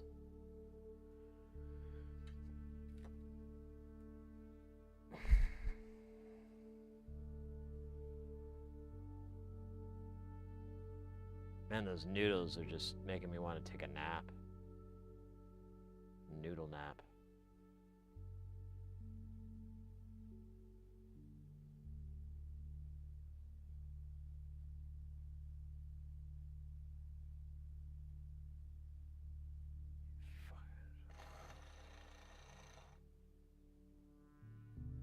Yeah, let's do that. Let's do that. Yeah, there you go. Excelente. All right. Let me look again for these 3.9s. I don't know. I'm just gonna... I'll do a right to a left. It worked for Lois and Clark. Or Lewis and Clark. Lois and Clark was a television show. That's right. That's right. Lewis and Clark were expeditioners that, by today's standards, would be really big creeps. Oh, hey, look at that guy. That guy's all jacked up there. We're gonna fix him. How you doing, buddy? You ever been fixed before?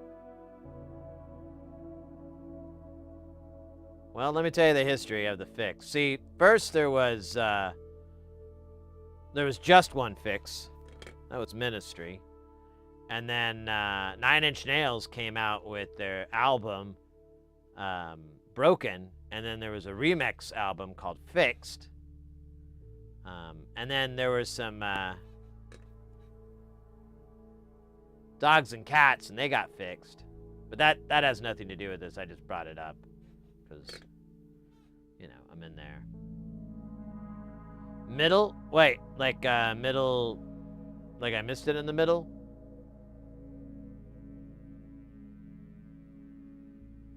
Let's see. I don't think so. I think it says 8.2, 5.6, 18. Welcome in, by the way. Maybe it's on the other board. Maybe I'm just a fool.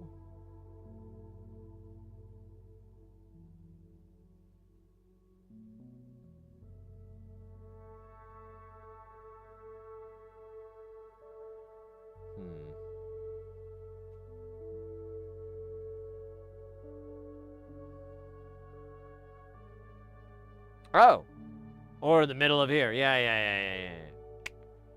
Took me only 20 tries, but I eventually got it. Thanks, mate. Thanks for never giving up, never surrendering.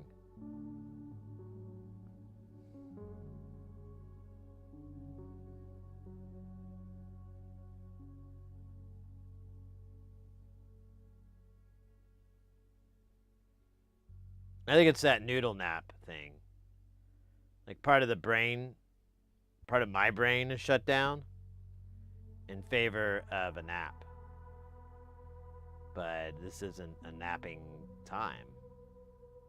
I mean, to be fair, it's like almost 11 o'clock here, so we're well past the napping window. That would be nice. I wish our society could go back to that. To a world where we took naps.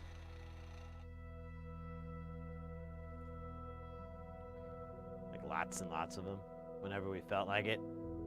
No matter that there were no consequences for it. I mean, sure, maybe people die every now and then, but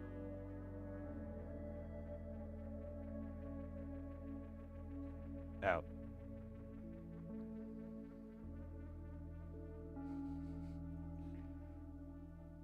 I think I might have too much solder. Let me make life easier on me.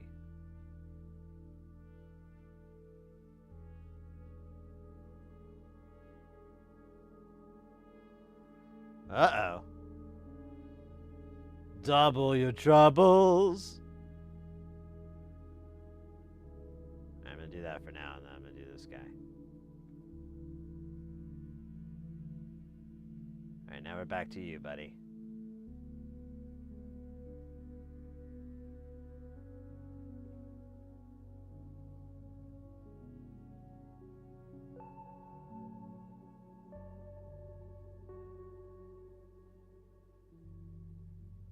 Oh my god, this guy is a jerk.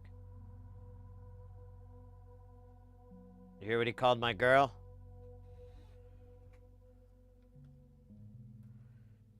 Right. Oh shit. Tweezers.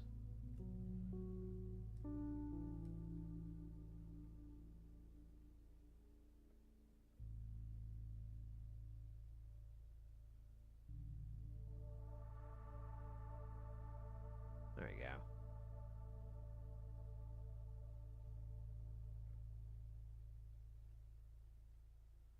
Do a little of this. Oops, that's not what I wanted to do. You were so close, and then you failed me.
Oh, come on, you can do it. You can do it. Not like that. I like that.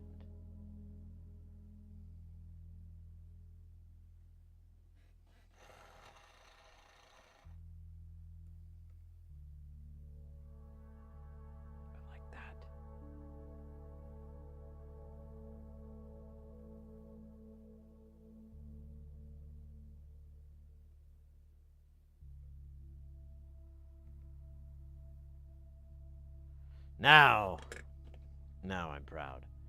All right, now did I do these guys? Can't remember. I did. So we done with 3.9. So long, sucker. Eat it, Trebek. All right, 5.6. God, bloody hell. I'm not 100% sure we're gonna get all the caps done tonight. I really want to, but I also want to go to bed at some point in my life. I know, I'm a little selfish there. I apologize. It's just, you know. The needs of the few outweigh the needs of the many few. No cap. Dead ass. Dead ass.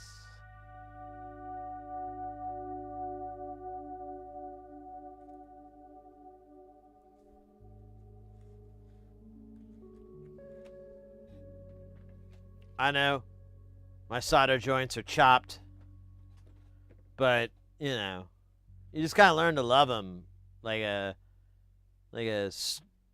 stupid dog or a guy that can't pronounce the word orange. You know, you just kind of get over it.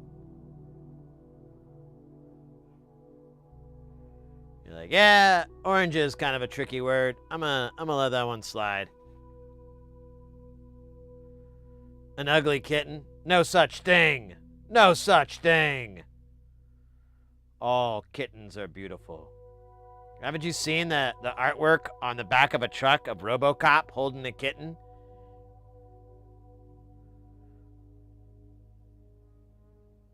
What is it? Orange?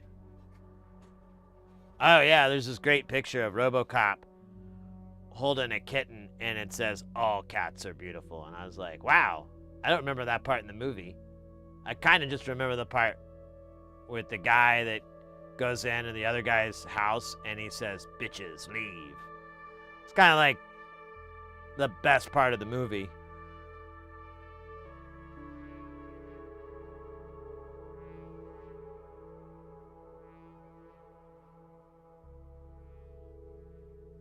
Love RoboCop. Yeah, I think I have it actually here. Let me see. Robo. Oh wait, it's another. There's more than one RoboCop I have. That's funny. Oh shit, I messed it up.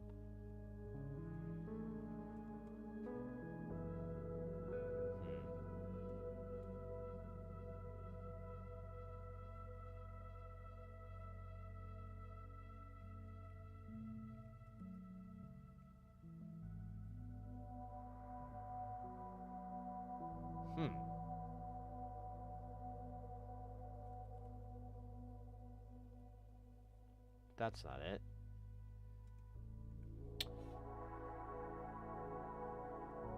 Alright.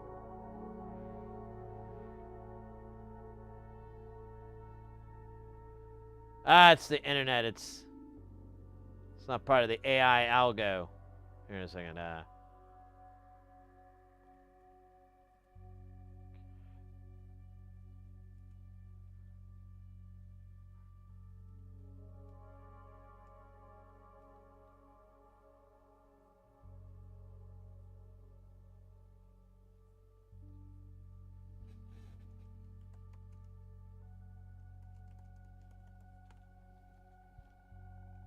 Okay, what the search you needed to search for was RoboCat artwork dirt back of truck.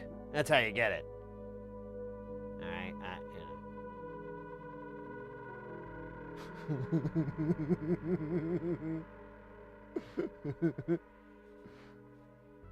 Oh, that's not gonna work, is it? It's not gonna let me do that. Oh wait, it's all. All right. Well, there you go.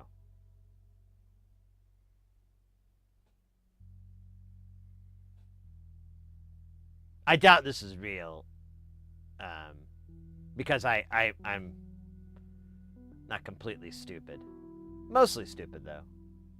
But still, it's a cool photo. It's stuck in my, obviously stuck in my brain a little bit sharply.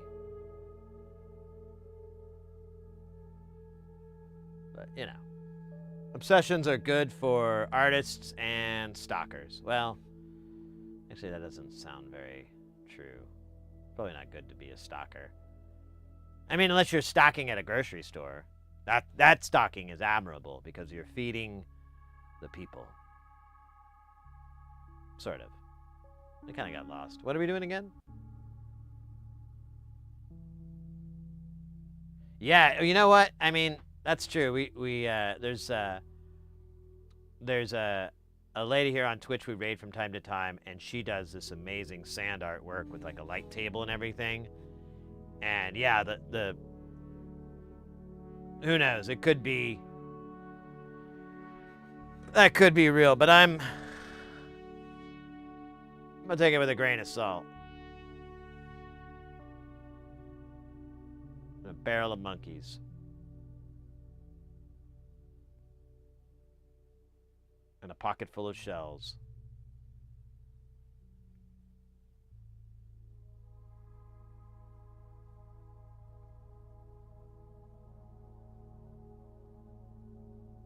Ooh, mass fart, nice.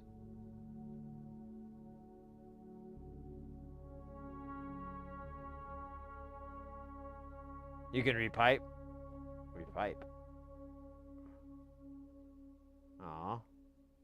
Get out of here, dude. Oh my god, this is so embarrassing.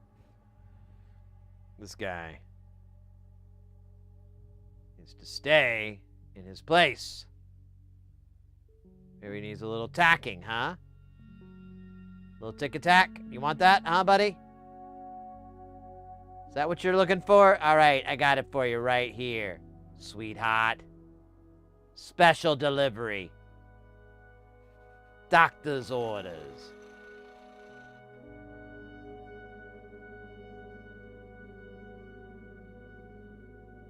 Alright, I just need to fix this guy. He's like bugging me. There we go. Well, bugging me less. Have you tried him harder? Well, no, I haven't.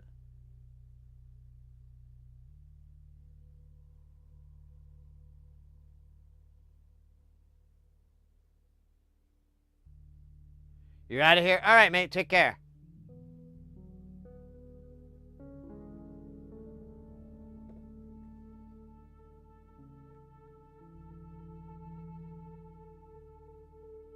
Ooh.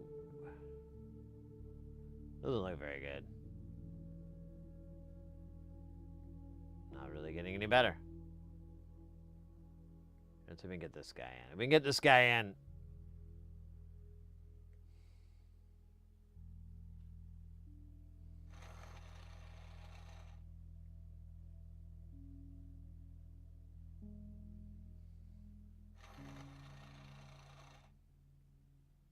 Kudos.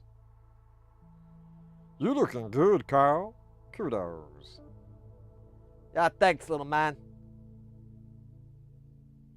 Bought these badass jeans. Back in '86. Haven't washed them at all. Even after this pastel broad puked all over them.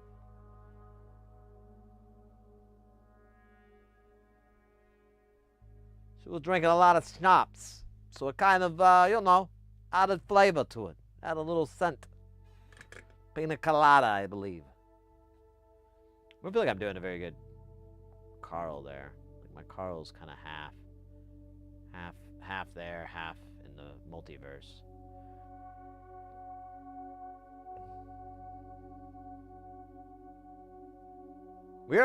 This is starting to get finished, though. Look at these capacitors, these rows of components.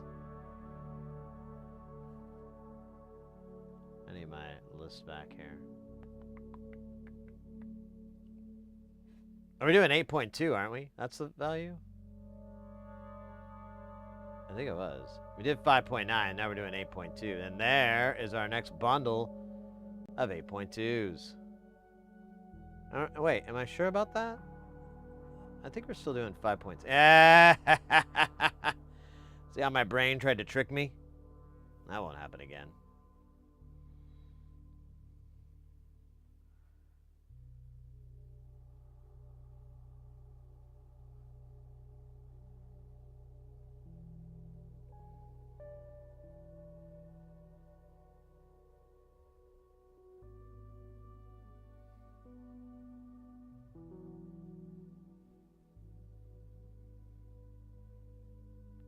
I was watching a podcast yesterday, or actually over the weekend, because it kept running up and I kept watching pieces of it.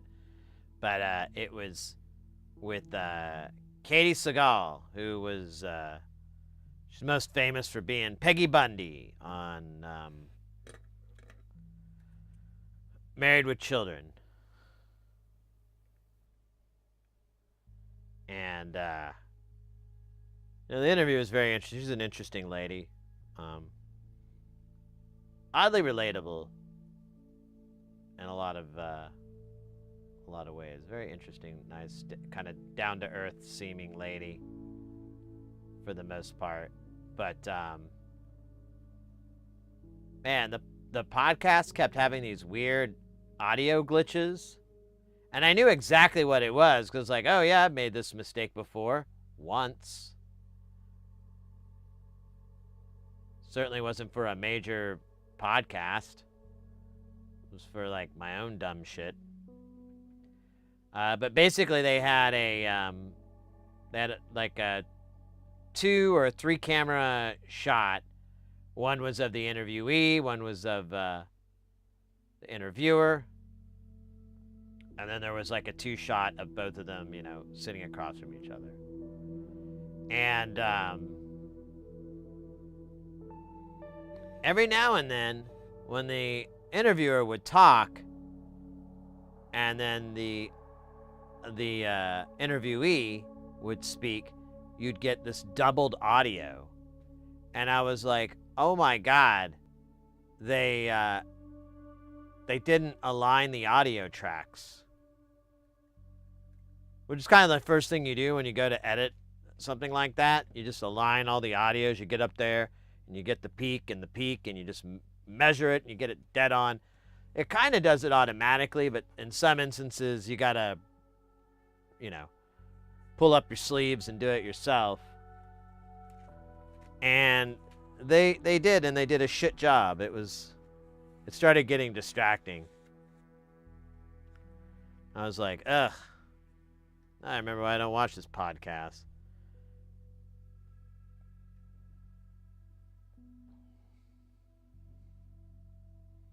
But I do love me some Katie Sagal.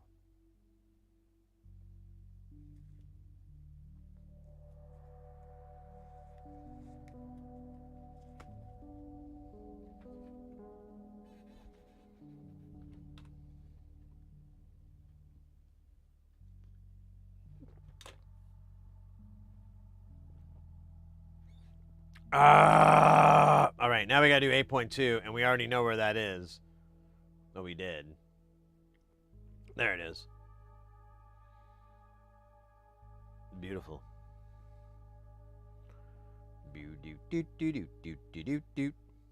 Ooh, I like these. These are gonna be great. These are our C0Gs that we got. These cogs are the bomb.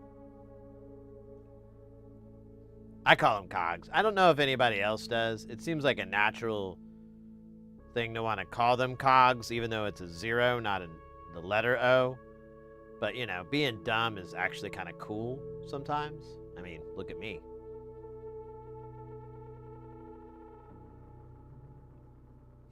I know, case closed. The jury is dismissed.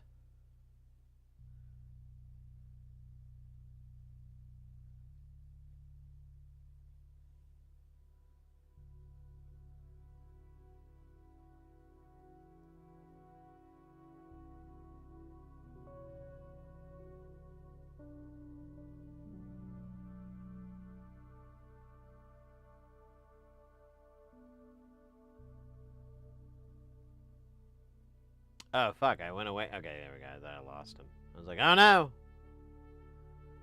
We'll never find Johnny again. We'll never find out who shot JR. Oh, wait, actually, do we ever figure out who? Let's Google that. Who shot J.R. Ewing? Oh, it's Ewing. I thought it was Hewing. Wow, look how stupid I am. All right. Who shot JR is an advertising catchphrase created in 1980 by American network CBS to promote the television soap opera Dallas. Oh, we thought it was Dynasty, but it was Dallas. That was dumb. I should have known that one, but you know.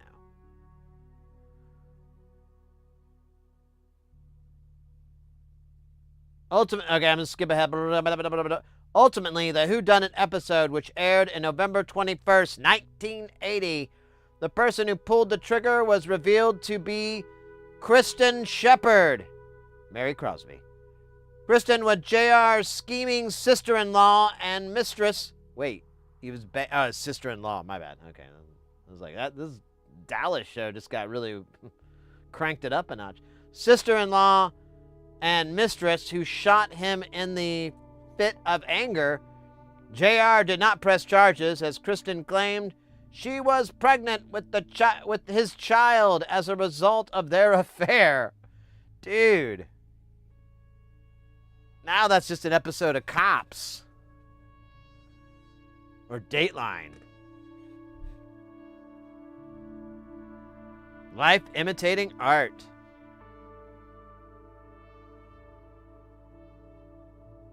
J.R. Ewing. I always thought it was Hewing with an H, but I was so wrong. Hey, no. We're not doing this. We're not doing this. Ass. Oh, God damn it.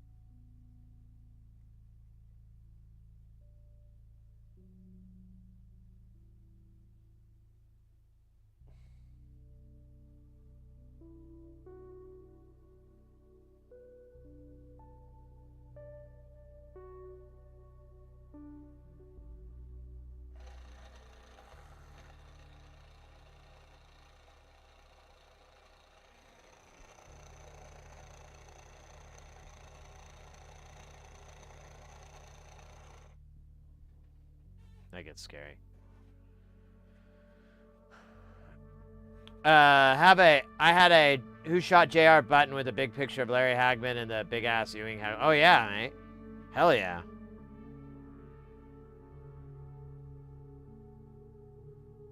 Put it right next to your I Like Ike.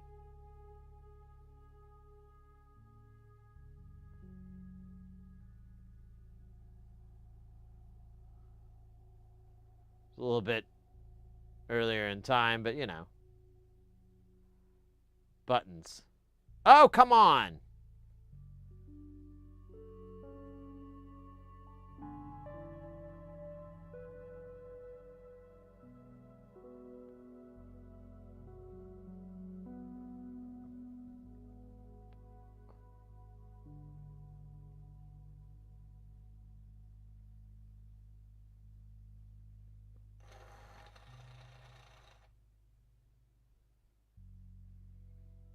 I didn't realize it was 1980, man. I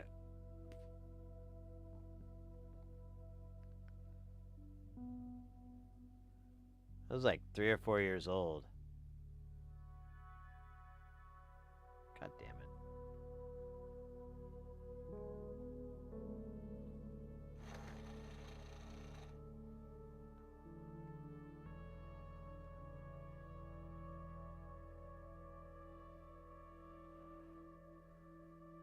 Wait, let's put this guy to bed.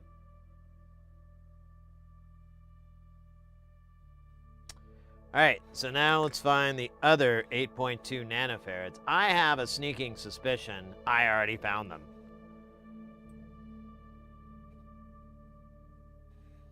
I have a couple of Nixon buttons that have made the rounds on my guitar strap. Nixon.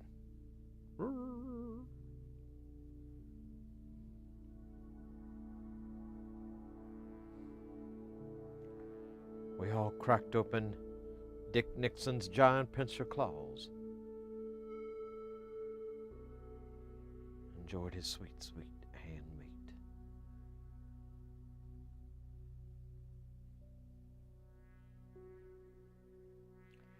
My parents took me to Dallas in 1980 as well. Stayed at the brand new Hyatt with the huge reunion tower next door that used to have a revolving restaurant. Oh, that's cool. I would go there to buy drugs. Dallas. And go to raves.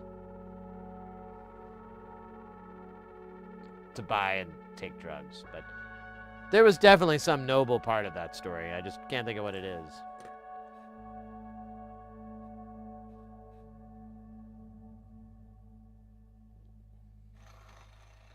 Definitely not the drug part.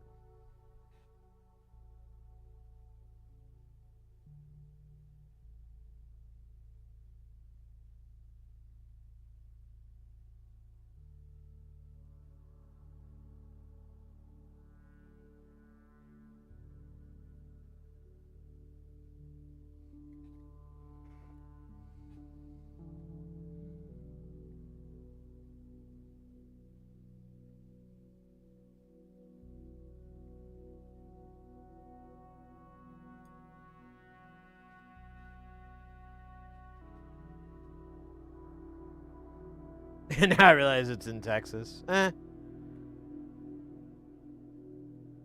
Texas isn't horrible, but it's a nice place to visit, but I wouldn't want to live there.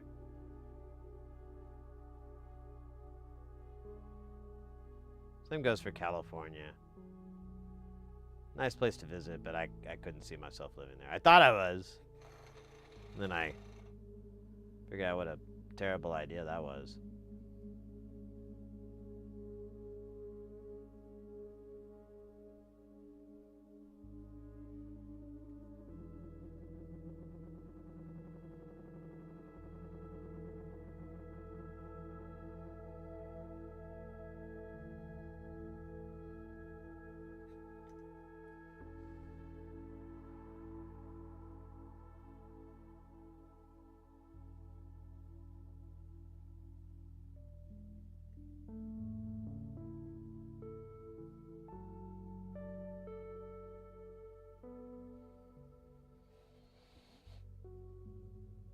Beautiful.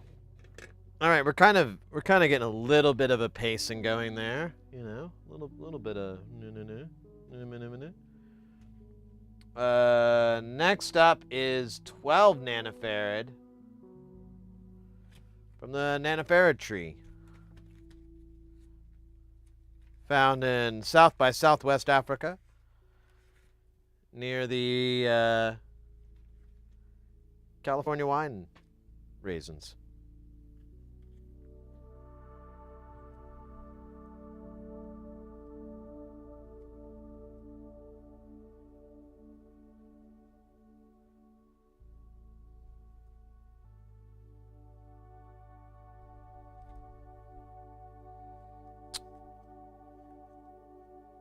Wait a minute. Oh, yeah. 12 nanofarad. I'll be damned. I'll be damned. Hold on. Sorry, I had to rub my my lobes.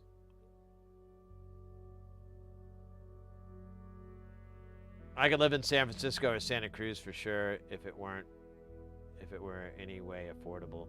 Yeah, but that's the problem. Like with California that I found is like, yeah, it's just so expensive, and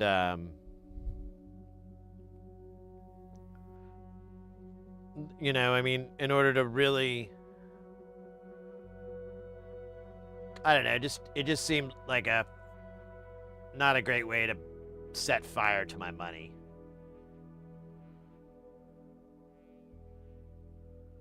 So I got an incinerator, and honestly, it's no regrets, no notes.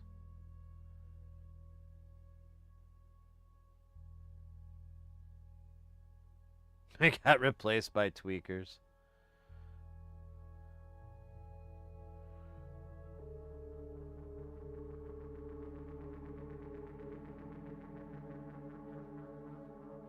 I know. I was last time I was in California. That wasn't like a big metropolitan. Was Sonoma, up in wine country. And you know what? It's not too bad there. Like I mean, like culturally wise and vibe and all that. Like the only problem is I was in Sonoma, and it's a pretty small little town, which is fine. But they literally just had 2 pinball games in the entire town. No arcade. Well, there was an arcade, but it had like really dumpy hours, and it was mostly for kids, you know? So it was going to be like, you know, boogers on joysticks and crap like that. But,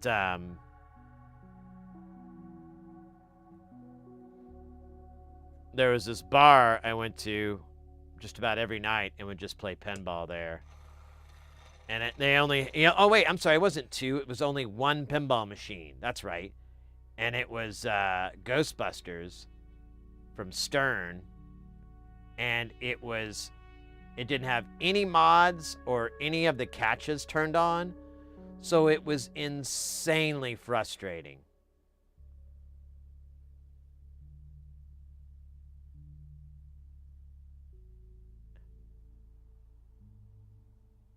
It was, I reached out to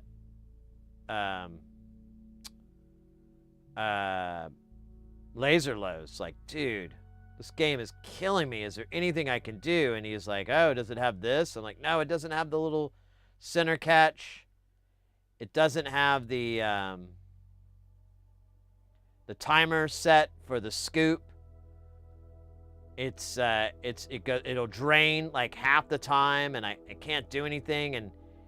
And so he gave me a bunch of strategies, and I worked on it. But man, that game,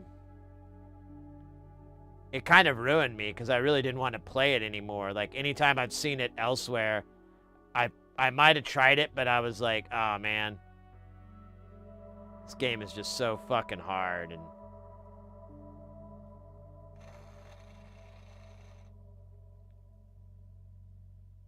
not that fun. Oh, man. I thought I had it, and then I didn't. Son of a bitch.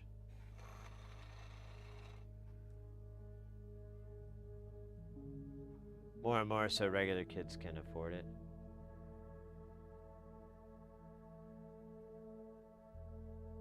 The tech up in the area has just kind of ruined everything. Bunch of NIMBYs and homeless and astronomical housing. Turns out big tech can even shitify the real world. Oh yeah, well, that's nothing new.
Remember, out in the streets, we call it murder. I was watching Damian Marley perform Welcome to Jamrock the other day. Fucking love that song. Out in the streets, we call it murder. Welcome to Jamrock. Come with the kids and they go on a big plot. I don't know the lyrics.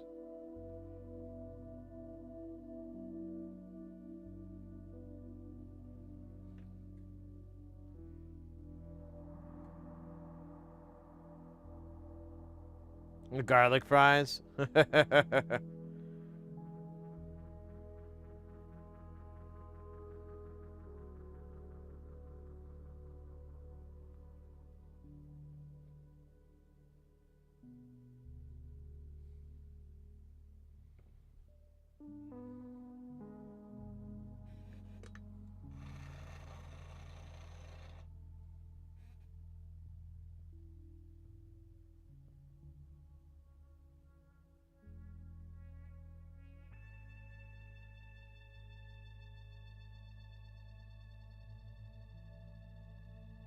What if I can precision this? There you go.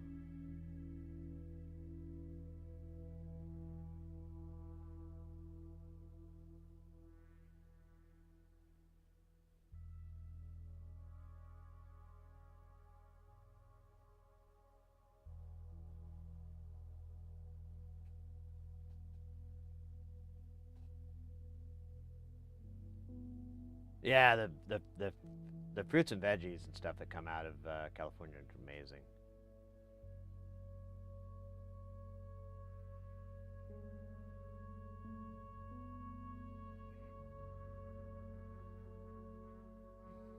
What's that? Dude, I haven't removed solder bridges from fine pitch chipsets for nearly 30 years. But damn, that was satisfying to watch. Wait, is that a flex? Are you saying like it's not an issue for you? Like you is that what you're getting at, or it's been that long since you've tinkered with it? Welcome in, by the way, mate.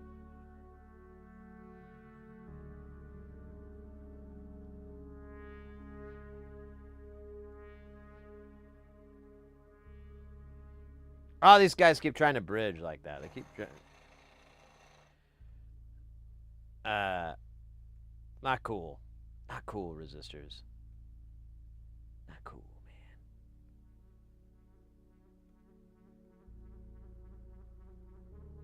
man. Alright.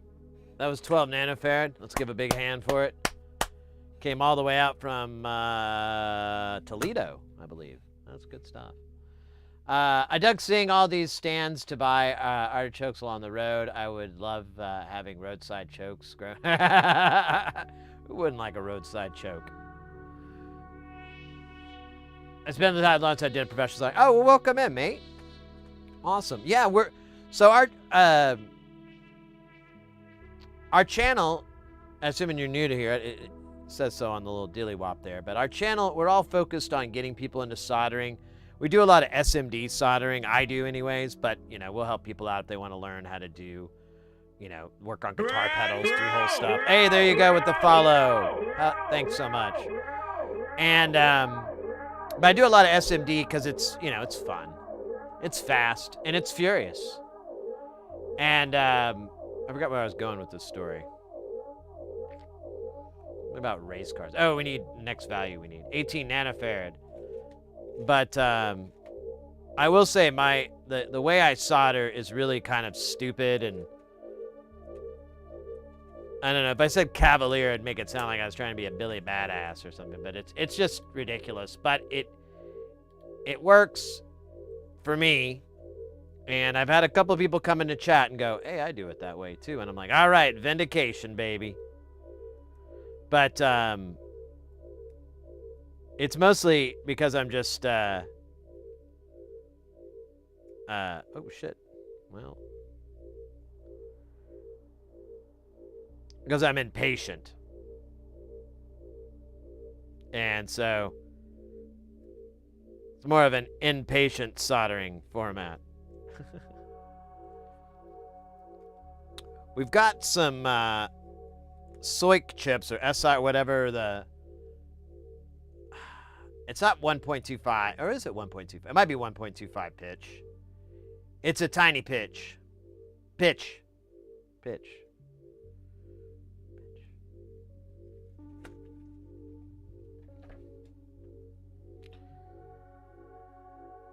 The particular thing we're working on right now, this is a vocoder that's based off an old vocoder from the from 1980, I think is the year it was saying. But then they've modernized it and shrunk it down and added a bunch of little things and whatnot. It's pretty sweet, I gotta say. Hey, Gunshot, welcome in. Over on the YouTube, killing it.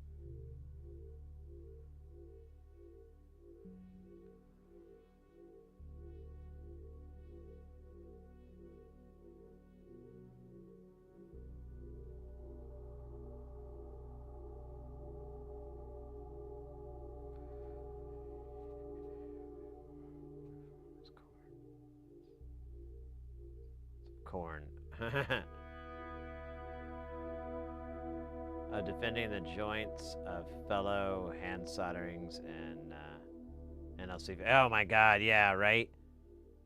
Right? Like, I feel bad for some of those people because, you know, they're... And granted, to be fair, nearly all the reasons something doesn't work that you build is because there's a cold solder joint, there's the wrong, you know, there's a short, there's the wrong component in the wrong spot. It's always something like that.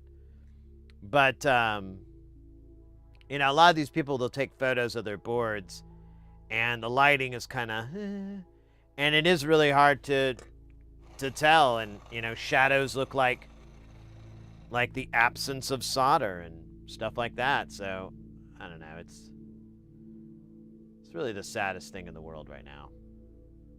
It's those people.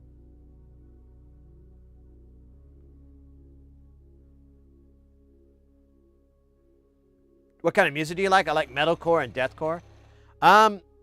Well, when it comes to metal, my jam is the like gent and tech metal and stuff like that. I really enjoy, like, one of my favorite bands is Meshuggah.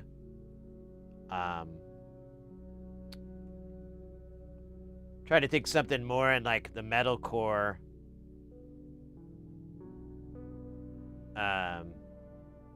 genre. Kind of drawing a blank all of a sudden. I'm trying to think of a good metalcore band.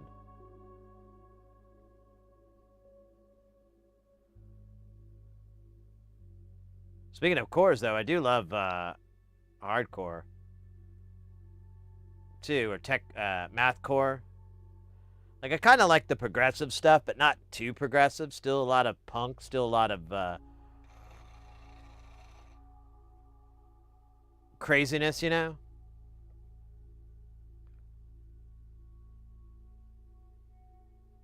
But I like it when they do something crazy with the rhythms and the beats and the riffs and stuff to just make me go, "What the hell is going on?" Love that.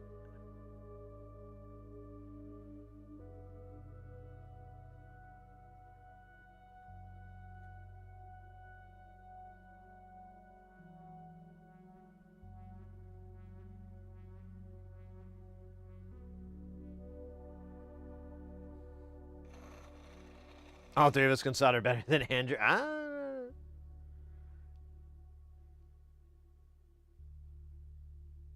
think he robos a lot of his boards. I don't think he hand solders too much other than the through hole.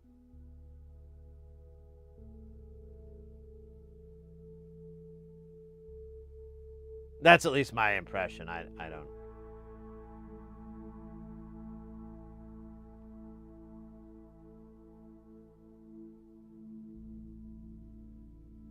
Wait, but if he's using an old ECAD program, then how the hell is he getting pick and place coordinates? I mean, was that even a thing back then?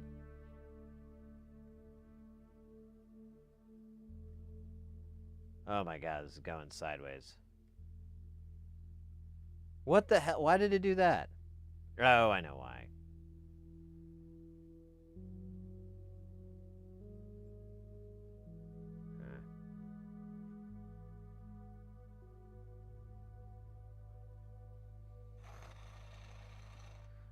Do you know Steve Terraberry?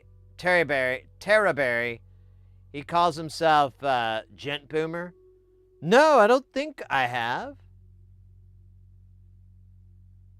Is that like is he a musician or like a YouTuber content creator?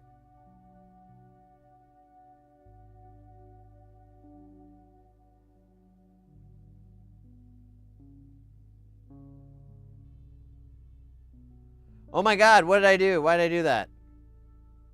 That's insane. I'm insane. There's insanity. A YouTuber? Oh, well, I'll check him out. Remind me just a second here. I'm gonna pop that in. I got a couple people in chat gave me quite a few channels today to check out on the YouTube. And I'll put their tab up and then I'll after the stream and everything, I'll go and give them a gander. Typically, I go ahead and subscribe.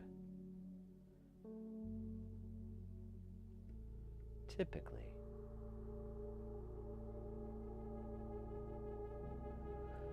Let me put it in the old, so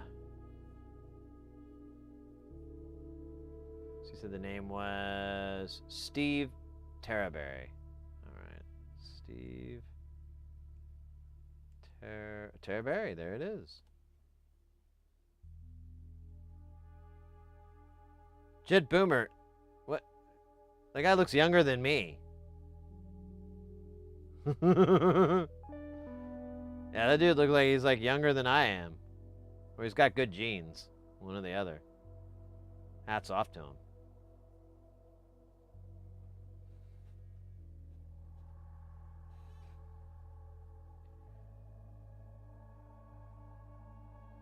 Yeah, I like a lot of different music, to be fair.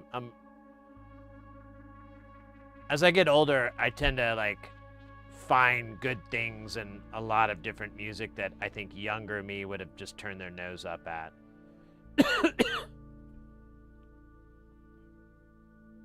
But old me is like, nah, man, it's okay. You should give it a try.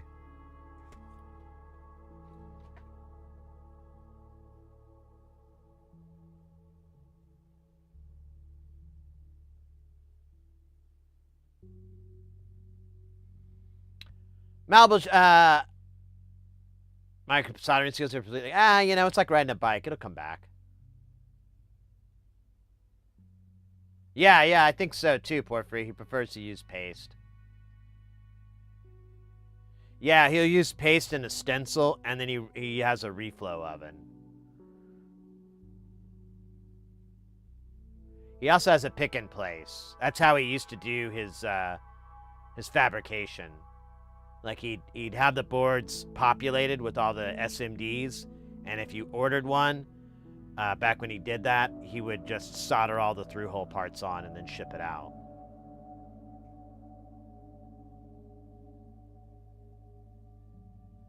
Props for using liquid ducts. Good eye.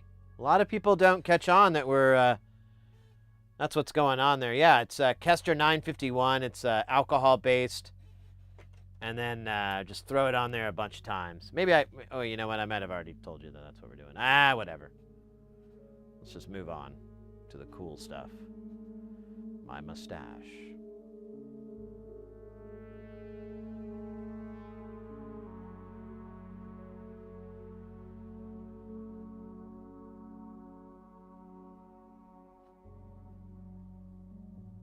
When I get into these little bridged messes, I just heat one of the two parts and slide it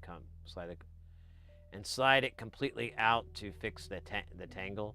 Yeah, I like to make things hard on me. Yeah, there's like a bunch of different ways to do it. This one's just a brutal because they're so close, and they're aligned. So like once you heat it up enough, the heat transfers over to the other side. Oh, shit. Yeah, let's go. Thank you for the sub, mate. Welcome in.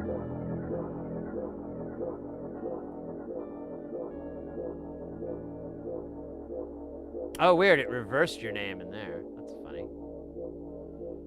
I'm making a trap deathcore band when I turn 16. When I turn 16 years old. The name of the band will be Gunshot 808. That sounds dope. I'm down to clown. So what would you have so you'd have trap beats. So you'd have like electronic beats. And so a lot of hat work and stuff like that. That's what I always think of with trap. And then have deathcore. Is that what that is? Otherwise, I'm behind on the times. 808 gunshot.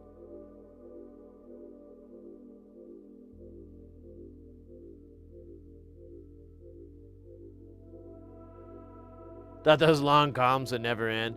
And what's the other one that's really, it's crazy like this one? The LD Rama is kind of wild like that, as well as the clumps and.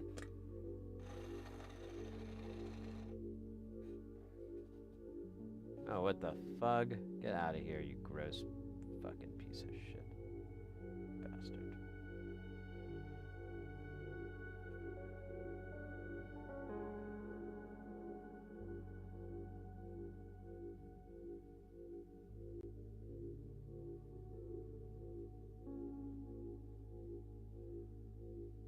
But what? Wait, I'm confused. Why wait till you're 16? Like, what's...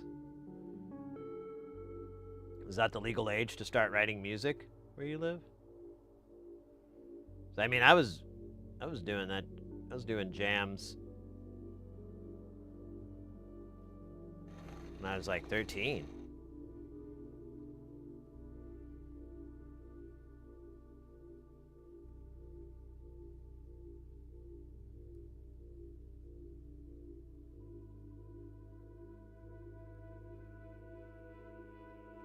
Oh, this got bad. Alright. It's kind of cute, though. Yeah, you gotta put me on the list, mate. Totally. I haven't paid for a concert in years.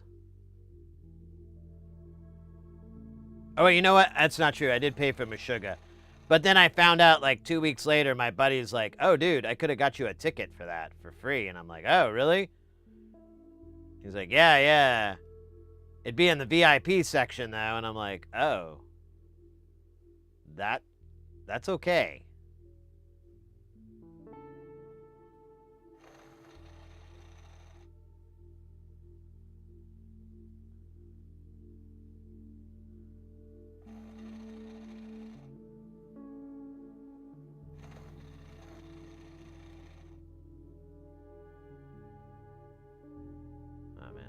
There we go.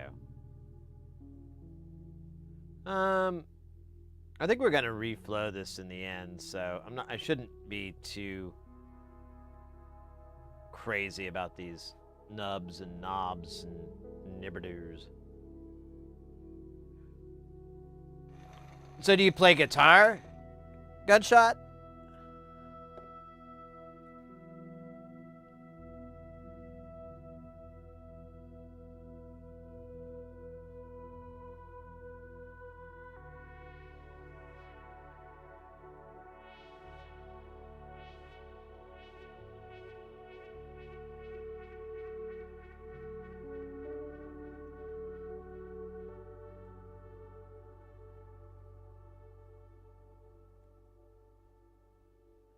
Yeah, I too am working on like a weird kind of metal fusion project.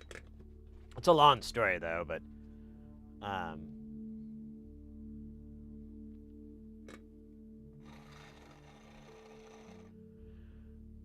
was working on a bunch at the beginning of last year, and then I got distracted, and I got all these deadlines, and I kind of like put it off to the side. But oh no, wait, it was actually around the summertime. That's when it was. I don't remember exactly. But either way, I want to continue it. I've just been busy.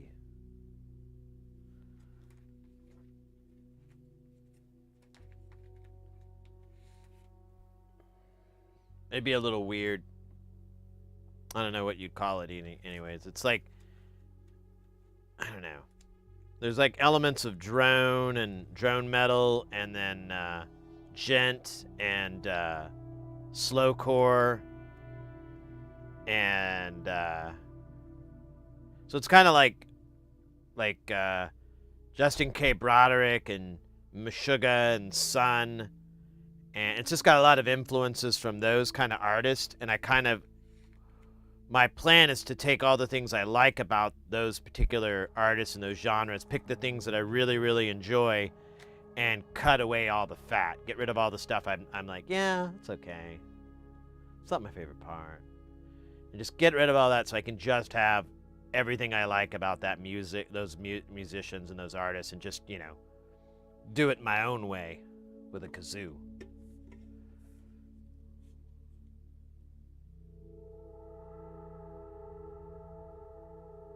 The reason I'm waiting till I'm 16, I'm practicing my metal screaming. Ah, your Waka Wakas. You know, there's probably plenty of great resources out these days, but if you haven't already, there's an old video. Well, I say old, it was like 20 years ago. But it's this really great video. The lady's still around. I think she has like a YouTube channel. I can't think of her name right now, but you can follow around by Googling and all that good stuff. The name of the video was called The Zen of Screaming. And it's this old hippie, or not old, but it's kind of this hippie lady who teaches all the techniques for Waka Waka screaming. She doesn't really do it so much, but she has all these professional musicians and singers that will come in and for the video and express how, like, oh, this is how I do this voice and that voice, and and so on and so forth. And the thing that I like, and the part that I think a lot of people miss out on that she teaches that I don't see out on like YouTube and like little TikTok clips and shit like that, it's proper breathing techniques, like how to do the breathing. She heavily focuses on that. And if you don't already know that, it is a massive game changer. Learning how to breathe the same way that like operatic singers sing and like, professional singers sing, learning those tricks to do it changes your whole death growl, changes your waka wakas, changes your high pitched screams, your like the inhale, all those crazy things that you can do with metal vocals. It just changes it. It's huge. And it's a technique you want to learn anyways. Like you want to try to learn those techniques because it's easier on your voice. Like if you do go out and you start doing a lot of shows and whatnot, and you're performing, 5-6 nights a week or something like that, which in the beginning, if you're a touring act, it's a really good idea to not turn that tour into a vacation, to turn it into a hard working job where you're working, 6-7 nights a week or whatever, doing those shows, going from the next show to the next show, the next show. And, but that's really rough on your voice and it can really put you down. And her techniques and everything she teaches, game changer, absolute game changer. Dave, welcome in. Hey, said, do you know of the Eurovision song? Oh, yeah. Yes, I do. I know of it. I haven't thought about it in like a bajillion years, but I do know about it. I'll be right back, mates. I got to get a fresh drink. I'll look up, when I get back, I'll look up that lady. She has like a YouTube channel and she teaches their techniques. They're so good. I could tell you like most of them though. They're pretty quick. That's the nice thing, is they don't take that long to learn.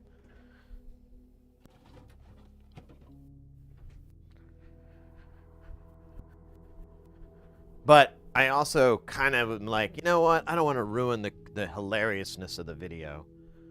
I'll give you one. So she has one thing. She's like, I teach women the breathing, and I call it strapless bra. And if you've ever worn a strapless bra, you'll just always like, you're always doing that. And she goes, for men, I teach them the breathing technique I call the dump. And the dump is when you take a breath, you inhale in, you feel your butt, your sphincter, like you're about to, you're pushing down, like you're bearing down when you take your inhale. And if you do that properly, you're actually filling your diaphragm downward, and it kind of puts some pressure back there. But it's how you're supposed to. It gives you the maximum capacity, maximum gas. Well, it's probably not the right one for the dump, but you get the idea. Oh, no way! Look, Mom, how quaint, mate. I don't mean that by any disrespect. That's hilarious. Oh, I love Look, Mom. He's such an he true diamond in a sea of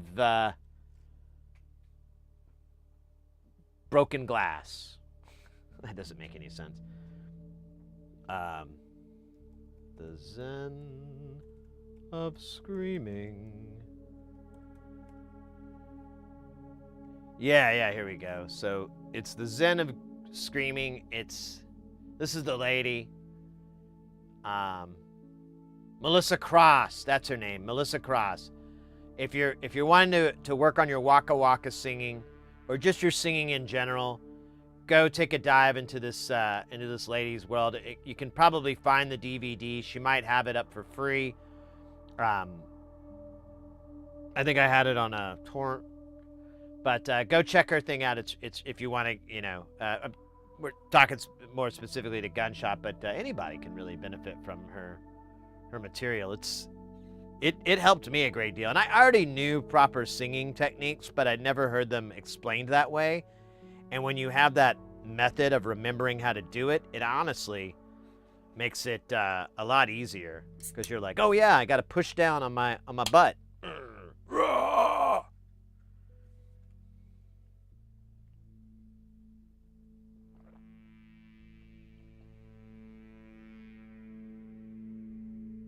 I love Look Mom. I saw him performing live on something recently. I don't know what exactly it was. But, yeah, right. It's just wheelie-dealy things, right? Well, there's this scrimey-brimey. Got all these different capacitors. It's like, what's this one do, right?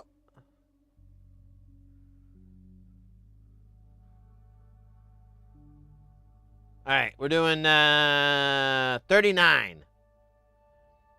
After the famous 39ers. Gold's most profitable prospectors. Ace Ventura, yeah, right. Hello, Doctor.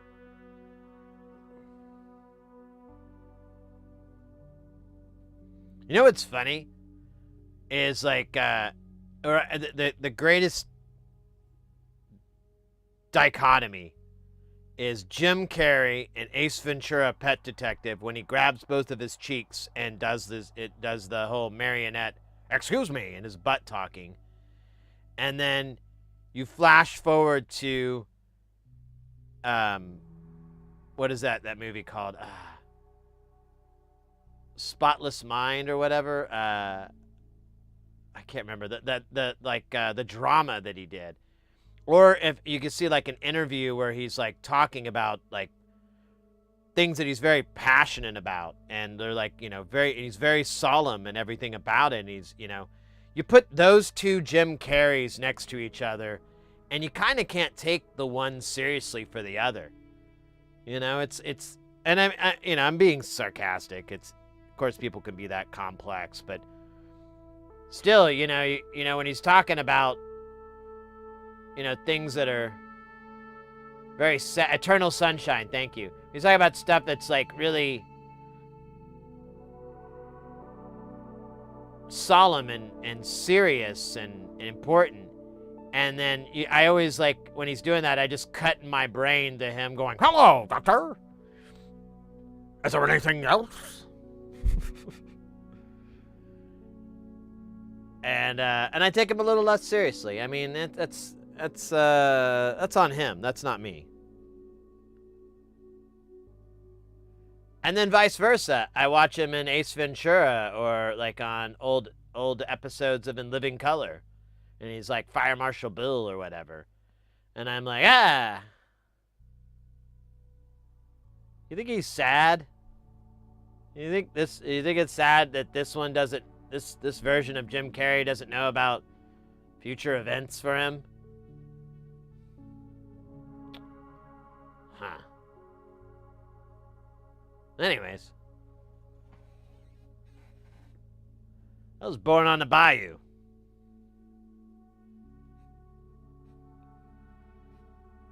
I wasn't really. I wish I was, though. That'd be cool. I could sing that song without, being called a poser.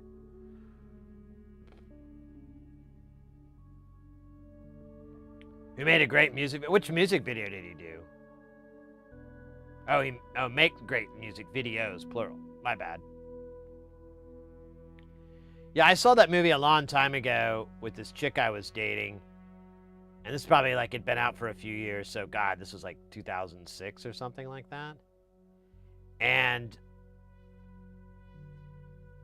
it's like a really weird movie to watch with someone you're just dating, you know?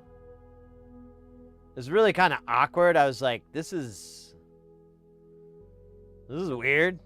Why did she pick this movie? Was she trying to like insinuate something here? Because, you know, would have rather have watched Pet Detective 2.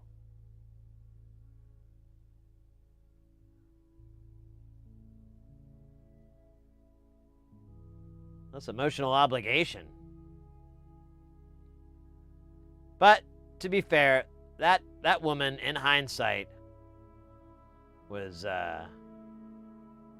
absolute nightmare fuel. Like,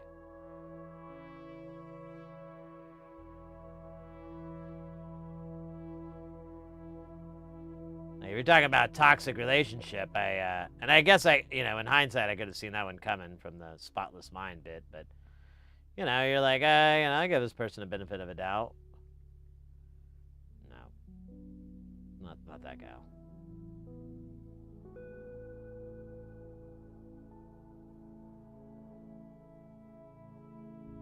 That woman was crazy, actually. I forgot, like... It was kind of like a fast relationship. It was the last time I ever did that.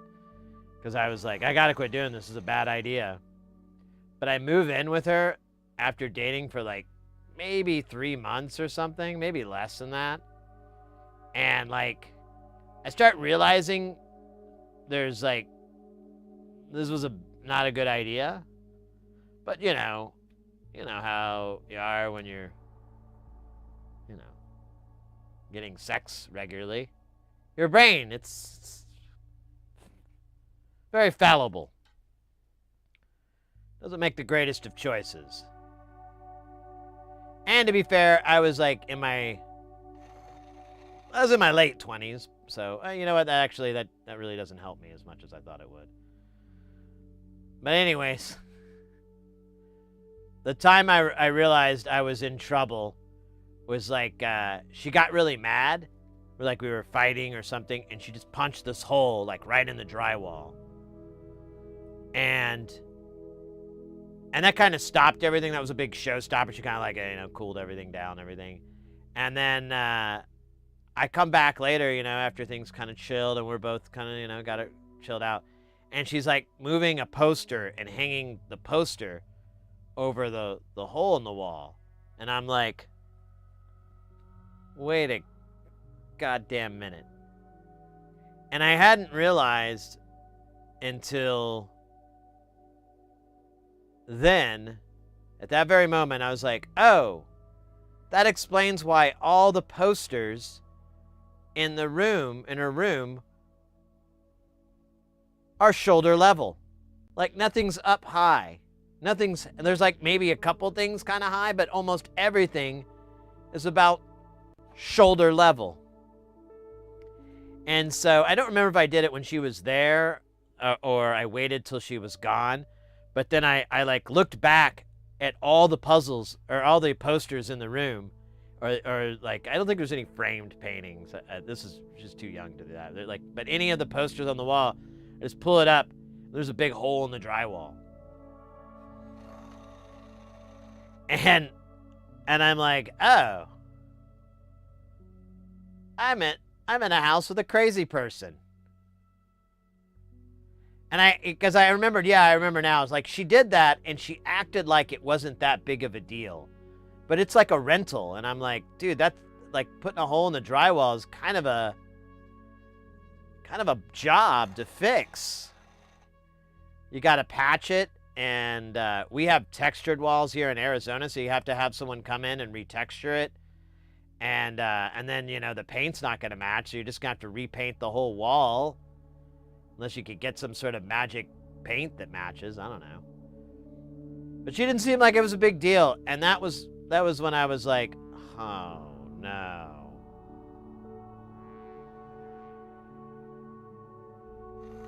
Oh, no.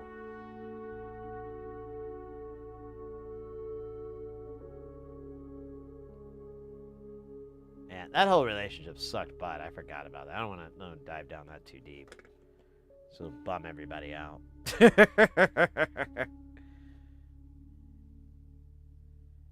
Yeah, she had like this friend who didn't like me. And so she would like hit on me and stuff, her friend, or do like these weird things, and I would just be like, what the hell's going on? And then she'd go to my girlfriend at the time and be like, oh, Sid was trying to get with me or whatever. And I'd be like, no, I didn't. You're gross. I wouldn't mess with that chick. And then I'd explain, and of course, you couldn't. You look guilty trying to explain it, and that is just so annoying. Thank God I have nothing to do with that woman or her friend anymore. I ran it like Facebook recommended her as a friend one day, and I was like, "You're kidding me." That psycho lady. She was crazier than my ex. Okay, that's a little weird. That's not supposed to be there.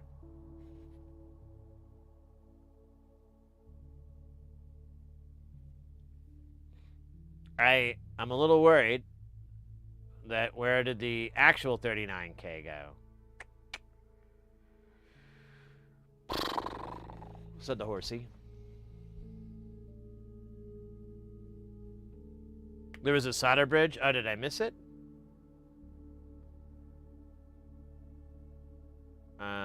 Let's see. What were we doing again? We were doing 39. Let's go back to it. Let me see if I can remember where it is. Oh, yeah. Good eye. Thank you. Here, let me clean this thing off.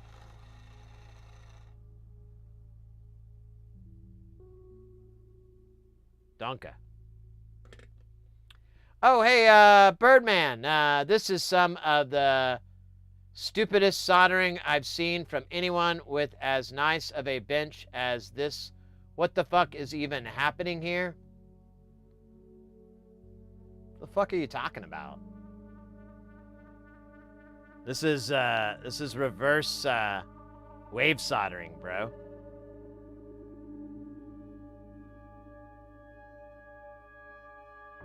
Reverse wave soldering. Alright.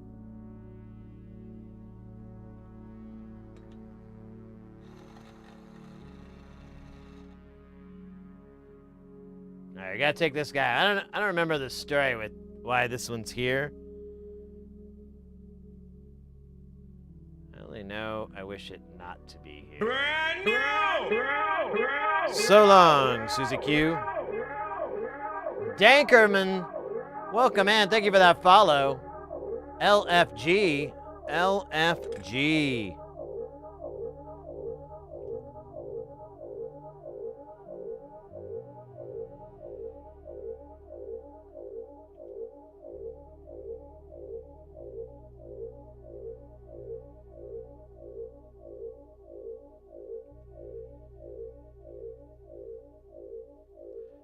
Wait, I'm missing behind on chat. I'm an Apple, but I want to be a Bender. Oh, yeah, mate. So if you say something in chat, it'll spawn your little stream avatar. Like default, it picks apples a lot of times. I don't know why. I think it's because it's an A or something. But anyways, if you want to change yours, all you got to do is below on Twitch, there's a panel. It'll say stream avatars. It's purple. It may take a little bit for it to load up, so just be a little patient because there's a bunch of little duders it has to load in, the graphics. But once it pulls up, you can just click on any of them that you want. It'll change it within about a second or so. Well, latency, I guess, plays in. So a few seconds, and you're good to go. exclamation point commands brings up a lot of the moves that they can do. There's some hidden games and moves in the, what's over there? The channel points. So, you know, once you have some channel points in there, you can go ahead and do some, there's mass fart. They all fart. That one's really popular. Doesn't make the sound. A lot of people want it to make the sound, but I'm trying to keep this place a little bit classy, and fart noises hinder that desire.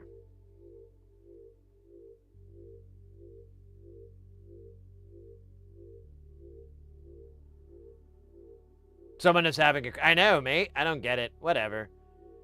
It's the internet. People come in and they say stuff they don't understand, and they speak things they don't really mean. And I care enormously about it.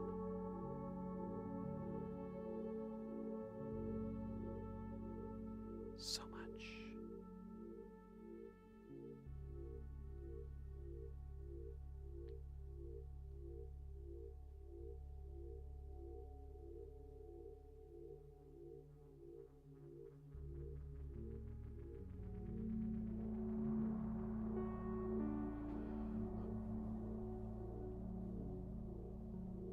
Oh, there you go, like jetpack just did the battle royale. I thought that was the auto one. I didn't read the dilly dop. Ah, it's midnight. Let's go. I don't think at this pace we're going to be able to do all the caps tonight. And we haven't even gotten to the silicon. We still have transistors, diodes. There's a ton of diodes. And then all the chips, the TLO 72s, 74s, LM13700s. I'm going to order, I think I'm going to order a lot of LM13700s. I think I'm going to invest. Put all my money into LM13700s. And Citrus. This guy's stuck. Alright, I'm gonna leave this guy here for now. Or maybe not. There you go, bastard. Because this has already got solder on it, so it's kind of not easy to... Oh, I got thwarted again. I'm wondering if maybe the whole problem is I'm coming at this from the side to side, and I really shouldn't.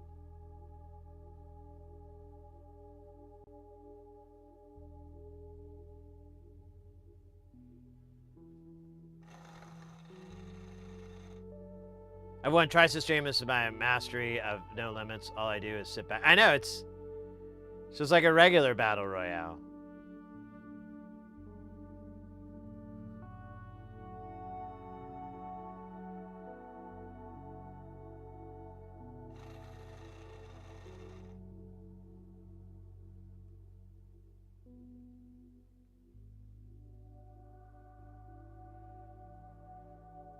I feel like, well, nah, we're good.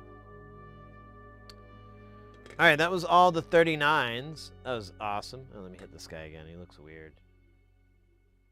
There he goes. And now we've got, oh wait, that's all the 8s. Holy shit.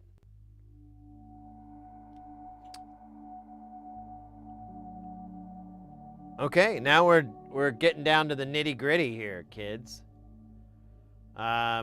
We've done all the 8s. Now the next value lower is Zex. Ah, cool. My family and I are looking for Zex. Oh no, he says sex, that's right. I need to watch that movie again, but with earmuffs on.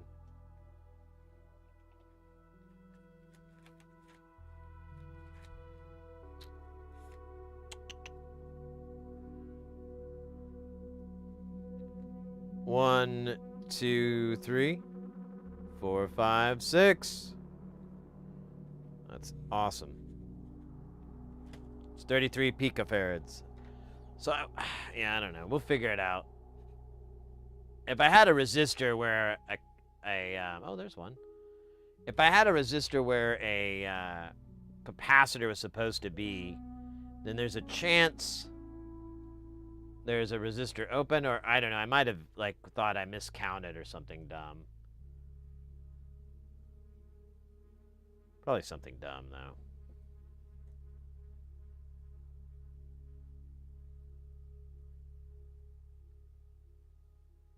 Well, come on.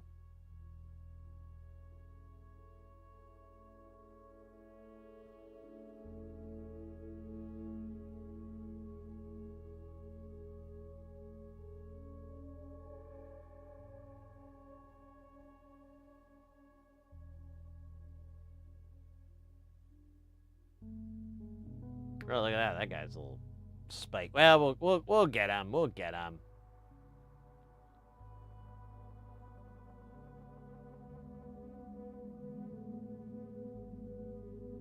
Yeah, I think the goal for tonight is to get all these caps on.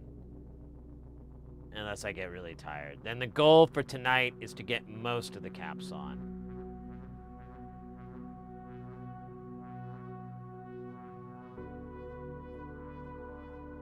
Alright, I don't know where the other 33p is.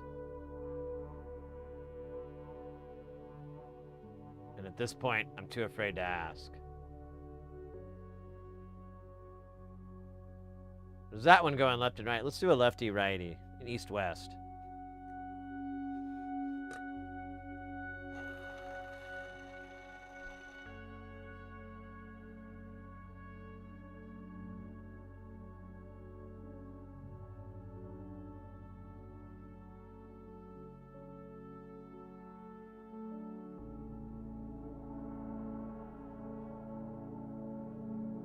Yeah, I was afraid of this.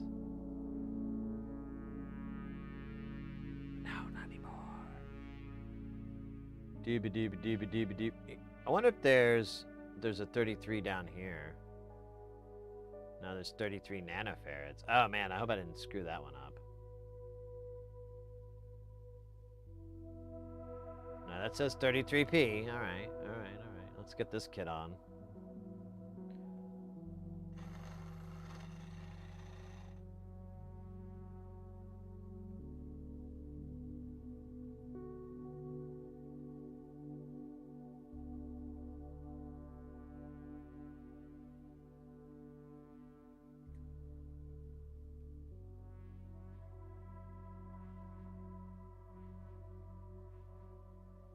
Well, hello, sugar. My name's Stevia.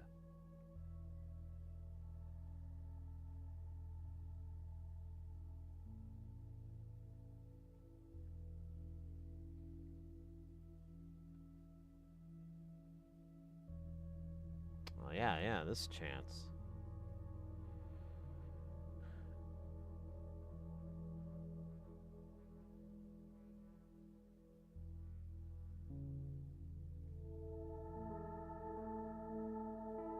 Oh, come on, don't be that guy. Oh yeah, that wouldn't. Well, I think that would have worked. You'd have been okay.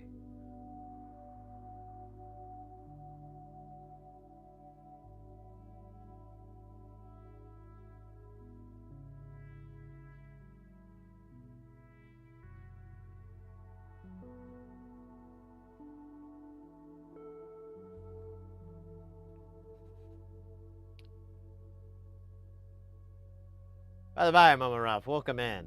I don't think I said hello to you.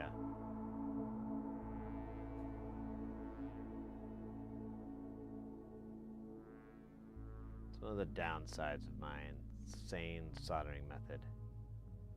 Forgetting to say hello. And tooth decay.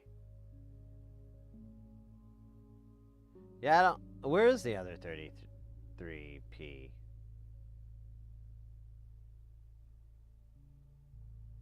Dude, it's not here. What if it was stolen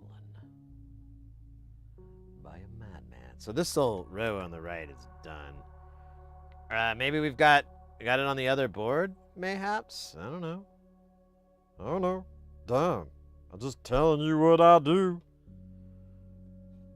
There's some 33. I bought an SMD book because of you. I'm so sorry. I'm sorry. I really, you have to remember my intentions are good. You know, I have good intentions, okay? Now, granted, that is not only the paving and the cement and the underline, like the gravel, to pave the road to hell. Good intentions. But, what are we talking about again? I forgot. I kind of got lost on this. I was thinking about Life is a Highway song, you know, and then I was like, oh, I wonder if you could ride it all night long. And then I forgot what we were talking about. Something about solder. Oh yeah, you bought a solder book. Well, kudos, mate. Get those what size? 805? 0603? 402? Naughty, naughty. Hey, look at that. We found the 33p. Now we can all rest assured that justice is included.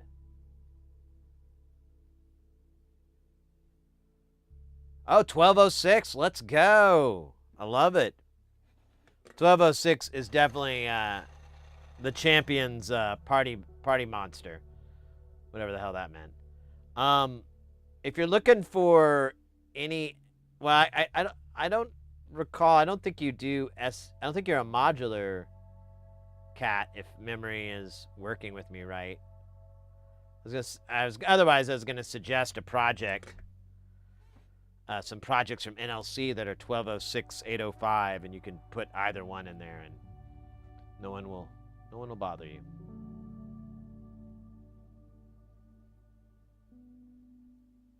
Oh, that's all of them. All right, now we're on to these fours. Cool.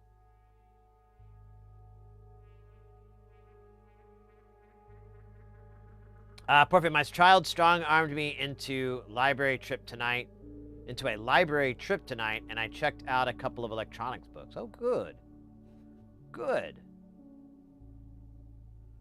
Well, hopefully you get something out of that. That sounded weird. You know what I meant. I hope the books prove fruitful and unlock the mysteries of the electronics. Oh, wait, so we need 33 nanofarad. Let's do it.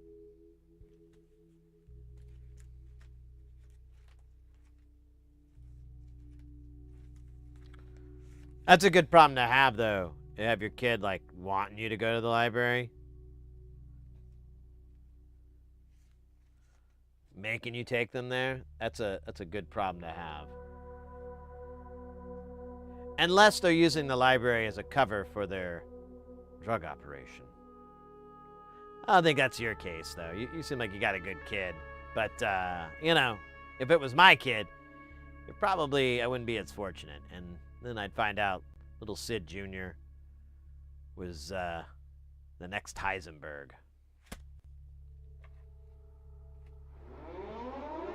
Guys, get ready, because things are about to get heavy. Jump up, because we're going to bump up, and get down, because there ain't no clown in this here town. We got none other than Ace Console Repair coming in with that piping hot. Won't stop, skilly bop. Oh my God, freaking hot.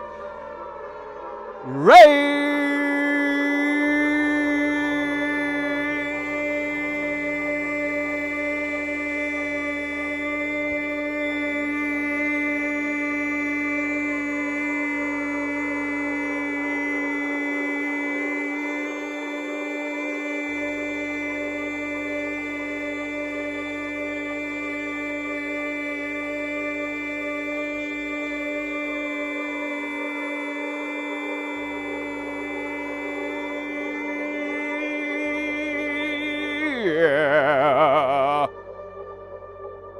Oh my goodness. Oh my God. LFG. We got none other than Ace Console Repair in the house. Welcome in, mate. Welcome in, Raiders. Let me do this shout out thing. I don't think. No, that's it.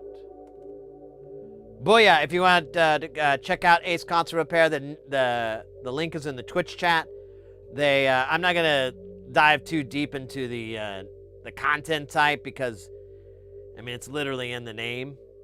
It's gaming consoles. I should have specified that type of console.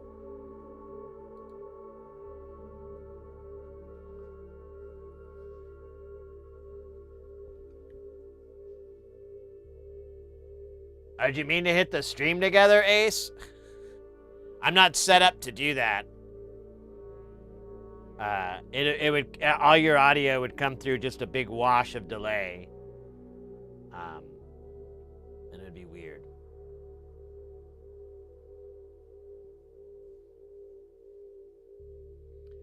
Spanky Toot, welcome in. Ace sent us to annoy you. You know, it's all relative. It's all relative. She's a ferocious... Oh, that's fantastic, mate. That's awesome. Oh, shit, we got ads, so we'll wait for the ads to pass there since we got some... I tried to stop it in time, but I hit the button, and right when I did, it was like, womp, womp. Played that sound, even. You couldn't hear it, but I could. In my heart.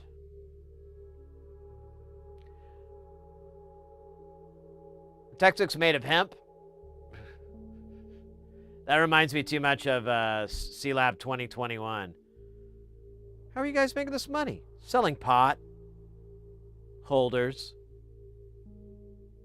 Made of hemp. Mama, for people outside Imperial land, SMD codes are not the same. Over here, a 1206 Imperial is 3216 metric. But when ordering... few that I have seen make this clear. It is imperial or metric. Yeah, and you know what? You're right. They're often like my little tiny one. Here, switch over to shrink myself down. On my tiny guy here, you have like wait, where is it going? Oh, here, it's on the wrong side. So you have 1206.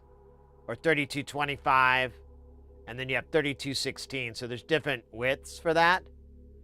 For 1210 and 1206, and then 805 is 2012. It's a shout out to Rush, obviously. And then 603 is 1608, and so on and so forth. Typically, like Mauser and DigiKey, where they have the sorting deal, they'll have both. Like they'll say 0805, and then parentheses they'll have 2012 or whatever the hell. But yeah, it's one of those annoying things that, you know, it's like pick a lane, universe. Why do we have to have two units, two forms of measurement? It's freaking ridiculous. All right, the ads are over there.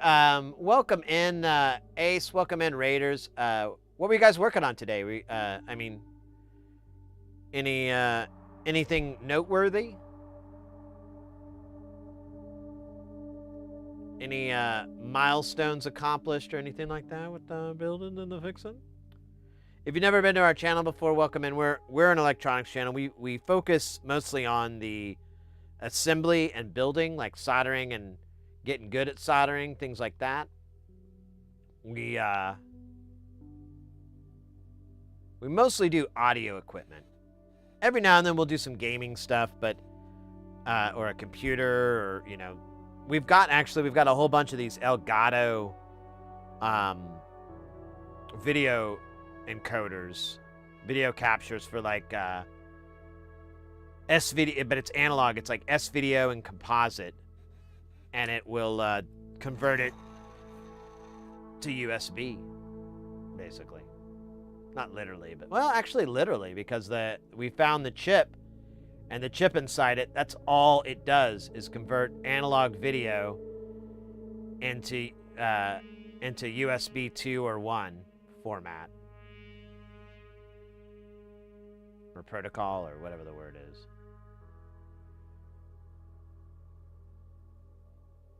And we got like 40 of them. There's a lot more where that came from, but the person who sent it, they're like, I was like, I don't know if I can fix it. I mean, I've never really researched this or anything, so it may be really easy to fix. It may be out of unfixable, you know, it may just be something that's catastrophically failed. But I was like, but you know, if you're willing to try, I'm willing to give it a shot. And so we did, and now we got them. But I need to build like a test bed for them so that we can go through and figure out what's wrong with them. We have 40 here right now, but yeah, I think there's like over 100. But, you know, if you wanted to capture your SNES or Sega Genesis or whatever, or fucking, what's the other one?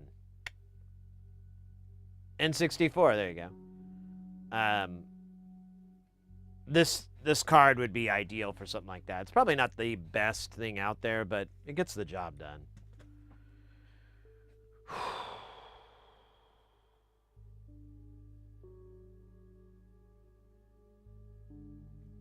What are we doing next? What's next? We got 4 of the 33s.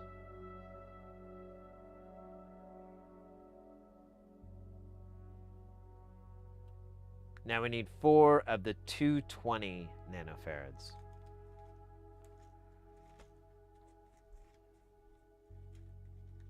This module we're working on right now is a vocoder. I don't know if I have the front panel. Yeah, I have the front panel put away. It's a 2-part deal. They sandwich together with like a little interposer deal, and then there's a front panel. For those who are not vocoder knowledgeable, vocoder is you know, you got Dori Arigato, Mr. Roboto, Intergalactic Planetary, Around the World. All those songs use a vocoder. 2 of those songs I just mentioned use the exact same vocoder. This is based off an old design, an old vocoder design, but it has a lot of uniqueness to it. And then the guy who designed this module and everything, he's I don't know if notorious is the right word, but he is well known to me to do some pretty wild, eccentric expansions and so forth. He actually, in the notes, he said that he did this over-the-top like expansion of everything, and he was like, he hated it. It was too unreliable or janky, or I don't know. I can't remember the exact term he used, but the point was that he learned, and we learned with him. Right now we're looking for 220 nanofarads. Famous for scoring 4 touchdowns in a single game. And having 240-yard pass. There's 2. Actually, it's not 240, it's 220-yard pass.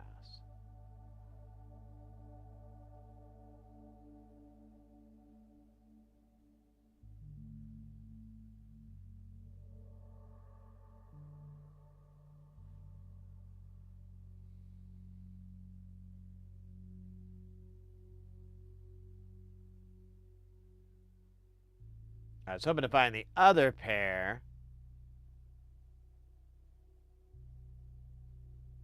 Right there, you son of a bitch. Wait a minute, there's just one here.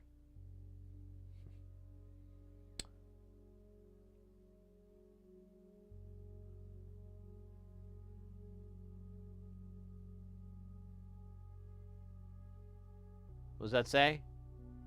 If using log pots, leave off 22K. Oh yeah, we gotta take all the 22Ks off, I forgot. It'll be fun. We'll laugh about it.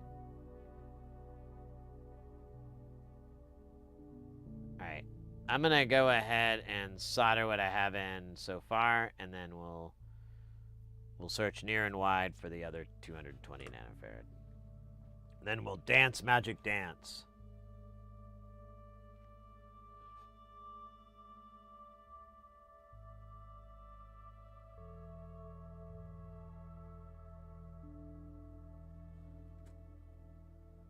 Then we'll jump magic jump.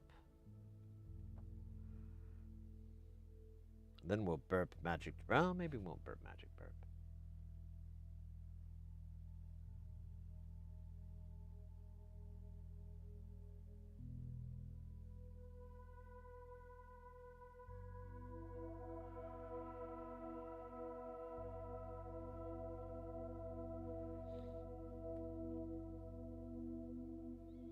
You know, fun fact,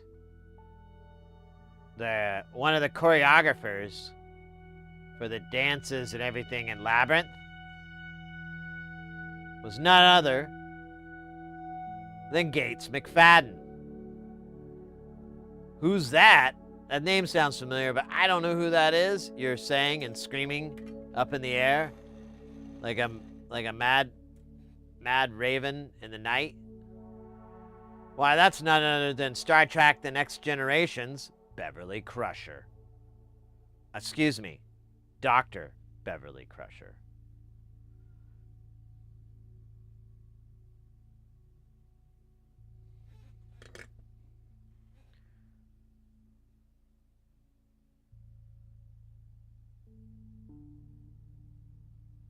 Dude, where's the other 220?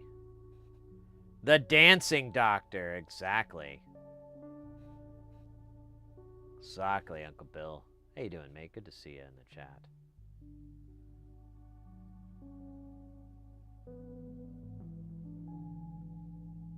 Yeah, I think it might have been like a little inside joke. There was a lot of, you know, she had a little bit of a rough experience on the show.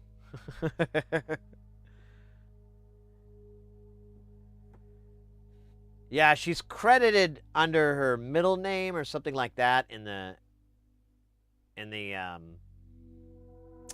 movie credits, but she would sometimes go under her middle name or whatever. You know, she'd use Gates McFadden and then something else. I can't remember. And I want to say she has a sister as well, and I can't remember the story of that. Maybe not. Maybe I'm thinking of somebody else named Gates McFadden. Hey, look at that! Found the other 220. That's comforting. Comforting, not Humperdinck. Comforting.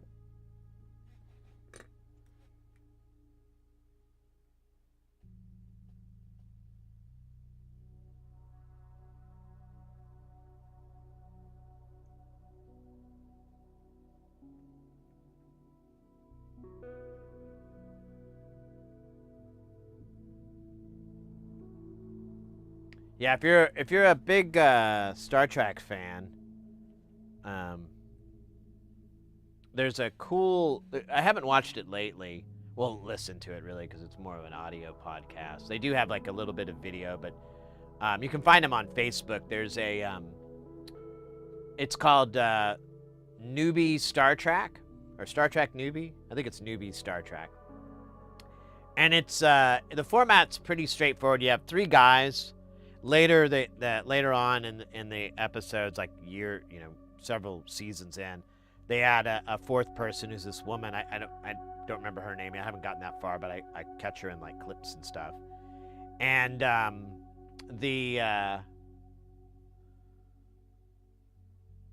second here.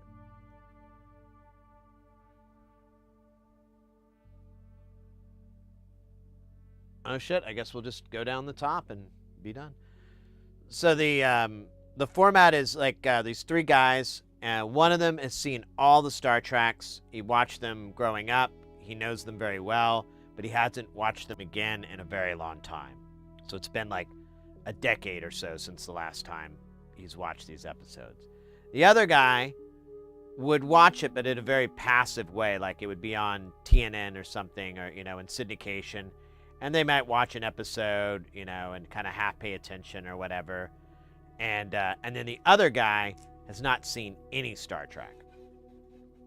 So he doesn't know really anything, none of the lore and anything. And so they'll watch an episode and then they'll you know, take notes and everything, and then they'll do a podcast on that episode.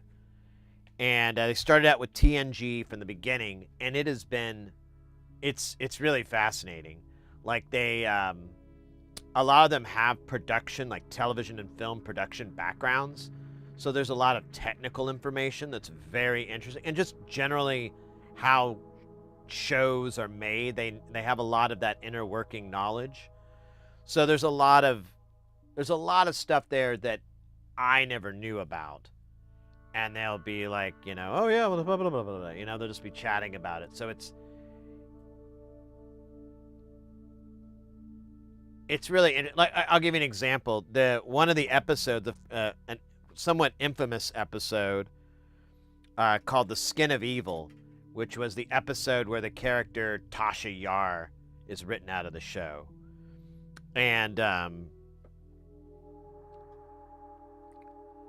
if you watch the episode, and they pointed it out, and it's even more obvious in the HD remaster, but like when they shot TNG, they shot the whole thing on film. So it's just like made like on a regular Panavision camera, like any other movie was made. And which really worked out great, because when they did the HD remasters, they were able to take the actual film, transfer it over. The only issue is when they did that, they had to recreate the special effects because all that information was lost. But what they did was they basically used modern, you know, CGI and whatnot to replicate these old effects, but they would try to replicate the exact look of these old effects. So it works out pretty well. But in that episode, The Skin of Evil, since it's filmed on film, it looks really grainy. And if you watch it, there's a lot of shots where you can tell they're on a soundstage. It does not, like, the illusion is just lost. And the story is that the cinematographer, the camera op, or whatever, when they shot it, they screwed up, and all of that was shot at like the wrong aperture, the wrong, you know, setting. And so they, like, the film, when they developed the film, it was way too dark, and so they had to just like crank the gain up when they did it to make it work. And that's why it looks all grainy, and the background, like the set, just doesn't look very good. And it's way more obvious when you watch like the HD remaster. It looks bad. But then there's other points too, like if you watch the HD remasters of TNG, you'll see a bunch of stuff that was never meant to be seen. Like there's pieces of paper, like black paper or gaff, that's over certain parts of the console, like on the bridge. There's like that science station behind Worf and everything. Like you can see like pieces of black paper because there was like a glare from the studio lights that was reflecting off the surface. So they'll just put like a piece of black, and, you know, since it was television and the medium wasn't that high resolution, they were like, oh, it's fine, we'll get away with it, it's not a big deal. But 40 years later, it shows up like a sore thumb. And they made me aware of all this world-crushing facts that make the show very hard to watch now. No.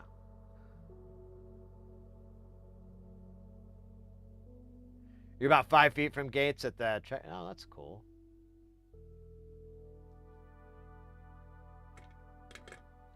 Yeah, there's a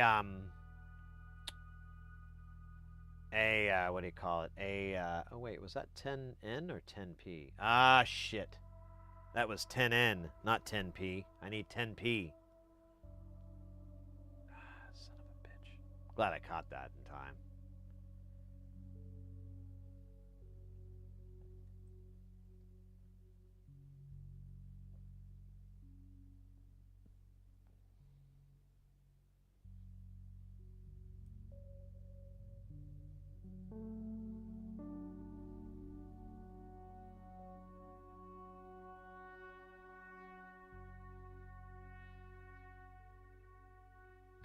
But yeah, the podcast is really well done. They add a lot to the show. It's worth a shot if you like Star Trek. You probably, as much as I do, anyways, I guess you probably would enjoy the newbie Star Trek. And they've gone all the way through TNG, and I think now they're doing Deep Space Nine, and I think they'll do Voyager. I don't know. I can't remember. I kind of hope they do, because I know it's a controversial stance, but I kind of like Voyager. I don't have as big of a problem with it as a lot of other people do. I don't have as many grievances. I do. I will admit there's a little bit of sentimentality to it, but not cinnamon totality. That's a name of a unreleased Guns N' Roses album. After the spaghetti incident, there was cinnamon totality. That was the dumbest joke I've told in the last hour and a half.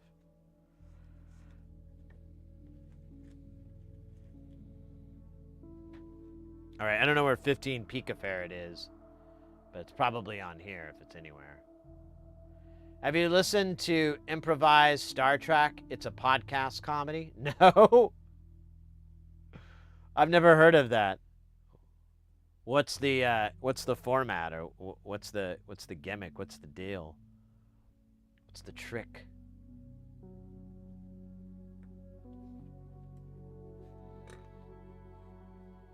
I guess I could look it up if I want to, but I don't. No, I'm kidding. I'm trying to get this done before it's so bloody late. We're at 10. We're at 11 hours in the stream, so that's not too bad. Boom, boom, boom, boom, boom. 18 picofarad. Let me see if I can find it first, and then we'll drop it. Rock it. Twist it. Work it.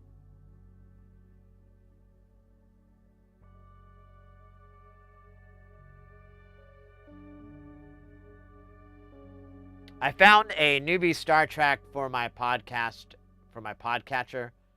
Adding it now. Awesome. Yeah, check it out. Those guys are really funny.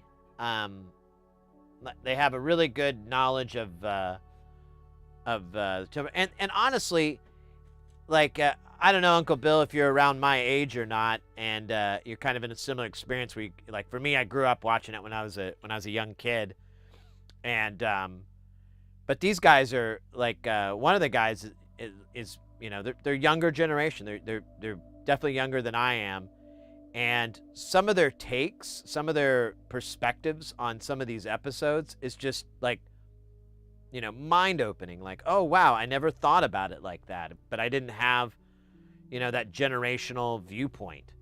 And so there's that too that's kind of entertaining, is like, oh yeah, I never thought about that. Is kind of weird and problematic, and they love to hate on Wesley, so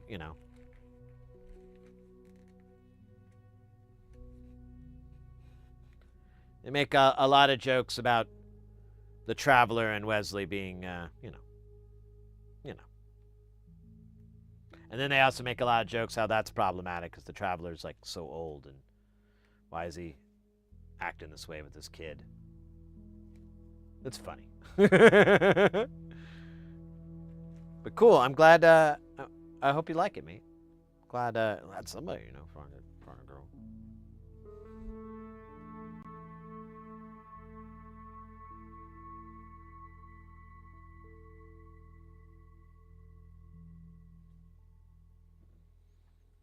I need to get through. I've gotten to like season 2 or 3.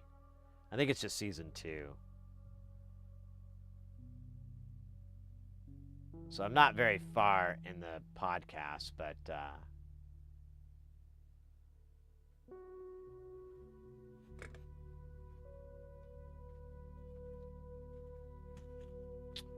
right. Next one is 10 nanofarad. Okay, we can get that guy out of our way because I already screwed that one up earlier. Jack off. Honestly, though, I have so many Trek Pod subscriptions and hardly listen to any of them. Oh, really? I didn't even know there were that many. I don't know. I'm kind of behind on my podcasts, you know? Like, I don't know. I kind of warmed up to the whole format pretty later in the game.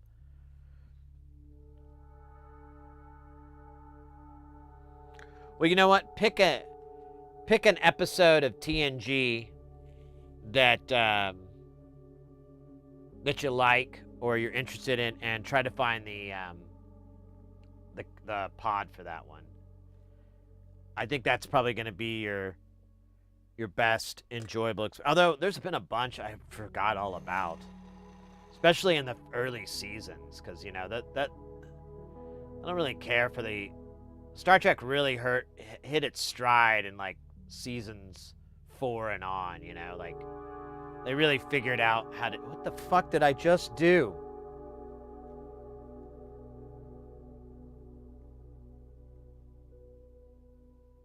Wow, it's like I got stupid pills in my brain.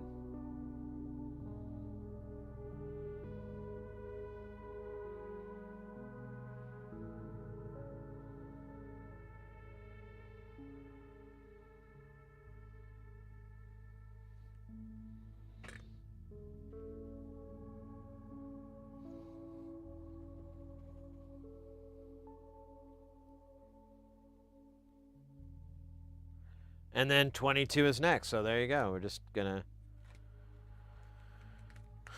round and round, round and round. Ekin, the improvised Trek is a improv comic and a bunch of podcasters, and they get a loose story idea and run with it. Oh, cool. That sounds fun. Oh, yeah, I'll throw that on the old tab box there.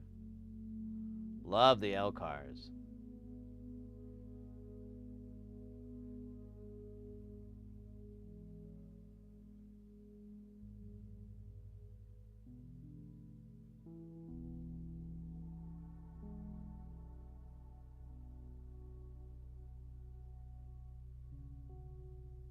Yeah, I know. I got like three YouTube channels. No, 4 YouTube channels. Wait a minute. 1, 2, 3, 4 YouTube channels, and then a podcast. Swimming in it, baby. Swimming in it. This is the information super Autobahn, all right? We're not even going to do the highway. We're going straight to the Autobahn.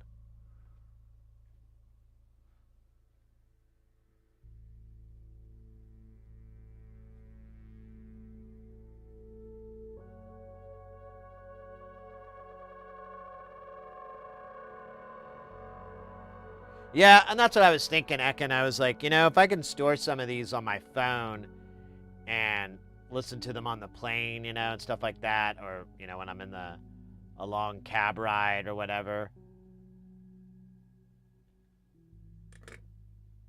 That sounds like fun to me. Shit. I lost the page I was on. There we go. So 22.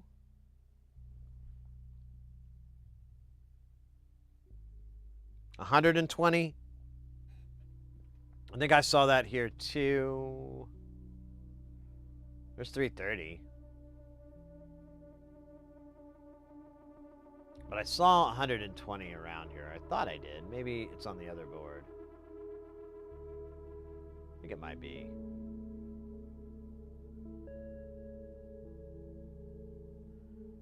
Because it's not down on the lower half of the board. It would be between here and here and here and here and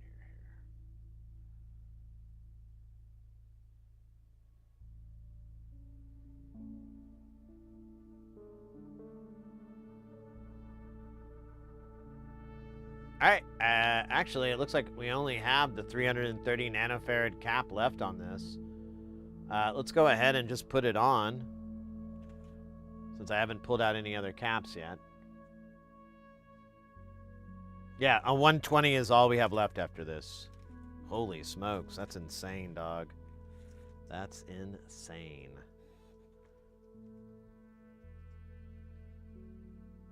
Ooh. Yeah, that reminded me. I was like, man, I can kind of do an okay Johnny Carson. Then I'm like, how much of the channel is going to know who the hell Johnny Carson is? I mean, some of them might. But some of them won't. But that's okay. Isn't that right, Ed? Yes! Oh, Ed's got it. That's good.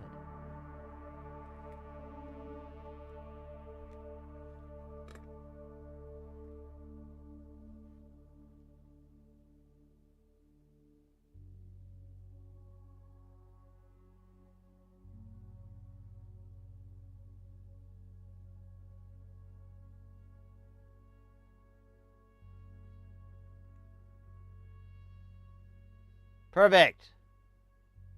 That is weird and wild stuff. Did you know that, Ed?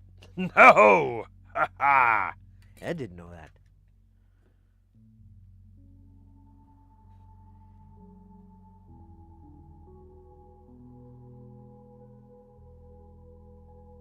You are correct, sir. Oh, look at that, Ed. 120 nanofarads. Actually, I feel like the more I do it, the worse it sounds. Like, initially it sounded like an okay Carson impression, and then I'm just, like, hearing myself a little bit and going, nope, that's trash.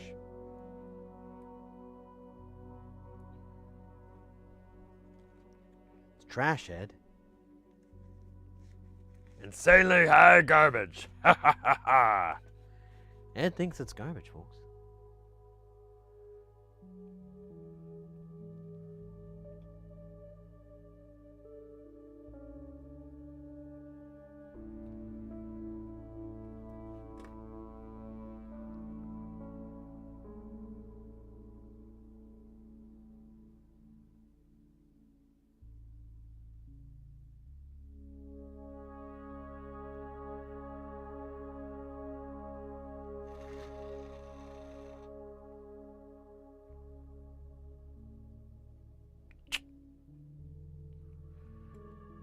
All right.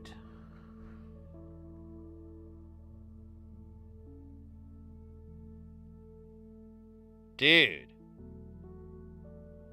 So we are missing the 150 nanofarad, which I could check and see if we have in 603, but since there's no way in hell we're going to get this done, I can just go ahead and order the part, and then we'll just solder it on after the fact. But yeah, I think that's it. We're just missing 150. The rest of this looks bueno. The one with cast members can be cool. The decon chamber has 2 of the Enterprise guys, and the 7th rule has Jake and Nog from... Oh, really? That's wild. But Nog has left us. I've been meaning to dig into the archives. Oh, yeah. That's unfortunate. He's from Nebraska? Oh, yeah, I didn't realize that. Yeah, very much a good old boy. I watched some very problematic scenes from old Johnny Carson. It was like, oh, wow, that is not a nice thing to say. Even as a joke. Old Johnny Carson being a little edgelord here.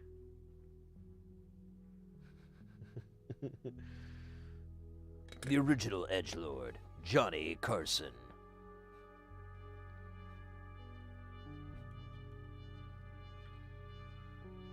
Hokey smokes. Yeah. Dude, this is awesome. All these resistors and capacitors make me feel more alive than anything. Truly anything. Dude, there's so many LM13700s on here. This is insane. There's 1, 2, 3, 4, 5. Okay, I guess there's only 5. But that's a lot. You know, there's like 2 on each one, so, yeah. Mr. Lurky, welcome in, by the way. I'm sorry, I was slow to read that. Welcome in. Guten Morgen. Mr. Lurkitty, I'm sorry. I mispronounced it. It's my first day. I'll learn one day, though. One way or another. Probably another, though.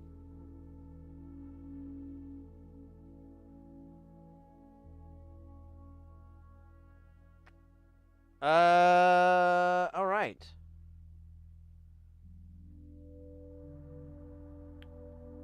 Let's go. Rock and roll. Let me take a little gander at my tabs here. God, I do have a lot of these. It's kind of funny. Oh well, worse things to have.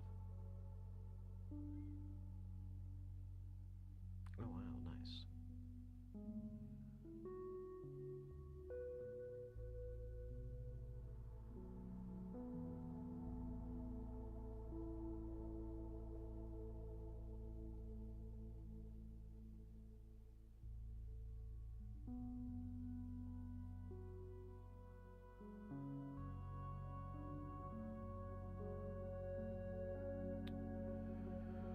Oh, man. I did not think the capacitors were going to take that long. Although, to be fair, what was it? It's only like, it was like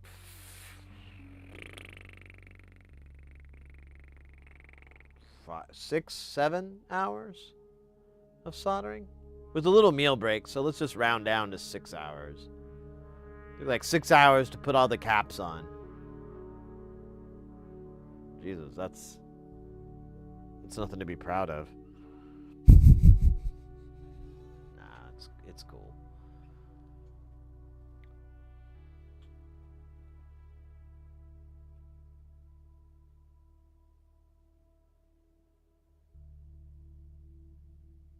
Yeah.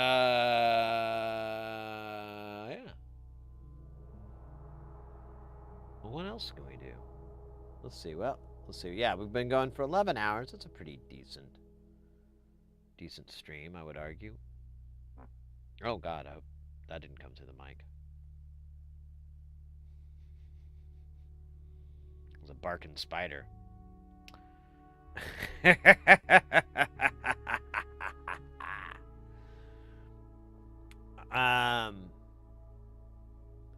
McClurkitty, we are working on the it's called the MUN. It's a vocoder. It's a 10-band vocoder from nonlinear circuits. It's actually got some pretty cool, unique features on it that I've never really seen. Here, I'll show you. Maybe.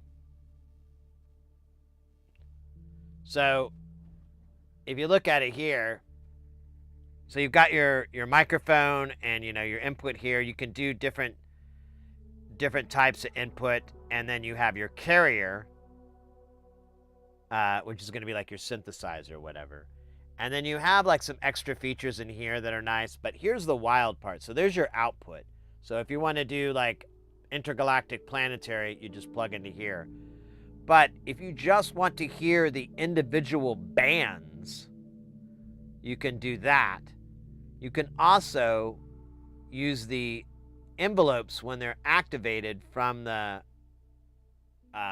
voice side.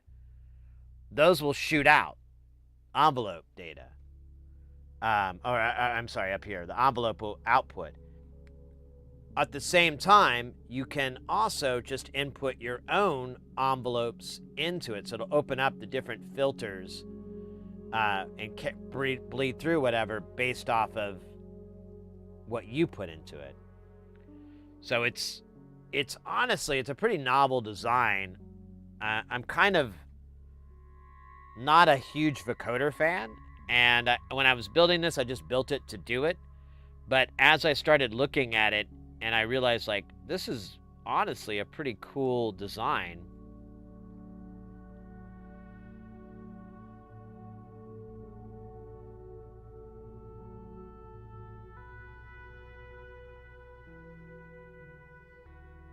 Yeah, there's your envelope in, so it's a switch jack, so if you put it there, it'll interrupt. That's what I was wanting to know. Today I got at least one thing unfucked. I had soldered an SMT32 chip on a ring build from SynthCube kit, and the 2 pins were scissored. Oh no. Had to take off the whole thing and clean it up. Yeah, I know that hell. To be fair, that I put the chip in the bag and I didn't think of it. Yeah. Those chips, you got to be really, like, when you take them out, do a visual. When you're trying to solder it in, you can usually catch like, oh, what the hell? But it's probably the last part is when you ran across it and was like, ah, damn it.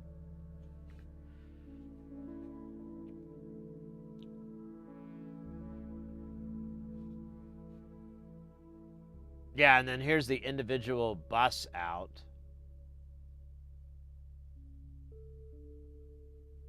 For the VCA, which...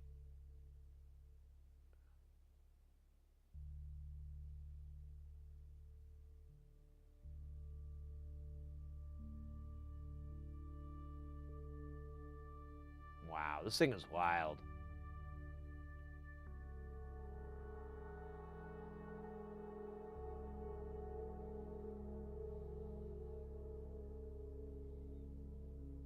It was a lot. Yeah, of course. I mean, Murphy's Law.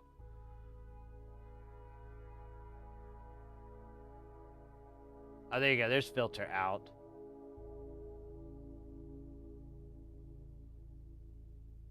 Damn, this is cool. I'm really interested. I hope it works. I guess that's where I'm at now. I'm like, man, there's a lot going on here. I hope I didn't mess anything up.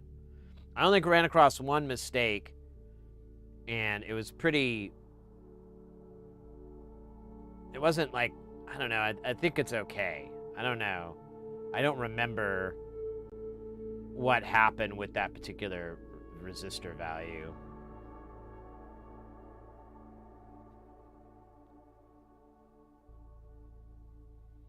Yeah, exactly. Of course it's the last. That's how Murphy's Law works. Murphy.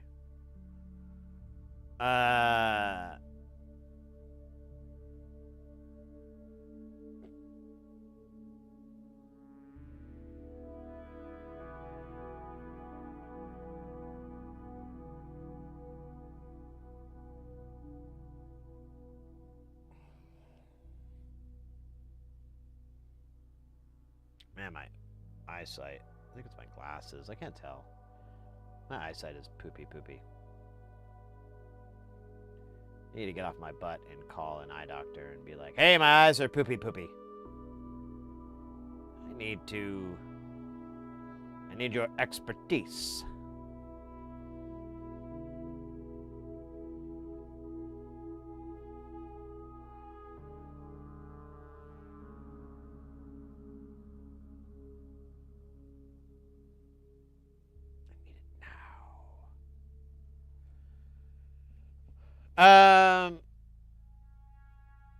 So, I don't know. There's, let's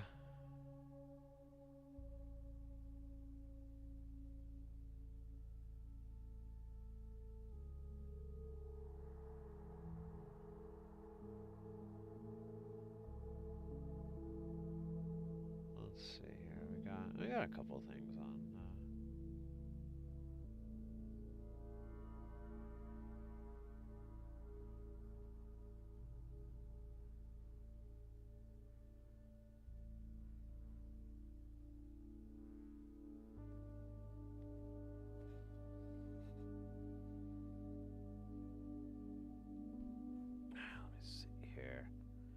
So the next stream, I'm really gonna try to stream on Thursday, but it's probably not gonna be a super long stream. I gotta fly out the next day, and you know, but my plan is to get all my laundry and my clothes and everything, all that stuff packed tomorrow, so I'll have Thursday kind of wide open. And I do need to go get my hair cut, So I've got a hair appointment, but that's like, I think that's in the early part of the day. When is that actually? Yeah, it's at 11:30. So it'll probably be like 1 o'clock Mountain Time for the stream, and then we'll probably stream for like 7 hours or something like that. And I don't know, that'll probably work. And then after that, I really don't know. So I go out of town on Friday, and I'm gone for. Here, let me switch over to the.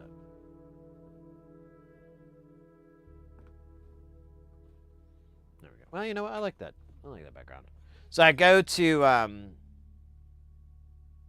Oh, we got the ads going. I'll wait for the ads to end.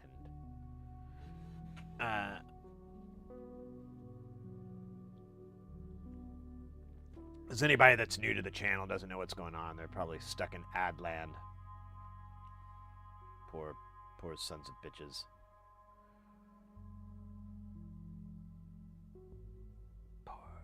Oh my god. Oh man. So you guys might be familiar with I was pulling up stuff to see about rating. There's this one streamer, Leslie Tanner. He's a pretty interesting, unique character. And he did this like a while back. I guess he's going to do it again. I hope. I don't know. It looked pretty brutal last time. But he's doing a streamathon. And it's called The Power of Silence. And the whole stream, he does not speak. And he streams continuously.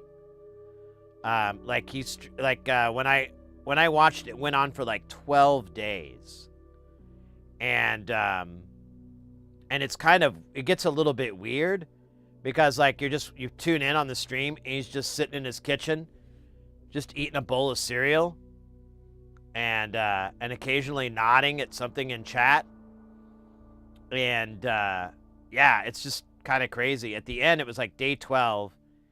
And he looked really beat up. Like he looked like he was ready to be done with this thing. And he's hanging out, and or no, that's right. He goes to bed, and he lays down, and like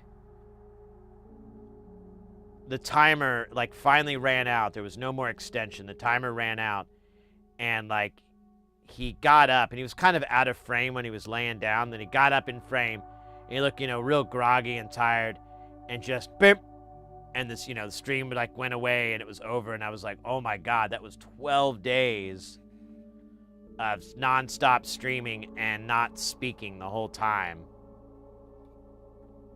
Wild stuff. So go check him out. He'll be on for a while. I was looking at him as a raid target, but it's such a weird stream. I don't know. I'd like to raid into something a little bit more tangible. Yeah. Oh, I think he might be. Yeah, he's sleeping right now, so it would be boring to raid in. But I will definitely give him a shout out, because I like his content. He kind of does like a call-in show. So, and it's very kind of tongue-in-cheek. And, but he's got this whole crazy swag. Like, he's got like a little bit of a mullet. He'll wear like a turtleneck, and then he'll wear a gold chain outside of it. So it's just like this crazy outfit and persona and everything. But he's a cool, chill guy. I like his vibe. I like his the way he rolls. Is great. So yeah, definitely go check them out. At least check out their streams sometime. And they've been nice when we've come in. And yeah, he's sleeping right now. He's been nice whenever we've come into the channel. So I he's a buddy, friend of the stream. Let's see here.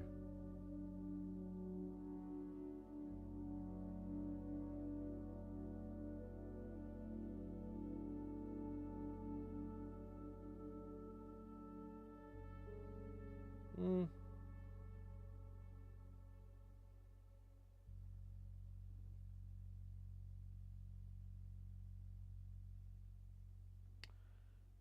we might do that. I gotta tell you guys, these last few months have just been insane. I really, really appreciate you guys, the people that have found the channel, people that are, keep coming back to the channel despite good, what the doctor tells them. Despite the doctor's medical advice, they keep coming back to the channel now. It's just been blowing up. We've been doing really great, and I really want to thank you guys for everything. You guys have just been total fucking legends. And here, I'll do that one. And I just appreciate it so much. We've been growing the channel quite a bit, and I'm excited. I'm kind of, I still got my momentum, still got my mojo. I'm still into doing the stream, doing the channel, making content, having a fun time with it. It's kind of funny. Like, it's starting to get fun for me, if that makes sense. Like, not that it never was fun, but like I kind of get like a little bit of hype, from, there's maybe the endorphin rush or whatever, or endorphin rush.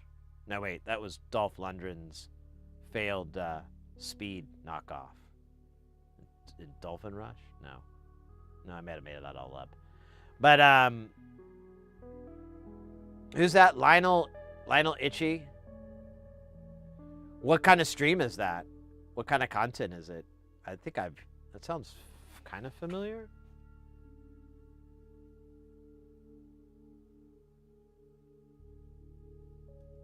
Let me see. Let me pull it up here. I think I closed the... Damn it. All right, give me a second here. I closed the wrong page.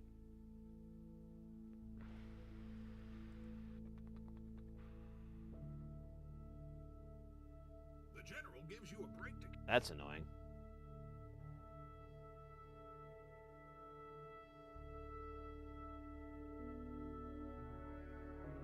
Oh, DJ? I'll check it out, but I try not to raid into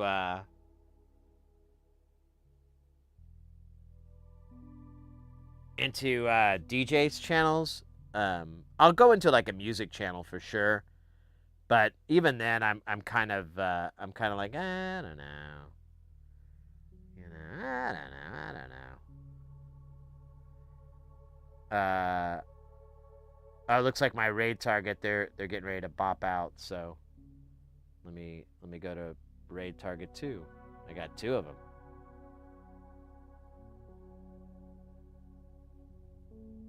Because let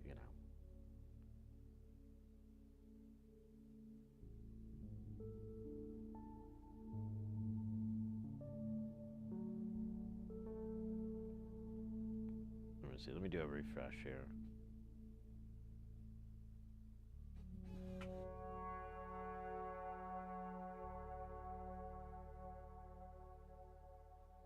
Yeah, like I rarely raid into gaming streams unless it's like a friend of this channel or whatever. Usually I try to get a sci-tech stream, and a fellow solderer if I can, or maybe someone doing art or crafts or things like that. I try to aim for that type of content because it just makes sense. It's the same content as what we have here, so people are going to be more inclined to go, oh, this works for me. Oh, did I close that already? Let me see.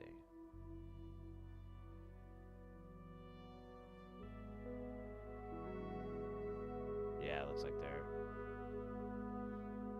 right out.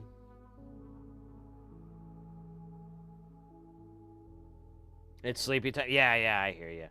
Well, anyways, I'm checking out the raid deals, but I want to tell you guys, thank you so much. Check it out. Check this out. On YouTube, We're at 1,893 subscribers. The road to 2K is upon us. We'll definitely hit 2K before the end of 2020, dicks. I'm happy about it. I'm psyched. Speaking of breaking numbers and breaking noses, over on Twitch, we hit 5,502. Technically, you're not supposed to say N2. 5,502. That never sounds right. Followers on the Twitch side. So, holy smokes! Thank you very, very much for that. We got a lot of new buddies today. In fact, is this finally working? Yeah, we got. Oh shit, yo, we got 9 followers today on Twitch. And then for subscribers, resub, Lusty Bard, subscribe for 5 months. Nerd Rage LV started their journey with a sub, and they were just new to the channel too. So that's a real accolade. I take that as a real compliment. And then Mr. X, of course, just blitzkrieging it with 62 months, mate. That's incredible. We had where was it? We had some bits as well today. We had, holy smokes, Zero Narrative, I forgot, with the 500 bits. Branolin with the 300 bits. Timinator with the 151 bits. An Oddball with the 100 bits, and then two $10, or 10 bits, I mean. So 120 bits. That's fucking awesome, mate. And then we also got some really awesome raids today. We got raids from a new channel. Oh, God. Let me look at that again. Yeah, Hikewerker, I think is how it's said. They're like a woodworking and instrument. They make like guitars and stuff. That was a new channel. They raided into us. I went ahead and followed them immediately. And then, of course, we had a raid from our good buddy and friend, DJ Dowie. And the Brutzler, another fantastic German streamer, came over and raided us today. Again, I know they're not in the chat or anything, but hats off to you. And then Ace Console Repair coming in and raiding us earlier on the Twitch. Now, over on YouTube, we're going to raid over into Ace's channel. If it's still up, yeah, it's still up. Well, maybe. Is it? I just went to the channel and it looks like it's on a dead screen here.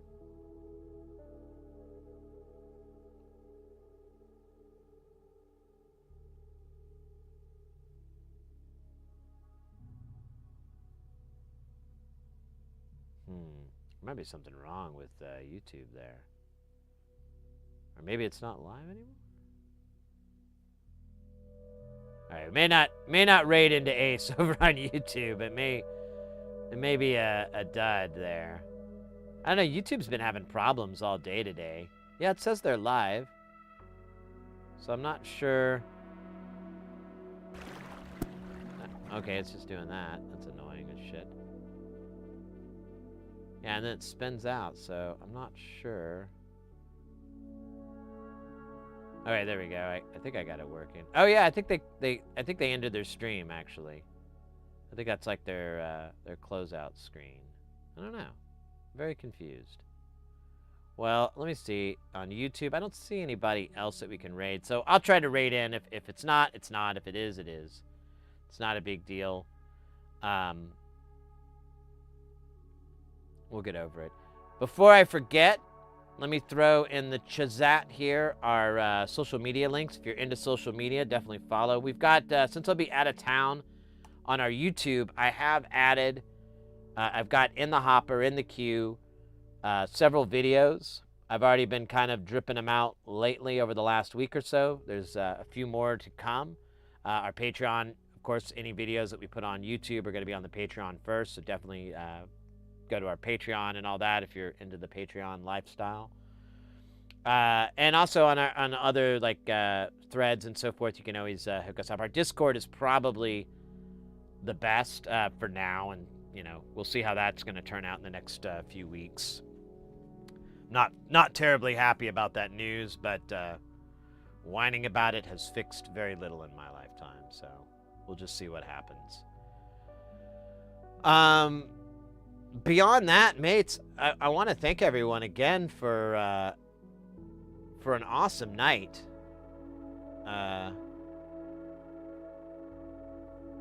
It's just been awesome as fuck. Yeah, it says they're live, but I don't know. Whatever, I'll figure it out. Thanks everyone for an awesome night. Hopefully I can see you guys again soon. At the worst, the next stream will be on March... I forgot already. March 12th. So, 3 weeks away. So, hopefully it's not going to be that long. I'll try to get something in next week. But, and I may be able to do some IRL streaming when I'm out of town. We'll kind of see. Like, I'm going to be in Los Angeles towards the end. And there's nothing to really fucking do in LA. And so I might stream from the hotel. We could work on some KiCad projects, things like that. That might be a lot of fun. We'll see how it goes. But beyond that, thanks to everyone hanging out. Really, really appreciate it. Let's get our raid rolling here. Hold on a minute. I closed the wrong window, didn't I? Let's see. I did.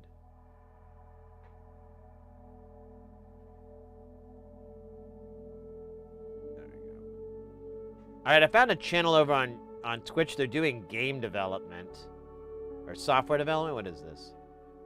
Working on a project for... Oh, no, I'm sorry. I misread it. Working for a project for a hackathon. And honestly, I've been looking at this off in the corner of my eye, and it looks pretty badass. So I think it'll be a good place to go over on the Twitch side. Safe travels. You bet, mate. My pleasure. My pleasure. You guys take care of yourselves. Have a good rest of the week. If I don't see you anytime soon, party on. Don't take any guff from those swine. And show them the back of your hand. And then the front. And then the back. And then do that until they run off crying. Because that's exactly what's going to happen. No. Let's get this raid rolling. I haven't... on the Twitch, I've never been to this channel before, so hopefully... it is, there's no surprises. It's a bit, they have like 67,000 followers, so they're established. We'll be good. Game over indeed. Mates, thank you again for so much fun. I really had a great time. Can't wait to get this thing a little bit closer to done and closer in. Hopefully we'll have that case by the time next month. It should be in while I'm out of town and everything, so we'll get this really badass case. I'm excited, looking forward to that. Our raid is rolling. Let me do the fade out. Fade out. And then I'll do the logo and my favorite part, the mass bombs.